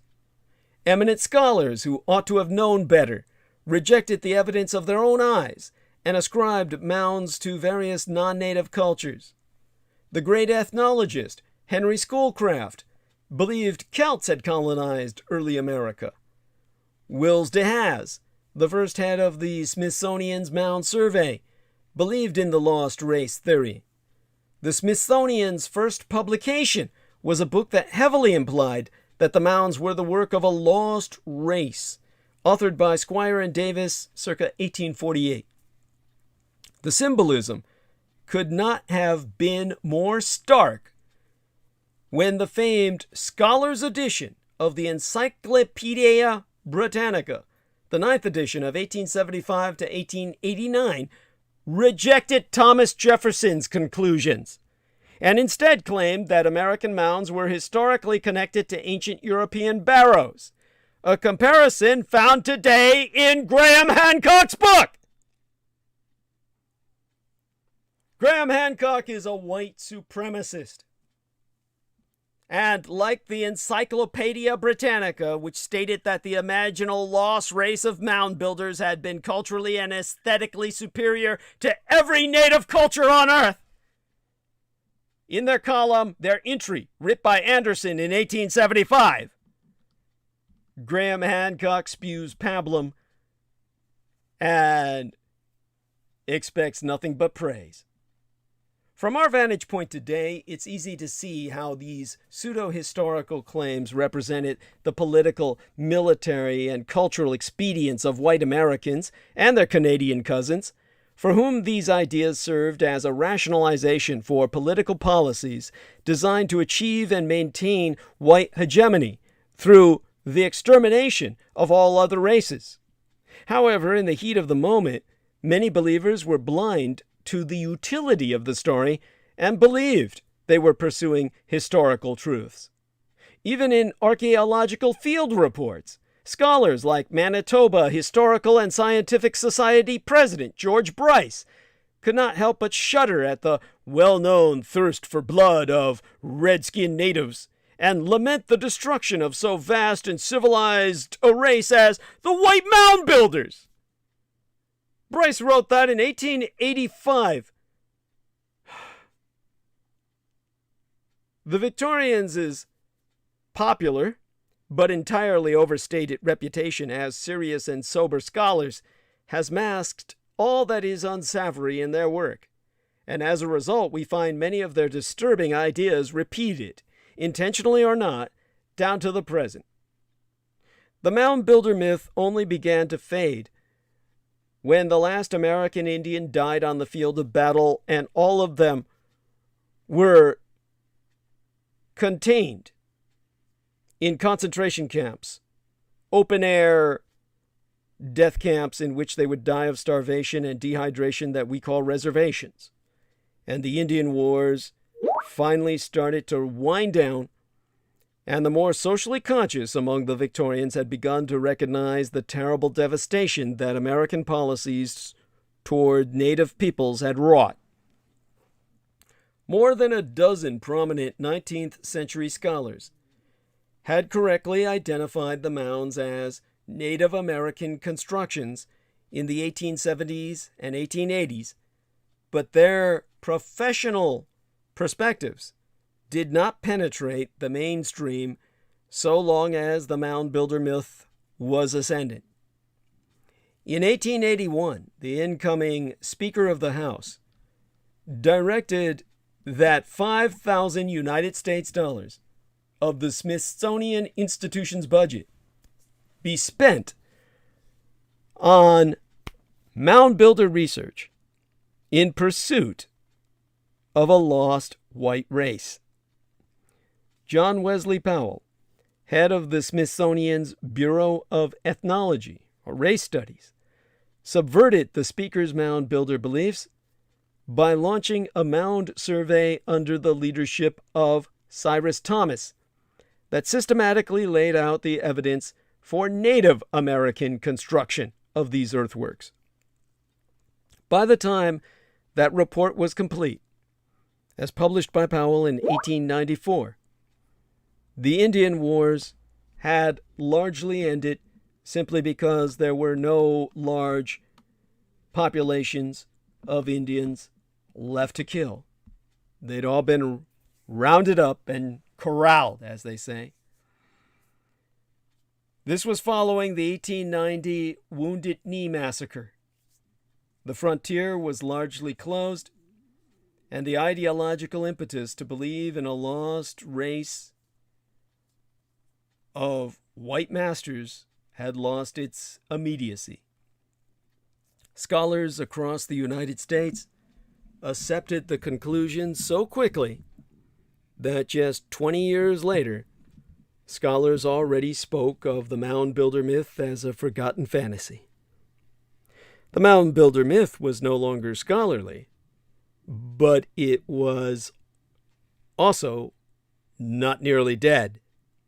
It lingered on in popular culture, first among popular history writers who lacked access to academic scholarship, and then among novelists and entertainers who spun stories, often quite racist, from the old fake histories.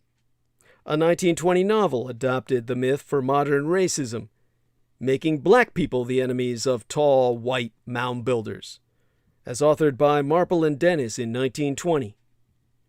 More importantly, the mound builder legends remained current in occult literature, particularly the fantastical histories produced by the Theosophical Society, which drew on Ignatius Donnelly's Atlantis, Eastern mysticism, and Hermetic lore.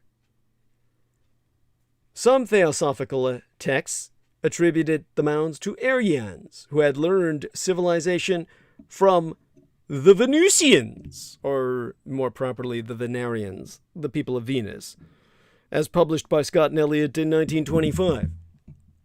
As ludicrous, or laughably ridiculous, as the claim seemed to scholars, they continued to hold great power outside of the academic mainstream and heavily influenced the ancient mysteries genre of popular literature on the middle 20th century, in which Aryan ancestors and white-skinned gods still jostled with giants and mound builders in a parody of Victorian scholarship. 20th century writers on the mound builder myth, like Robert Silverberg in 1968 and Stephen Williams in 1991, treated the subject with bemusement, certain that contemporary scholarship had at last triumphed over myth. However, that victory was utterly incomplete. Consider Graham Hancock's own interest in the agricultural techniques of pre-Columbian residents of the Amazon rainforest.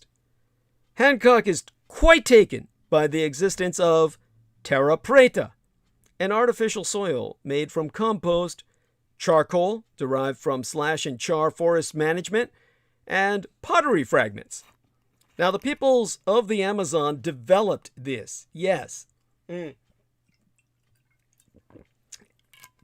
then exploited the technology with the capacity to make their civilization the breadbasket of the world. They could literally have fed the world.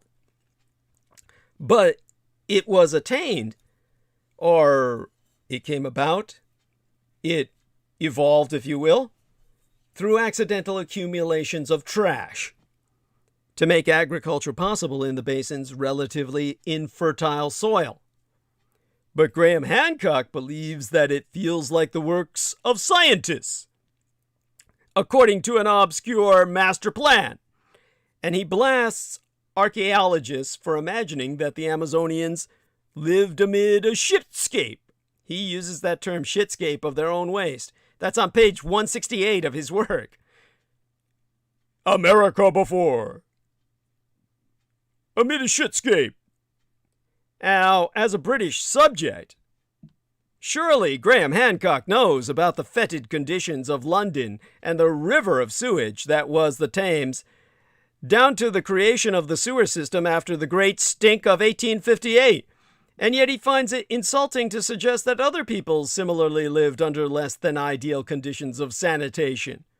He writes, "I'd say it's an unlikely story." Now, medieval Englishmen used to literally dump their shit, their piss and shit, actually, their excrement, out the window onto the street below, sometimes hitting passerby on the head. Postmodern Englishmen dump their shit into our heads at the speed of fiberglass. That's Graham Hancock. He's shitting in your mind, between your ears. He leaves his turds, and he takes some pretty big ones. In fact, he's been doing it nonstop for 25 years. Well, actually more than that, since 1995. How long's it been? A lifetime.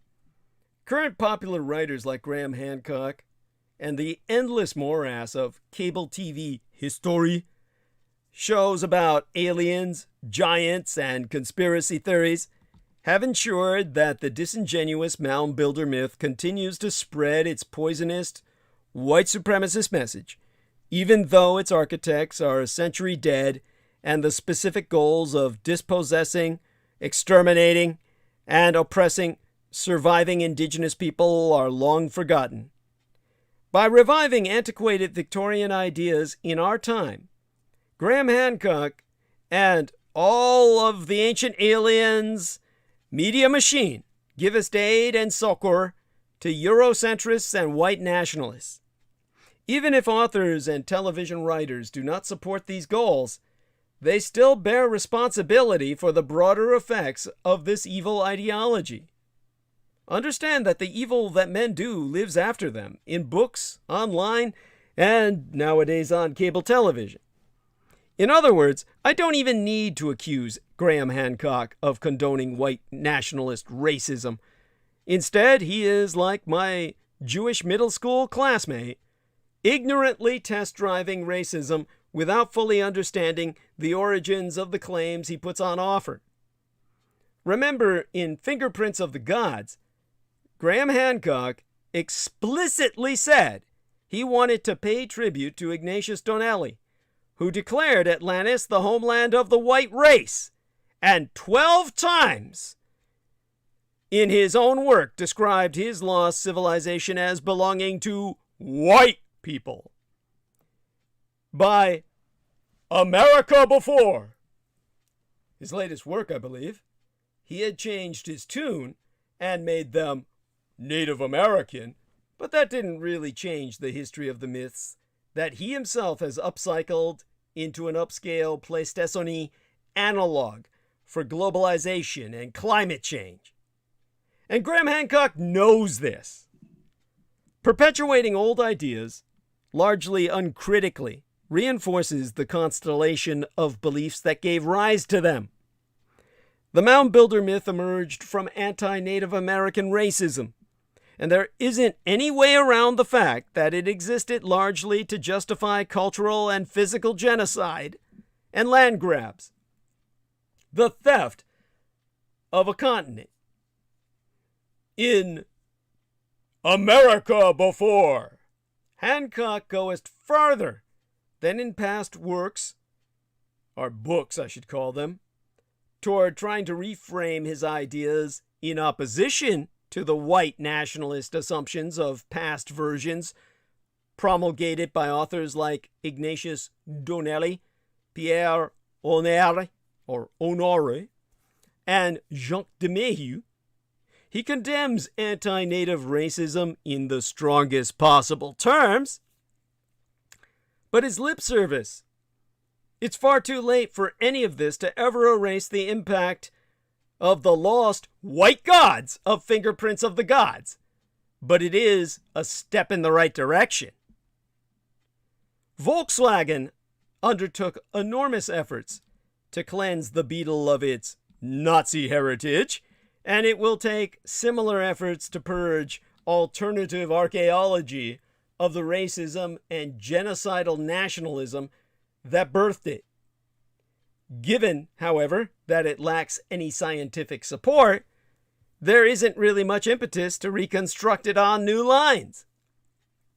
I give Hancock credit for trying, to a degree, by substituting one, possibly genetically distinct, subset of Native Americans for white people in the latest version, but it doesn't do anything for the assumption implicit in the idea of a lost globalizing superpower that everybody else on Earth was too benighted to figure out how to pile up dirt or stone, or to look up at the night sky.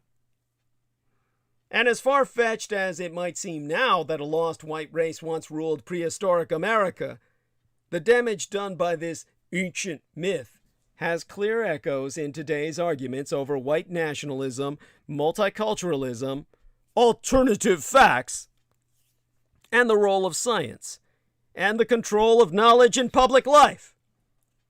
Thus, we have seen how the expository fiction of H.P. Lovecraft gave rise to alternative archaeology. All white supremacists searching for Cthulhu. Ancient astronauts are the new religions. We have also seen that each of these phenomena produced unforeseen consequences affecting life today. The idea that extraterrestrials served as humanity's earliest deities came to popular attention with the Swiss author, the jailbird, the criminal, Erich von Däniken's 1968 bestseller, Chariots of the Gods, and the influential 1973 NBC documentary, In Search of Ancient Astronauts, based upon that book, and narrated by the white supremacist Rod Serling. But for people familiar with the science fiction magazines of the 1940s and 50s, von Däniken's revolutionary assertion holds more than just a hint of other writings that claimed long before that the gods were not of this world. In fact, much of von Däniken's case perfectly parallels the work of that certain New England writer of horror stories, and the route from horror story to nonfiction bestseller bounces us from America to France to von Däniken's Switzerland. But first, back to the Providence, Rhode Island author Howard Phillips Lovecraft, who has been justifiably hailed as a master of the horror story, and his work claims a place beside Edgar Allan Poe and Stephen King in the pantheon of the genre. In fact, he's well above the twain of them, really. He was born into a wealthy family in 1890, but Lovecraft's life was a series of reverses and declines as his family lost their fortune and his parents both succumbed to madness. He was precocious and self-taught as a scholar, a true autodidact, who read voraciously and devoured as much literature as he could. And he read like a fiend, a speed reader like myself. He read the novels of H.G. Wells, whose War of the Worlds told of the coming of alien creatures unto Earth. He also read the 18th century Gothic masters of horror, and above all, his own American compatriot, Edgar Allan Poe, who really did present, oh boy, white supremacy.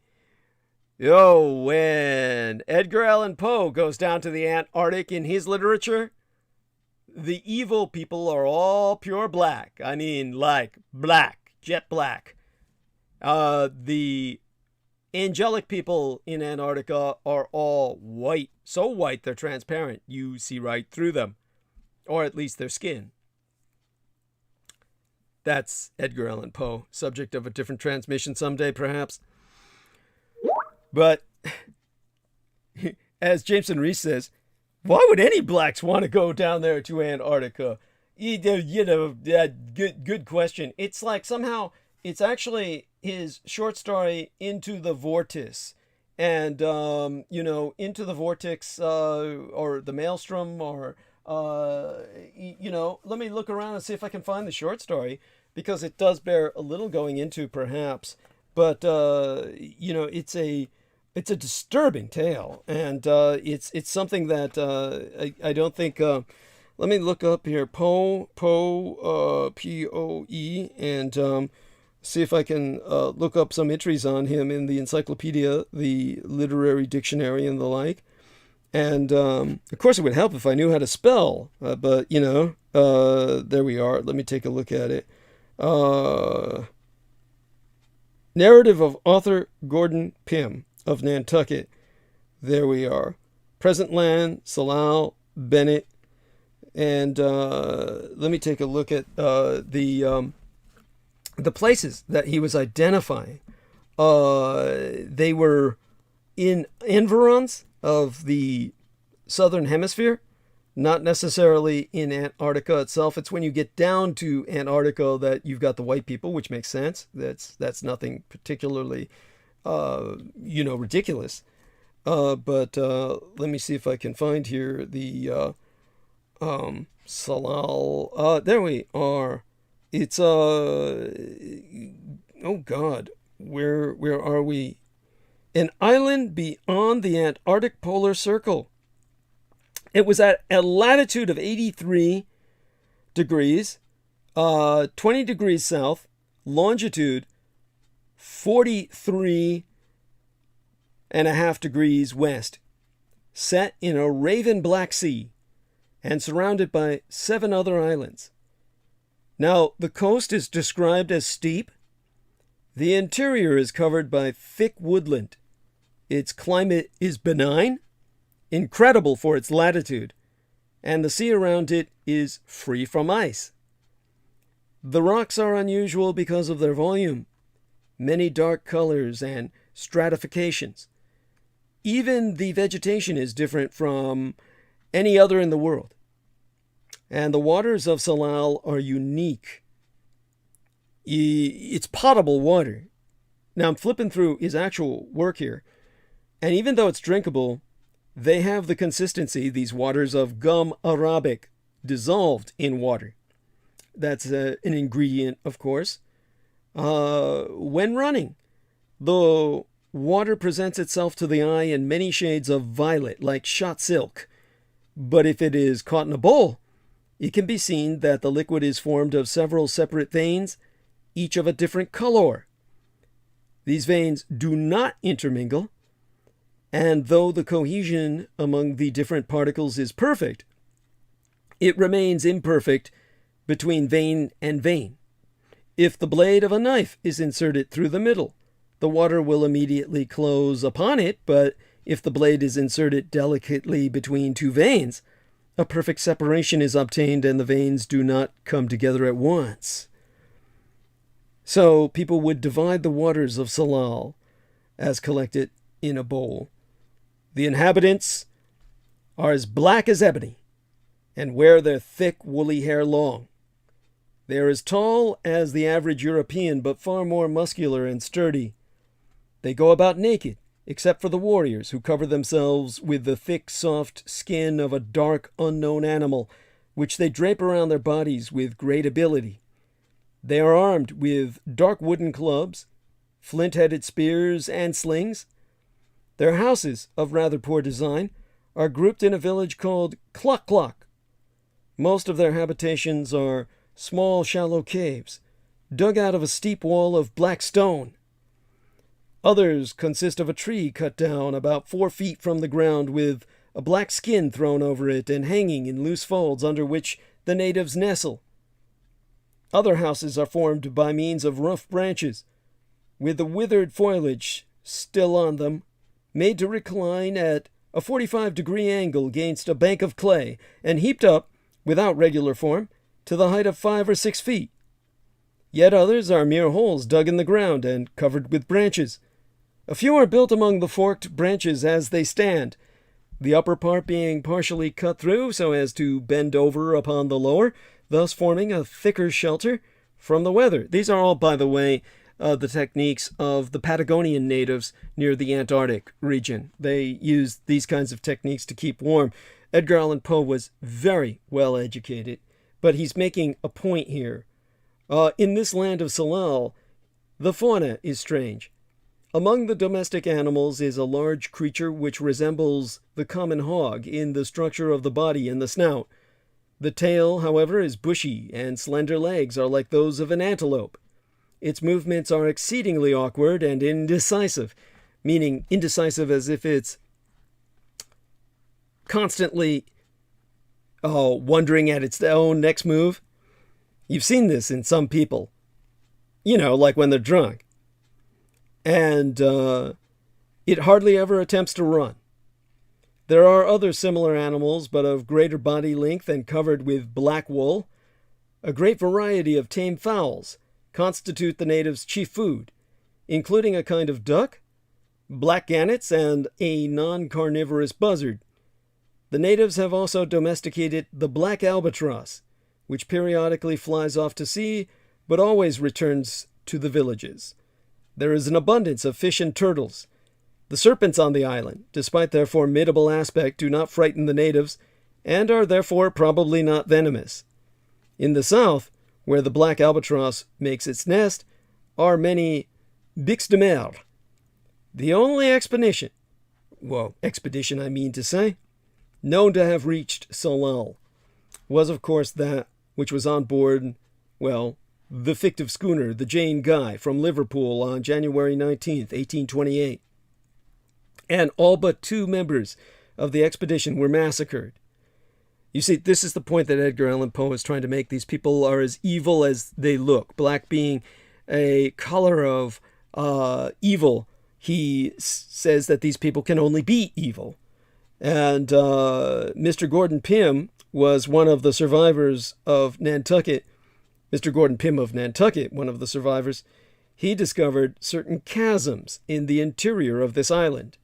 And in the eastern extremity of the easternmost chasm, Mr. Pym found carvings which exactly reproduce the Ethiopian verbal root for being dark, from which derive all words indicating shadow or darkness. Also, the Arab verbal root being white, from which derive all words meaning light and purity. And finally, an Egyptian word meaning southern region, together with a human figure pointing south.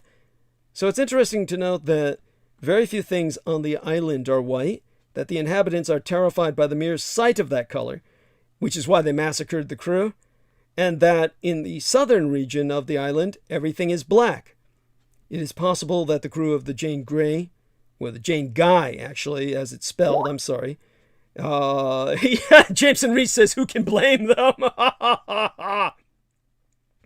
But obviously, the crew of the Jane Guy were exterminated because of the color of their skin. A philological examination of the name of the island reveals some link with the characters so mysteriously inscribed on the walls of its interior.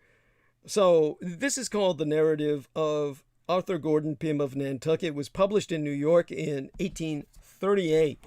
And in terms of the present land was where he ultimately, the main character, the survivor of the massacre, ultimately found himself in Antarctica, where the people were, of course, much better behaved and representative of positivity. To describe that to you in the same work, you see, near the South Pole, first sighted by Mr. Arthur Gordon Pym of Nantucket in 1828, and further explored in 1928 by the French adventurer Adam Harkes. It can be reached by plane from Enderby Land. The traveler will come upon a thick mist which clears at an altitude of about 3,000 meters, and visible above it is a mountain range with incandescent smoke rising from its volcanic craters. Now all visitors, including Admiral Byrd, are advised that upon reaching present land, their watches will stop. This is normal, and complaints should not be made to their manufacturers. The first view of present land is a phosphorescent plateau, stretching out at the foot of the mountains, blue and white, with lakes and pools linked by meandering canals and streams. The mountains are steep, their broken slopes revealing caves, excavations, and water-filled craters, gray sand lines, the water's edge. The porous rock is luminous, throwing a brightish light all round. The pools are rather like water gardens, holding dense, warm water that measures, when a thermometer is placed within, at 38 degrees Celsius. In fact, its density makes it difficult to plunge one's arm into it at all, as it runs off the skin like mercury. Now, there is no wind, no dust, no odors. The flora is peculiar. Bushes of coral-like plants, white and luminous, and taller trees, like spun glass, with round, opaque leaves and round, transparent fruits. The pools are lined with greenish-white and blue seaweed. Present land is the land of the present moment, the land of perfect equilibrium. The inhabitants have no memory, and every moment is new and perfect, meaning the whites are innocent. Like a child, there is no past or future. They are whites without sin. Nothing changes in this immobile present tense that they exist in. Nothing has a future. Everything is, as the Scientologists would call it, clear. There are no mysteries, no concealment, no lies, no fatigue, no pain. The only activity that is known to have taken place in present land is described in the French explorer Adam Harx's account of his journey. When the light began to fade, as though an eclipse were taking place, Harx noticed that, 2 by 2, the inhabitants of present land entered a huge gap in the mountainside. He followed them into the tunnel that leads from the gap several kilometers into the mountain. The temperature rises there, and visitors would notice that the floor and side walls of the tunnel are made of gold.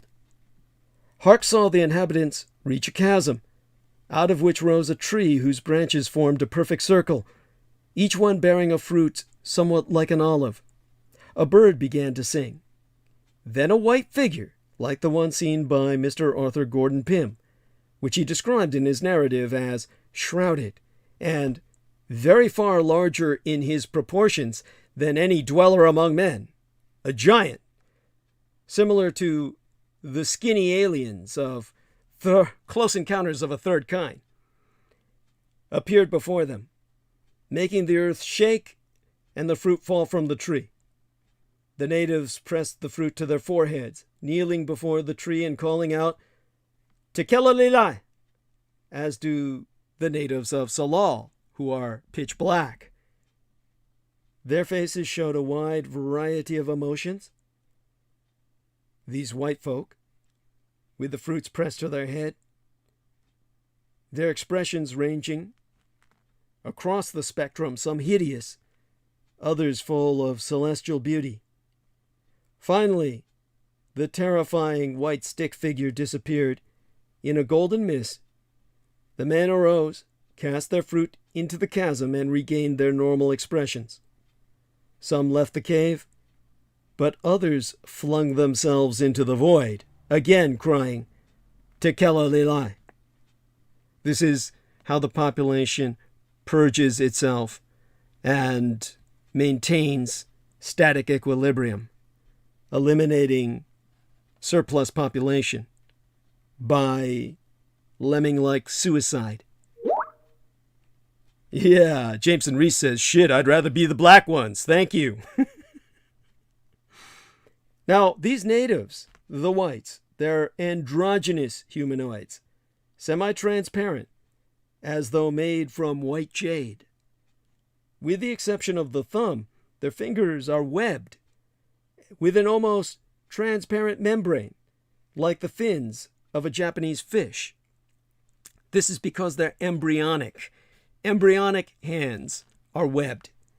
They are like people who are innocent in the sense that they are like axolotls, forever embryonic and therefore womb-like in their innocence. They have large eyes. Their heads are covered with soft, short hair. Their teeth and nails are like mother of pearl.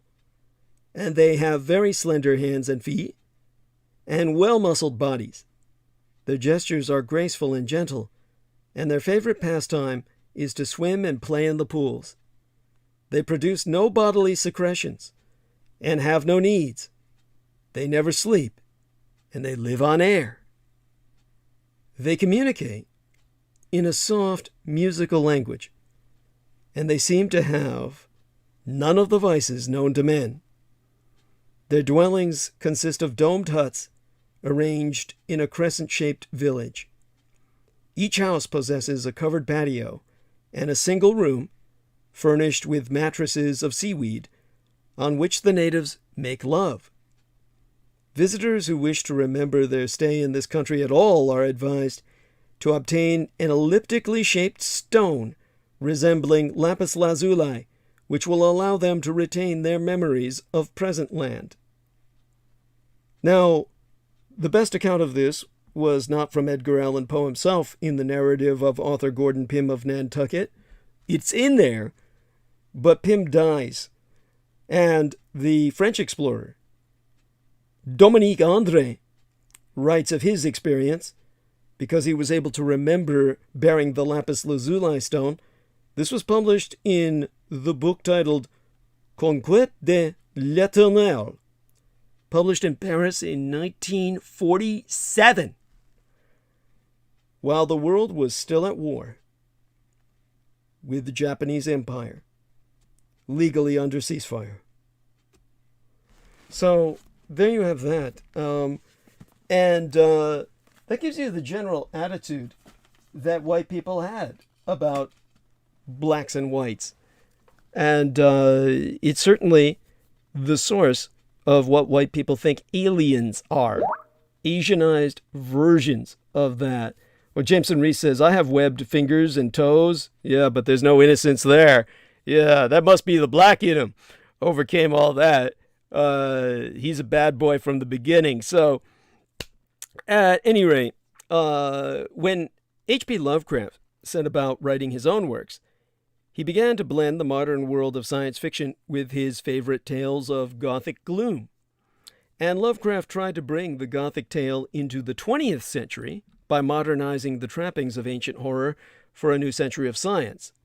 He published his work in pulp fiction magazines, notably Weird Tales, though many of his works were not published until after his death, his assassination, circa 1937.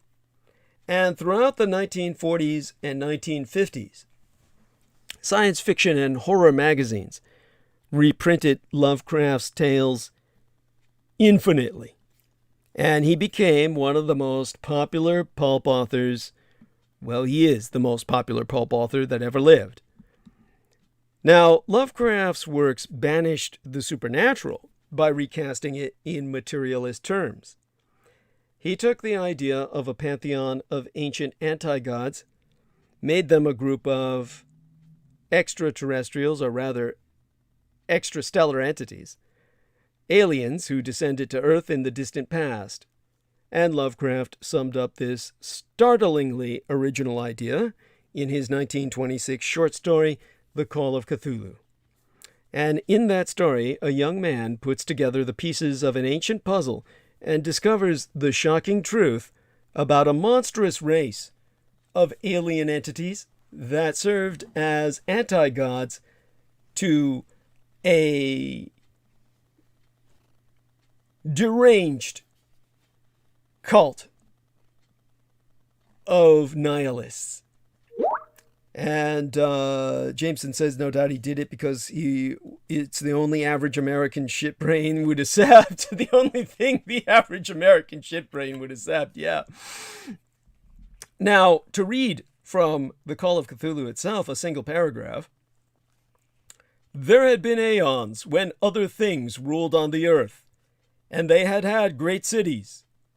Remains of them were still to be found as cyclopean stones on islands in the Pacific. They all died vast epochs of time before men came, but there were arts which could revive them when the stars had come round again to the right positions in the cycle of eternity. They had, indeed, come themselves from the stars and brought their images with them. The purpose of the cult of the kings of Edom is to make the stars right again in perversion or inversion of the star child. The star child could only be seen in the minds of the vampire magi, who have preserved humanity as their chattel, their feeding stock. When the cult of the kings of Edom decided to usurp the divinity of this universe, their idea is to make the stars right in your mind, so that only in the minds of yourself as a believer will the new anti-star child be seen. The star child of an antimatter universe. Antimatter in collision with true matter creates nothing but destruction. And therefore they seek to destroy this universe by having you believe in ancient aliens. Therefore the anti-gods take sway from the stars within your mind. That is, the anti-star child that is being brought into play by Graham Hancock as an Edomite cultist. So in just those few short sentences that I read to you from Lovecraft's work, we see the root of the entire ancient astronaut hypothesis that creates the false star in your mind. The ancient gods or demons were aliens who descended to earth in primal times. They raised great stone cities whose remains are the ancient ruins of today. Last, that the ancient sculptures depicted the aliens themselves. All of these claims are to be found in von Daniken's Chariots. And to read from the pirate copy I have of his paperback book here, von Daniken's Chariots of the Gods, here's a paragraph that says it all. These first men had tremendous respect for the space travelers, because they came from somewhere absolutely unknown and then returned there again. They were the gods to them. In advanced cultures of the past, we find buildings that we cannot copy today with the most modern technical means. These stone masses are there. They cannot be argued away. Another quite fantastic discovery was the great idol of Tiwanaku. Again, we have the contradiction between the superb quality and precision of the hundreds of symbols all over the idol and the primitive technique used for the building housing it. In fact, only one of von Daniken's major claims is missing from the Cthulhu story itself that he was plagiarizing, that the ancient gods created mankind in their own image. Lovecraft has an answer for that as well. In his 1931 story, At the Mountains of Madness, explorers find an incomparably old city in Antarctica, and the sculptures on the walls tell a horrifying story of how the old ones, the anti-gods, created Earth's life forms.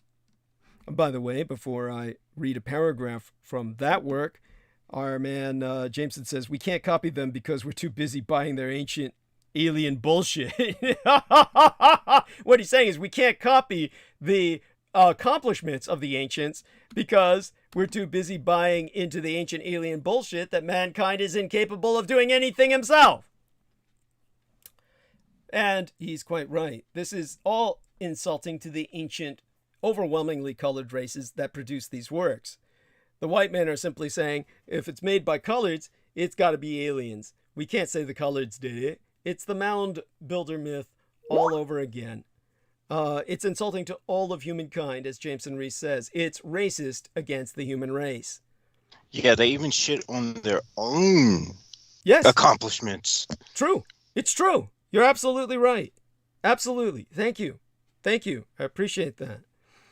Now, in terms of At the Mountains of Madness, here from that work, I can read you a paragraph. It was under the sea, at first for food and later for other purposes, that they first created earth life, using available substances according to long-known methods. It interested us to see in some of the very last and most decadent sculptures a shambling, primitive mammal used sometimes for food and sometimes as an amusing buffoon by the land dwellers, whose vaguely simian and human foreshadowings were unmistakable. But how did Lovecraft's ideas get into Chariots of the Gods, you may ask? Von Däniken, of course, has never responded to any of my own requests for comment.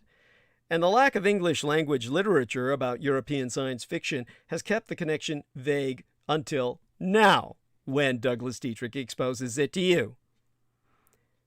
Because there be an indisputable path from Rhode Island to Switzerland. You see, the names of Lovecraft's alien gods, like Cthulhu, Yog-Sothoth, and Shub-Niggurath, began to crop up in other stories during Lovecraft's own lifetime.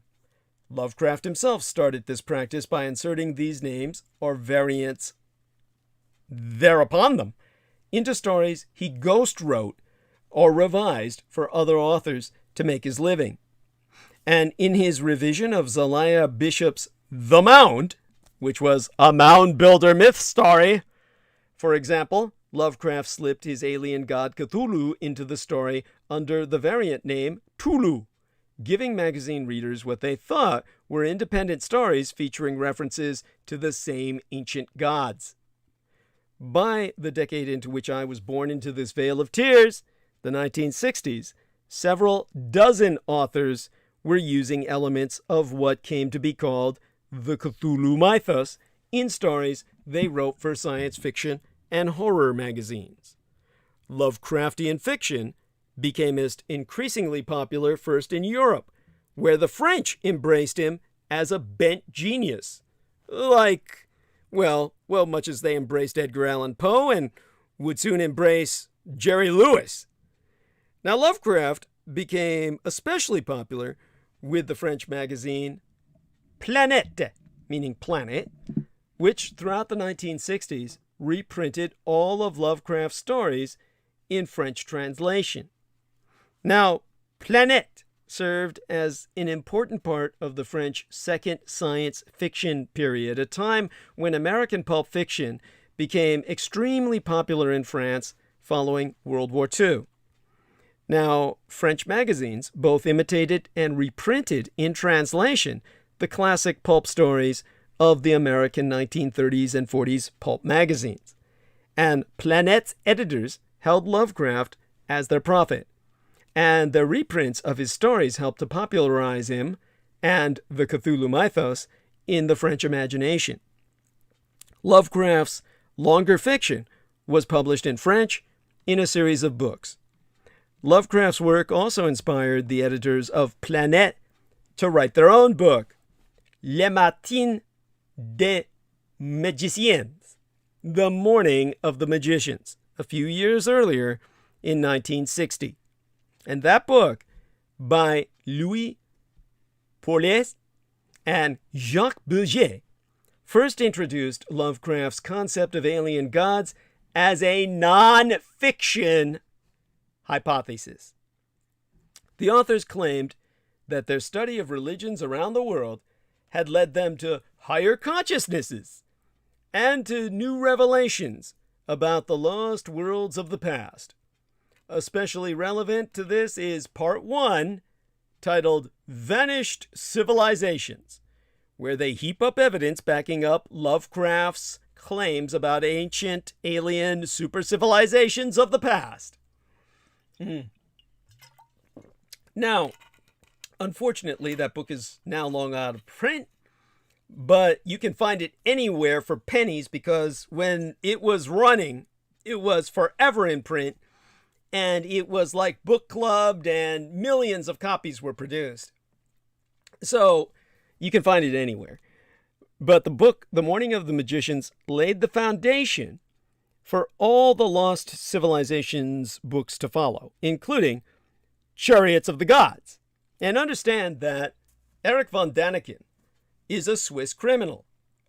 And in Switzerland, there are 3 national languages. Everyone is trilingual. Everyone in Switzerland speaks 3 languages that are officially recognized in its cantons: German, Italian, and French. So understand that he spoke French, read French, as well as German, which was the original language in which his book was published. So when it comes to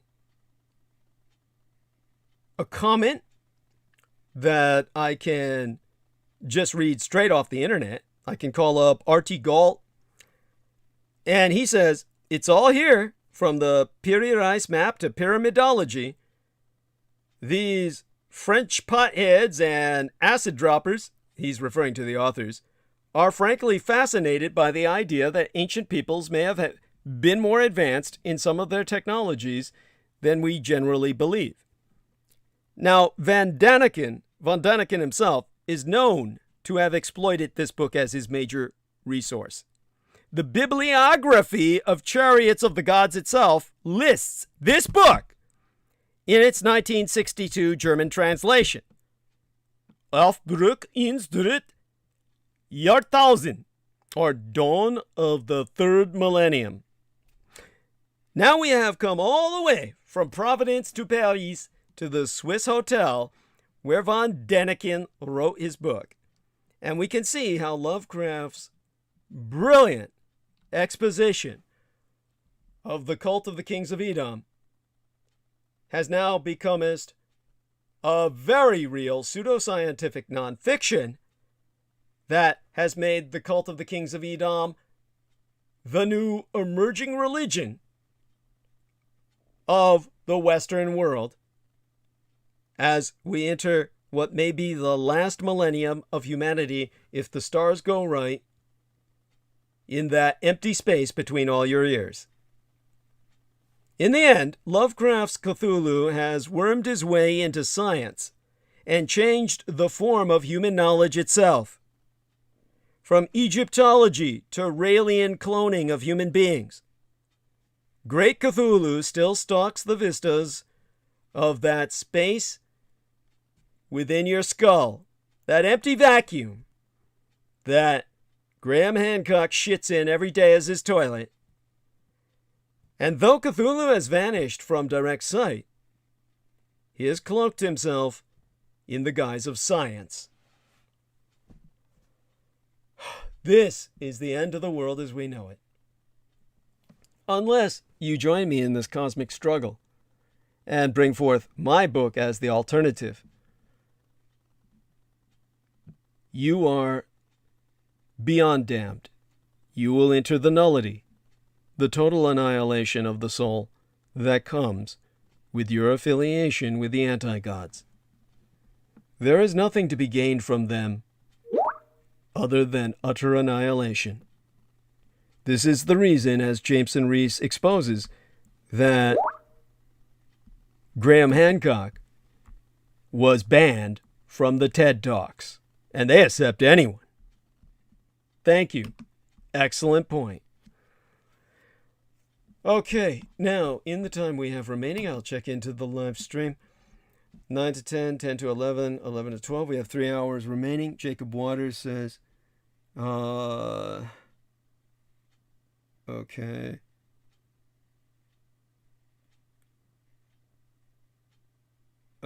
He's just saying a lot of stuff about Scientology. He says, I really wish I could talk to you about Scientology, Douglas. I think it would be an interesting conversation. I got to talk to Peter for a little bit about it. but we had a lot of other things to cover, so we didn't get too much time on Scientology. But I believe we have some of the same views. I was involved with Scientology for over 5 or 6 years now. He does better when he is with Randall Carlson and he has a geologist with him. I don't know if he's talking about Graham Hancock or what, but certainly Jacob Waters may have interviewed Peter Moon, I suppose. And if that's the case, I'm open to interviews, but good God, it's like Salman Sheikh will tell you, they're hard to get from me because, honestly, with the work I put into the 12-hour sessions, right here on my own transmissions, I don't have any energy left for interviews, really.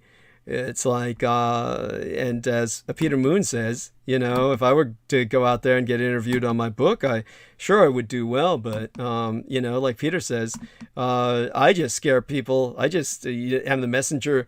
It's this, as the messenger, I scare people to death and they don't want to hear the message.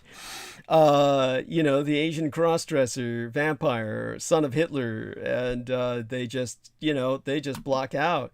That's their insanity, not mine, but such is the world we live in. Of course, with that, let me see if I can maintain my hydration here and continue to move forward. I'm thinking of, as I said, all of this is but the precursor for many of the subjects I'll try and cover tonight on relic populations. Let me see if I can grab myself another bottle of water, and Jameson Reese will take over for a few minutes. He seems awake and aware and very much with us, so that's cool.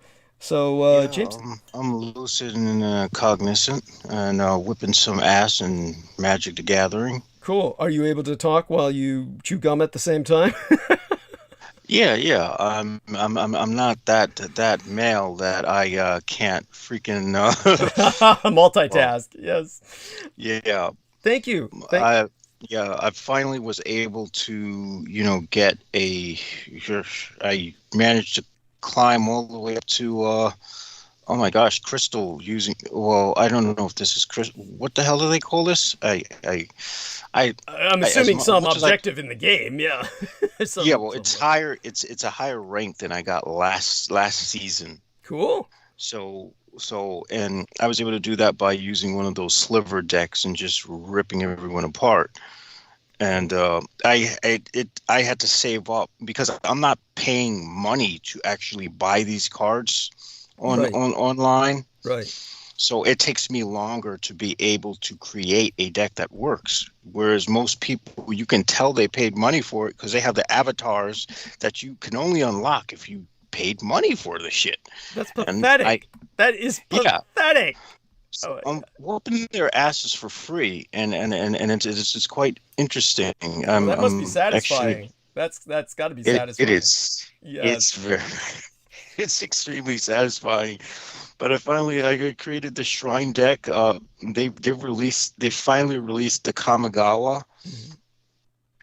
I loved the original Kamigawa when it came out because it was almost like a standalone in the Magic the Gathering universe, mm-hmm. where they were trying to pursue this sort of Japanese themed mythology, and I loved it. Great. And so to see the upgrade of it, it's just gorgeous. The cards are gorgeous. It's there's a reason why I'm addicted to this game. Wonderful. Okay. Thank you for sharing that. I appreciate that. You can go on talking about that as a subject if you wish. And so I will be back in about 5, 6, 7 minutes or so. Actually, 10 at the longest. Do listen to this man. I will be back sooner rather than later. I'm just going to chow down on some cottage cheese and a little bit of yogurt, then come back in full force to continue the rest of the night. And our man Jameson holding place, God bless him, enables me to refresh myself. Okay, be back soon. I'm going mute. Okay, so this is the sort of bad news, and this is something that I myself am extremely concerned about. There's a massive study showing long-term substantial rise in the risk of cardiovascular disease, including heart attack and stroke after SARS-CoV-2 infection. Heart disease, this is according to Nature. even a mild case of COVID-19, there's no such thing as a mild case of COVID-19. Oh my God, you will see the angels of death around your bed. Can increase a person's risk of cardiovascular problems for at least a year after diagnosis, a new study shows. Researchers found that rates of many conditions such as heart failure and stroke were substantially higher in people who had recovered from COVID-19 than in similar people who hadn't had the disease. Now that sucks in and of itself. That means JMO now is not as healthy as JMO before COVID. What's more is the risk was elevated even for those who were under 65 years of age and lacked risk factors such as obesity and diabetes. It doesn't matter if you are young or old. It doesn't matter if you smoked or if you didn't, says co-author Ziad Al-Ali at Washington University in St. Louis, Missouri, the chief of research and development for Veterans Affairs. Al-Ali and his colleagues based their research on extensive health record database curated by the United States Department of Veterans Affairs. Well, this tells us a lot about our veterans. I hazard to guess, I don't even want to know how many are COVID positive. The researchers compared more than 150,000 veterans who survived for at least 30 days after contracting COVID-19 with two groups of uninfected people. A group more than 5 million people who used the VA medical system during the pandemic, and a similarly sized group that used the system in 2017 before SARS-CoV-2 was circulating. They found that people who have recovered from COVID-19 showed a stark increases in 20, oh my fucking God, cardiovascular problems over the year after infection. Get the fucking vaccine, but if you have to go to the hospital for anything, well, whatever you do, make sure you don't have to go to the hospital for anything, because the people there, half the nurses there are so buttshit stupid that they believe that because they show no signs of COVID-19 after being exposed to it, that they're not infectious to anyone else they're around. And so the minute you have someone who has their mask serving as a diaper for their chin, who's a nurse, know that you're fucked. If they ever tell you to take your mask off, for example, or they put you in a room and they say, oh, this is the COVID-free ward. Meanwhile, they just walked in from the COVID ward and they're trailing that shit all over them. Yeah, this fucking sucks. American healthcare is shit. Anyway, they were 52% more likely to have had a stroke than a contemporary control group, meaning that out of every 1,000 people studied, there were around 4 people in the COVID-19 group than in the control group who experienced stroke. Chances are I experienced a stroke or already. I don't even want to think about it. And to make matters worse, well, I'm not even going to go there.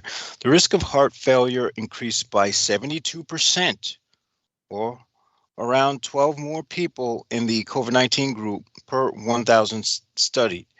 Hospitalization increased the likelihood of future cardiovascular complications. Of course, hospitalization is going to increase the likelihood of cardiovascular complications because the food they feed you will stop your fucking heart in a hospital. If you're in a hospital, you're better off fasting. I hate to say it. But even people who avoided hospitalization were at higher risk for many conditions. I'm actually surprised by these findings that cardiovascular complications of COVID-19 can last so long. Jose Ardehale, a cardiologist at Northwestern University in Chicago, Illinois, wrote in an email to Nature, because severe disease increased the risk of complications much more than mild disease. Ardehale wrote, it's important that those who are not vaccinated get their vaccine immediately. And yeah, based on what some findings, I will say, they say that those who are vaccinated, the vaccine can have a protective effect, even with organs that are damaged by COVID, if you already have COVID. Ardehale cautions that the study's observations come with some limitations. For example, people in the contemporary control group weren't tested for COVID-19, so it's possible that some of them actually had mild infections. Because the authors considered only VA patients, a group that's predominantly white and male, the results might not translate to all populations. Ardehale and Al-Alai agree that the healthcare providers around the world should prepare to address an increase in cardiovascular conditions. But with high COVID-19 case counts still straining medical resources, Alali worries that health authorities will delay preparing for the pandemic's aftermath for too long. We collectively dropped the ball on COVID, he said, and I feel we're about to drop the ball on long COVID. In other words, this is a very kind way of saying we're fucked. That sort of does not leave me feeling too optimistic. Well, what I will do is I'll see if I could find other headlines going on as well. I mean, there's a shit ton going on in the world, without a doubt. There's a shit ton going on in our own country. However, you know, honestly speaking, I do like the international stuff a lot better, because when I look at what's going on in America, I feel like it's utterly hopeless. And I know it's not good to adopt that attitude, but I do not put faith in my fellow Americans, having seen what the last few years have given us. It's impossible for that to really be the case. So let's see what we got going on in the world. South Carolina is many faith leaders wary of religious exemptions for vaccines. There's a lot of things going on all over the place. What I'll say is I do think that the Super Bowl that we just had is probably almost certainly going to see a uptick in COVID cases. I mean, like crazy. It's got to be. Let's see. In America, there's really nothing. What I don't understand is why U.S. conservatives are cheering on the Canadian protest, but you know that's just going to drive. Well, honestly, why it doesn't even matter. They're pieces of shit. Several conservative media figures in the U.S. have taken up the cause of the Canadian truckers who have occupied parts of Ottawa and blocked border crossings to protest COVID-19 restrictions and vaccine mandates.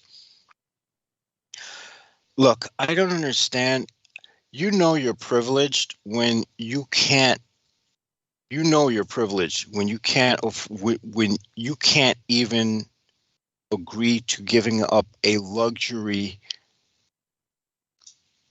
that would be protective for even yourself. That's when you can't deny that you're privileged, honestly speaking. And that's what makes this so sickening to me. Fox News Channel Sean Hannity cheered the truckers on while showing 4 live reports from Ottawa this week. Tucker Carlson's online store is selling I Heart Tucker. Who the fuck would buy a shirt that says I Heart Tucker? And the shirts have been edited to say I Heart Truckers. Wow, that is so fucking gay. I mean, I'm not saying that to, as a sort of derogatory statement towards people who are homosexual, but I'm using it as a, well, there's two connotations to it, but yeah, that is super lame. Solidarity, love, and support to other brave people who are there, Hannity told Fox reporter Sarah Carter, who was with the protesters in Ottawa on his show Thursday. Don't give up! The Canadian protesters are protesting vaccine mandates for truckers and other COVID-19 restrictions and are railing against Prime Minister Justin Trudeau, though many of the country's infection measures are already rapidly being lifted as the Omicron surge levels off. The 5-day blockade has disrupted the flow of goods between the U.S. and Canada and forced the auto industry on both sides to roll back production. In a bulletin to local and state law enforcement officers, the U.S. Department of Homeland Security warned that it has received reports of similar protests being planned in the United States, because that's just what we fucking need. Everyone who's a trucker in the United States to say, "Oh, look at what they're doing in Canada. I want my fat white ass to do the same thing. Yeah, we're not sending any goods." Yeah, let's just starve everyone in the fucking country because of a bunch of fucking assholes. That will definitely drive the United States into a civil war. I guarantee it. The agency said the protest could begin in Southern California as early as this weekend and potentially spread to Washington around the State of the Union address in March. Between January 18th through Thursday, Fox News Channel had devoted 10 hours and 8 minutes of airtime to the story, according to the liberal watchdog Media Matters for America, which frequently criticizes the network. A senior Canadian government official said Friday that the Fox coverage has fanned the flames and contributed to misinformation. No, it didn't contribute to misinformation. It is misinformation about protests in Canada. The right-wing media in America have really gone in for totally inaccurate claims. Well, that's their selling point, said the official, who spoke on the condition of anonymity because they were not authorized to speak publicly. The Canadian media doesn't repeat that misinformation the way the U.S. media does. That's the problem, because I noticed that there's a sort of echo chamber effect in the American media. Ben Shapiro of the Daily Wire said on his show, sitting in front of headlines that said Canadians are fed up with Trudeau and the mandates have to stop. The protesters are particularly upset about a requirement that all truck drivers entering the country have to be vaccinated against the coronavirus. Well, shit, why the fuck shouldn't they? An estimated 90% of Canadian truckers already are. So this is 10% who are able to fucking shut down the who are able to basically grind things to a halt. Nobody wants the giant bridges shut down, Shapiro said. Obstructing traffic is bad, no matter what you're protesting for. However, the cause of this protest happens to be righteous. Oh, that guy's such a piece of shit. I wish someone would just step on him. He's like a cockroach.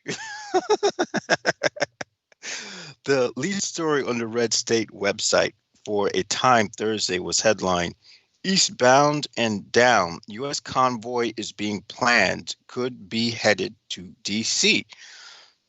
That would be interesting. I certainly hope this time, instead of doing what they did in January 6th and letting these guys rampage all over the place, I hope they have sharpshooters and just pick them off one by one. Seriously.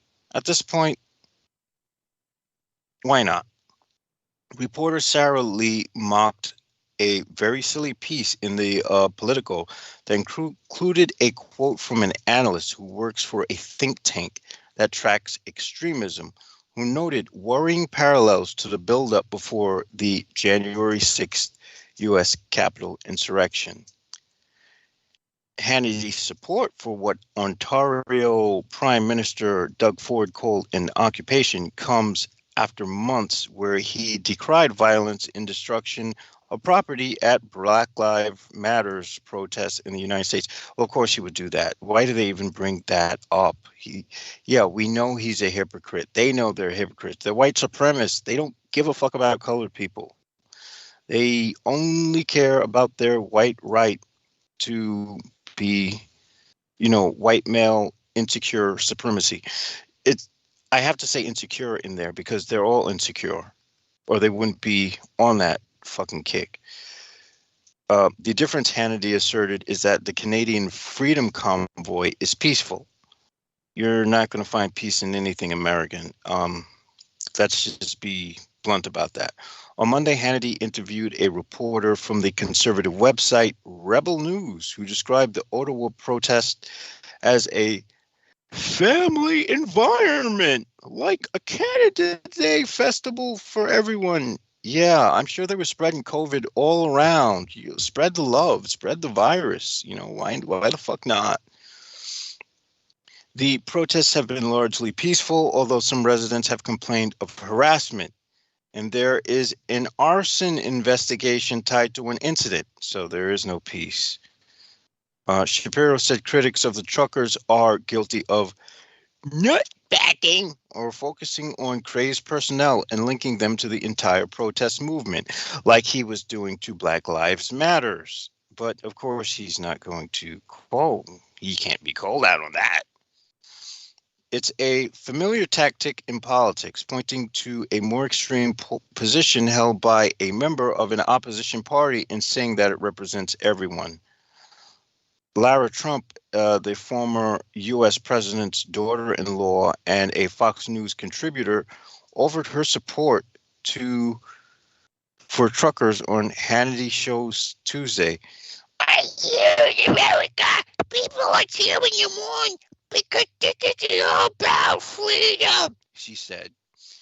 In a lengthy monologue on his show this week, Carlson suggested it was inconsistent for the intellectual elite to largely support protest movements started by workers, yet oppose this one.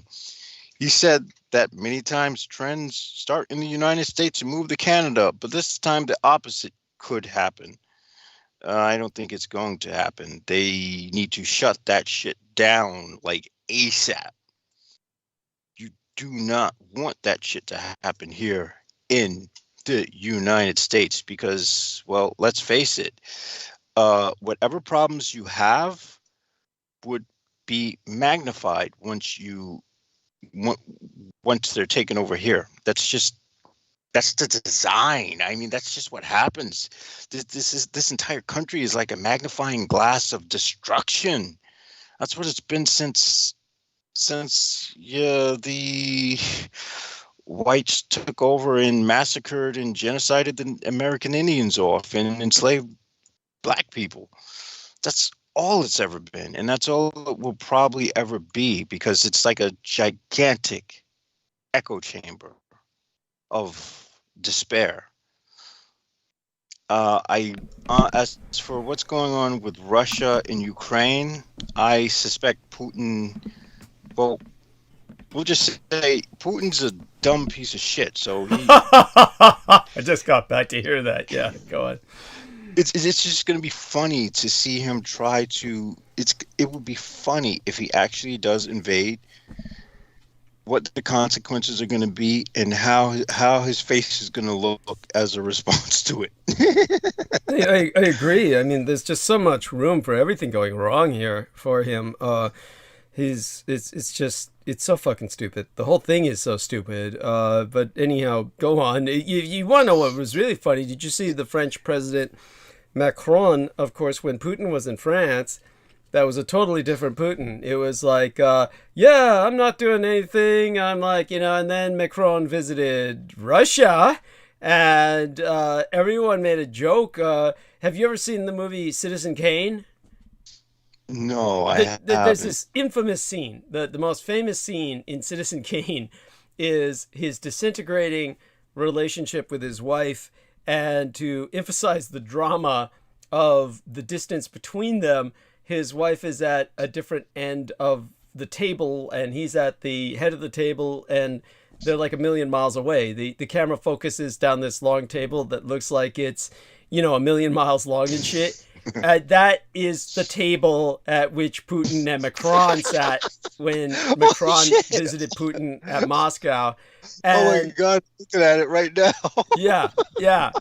And Putin was saying it was because he didn't want to catch COVID from Macron. He said, Macron refused to get a swab up his nose to test if he had COVID. And he says that he set that up because Macron refused to get COVID tested. And I'm thinking, of course, Macron's afraid of having some goddamn Russian Novichok stuck up his nose, right? I mean, would you get a fucking swab when you were visiting Moscow? Fuck no. You'd think that, Fuck no, man. Yeah.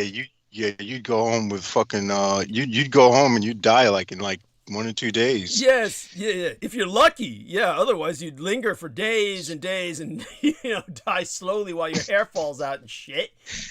It's almost comical how it's like a gigantic oval, that table. It's like it looks like a hot dog.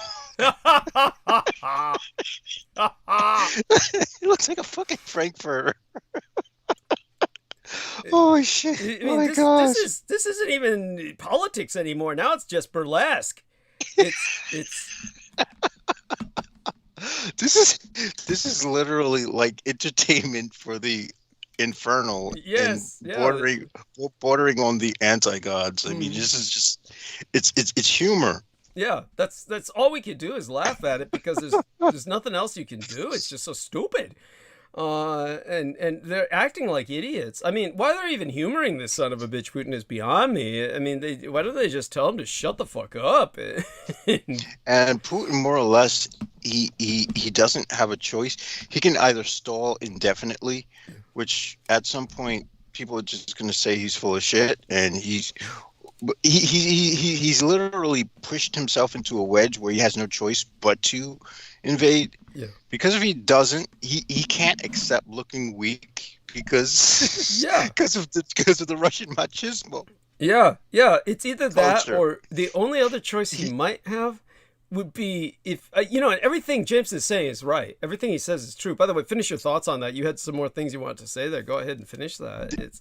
There's absolutely no way he can not do it. And if he does back down, then this opens the door for everyone who wants a piece of wants his head, and all those groups to just mount on him.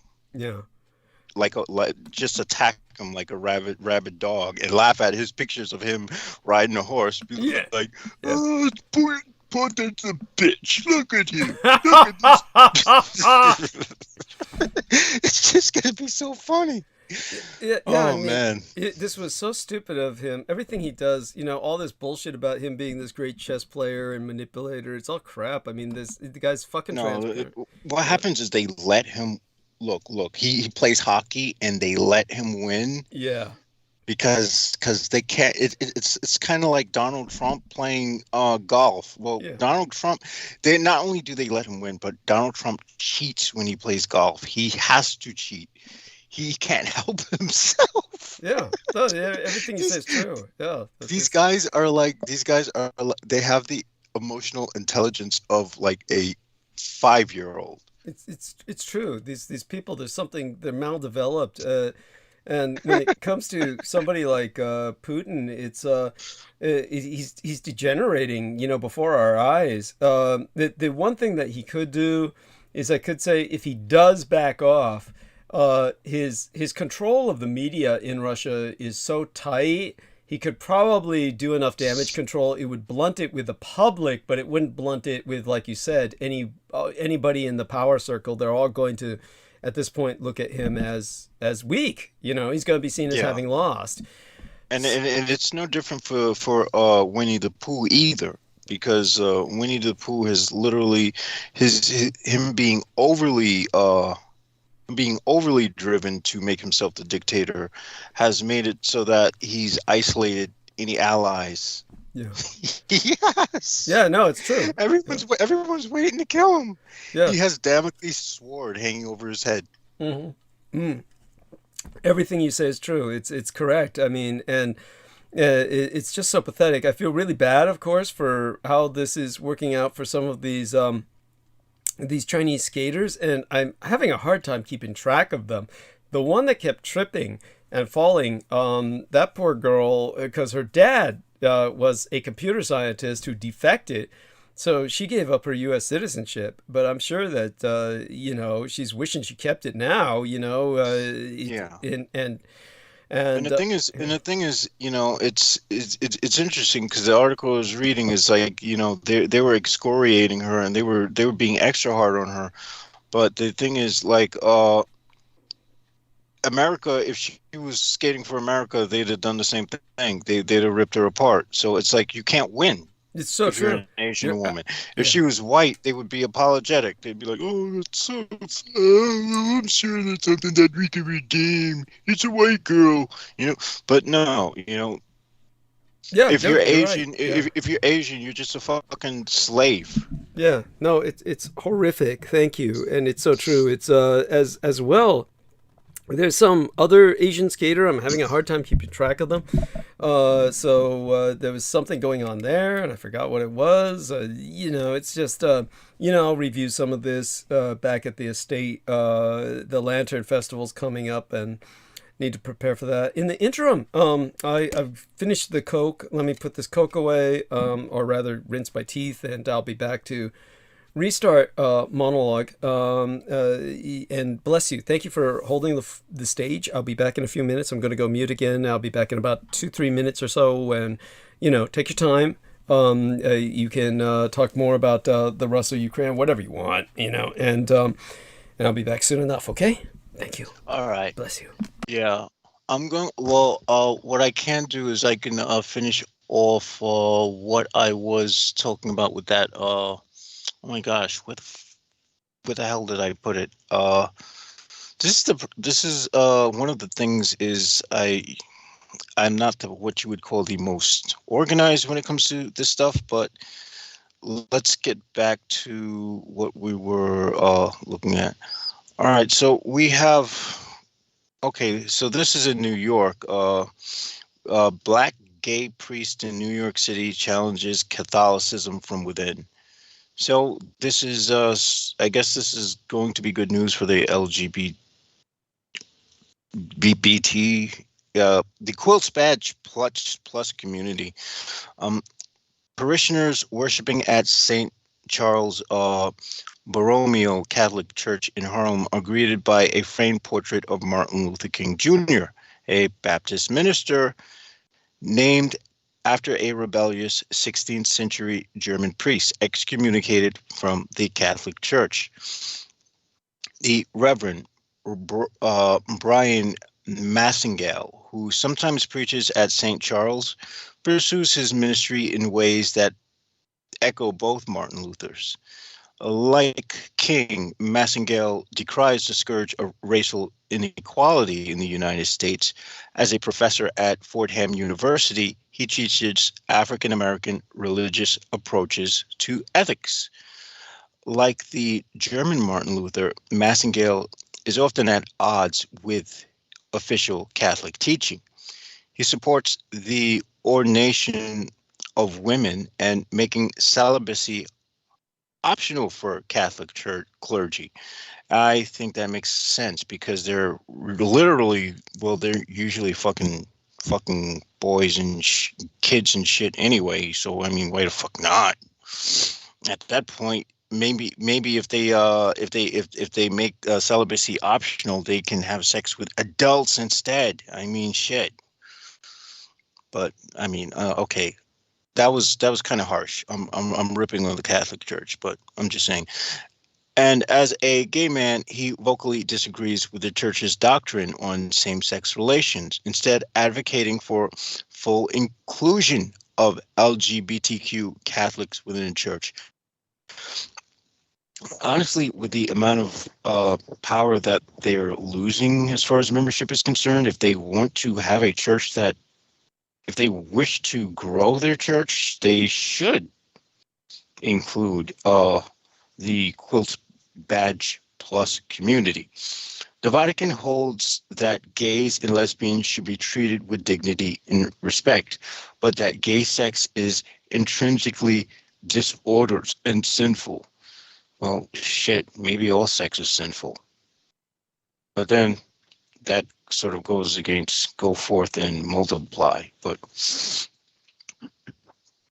in his homily on a recent Sunday, Massingale, who became public about being gay in 2019, envisioned a world where the dignity of every person is respected and protected, where everyone is loved. Yeah, unfortunately, if we look at the world, that literally just doesn't exist. I'm sorry.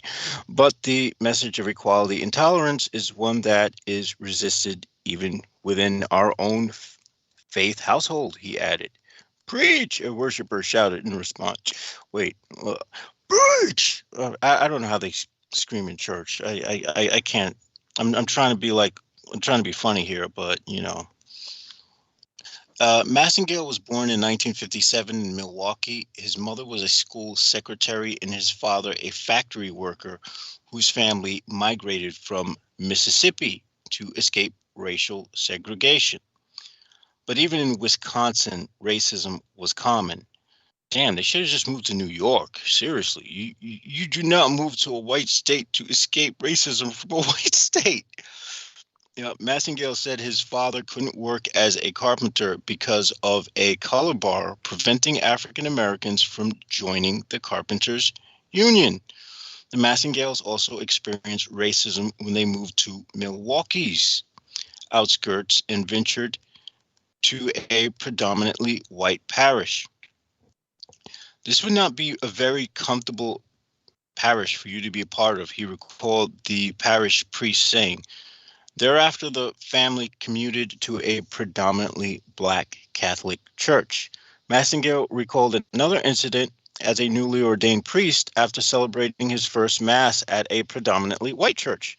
The first parishioner to greet me at the door said, "Father, you being here is the worst mistake the Archbishop could have made. People will never accept you."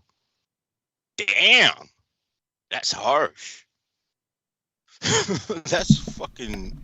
That's hella harsh. What did I miss? What did I miss? Oh yeah, I'm speaking about this guy who's trying to push for, you know, Quilt's Badge plus inclusion in the Catholic Church. He's a black gay priest in New York City. Honestly, they're going into like his history and they're saying how like you know, he was told, the first parishioner to greet me at the door said, "Father, you being here is the worst mistake the Archbishop could have made. People will never accept you."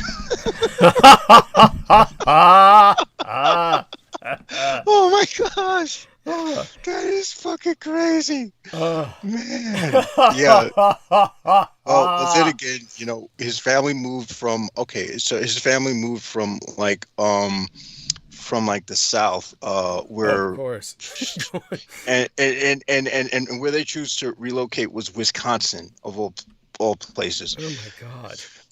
It's like going into the frying pan and jumping back into another frying pan. I mean, yeah, I'm just thinking, you know, they'd have been better off just coming to New York. Shit. Yeah. That's so bizarre, and all I can say is that it's like Blazing Saddles comes to mind. That's it's like pick your hell. I mean, it's like, what's the point, you know? But the thing is, I do support what he's trying to do here. He's trying to get LGBTQ inclusion in the church, and he's trying to lift that stupid celibacy thing. He wants to make that optional. And I was saying, if he makes it optional, maybe they'll stop raping fucking kids. Yeah. Yes. Thank you. Thank you. I mean, your point's well taken. It's there you have that, and it's what I'm doing right now is just taking a quick look around the world to see if there's anything online that is going to inform me of something that that I don't already know. But I'm, not finding anything in particular. Obviously, there's always far more going on than we can cover. It's because the focus is mostly on the Olympics, and the Super Bowl all over the place, which I'm sure is going to be a hotbed for COVID-19. Which is, hey, I'm looking forward to it. Next wave. Oh my God! In terms of that, the Chinese are trying to prevent that by keeping everybody isolated. And I told you how they were starving all of the athletes except their own. It's really fucking cheesy, just pathetic. And I told my parents that while they were watching the Olympics. Yeah, what and they were like, Jameson, do we have to hear your negativity? Do we have to? Yeah, they get tired of me trying to. I'm like, I'm just saying the truth. They're like, yeah, but we just want to be entertained. I'm like, okay, fine. I won't say anything. Oh my God, that's so sad. I mean, yeah, my expression is limited. My freedom of expression is mostly just online. Mm-hmm. And now that Facebook has decided to toss me in the slammer, well, how many more days do you have left? How many more days? I think I have like 19 or something. It's gotta be less than that. Come on. It's gotta be less than that. It's 18. There we go. Okay. 18 days. Oh, it's still an absurd amount. So it's the only thing I can do to let go of this sort of aggression is to whip people's asses in Magic the Gathering. Okay. Well, you're getting better at that, obviously. And let me make certain I have enough hydration here. It's my throat is already kind of shot, and that's because just the way it is. This is one of those days where okay, one last look at the well, let me finish drinking this. Let's do something to burn down. I can say if things get any worse, I'm just gonna get one of those punching bags, like one of those stand-up punching dummies like Daniel has, and I'll just be beating the shit out of something all day. Sounds good. Because I can't express myself any other way. So it's like, okay, there we go. Maybe that'll work. Well, when you get back online, I hope you'll be a bit more restrained, so this doesn't happen again. Yes. I'll be. Well, we know there's a sort of pattern here, though. Unfortunately, my mind operates in cycles, and try to break it as I may, I can't for some reason. This is the reason why I say, why I tell people I really don't have a choice. It's like a compulsion. Mm-hmm. So I know that I'll be good for 6 months, and then after that, I'll say something stupid, and it'll get me banned again, because it just always happens. Maybe, but you never know. People do change, and maybe something will change. It's I hope so. I honestly hope so. I am tired of just literally throwing the boot at myself. That just doesn't work these days anymore. It's not fun. Mm-hmm. Well, they've decided. Fuck! I lost my voice.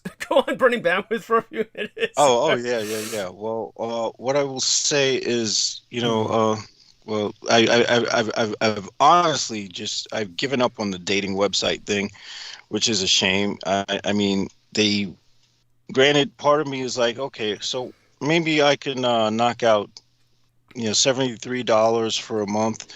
At least I'll be able to get laid once or twice or something. That would be worth it. But I'm thinking to myself, do I want to spend money? And everything in my mind, the pride is like, no, I shouldn't have to spend money. No, I shouldn't have to spend money. Yeah, I might be a good-looking guy, but the problem is I'm mentally damaged. It's not mentally damaged like to the point where I'm like a sociopath who's like running around burning people's houses down and shit. It's like I'm not sociable. You can't bring me to a party and say, "Look, this is the guy I'm fucking. Isn't he cool?" Yeah. What does he do? What does it do? It just sits there and writes. I mean, that's a really good selling point I got going for me, man. Yeah, now you understand why my focus is wholly on arcane pursuits. Now it's just like, fuck it, I could use spells to express myself, knock off a few politicians here and there with some curses and see what happens. Yeah, well, the world can only improve. Yeah. And for some reason, politicians seem to be more difficult than average people to knock out with curses. Not to say that it doesn't work. It does work when it happens, but it's just there's almost like a barrier of like, I don't know what it is. It's a barrier of like just maybe it's arrogance power, or maybe it's just like how about they're just too stupid to die? They're too stupid to die. It's something along those lines. There's nothing there. They're kind of like biological androids. These people have no souls, and there's no souls in them in the first place, so you can't knock their souls out. That's a good way to. That's actually a good way to look at them. Yes. Well, I used to make the joke that you knock the brains, the guts, and the heart out of a street walking crack whore, and you're left with a politician, right? Which is kind of the equivalent of a mugger in a suit. And but when it comes to where we're at right now, what I'm experiencing is, here's the problem. When my voice is like this, it's the overproduction, believe it or not, of mucus, which I take medicines to stop, but it kind of like runs down the back of my throat. So there you go. That's oftentimes when you hear me kind of unable to speak like that. Give me a few seconds to try and stabilize. All right. And this is. I'm sorry. Go on. Yeah. At the meantime, what I'm doing is I'm trying to modify this deck so I can, whoop ass a little more. I mean, I did not win the last match because I just well, you were multitasking, so yeah. Well, that is true, but I think I could add some more things to just I just need to have that finishing touch that's just overkill, because that's what I like. It's okay to lose as long as I have a deck that when it does win, it just stomps the hope out of them. I want to make them quit the game before I even finish winning against them. That's what I like. I don't like winning the old-fashioned way. I like humiliating them, just handing them their fucking pride. Thank you for sharing that. That's cute. Douchebags. They can get there and spend their money on their shit, and I'm dirt fucking broke all the time, which is by fault of my own. No doubt. Well, look, being addictions cost money. This is a reason. This is what they should teach you in school, instead of teaching you about what it does to your biology. Because who gives a fuck when you have dopamine flowing here and there, and the addictive spirit of Cthulhu has just fucking ripped every neuron in your body and hardwired you to a drug. I mean, but if they told you what it does to your pocket, now that would be relevant. Yes. Of course they don't. Of course they don't talk about money because they figure, oh yeah, they're kids. They're just gonna steal money from their parents anyway. Yeah. What happens when we grow up and we have to deal with money? And it's like, oh, my life is shit. I'm hooked on drugs. I wish somebody told me. Those dare people did come to the schools and they did tell us, but it's like, then you know what's honest? I was like the only kid who actually listened to them and said, "I'm never gonna do drugs." I did dead ass. I had a wad up my ass. I was so straight laced. It was ridiculous.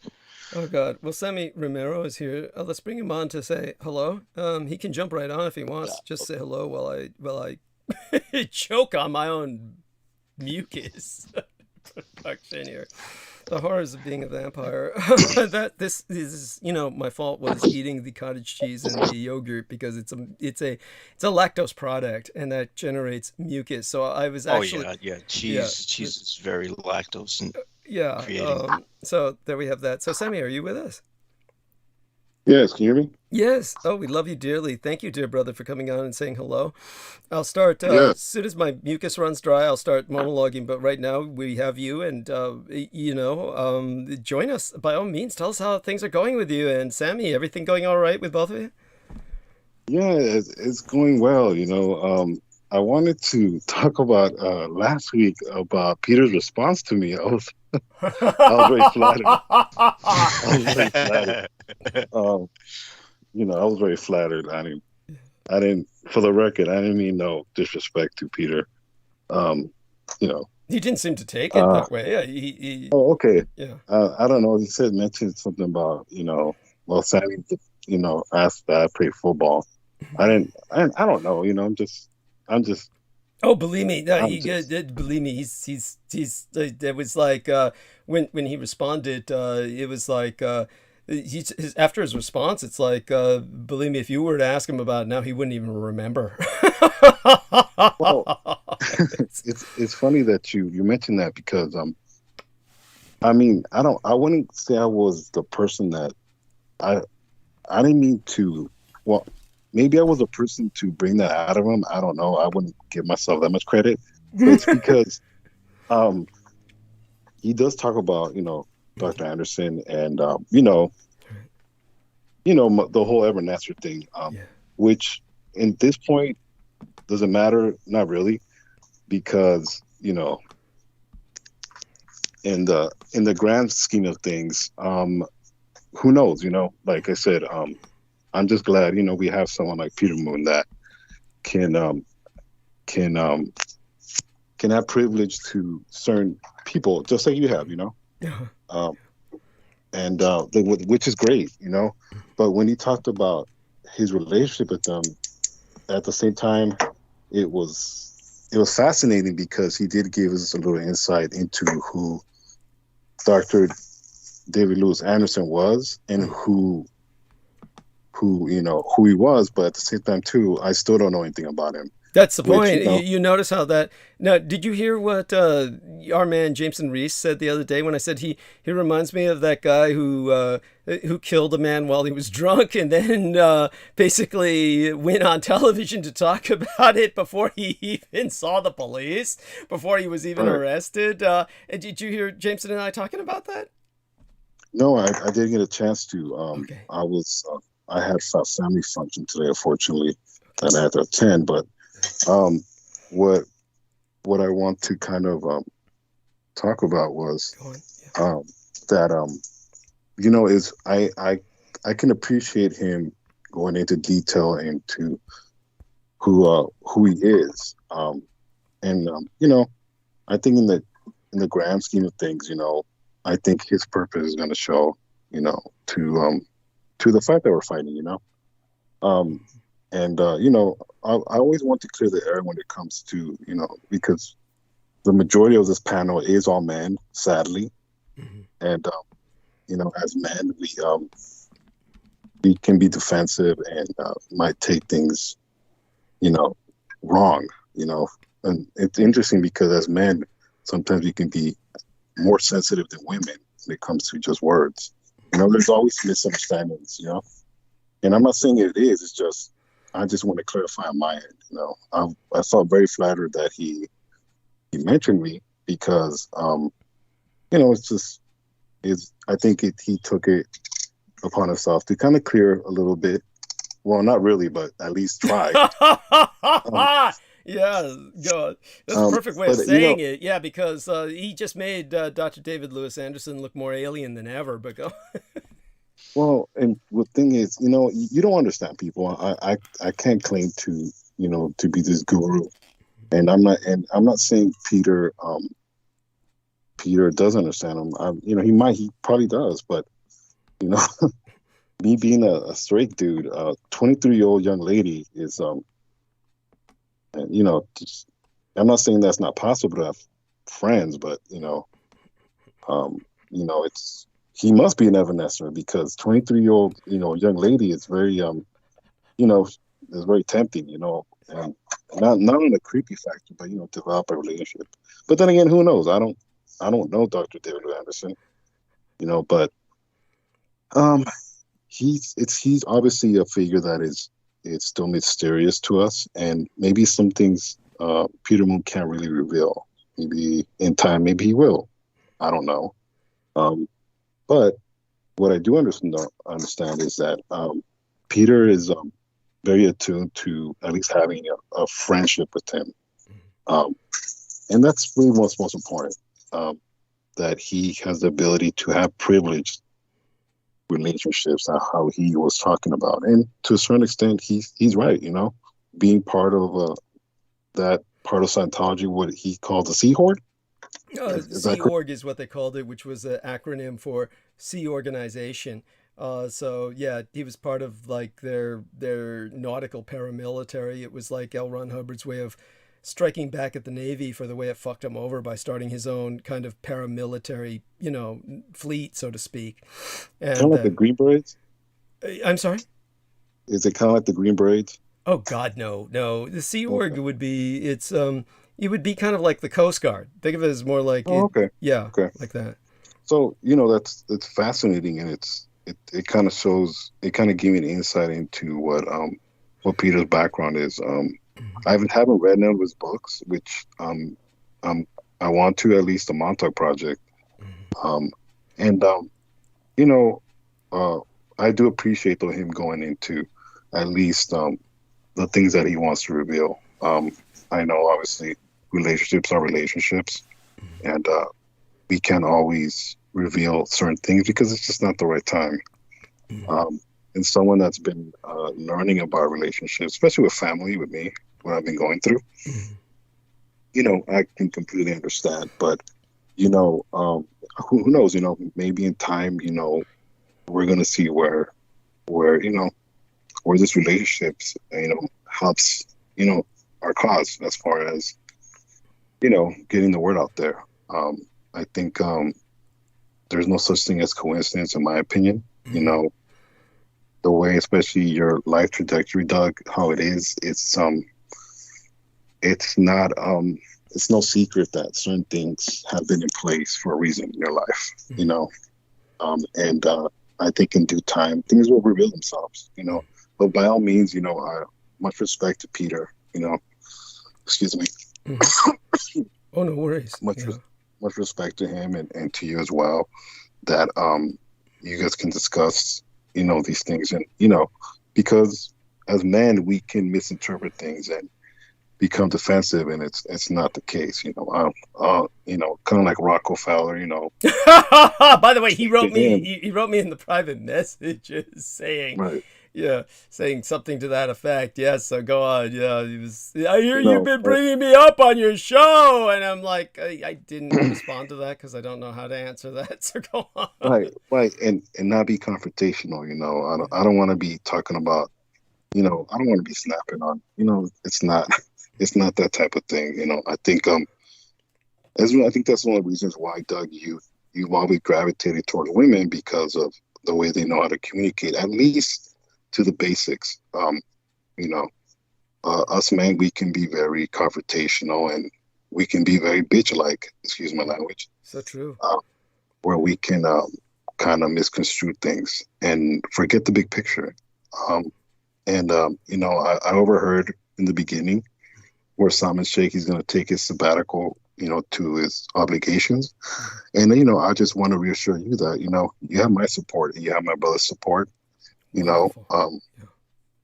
you have our reinforcement there as far as in prayer and thoughts, and as JMO as well. I was listening to a little bit of his interview with Salmon, and I'm glad that JMO's getting out there and, he can develop his own identity within, within our community here that we have with Team Dietrich. And you never know, JMO, hey, chicks do see,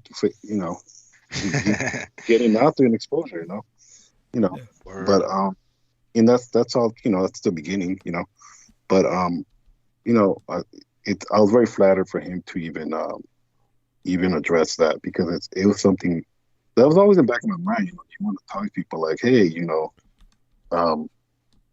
Dr. DeLewis, Dr. Anderson was in that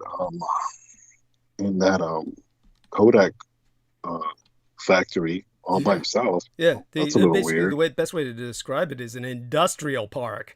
It was in the Kodak industrial park by himself. So we're talking. Wasn't Aquino saying that for a while too, if I wasn't mistaken? It was like Aquino was in area. It was like and the one thing I pointed out was in the past that my impression was that in a sense maybe Aquino had moved up there to try and establish communications with Dr. David Lewis Anderson, and kind of like because he was like almost like on the run. He was like trying to relocate constantly. And that was, of course, because I made his life a living hell by constantly exposing him.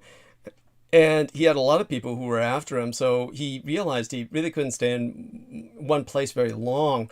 So he may have actually, been trying to contact David Lewis Anderson at the time. And there might have been kind of a... what would I call it?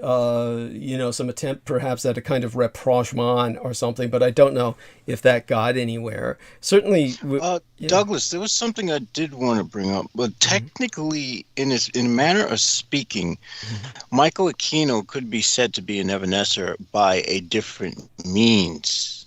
Kind of. I mean, I can understand what you're saying, and in terms of what Peter Moon... Yeah. I mean, even though sort of botched in that they weren't able to execute all the men that they were supposed to execute for the ritual. Still, there is that sort of feel to it. Mm-hmm. Yeah, no, I understand what you're saying. Believe me, your point's well taken. Of course, he's still much more, how would I say it, kind of vulnerable. Though what's interesting is what Peter Moon said tonight about Dr. Anderson, that some woman apparently saw him on video, and but we don't know when that video was taken.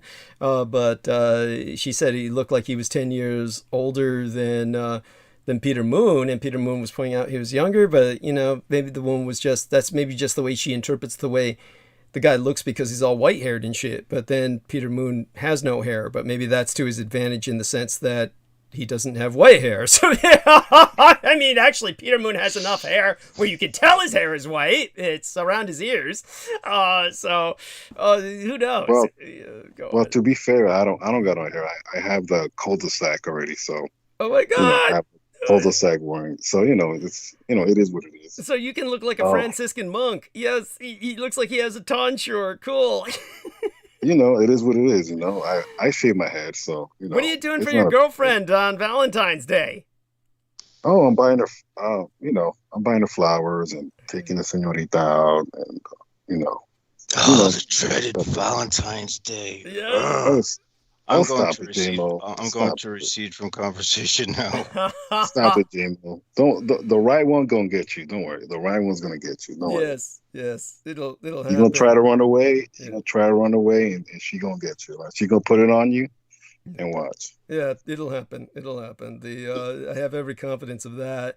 Right. So go on, Sammy. Tell us about any plans, and then go back to what you were talking about. I'm sorry I went into that tangent. Really? But... Well, because of the Super Bowl that happened a couple hours ago, I'm going to be probably stocking up on certain things because it's gonna hit. Yeah. It's just what it is. I've been kind of talking about it. But it's part of our lives. I think this is the new normal, and it's very interesting that I've overheard one of my family members say, "Well, as long as we don't have a civil war," and I kind of almost dropped my fork when I was eating, like, and wanted to laugh because that's exactly where we're heading. Yes. But it is what it is. With the truck drivers doing what they're doing, I think it's just a prelude to what it's going to happen with here. Yeah. And, people are already tired of wearing masks, and the thing is, we can't mobilize. And how you talked about, Doug, that we have countries like South Korea and Taiwan and Japan who can mobilize, and who are actually using their technology to advance themselves. Not just they're not just advancing themselves with jack-off machines and by the way, if that's the NSA, dude, can you quiet down?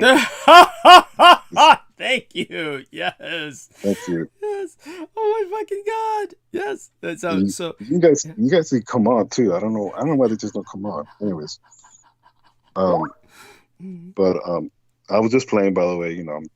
Take a joke. But come on, you guys stole 2,200 out of my account. But anyway, that's a different story. Yes, they do that. Fuck yeah. Go on. Yes. It is what it is. It is what it is. But no, it's really, you're seeing it where these countries are using their technology to help themselves, and or we're using our technology is to create bullshit that doesn't matter.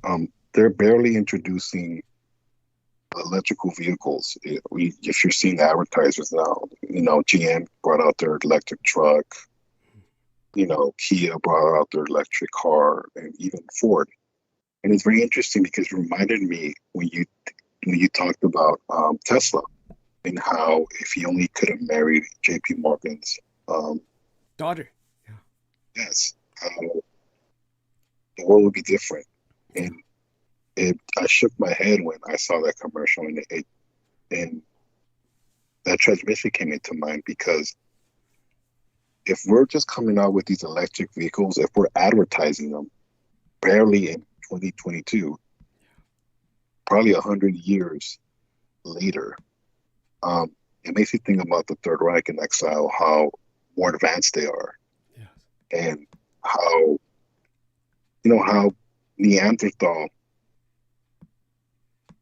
a bunch of Neanderthals that we look like nowadays, where we're just so backwards that we want to say we're this this country that is ahead of its time and we have the latest and greatest, when we don't. We are in self-denial. We're still stuck in this this gasoline-driven industrial 1900 technology that we can't let go. We can't even let go of how we fuel our vehicles, let alone we're trying to travel space. It's just not adding up. It's backwards. Yeah. We don't have no innovation. We don't have no vision.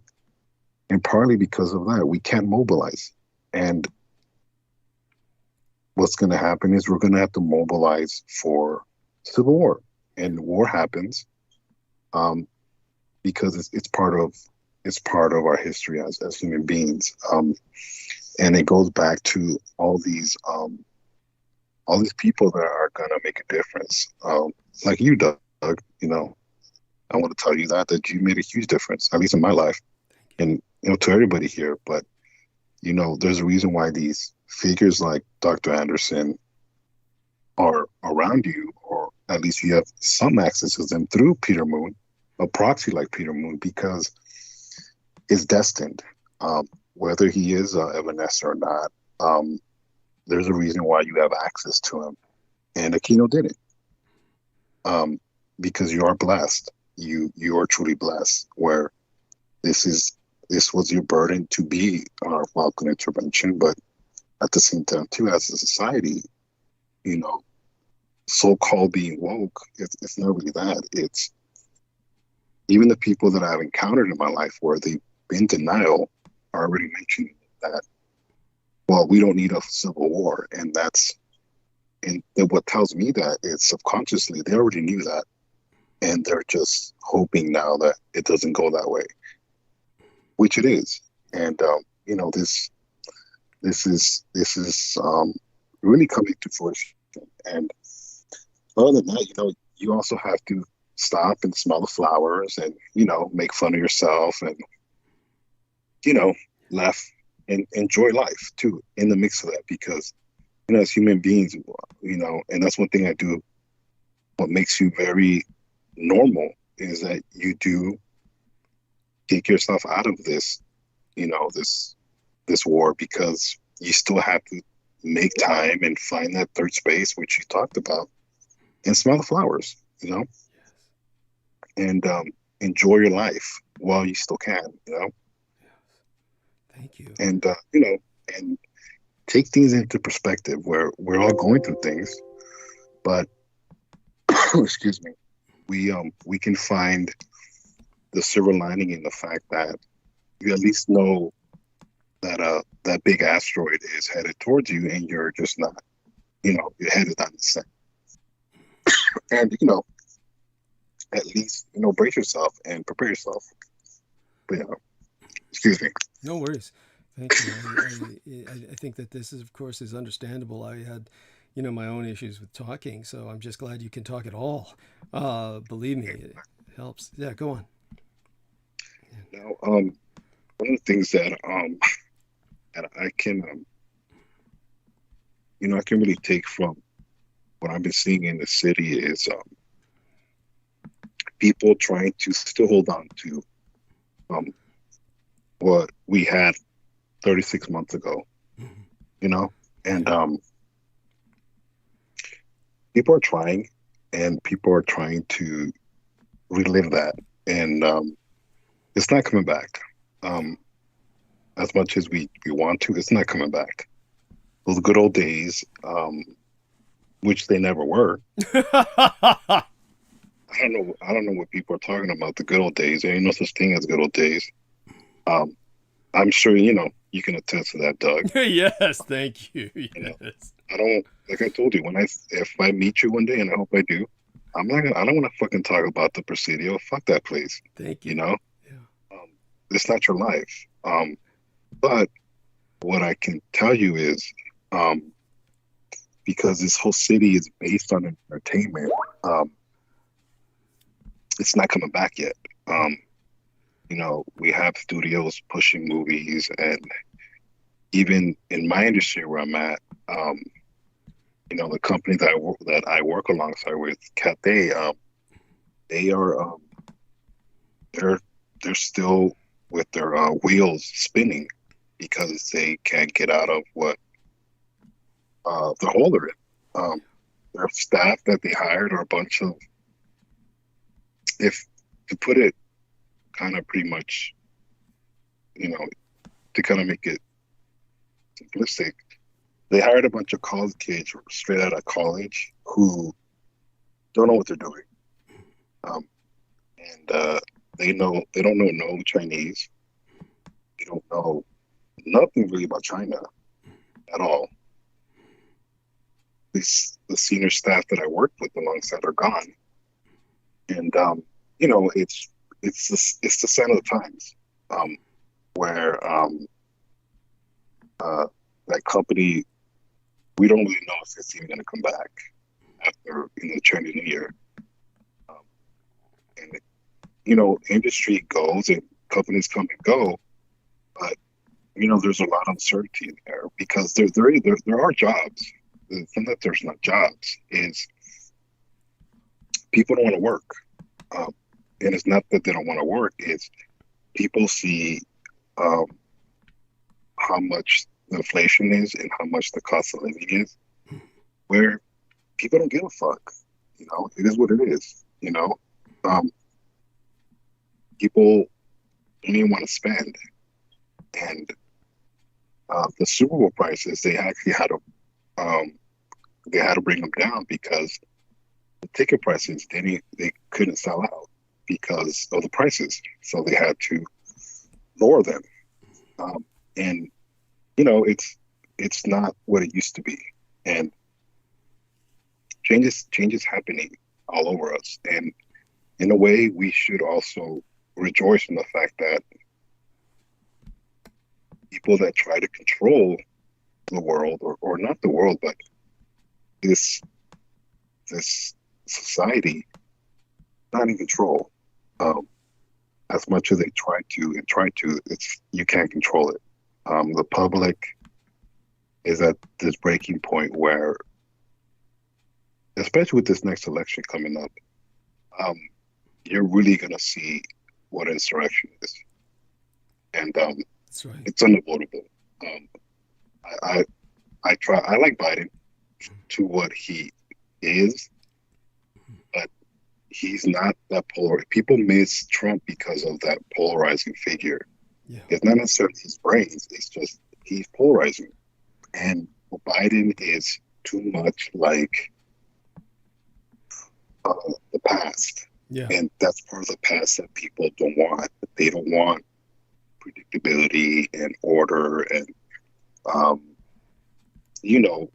those type of things. People want that dictatorship because of the misinformation. You know, this information war that you called it 5-6 years ago, which is in fruition now, where Facebook is trying to not call itself Facebook no more. Yes. Because of the bullshit behind their company and how much of a failure the founder is. How much he can't even connect with his customers no more because he's a cyborg. Yeah. You know? Yeah. For all intents and purposes, yes. That's right. It is what it is, but they even have to change because that Facebook name is synonymous with disinformation. Yeah. They have to adjust. No matter how much money you have, money doesn't mean shit because it's influence. And I think that's one of the things that they're so scared of is the influence that you already have, Doug, where you do have, people around you that support you. You're somebody that, if you want to talk about pay their dues, it's not even enough what you've done, but even with your family, you sacrifice so much time with your family that, it's cost you. Yes. And, when people recognize that, and the people that do recognize that, there's power in that because, I don't know, there's just something, it's the battle. I gotta say it. It's your burden that you have carried, but it's not in vain. Okay. Mhm. And I'm no different when it comes to my burdens that I've had, but it's amazing what simple conversations can do to one another as men, but as also human beings that we don't have nowadays. We don't have conversations. We're too busy on our phones. We're too busy bullshitting, and especially with politics. Yeah. Where these third spaces that we're not able to find because of the technology that we're misusing. Yeah. And it's good to encourage each other. That that's one thing I've learned about Salman, that he's always been encouraging in that positive energy. And it does work because you can't lose your sight on what it is, and because the enemy doesn't. You're talking about cultists that don't have no lives, and that the government sponsored, and if to call them crazy is really not even what they are. They're meat puppets. Yes. As human beings, I think really they don't count on this interaction that we have with each other. That's right. Where two adults can interact with each other. Doug is not a cross-dressing vampire. vampire, you know, whatever they think, because to know Douglas Dietrich is to know his fight, to know what he loved in his life, which obviously I'm not talking like your dad. Well, technically you are, but you know what I mean. Yeah.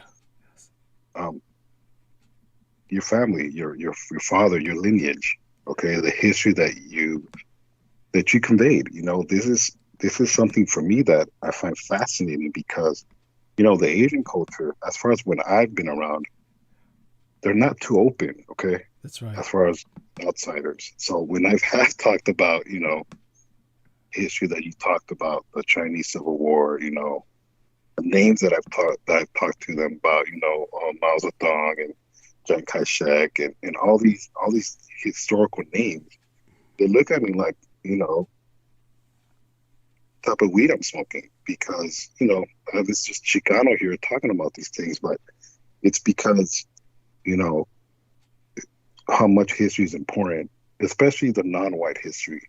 Yeah. Because that's what they hide. They hide the non-white history. They're just shocked when you bring it up. They are literally taken aback. It's like literally seeing you speak another language, or suddenly grow horns or something like that. Yeah. Well, it's funny because I mentioned the Year of the Tiger to these Vietnamese merchants that I had to deal with. Uh-huh. And they gave me that nervous laugh, but they also like looked at each other like, wow, you actually know that. You actually know that. No? Because, you know, it's just, you know, just the basics of that, Doug, where this empire is going to go to shit because we've lost the nuances. We never had them to begin with. Okay? That's right. Yeah. Like, how vulnerable we are.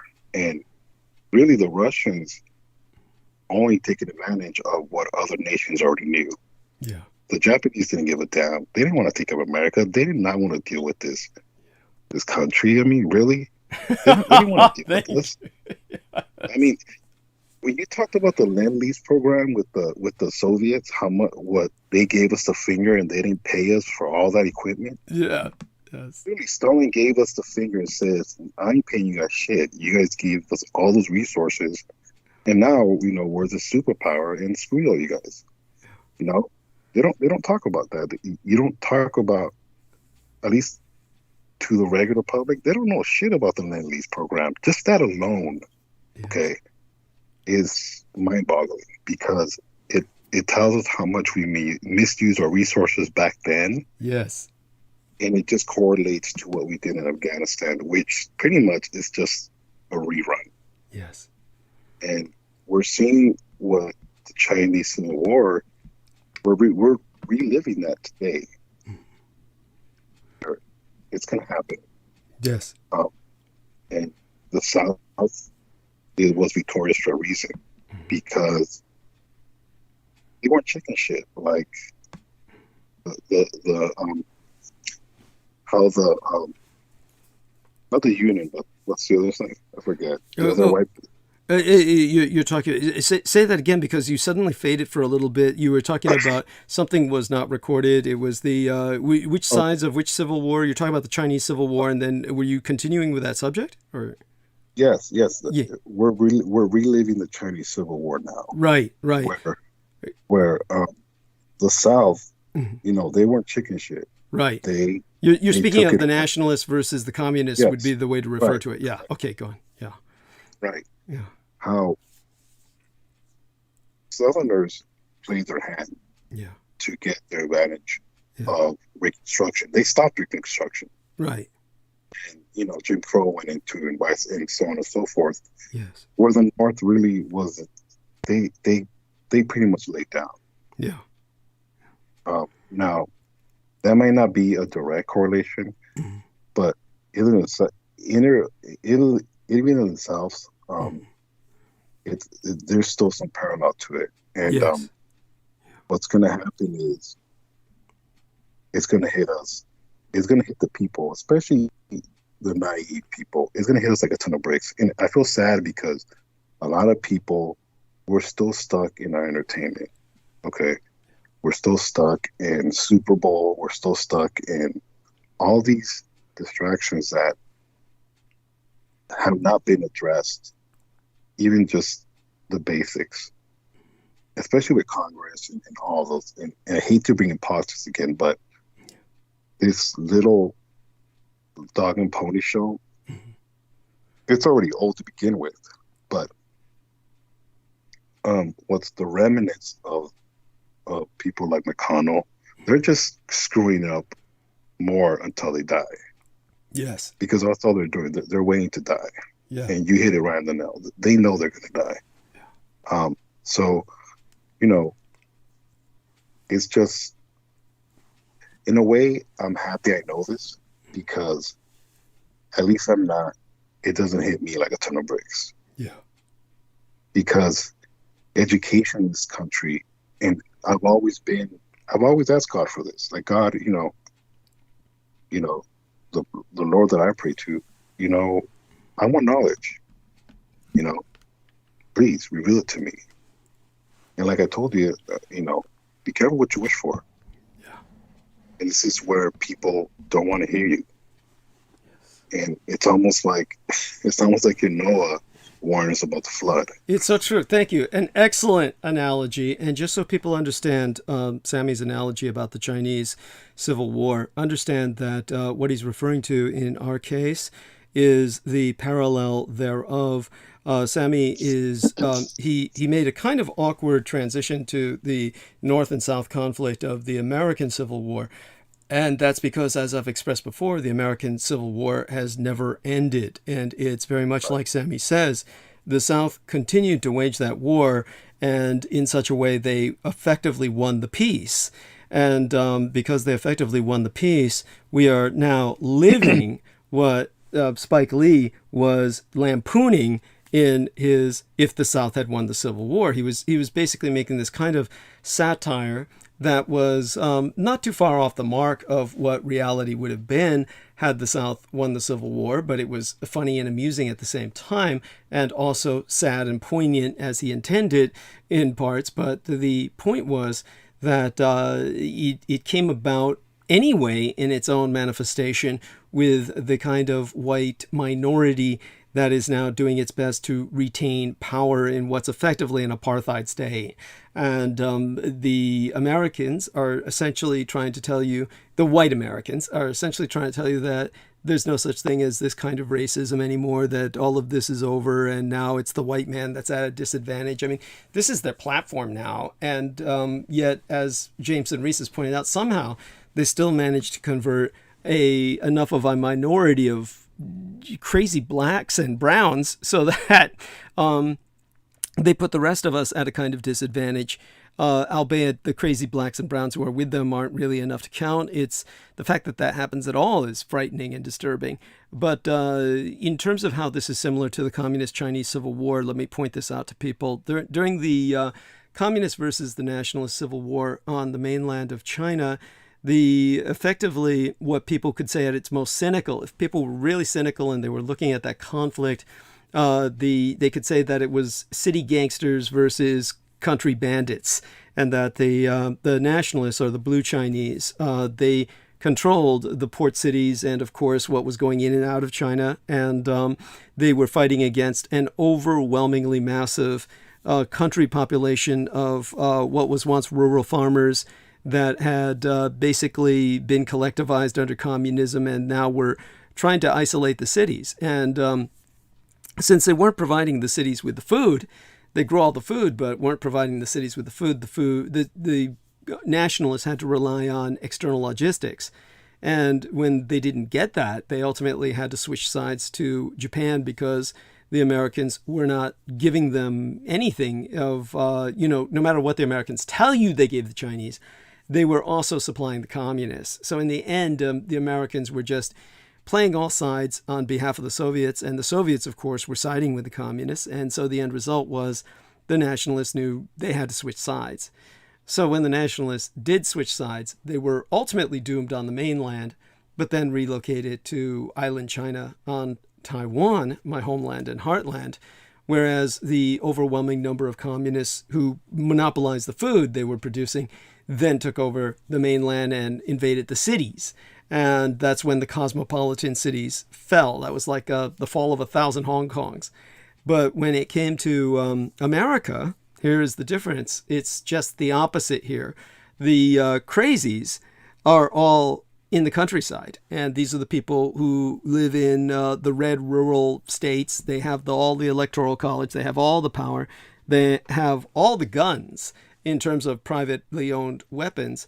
But the overwhelming majority of people who are of color or of working class white, and that's very serious when I say that. I mean people who are actually working, not the so-called working class, because when we talk about blue-collar whites, the overwhelming majority of the blue-collar whites are not working at all. They're on welfare. They're basically in red states collecting welfare and, complaining about how they can't get jobs because all the jobs are given to the minorities. It's all bullshit because, they could go out there and pick lettuce, but they aren't going to do it.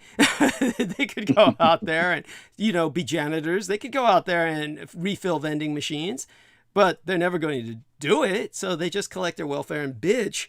And the world, and stay online all day and plot revolution.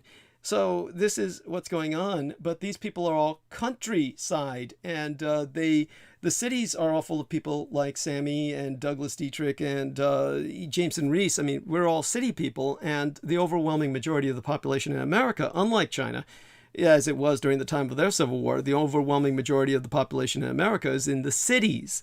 And so it's not like these countryside people are growing our food at all. All our food is grown by mega corporations.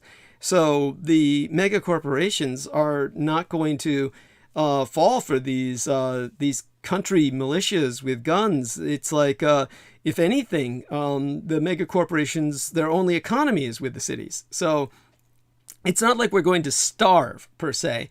Rather, the food production might be interrupted by other factors, but it's certainly not going to be necessarily the war itself. The biggest problem we have is that everybody in the cities is not necessarily as well armed as the militia, but in the end, because we do outnumber them and because we have the technology and we have the services and we have the corporations, because the corporations' headquarters are all in the cities, we will prevail. And so it's, again, the city versus the countryside. But in America, it's the city that's the vast majority, and the countryside is practically empty. So they're truly just crazy people, and they will be ultimately overwhelmed. I mean, one of the things I promised to do was eventually, after I outline the geopolitics over tonight or tomorrow or, Wednesday, I mean, the next few nights, then I will explain to people, what I was talking about the other day, which was how I foresaw a post-war world.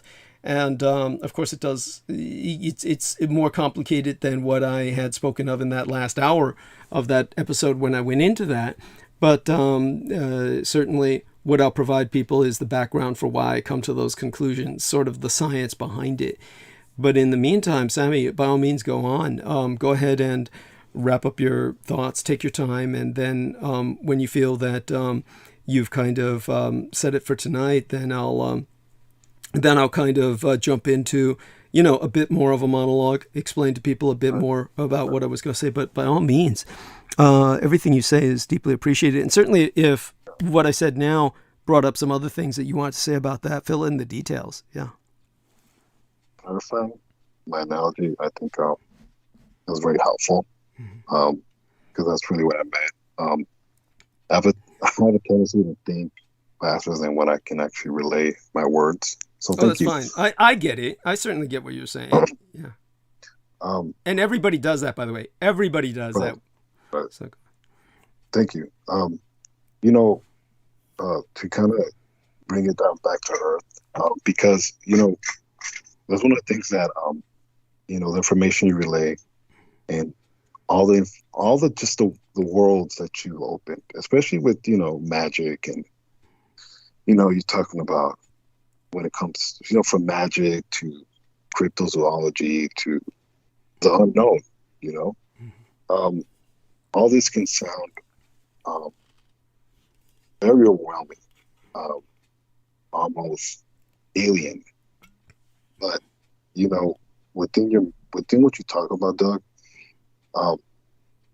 you've always really, to me, you've always hinted to, being civilized and being aware that someone civilized acknowledges people that are different than they are. Kind of like, Alexander the Great, how he conquered, the world. He had to acknowledge all these different civilizations that he conquered, and that's really, the civilized trait that this great leader had, and all the great leaders in history, and this country does not have that. No. We've taken what the British did and made it worse. Yes. Thank you. That's pretty low. Yes. That's pretty low. Yes. Thank you. Thank you. British were, they weren't great themselves, but at least they had, whatever, backwards inbreed culture they have. At least it is what it is. It's theirs. Yeah. And it lets me. It's kind of showed me how much we're very at a disadvantage because this pandemic has taught us how much other countries are greater than us, and just by mobilizing, and and really taking it seriously. So bringing people together in a sense is what I've learned too from you, but like-minded. And people have turned on you, people have betrayed you and backstabbed you, but that's because you stand for something.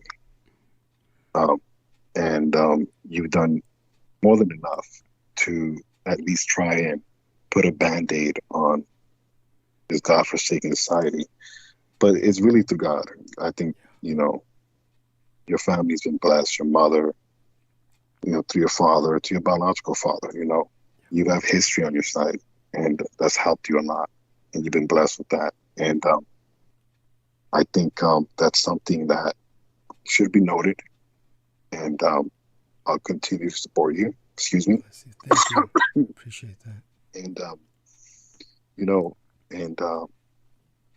it's far from over, but that's what I want to leave off on. It's on that positive note where I appreciate your knowledge, and I'll continue to support you. You have my prayers with you.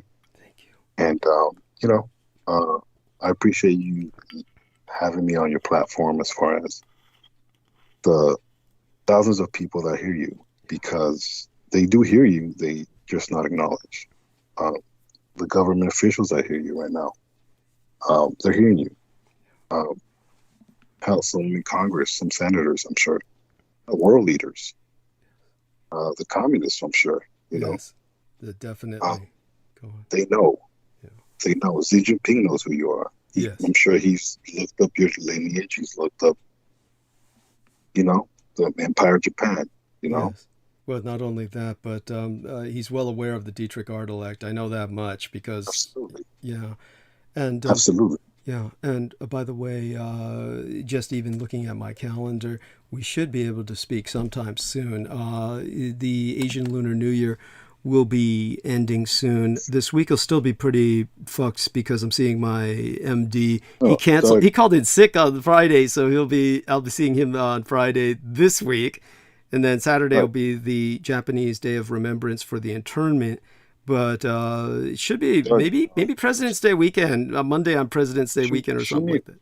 Shoot me a message, okay? Yeah. I'm very flexible when it comes to your schedule. You have a lot of obligations. You're a busy man, okay? Yeah. Thank you. You're a busy man, and that's one thing about you that I do appreciate, that you do have a life, which makes you very normal. Thank you. And I appreciate that about you, and I think that gives me a lot of comfort, because assholes like Alex Jones are the complete opposite.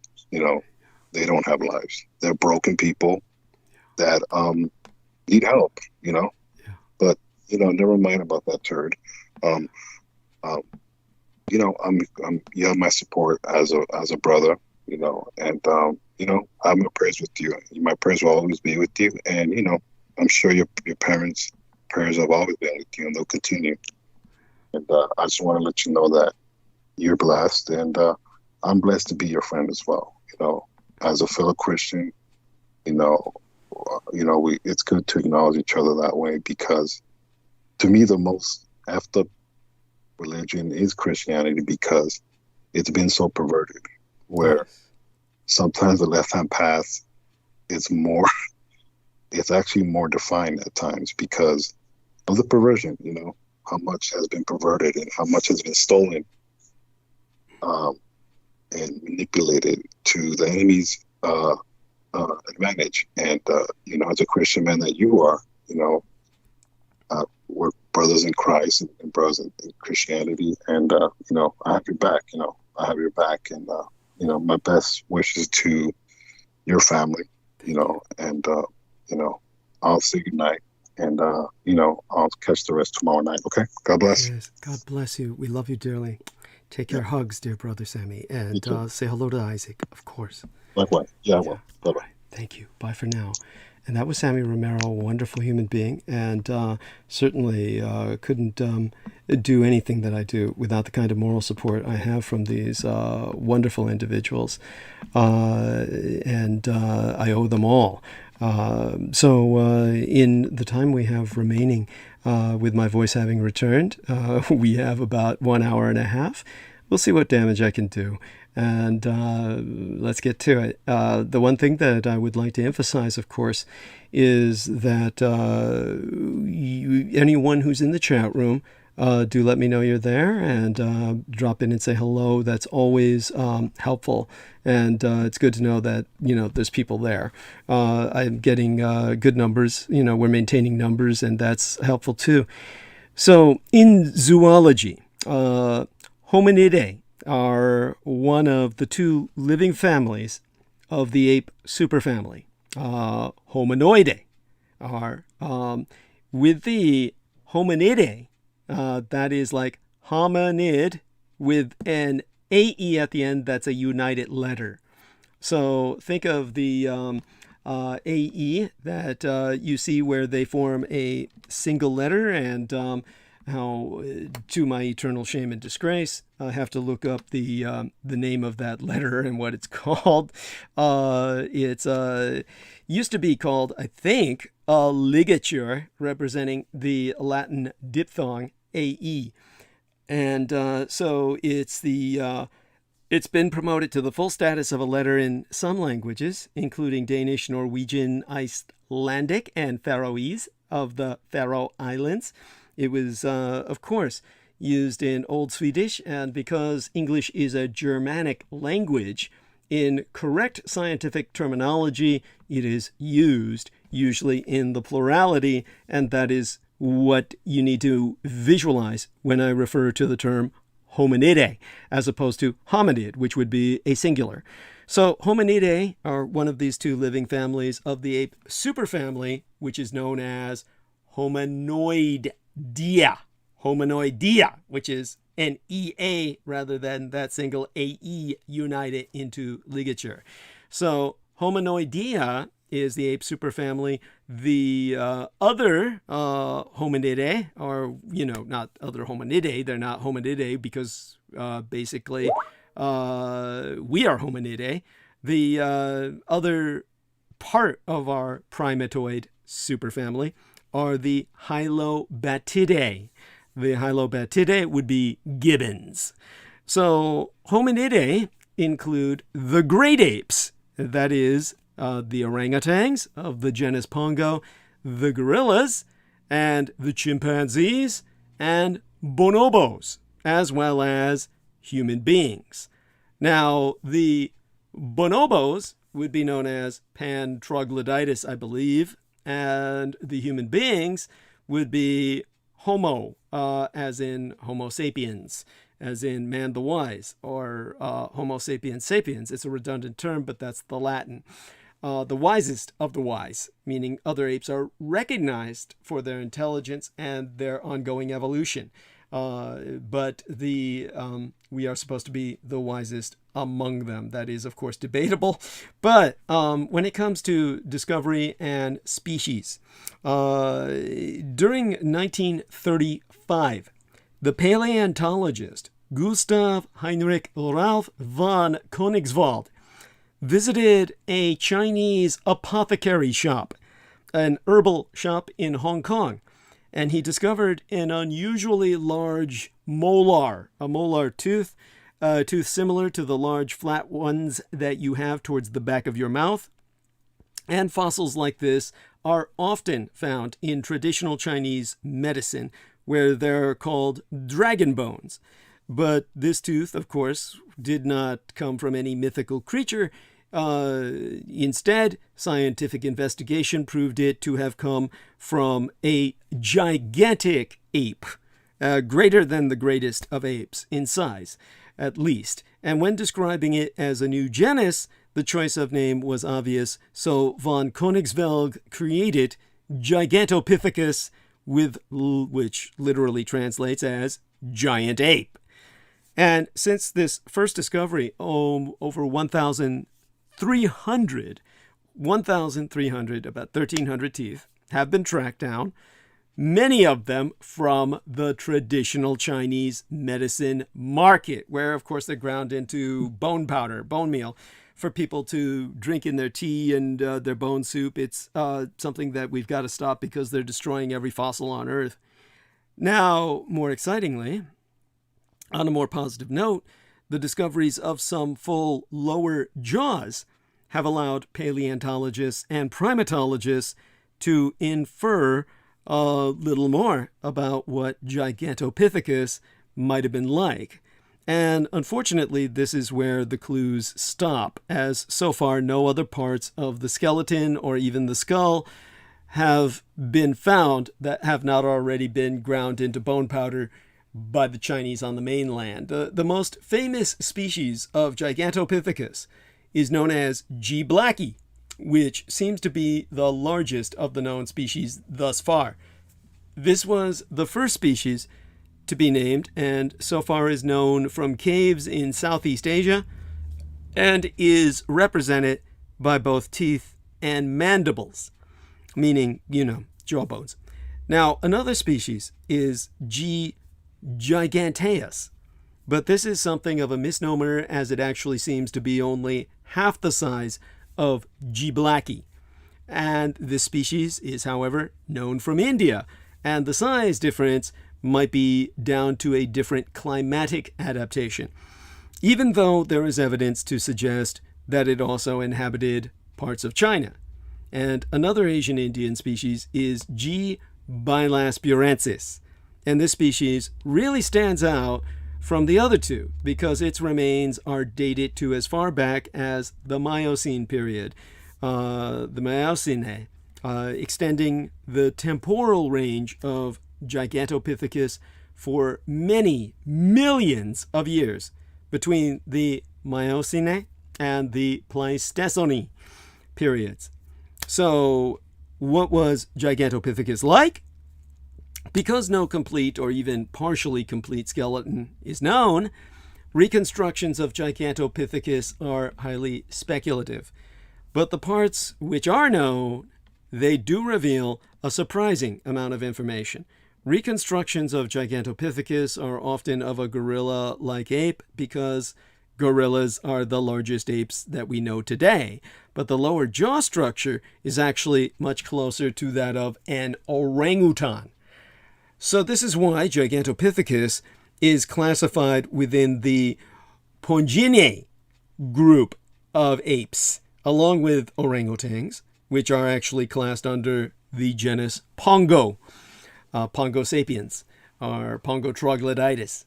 It is also for this reason that what are considered to be more accurate reconstructions give Gigantopithecus a more orangutan-like appearance. So if you think of The Jungle Book, produced by Disney, where you saw that really big orangutan, the king of the Jungle Boy, that is Gigantopithecus, except imagine it more capable of standing bipedally, albeit it would normally very likely walk on all fours, or rather on its knuckles to a great degree to support all that weight.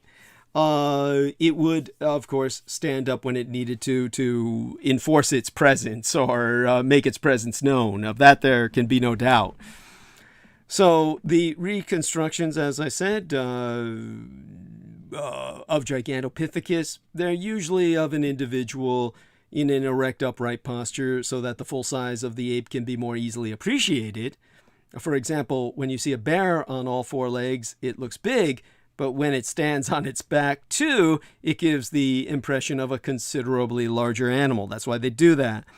So the wider consensus amongst researchers is that if Gigantopithecus was like the other known great apes, a theory that is supported by current fossil evidence, it would have mostly supported its body with all four limbs in a hunched quadrupedal posture, although bipedal locomotion would be occasionally observed, particularly as part of displays or moving short distances.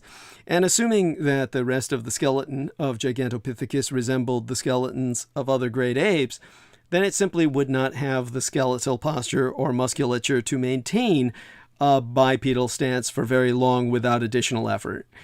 There is one theory that was proposed by the anthropologist Grover Krantz that was made to support the idea that Gigantopithecus was primarily bipedal. And Krantz noted how the known jaws of Gigantopithecus widened towards the rear and proposed that this widening occurred to allow for the housing of a trachea. It is the windpipe that connects the lungs to the mouth opening.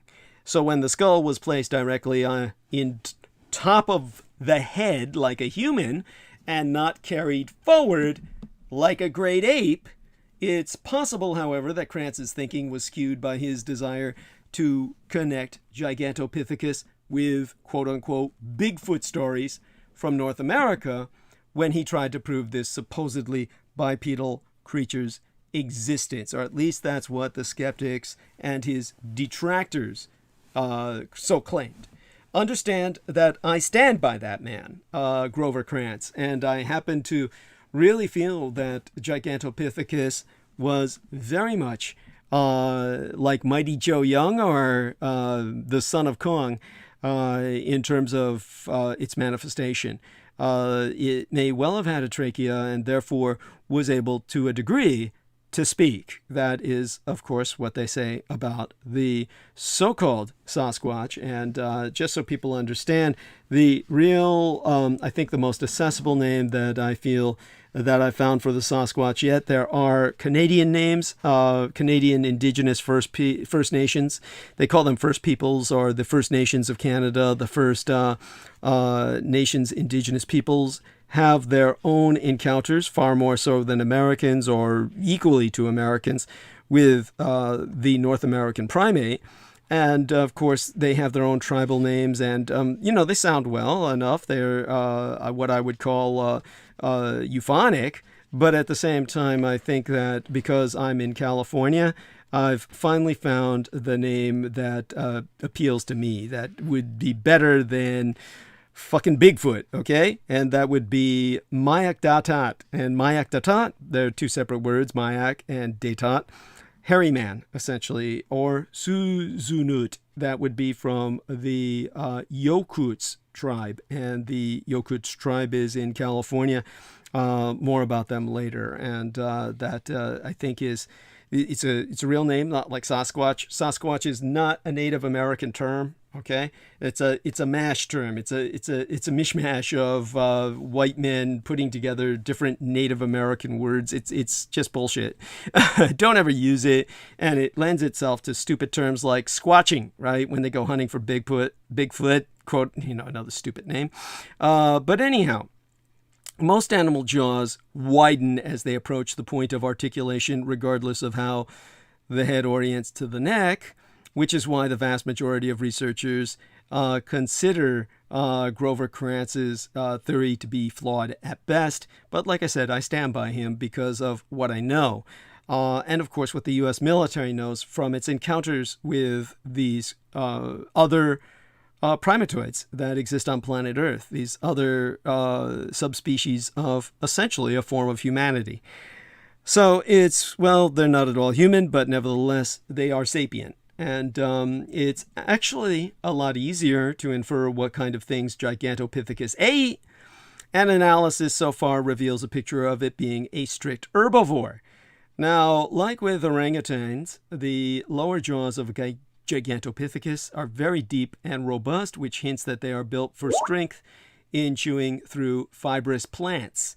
And the molars of the teeth are also low-crowned with very thick enamel, yet also show excessive wear, all further signs of a browser of tough vegetation.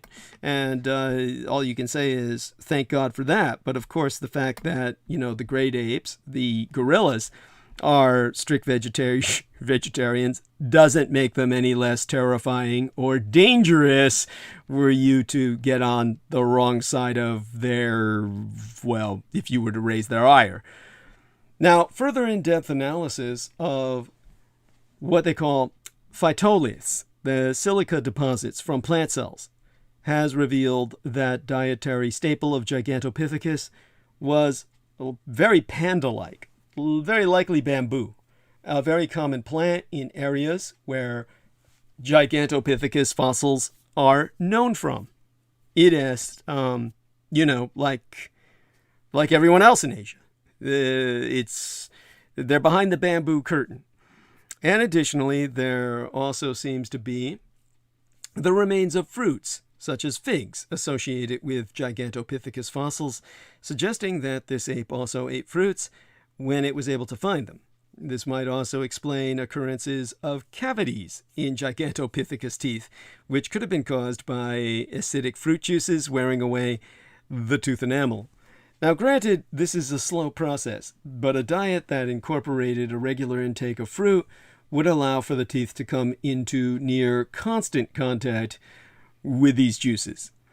Now, further support for bamboo being one of the main foodstuffs that Gigantopithecus relied upon actually comes from deformities in some of the Gigantopithecus fossils.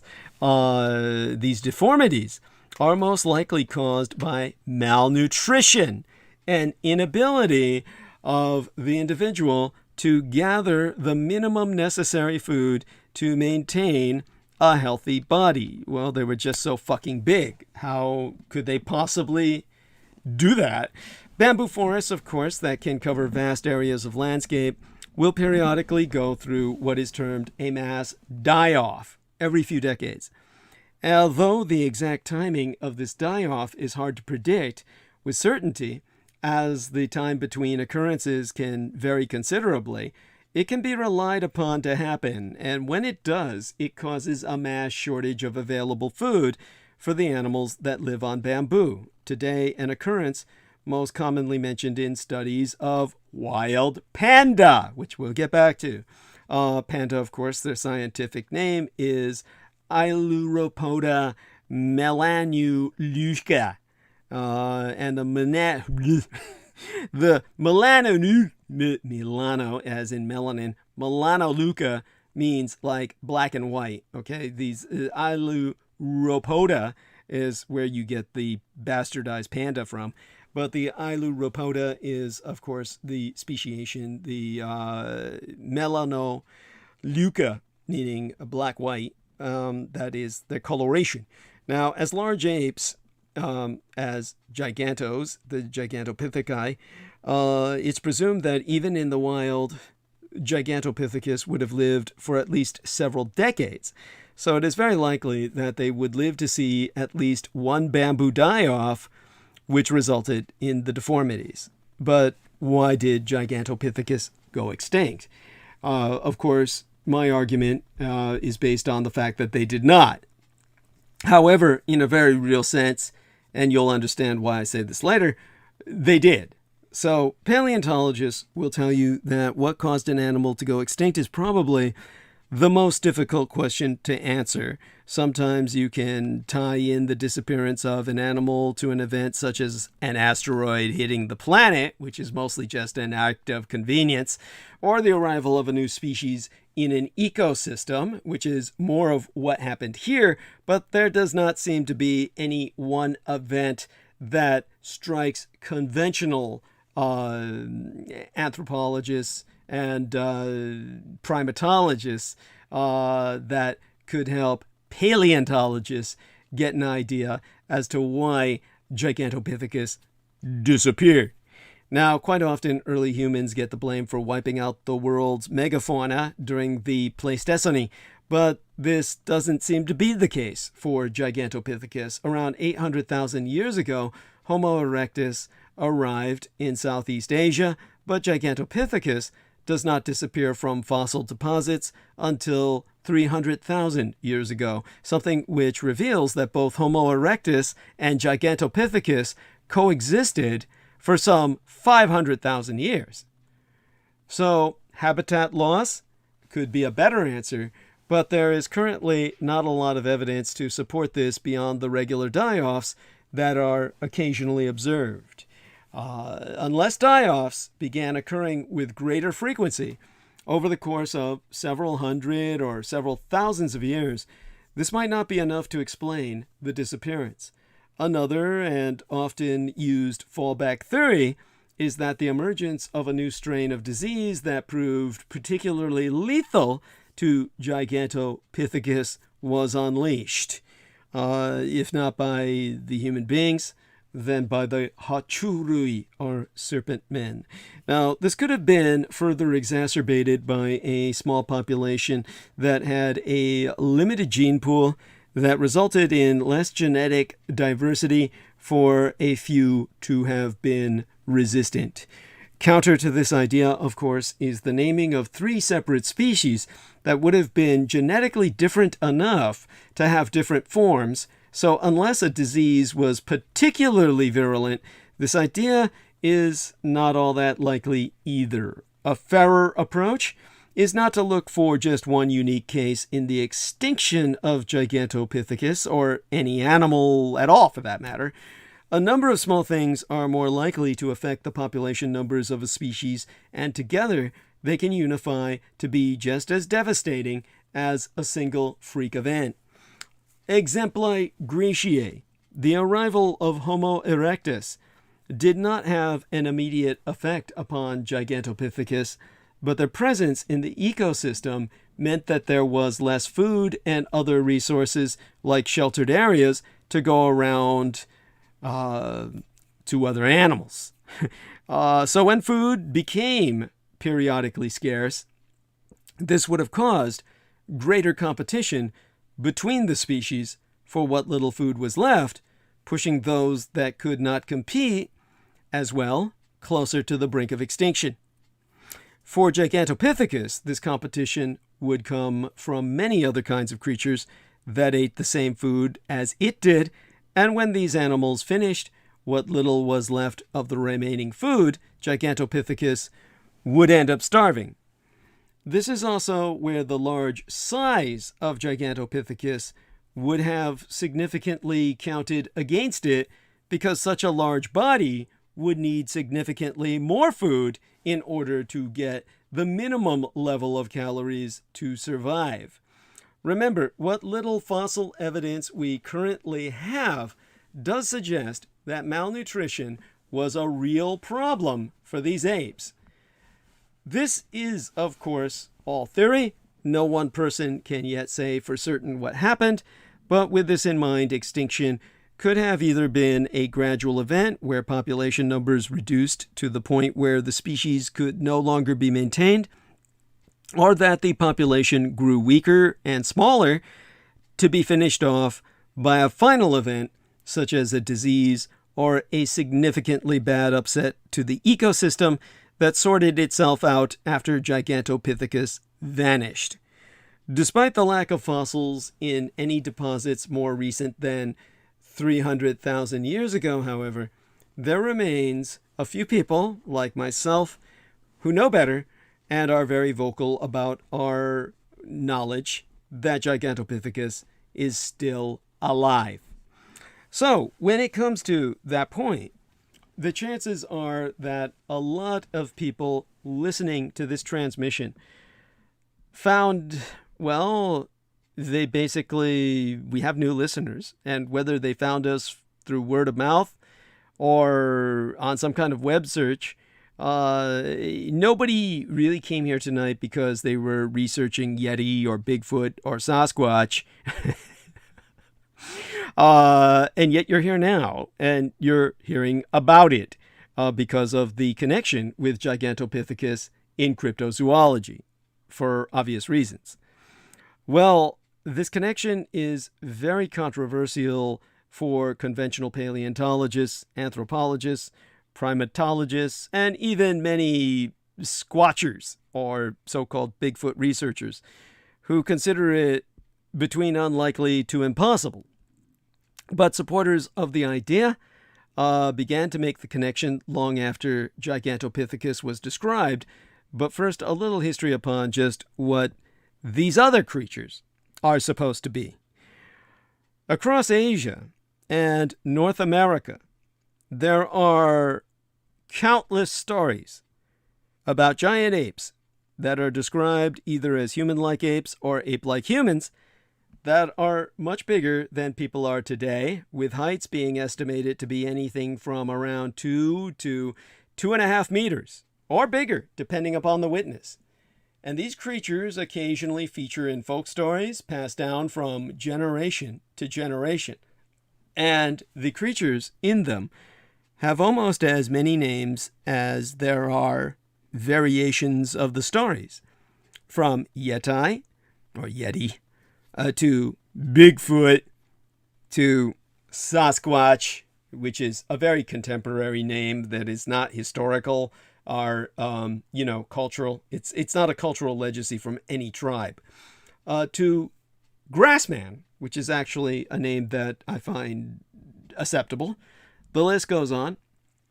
Many of these stories are now in the public consciousness, and today there have been countless sightings by eyewitnesses, photographs and plaster casts of footprints, possible hair samples, sound recordings, to most famous of all the Patterson-Gimlin film that very determinedly shows a Bigfoot walking away from a video camera. Now, the problem with all the aforementioned body of evidence is that it will never be enough to convince the pathological skeptics. There is such a thing as too much of a good thing, and pathological skepticism is to be abhorred as much as the gullibility that allows for people to believe that God is alien. So, that having been said, or that complaint having been lodged, shout out to Penny Bradley out there. I see she puts likes on things that I'm tagged in, which is cute, as well as every once in a while, likes on stuff that I publish, which is fine. I always appreciate it. Now, eyewitnesses will oftentimes be accused of misidentifying something else, or rather more unkindly, or rather brutally, they're just accused of making things up.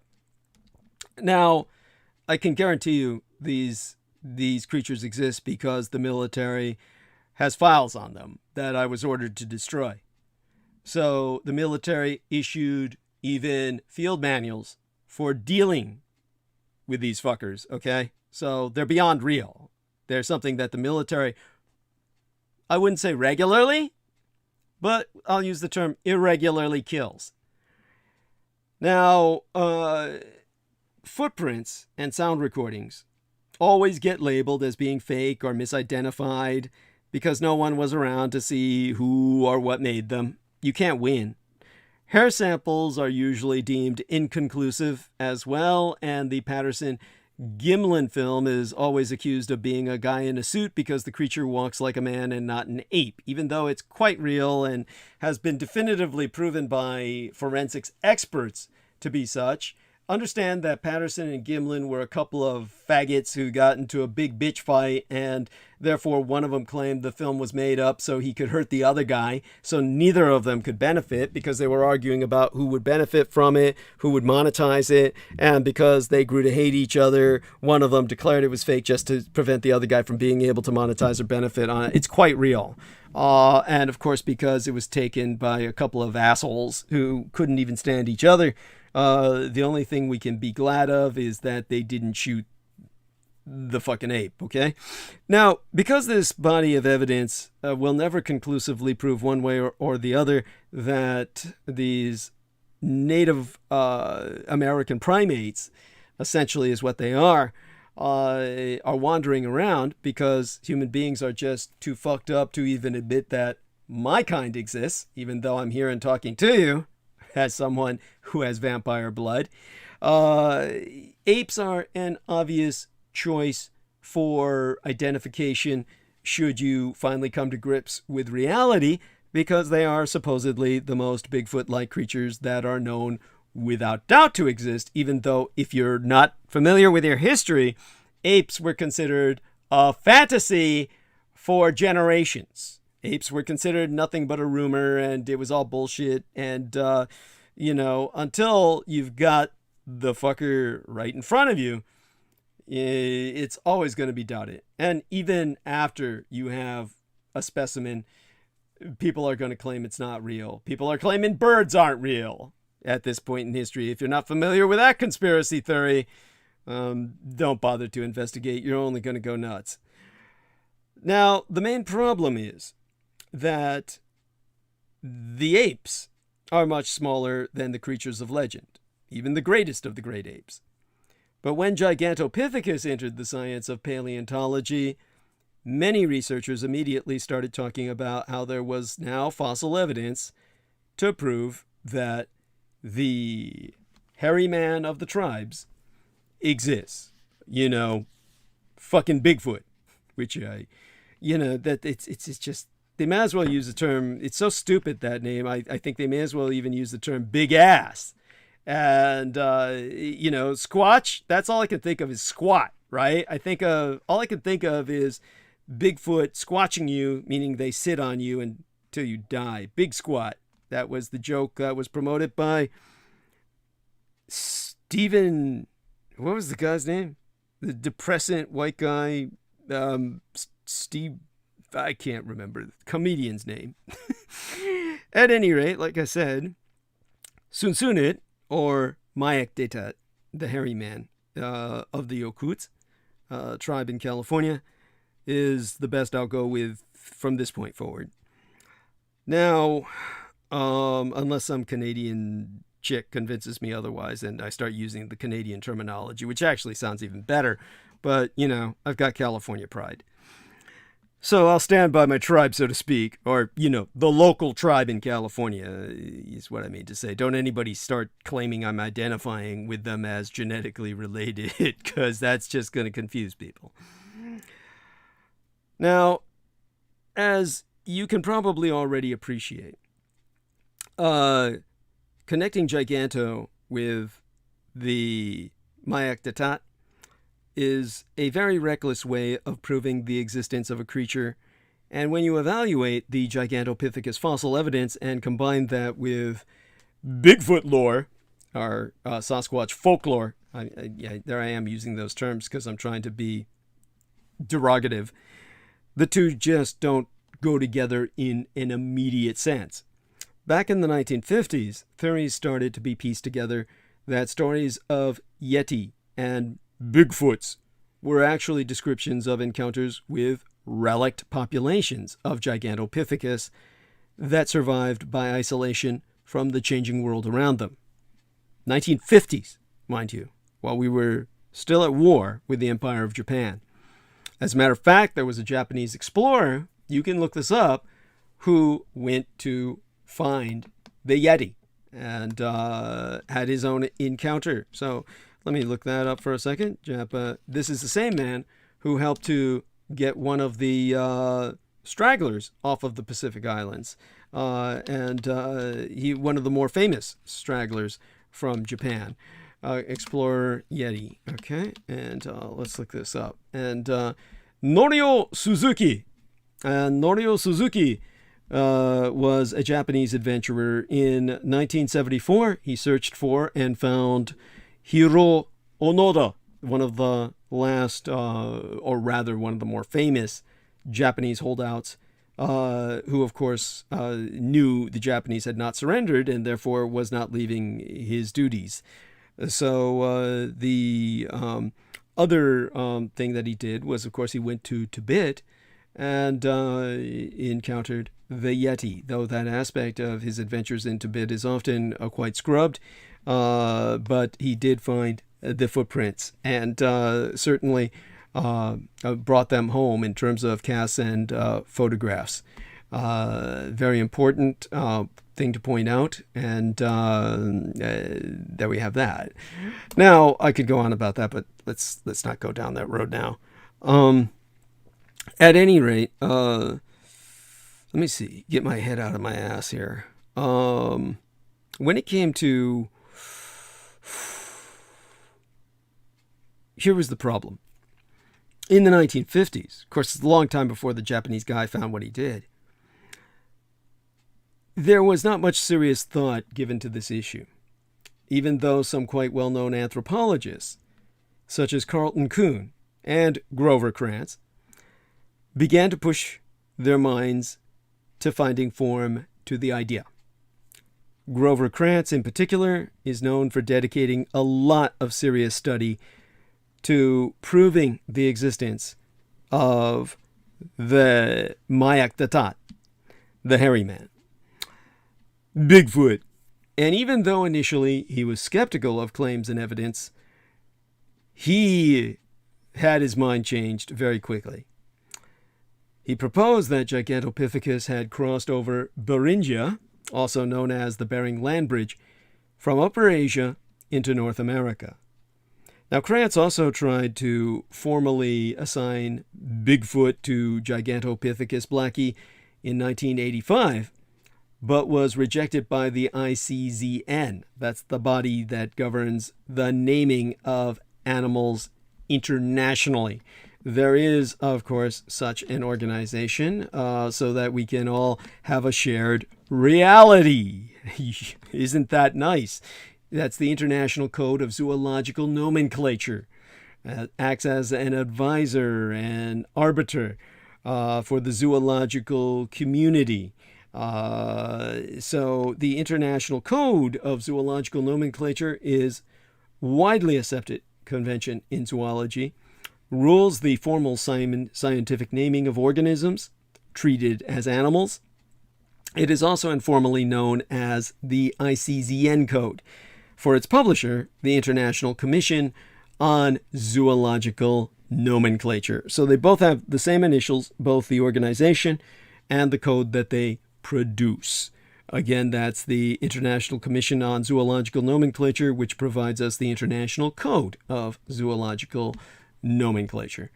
And as I said, Mr. Grover Krantz, who I keep thinking Grover Cleveland, the president, approached them, but they rejected assigning Bigfoot to Gigantopithecus blacki on the grounds that there were no Bigfoot body parts that could be attributed to the existing G. blacki remains. Now, Krantz later tried again, but this time calling it a new species, Gigantopithecus canadensis, as in from Canada, Canadian giganto. But again, this was rejected because the plaster casts that he was attempting to have treated as holotypes were not considered credible. As I said, there is such a thing as pathological skepticism here. It's dysfunction. Now, Krantz was an early opponent of Gigantopithecus being bipedal, but the reasoning behind his stance was discredited on the basis that the jaw features alone are not a distinguishable enough feature to conclude that Gigantopithecus was a purely bipedal animal. Albeit his logic of the windpipe, the trachea, makes perfect sense. Now, your average dysfunctional skeptic is going to say this is the most obvious problem of the Gigantopithecus Bigfoot connection theory, because Bigfoot is supposed to be a bipedal creature with feet similar to a human, but of course, a lot bigger, as well as a walking gait similar to a human. The great apes, however, have very different feet with elongated opposable big toes that help them hold things with their feet. Also, while they can and sometimes do walk on two legs, their preferred mode of locomotion is to walk on all fours, like knuckle dragon troglodytes. I'm sorry, that's always a funny image. Now, supporters of a Mayak Detat lineage, Bigfoot. I'm going to have to keep saying that term because otherwise people are going to blink and lose track. Supporters of a Sasquatch lineage often say that you cannot claim that Gigantopithecus was not bipedal because the feet have never been discovered. But this very logic, well, by that very logic, however, you cannot say that it was either, but additional support against it comes from other known parts. So, as aforementioned, the lower jaw of Gigantopithecus is very similar to that of an orangutan, to the point that it is classed within the same great ape family. This means that it is much more likely that Gigantopithecus had the same kind of grasping feet as an orangutan, rather than human-like feet. Do remember, however, that the orangutans are the most intelligent of all the primates. And by that, I would include them as being more intelligent than most humans. But as a matter of fact, the Indonesians will tell you that they are definitively far more intelligent than any human because they don't need to work for a living. In other words, what they'll tell you is the orangutan is so fucking smart. They took a look at all the humans doing all the work and said, fuck that shit. I'm sitting back and relaxing on my hammock, which is what they fucking build out of giant banana leaves and shit and just swing, between two trees, which is what makes them in danger of extinction because, well, they may be the most intelligent of primates, but they're also the most fucking lazy. And that makes them really easy to kill because, they see the human beings coming and know, man, I better get out of here, but that would mean I have to get up and run and shit. And so they just kind of sit back and wait to die. It's really sad. At any rate, so not only would orangutan type feet make Giganto's footprints different to what have been called big footprints, but these feet are not that very well adapted for supporting the body of a creature during bipedal walking, which is an important part of the reason why great apes will most often walk on all fours, because, their feet are more like hands. And so even standing up is kind of like you standing on your hands. Except, not as bad because then your head goes to where your crotch was and you get dizzy. Now, another argument against a Gigantopithecus Bigfoot lineage is the huge gap in the fossil record that marks the most recent Gigantopithecus fossils and the present day. So, some supporters of the theory have made claims varying from no one has bothered to look for Gigantopithecus in other areas like North America, to even Gigantopithecus being discovered, but hidden away by paleontologists so that they don't have to change their theories. Now, to begin with the first matter, paleontologists cannot find fossils on demand. Discovering a fossil is unfortunately not that convenient, because it takes miracle upon miracle to even produce a fossil. The best that paleontologists can do when looking for a certain kind of animal is to look for a deposit that ticks all the right boxes. Exempli gratiae. If you want to search for Triassic age ichthyosaurs, you would first need to identify Triassic age rocks that were formed from a marine environment, like Shasta County of California, USA, springs to mind here. This does not guarantee a discovery, but it does maximize your otherwise quite meager chances, which will still be meager enough, for finding something along the lines that you are looking for. You know, the funniest thing I ever fucking see is when I go on YouTube and you see people saying, let's go fossil hunting. And they like find these stellar ass, by that I mean well-defined fossils.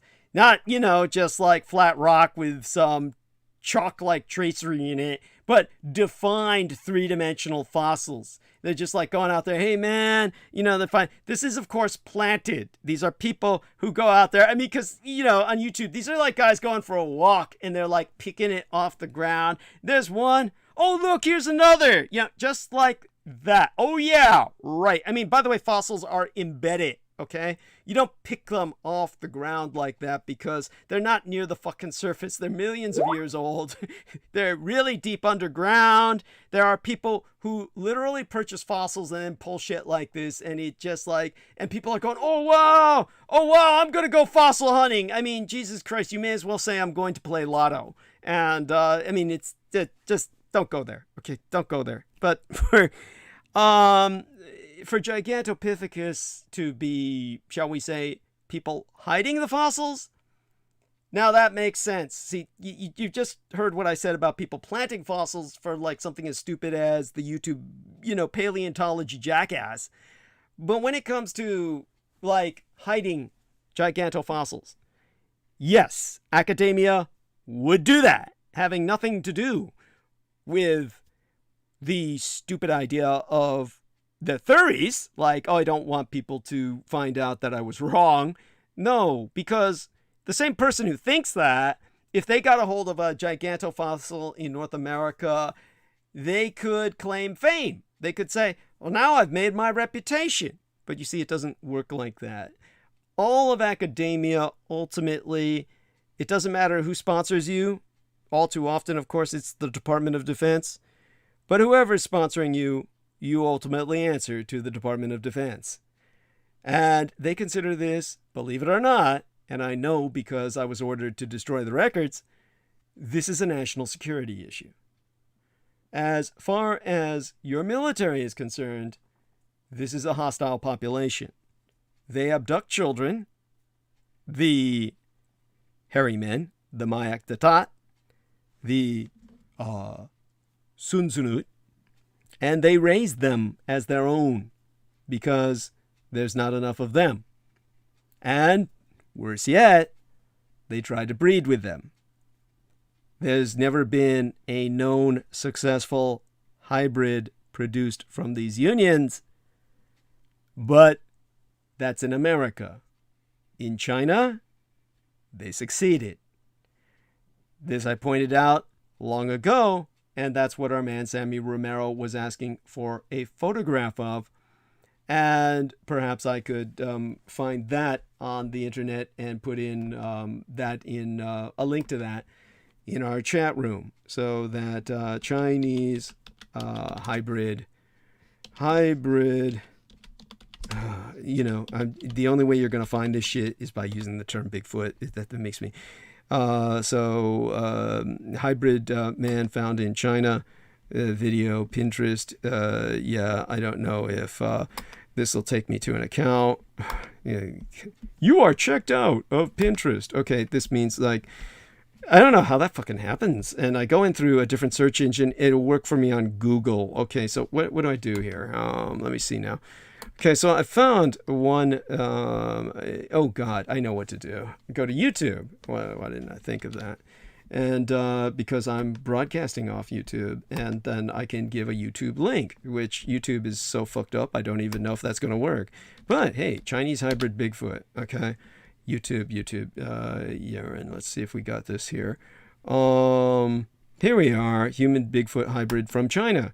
There we are. And let's see now, 152. This is probably going to be just horrible footage of this guy. And by that I mean it's not even going to be discernible. They fucking yellowed this shit so that nobody can. Oh wait, there was some better footage at the front.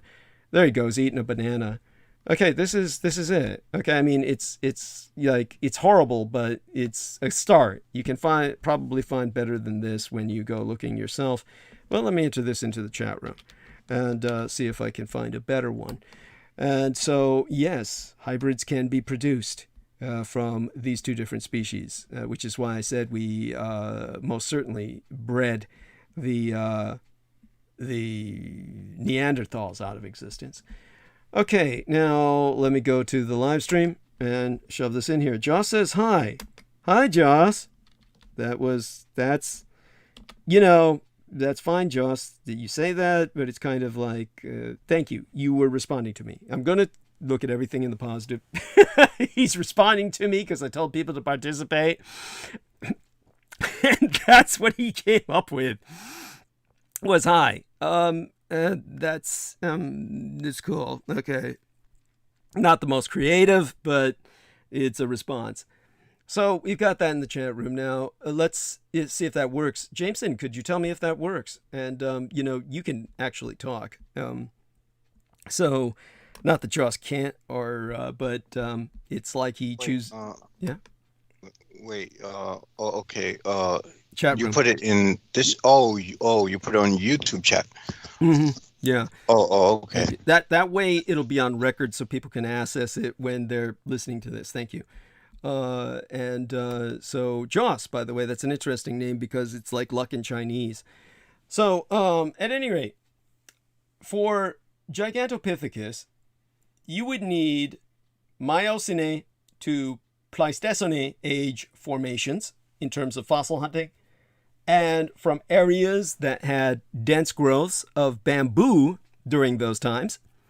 And these deposits are well known from Southeast Asia, where Gigantopithecus fossils are currently only known from. But North America has different deposits. These deposits are still Miocene to Pleistocene in age, but the habitats are more like grassy plains instead of the bamboo forests of Asia. And for the sake of what I'm going to tell you, a Gigantopithecus would have to radically adapt in form and behavior to move into this new environment to the point where it would not be a Gigantopithecus anymore. And this is what happened. So, Gigantopithecus survived, and it didn't. Does that make sense? Am I coherent there, Jameson? Am I making sense to you? Perfectly. Thank you. That would imply that that offshoot evolved. Thank you. Basically. Thank you. That's what happened. Now, you say the footage works. Can you make anything out of it? It's like they yellowed it for some god-awful reason, like the Communist Chinese Party is censoring it so that nobody can really see the poor fucker. But you get a few moments of him eating his banana there. And, so there's that poor bastard. And he was the product of a woman who was carried off and raped by a Yeren, Chinese wild man. Bigfoot, and isn't that horrible? That's beyond horrible. How the hell does she even survive that? She got away. She escaped, and I would guess she's probably wishing she hadn't survived it. Yeah, she's very depressed. She is basically stuck with this creature that the government says she's responsible for. And he runs around naked. He will not wear any clothes. And eats bananas and shit. So it's like, I don't understand why she doesn't just kill the son of a bitch, because she's got to be really fucking stupid. You'd think she'd be able to lead him off a cliff or something. Shit. I mean, at that point, I would probably have to put a shotgun to the thing's head and just say, it's for your own good.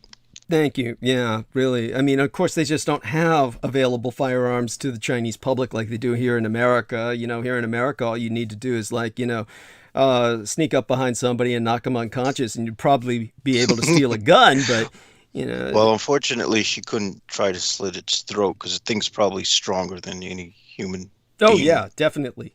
By orders of magnitude. I wouldn't want to be in a brawl with that thing. No, it's definitely an animal. Now, thank you, Jameson. And so understand this when we're talking about the range of the North American primate. And again, this will lead to my passion for the morphology of the surface of our world, and which is all part of my passion for the geopolitics. The societal maxim that says what we think we know and what we actually know are often wildly divergent concepts manipulated by people serving agendas we never even suspect, much less understand. How much land on Earth, as a percentage, does anyone listening believe remains unsurveyed? Not unmapped, mind you, physically unsurveyed, as in trodden on by human feet. Now, Jameson Reese says 65%. He's very good. He's very good. Now, before the rest of you respond, understand that while satellites and reconnaissance flights take high-resolution photographs that can be developed into reasonably accurate topographic maps, only people surveying a piece of land with boots on the ground, verifying every dip and rise in terrain, can truly map it. That's a fact. That's axiomatic. So, again, what do the rest of you think? How much of Earth's land surface remains unsurveilled? Now, most people feel that inasmuch as we have been able to survey land for centuries, and especially since we began searching for oil reserves, that's always this at the forefront of everyone's mind is, oh, how come they can't find Unterland or these caves when they look for oil? Because these are not in oil generating areas. It's not areas where anyone's going to find oil, so no one looks, you dumb fucks who out there who have that kind of stupid thought. But the job, because of this oil fetish, people would assume, by the way, Jameson Reese says, Google Maps fuzzes out and shit in places people never surveyed. That's true. Absolutely, Jameson. Very good. Thank you. Very astute. Proud of you. Good man. Now, as I was saying, you would think that because of this is the public's way of processing thought, they would think that the job should be complete, or very nearly complete by now. Now, naturally, no one in authority does anything to disabuse you of that misperception. But as usual, you're wrong. A conservative estimate is that no more than 30% of Earth's surface, which includes the polar ice caps and all the deserts, has ever been foot surveilled. And much of that 30% was a quick once-over by early explorers traveling through for the first, and almost in every single case, always the last time that was ever done. Since the advent of flight, nearly all of it has been done from the air because dense forests make it too difficult, if not impossible, to do on foot. 30% of the surface of our world is surveilled, and that's it. There were men who I saw in a documentary who were going to go into the Congo as far as they could with cameras, and just going in literally, we're talking like half a mile, if that. They were eaten alive by mosquitoes to the point where they said, we can't go in. It's exactly like Jameson said. He said they ain't coming out. They almost didn't. They said they got hit by so many mosquitoes that they just said, we can't do this. Because they're just pale, pink, white people with, whatever little flesh was exposed, the mosquitoes were hitting it. They came out swollen as if they had walked into a hornet's nest. or broken open a wasp's nest or something. They said, thank God we were vaccinated for malaria or we'd be dead. It's just, now, not only is 30% all that has ever been surveilled on foot, only about 20% of that area can be called well surveilled in the formal sense, meaning that a grid pattern led to a topographical map, a map with contours that could designate terrain pattern. By the way, then we have Jameson saying, they never question why the blacks never went in there? Laugh out loud. There you go.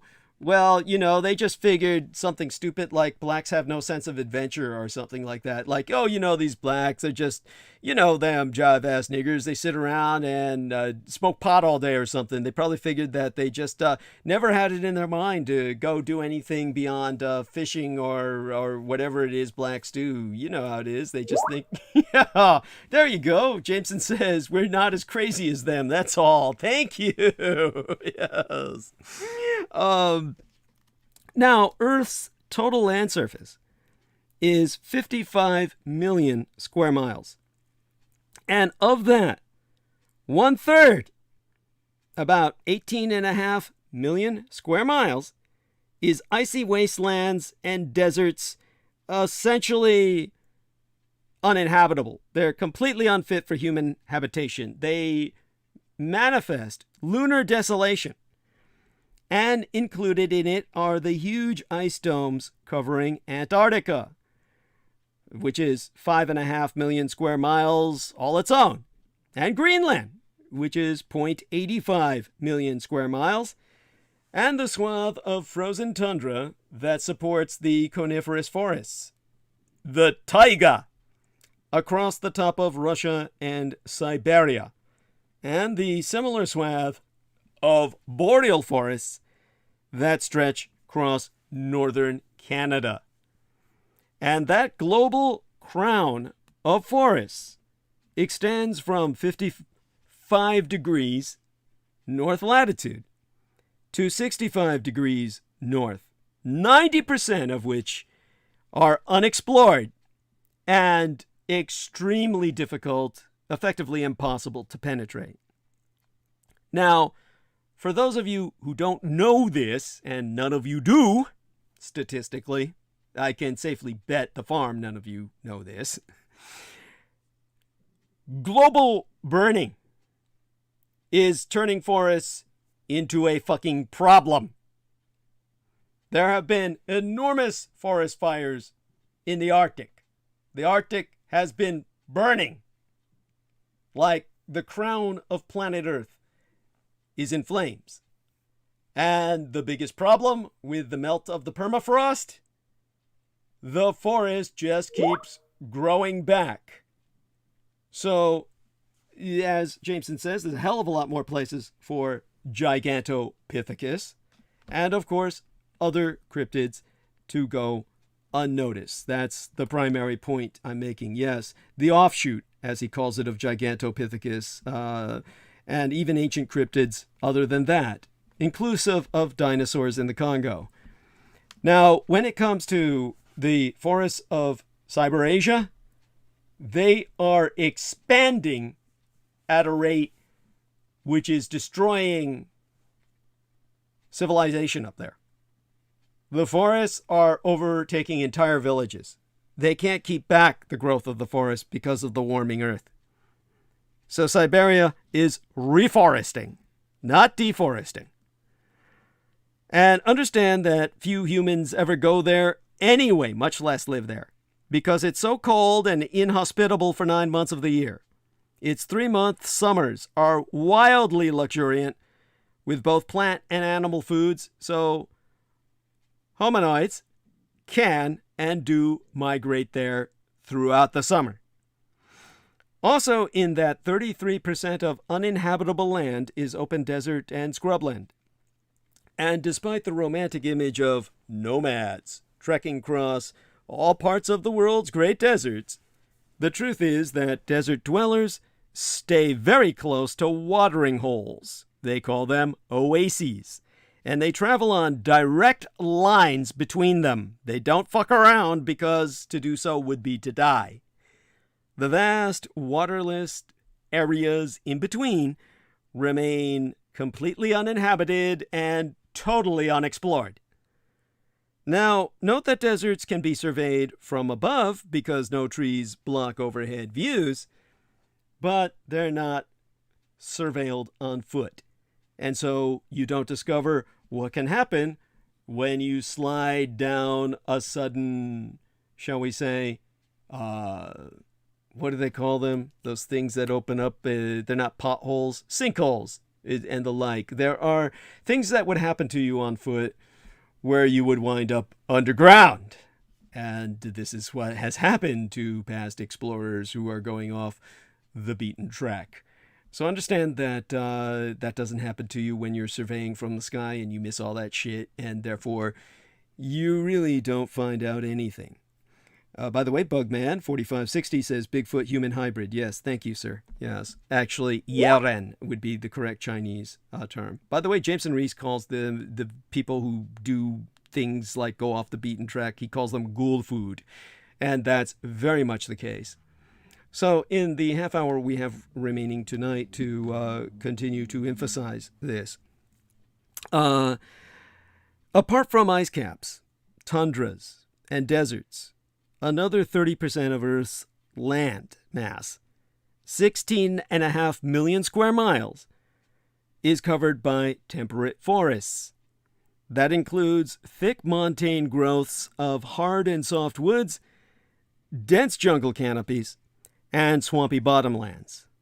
And while enormous tracts of forest, the Amazon basin for one, can be as numerically populated as a desert like the Sahara, in relative terms, such areas are all but uninhabited. Now I'll just check on this incoming message before I articulate that. And okay, this is this wonderful lady who tags me and everything, and you know, the beautiful tags, but I can't have them cluttering up my timeline there, so I never approve them.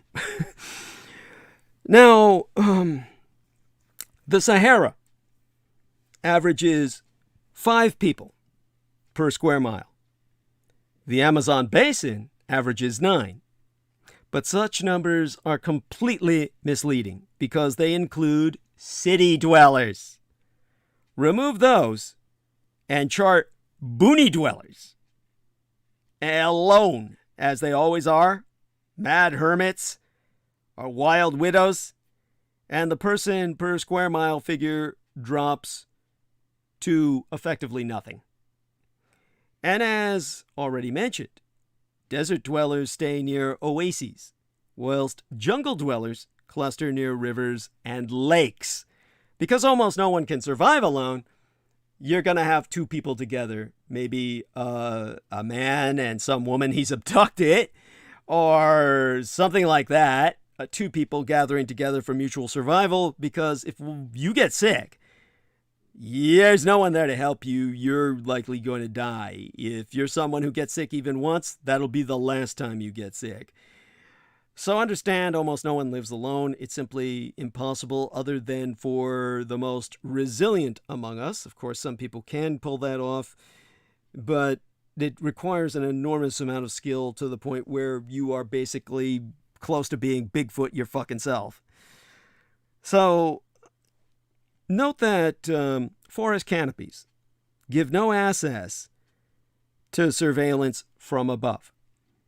So there could be lost communities in these forests no one has ever seen, from the air or from the ground. In fact, the U.S. military calculated in the Amazon basin there must be 1,000 such lost civilizations. At least. And apart from the ice caps, tundras, deserts, and dense forests, what remains? 36%, 20 million square miles, is the arable land on which humans can comfortably live. Let me repeat that. Only 36%, a bit more than 1/3 of Earth's total land surface is easily and readily available for human habitation. You must be surprised. If you're not, then either you work for the Department of Defense in highly classified areas of research, or you're someone who has been involved with special forces or something like that. And here's Jameson Reese saying, and they want to go to Mars. Laugh out loud. Yes, thank you.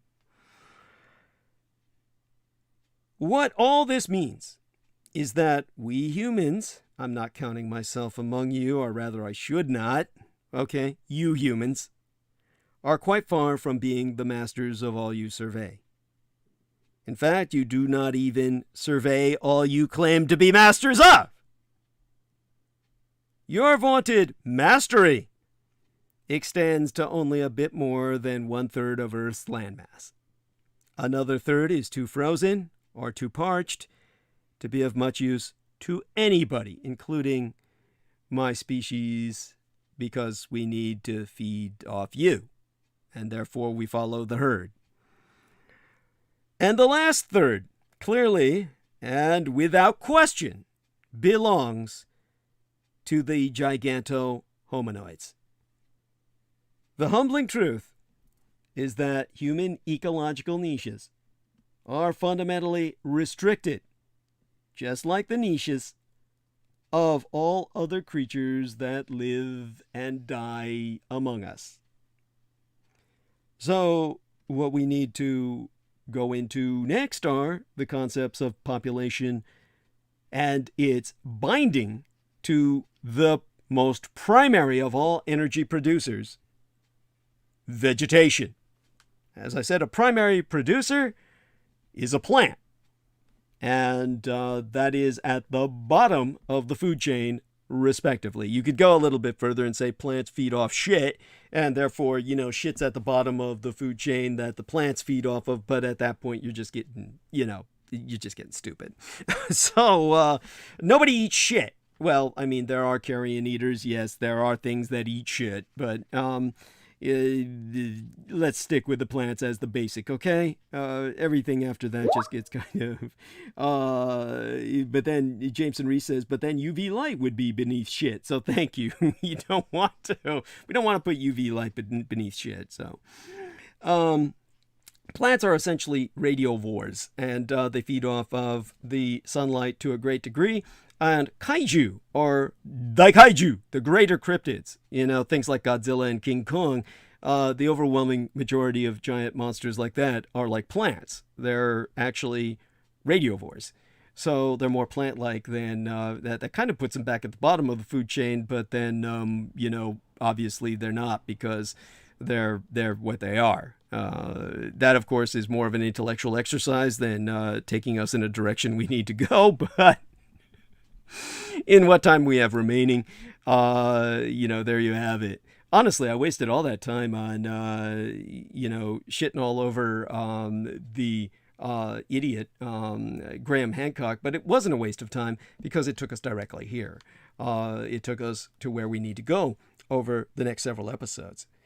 And these are always more popular episodes than when I talk geopolitics, sadly, but I'm taking us back to geopolitics.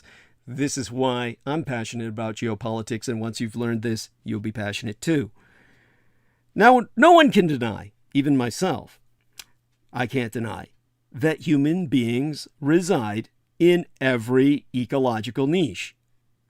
However, their distributions in those difficult areas consistently put them in the safest, most accessible spots, which in nearly every case is on the environment's edges, what you would call an interface.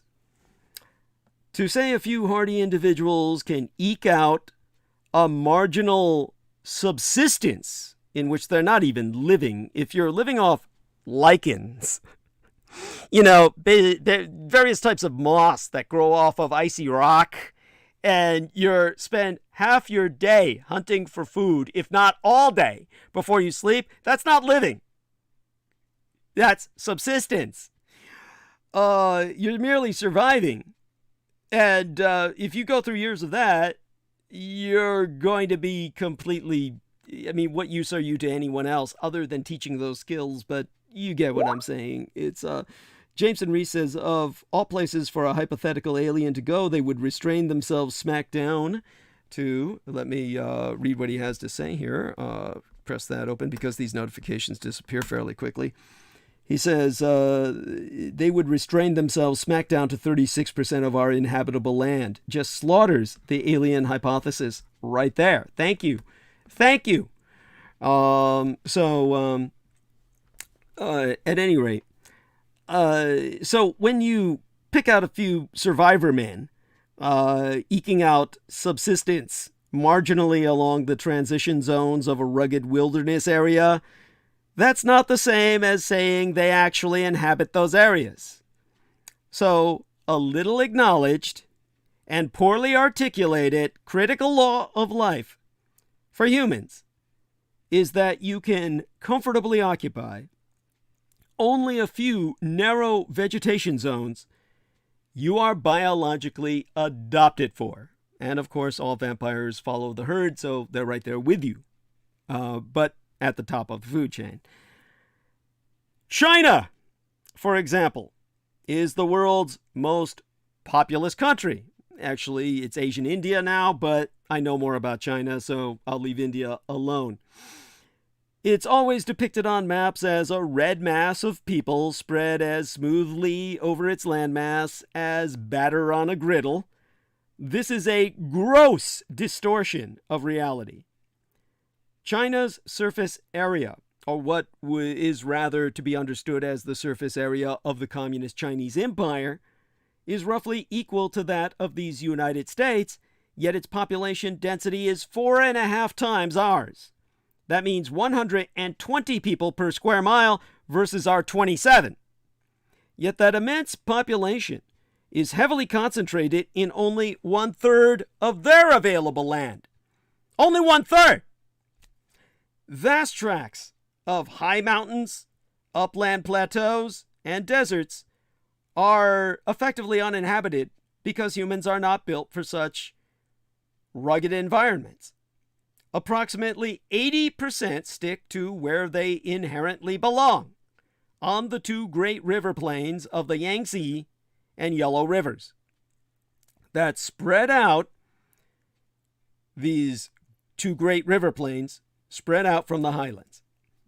And despite massive overcrowding on a mind-boggling scale, which creates an endless array of problems and inconveniences for simple daily living, Chinese people stubbornly predominate where they are biologically designed for.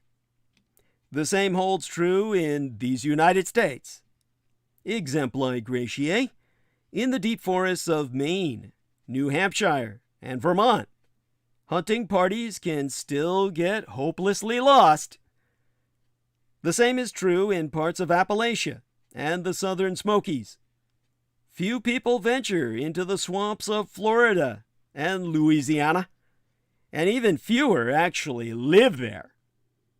In our western states, men on foot have surveyed only a small part of the huge montane block that covers much of my own golden Northern California, Oregon, Washington State, and Canada's western provinces. Camels lost in the American Civil War between the states for rights are identified to be running wild in Nevada's Panamint Mountains. This list is long. This is why the U.S. military still knows that Native Americans, tribes, have escaped and still live, as they did in the past, in those areas where no white man dares to venture. Now, in the last few minutes we have remaining, about a quarter of an hour, Let me emphasize this much. 120,000 Japanese balloon bombs, ICUBs, intercontinental unguided bombs, generated at least 100,000 firestorms in North America in World War II, most intensively throughout the Pacific Northwest. Modern Americans who cannot fathom how the U.S. government completely hid a Japanese-conducted domestic bombing campaign from the American public through 4.5 years of proactive prosecution of hostilities, advertise their ignorance of the fact that in 1939, the same year that war erupted once again in Central Europe, 503 million acres of land remained completely uncharted in these United States, as officially expounded by the United States government itself. Even today, 383 million acres of Western federal land have never been surveyed, amounting to 17% of the entire United States. Another 50 million acres, 2.2% of the United States of America, were last surveilled quite inadequately by Lewis and Clark over 100 years ago. The 1990 census counted 143 counties in 15 western states with 2 or less people living on every square mile. That's 572,000 people in an area of 950,000 square miles, another 25% of the American Empire, or rather the continental United States, at the least, inclusive Alaska and Hawaii. Actually, we know practically nothing about 20% of the western states of our own nation. And another 25% is so sparsely populated that it is effectively uninhabited. Together, this amounts to well over half of the entire United States remaining a federally owned and altogether habitably isolated mystery on the American map. 5% of American land east of the geographic center line of the United States of America is owned by the federal government.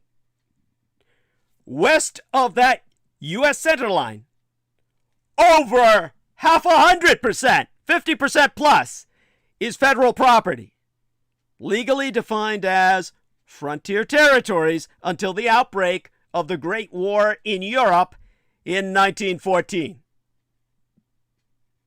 Perhaps that gives you a better idea of where we stand. And my thanks to Jameson Reese for killing the bot. Now, more than any other factor, distribution of plant life determines where and how Earth's creatures, humans, hominoids, everything, make their homes and earn their livings. Each creature is designed, or rather has micro-evolved, to fit in one or more ecological niches dominated by plant life in local food chains. To analyze plant distribution patterns, begin with the fact that Earth revolves around the sun in a fixed, flat plane, but spins on an axis tilted 23 degrees from vertical. That tilting produces seasonal fluctuations. In the northern and southern hemispheres, with different amounts of sunlight bathing different latitudinal bands that circle the globe from top to bottom. And those latitudinal bands are the key. They're what we'll probably start the next episode with. Because now I'm getting into science that's going to require linking to a map. I will provide the links to such maps in the next episode. I could do that now. I could do that tonight, but with the time we have remaining, like fucking 10 minutes. Why would I bother? We can just spend the last few minutes really reminding people I could use some electric blankets, queen size. So that would be apropos for a man who spends half his life in drag. Aside from that, we have Lantern Festival coming up. I have, of course, been enjoying my holidays as much as I can. Spending time, of course, with my family, or what, certainly comprises what effectively functions for me as family at this point in my life. And we have, of course, other members of Team Dietrich who are supportive and do all they can to help me out. But, of course, I'm counting on you, the listeners, to help me get through the month. Now, of course, money is helpful, but, having the electric blankets sent straight to my home would also be helpful, rather than my having to go out and find them or, order them online, because I'm going to try and avoid spending too much on the internet this month and save most of that towards rent. Obviously, that's an issue every month, and I'll make the rent, but obviously I'll be having some expenses as well, such as, I've run out of my 16-ounce cans of Coke. I've got one can left that'll serve me when I wake up. And then hopefully the corner store will still be open so I can pick up another case of that. And, of course, I'll have enough beers to carry me through until, I crash again, and we'll sleep quite a bit. Slept like hell the other day after my doctor called in sick, which is kind of ironic. He called early in the morning, so nobody got any notification. They tried, but it was too late. None of us got it because because when I went to check in, a bunch of other people were angry at the guy who was checking people in, and he informed myself, gee, you're acting really nice about this. Most of the, had one guy really pissed off. Well, I can understand that. Who expects their doctor to call in sick? And, I rescheduled for him for this Friday, but God knows if he's going to be well by that point. That ought to be interesting. And who knows, maybe I'll drink that other Coke and then have nothing to wake up to. I'll be, I'll have to go to the store and oh, God. Oh, I can't even picture that. I hate waking up without a Coke to drink. I mean, that's the most fucked up thing in the world, not to have Coke to drink. That sugar and caffeine is just, that's the first thing I hit when I wake up. And yet, my throat's enough tonight where I might finish that Coke tonight and just, I'll be awake when they are there in the morning. So they open at 8. I'll buy a case of Coke. You like the way I'm planning out, what I'll do before I fall asleep next on air here. Then I'll just load them all in the, he says, like waking up without DXM and an energy drink. Yeah, I'm there. I get you. Believe me, I'm as much of a hophead. My dad used to use the term hophead. I'm as much of a hophead as Jameson Reese, just a different species. And so there we have that. And I love you all dearly who have supported me and continue to support myself. And it's just really wonderful to have that.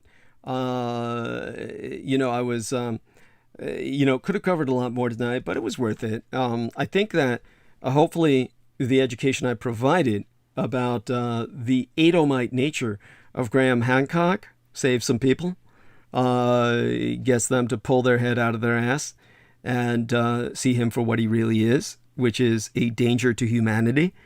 And now you know a little bit about how empty Earth is, or rather populated by others than yourself.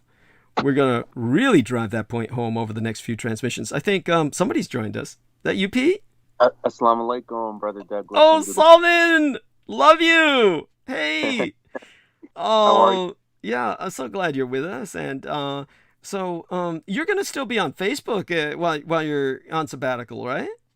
Yeah, I'll still be on Facebook. It's just the Wednesdays and Sundays, which will be a little busy for me from now on until I'm able to get back on June. And then we'll do our Part 6 interview on the show and Vampire Hunter D at the end of June. So, besides that, I just wanted to come on here and say goodbye since I had fallen asleep. So, I love my brother Douglas dearly. I pray for you all the time.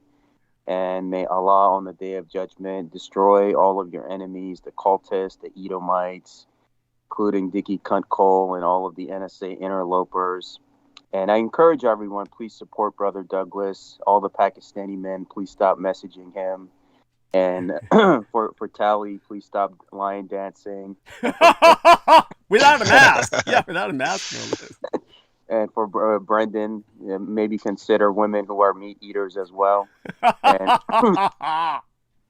I encourage everyone, please get the Roswell deception, demystification of World War II, report the gang stalkers, and continue to support Brother Douglas. And we're in this struggle together against these Edomites, and I've also battled against them, and I will continue to battle against them.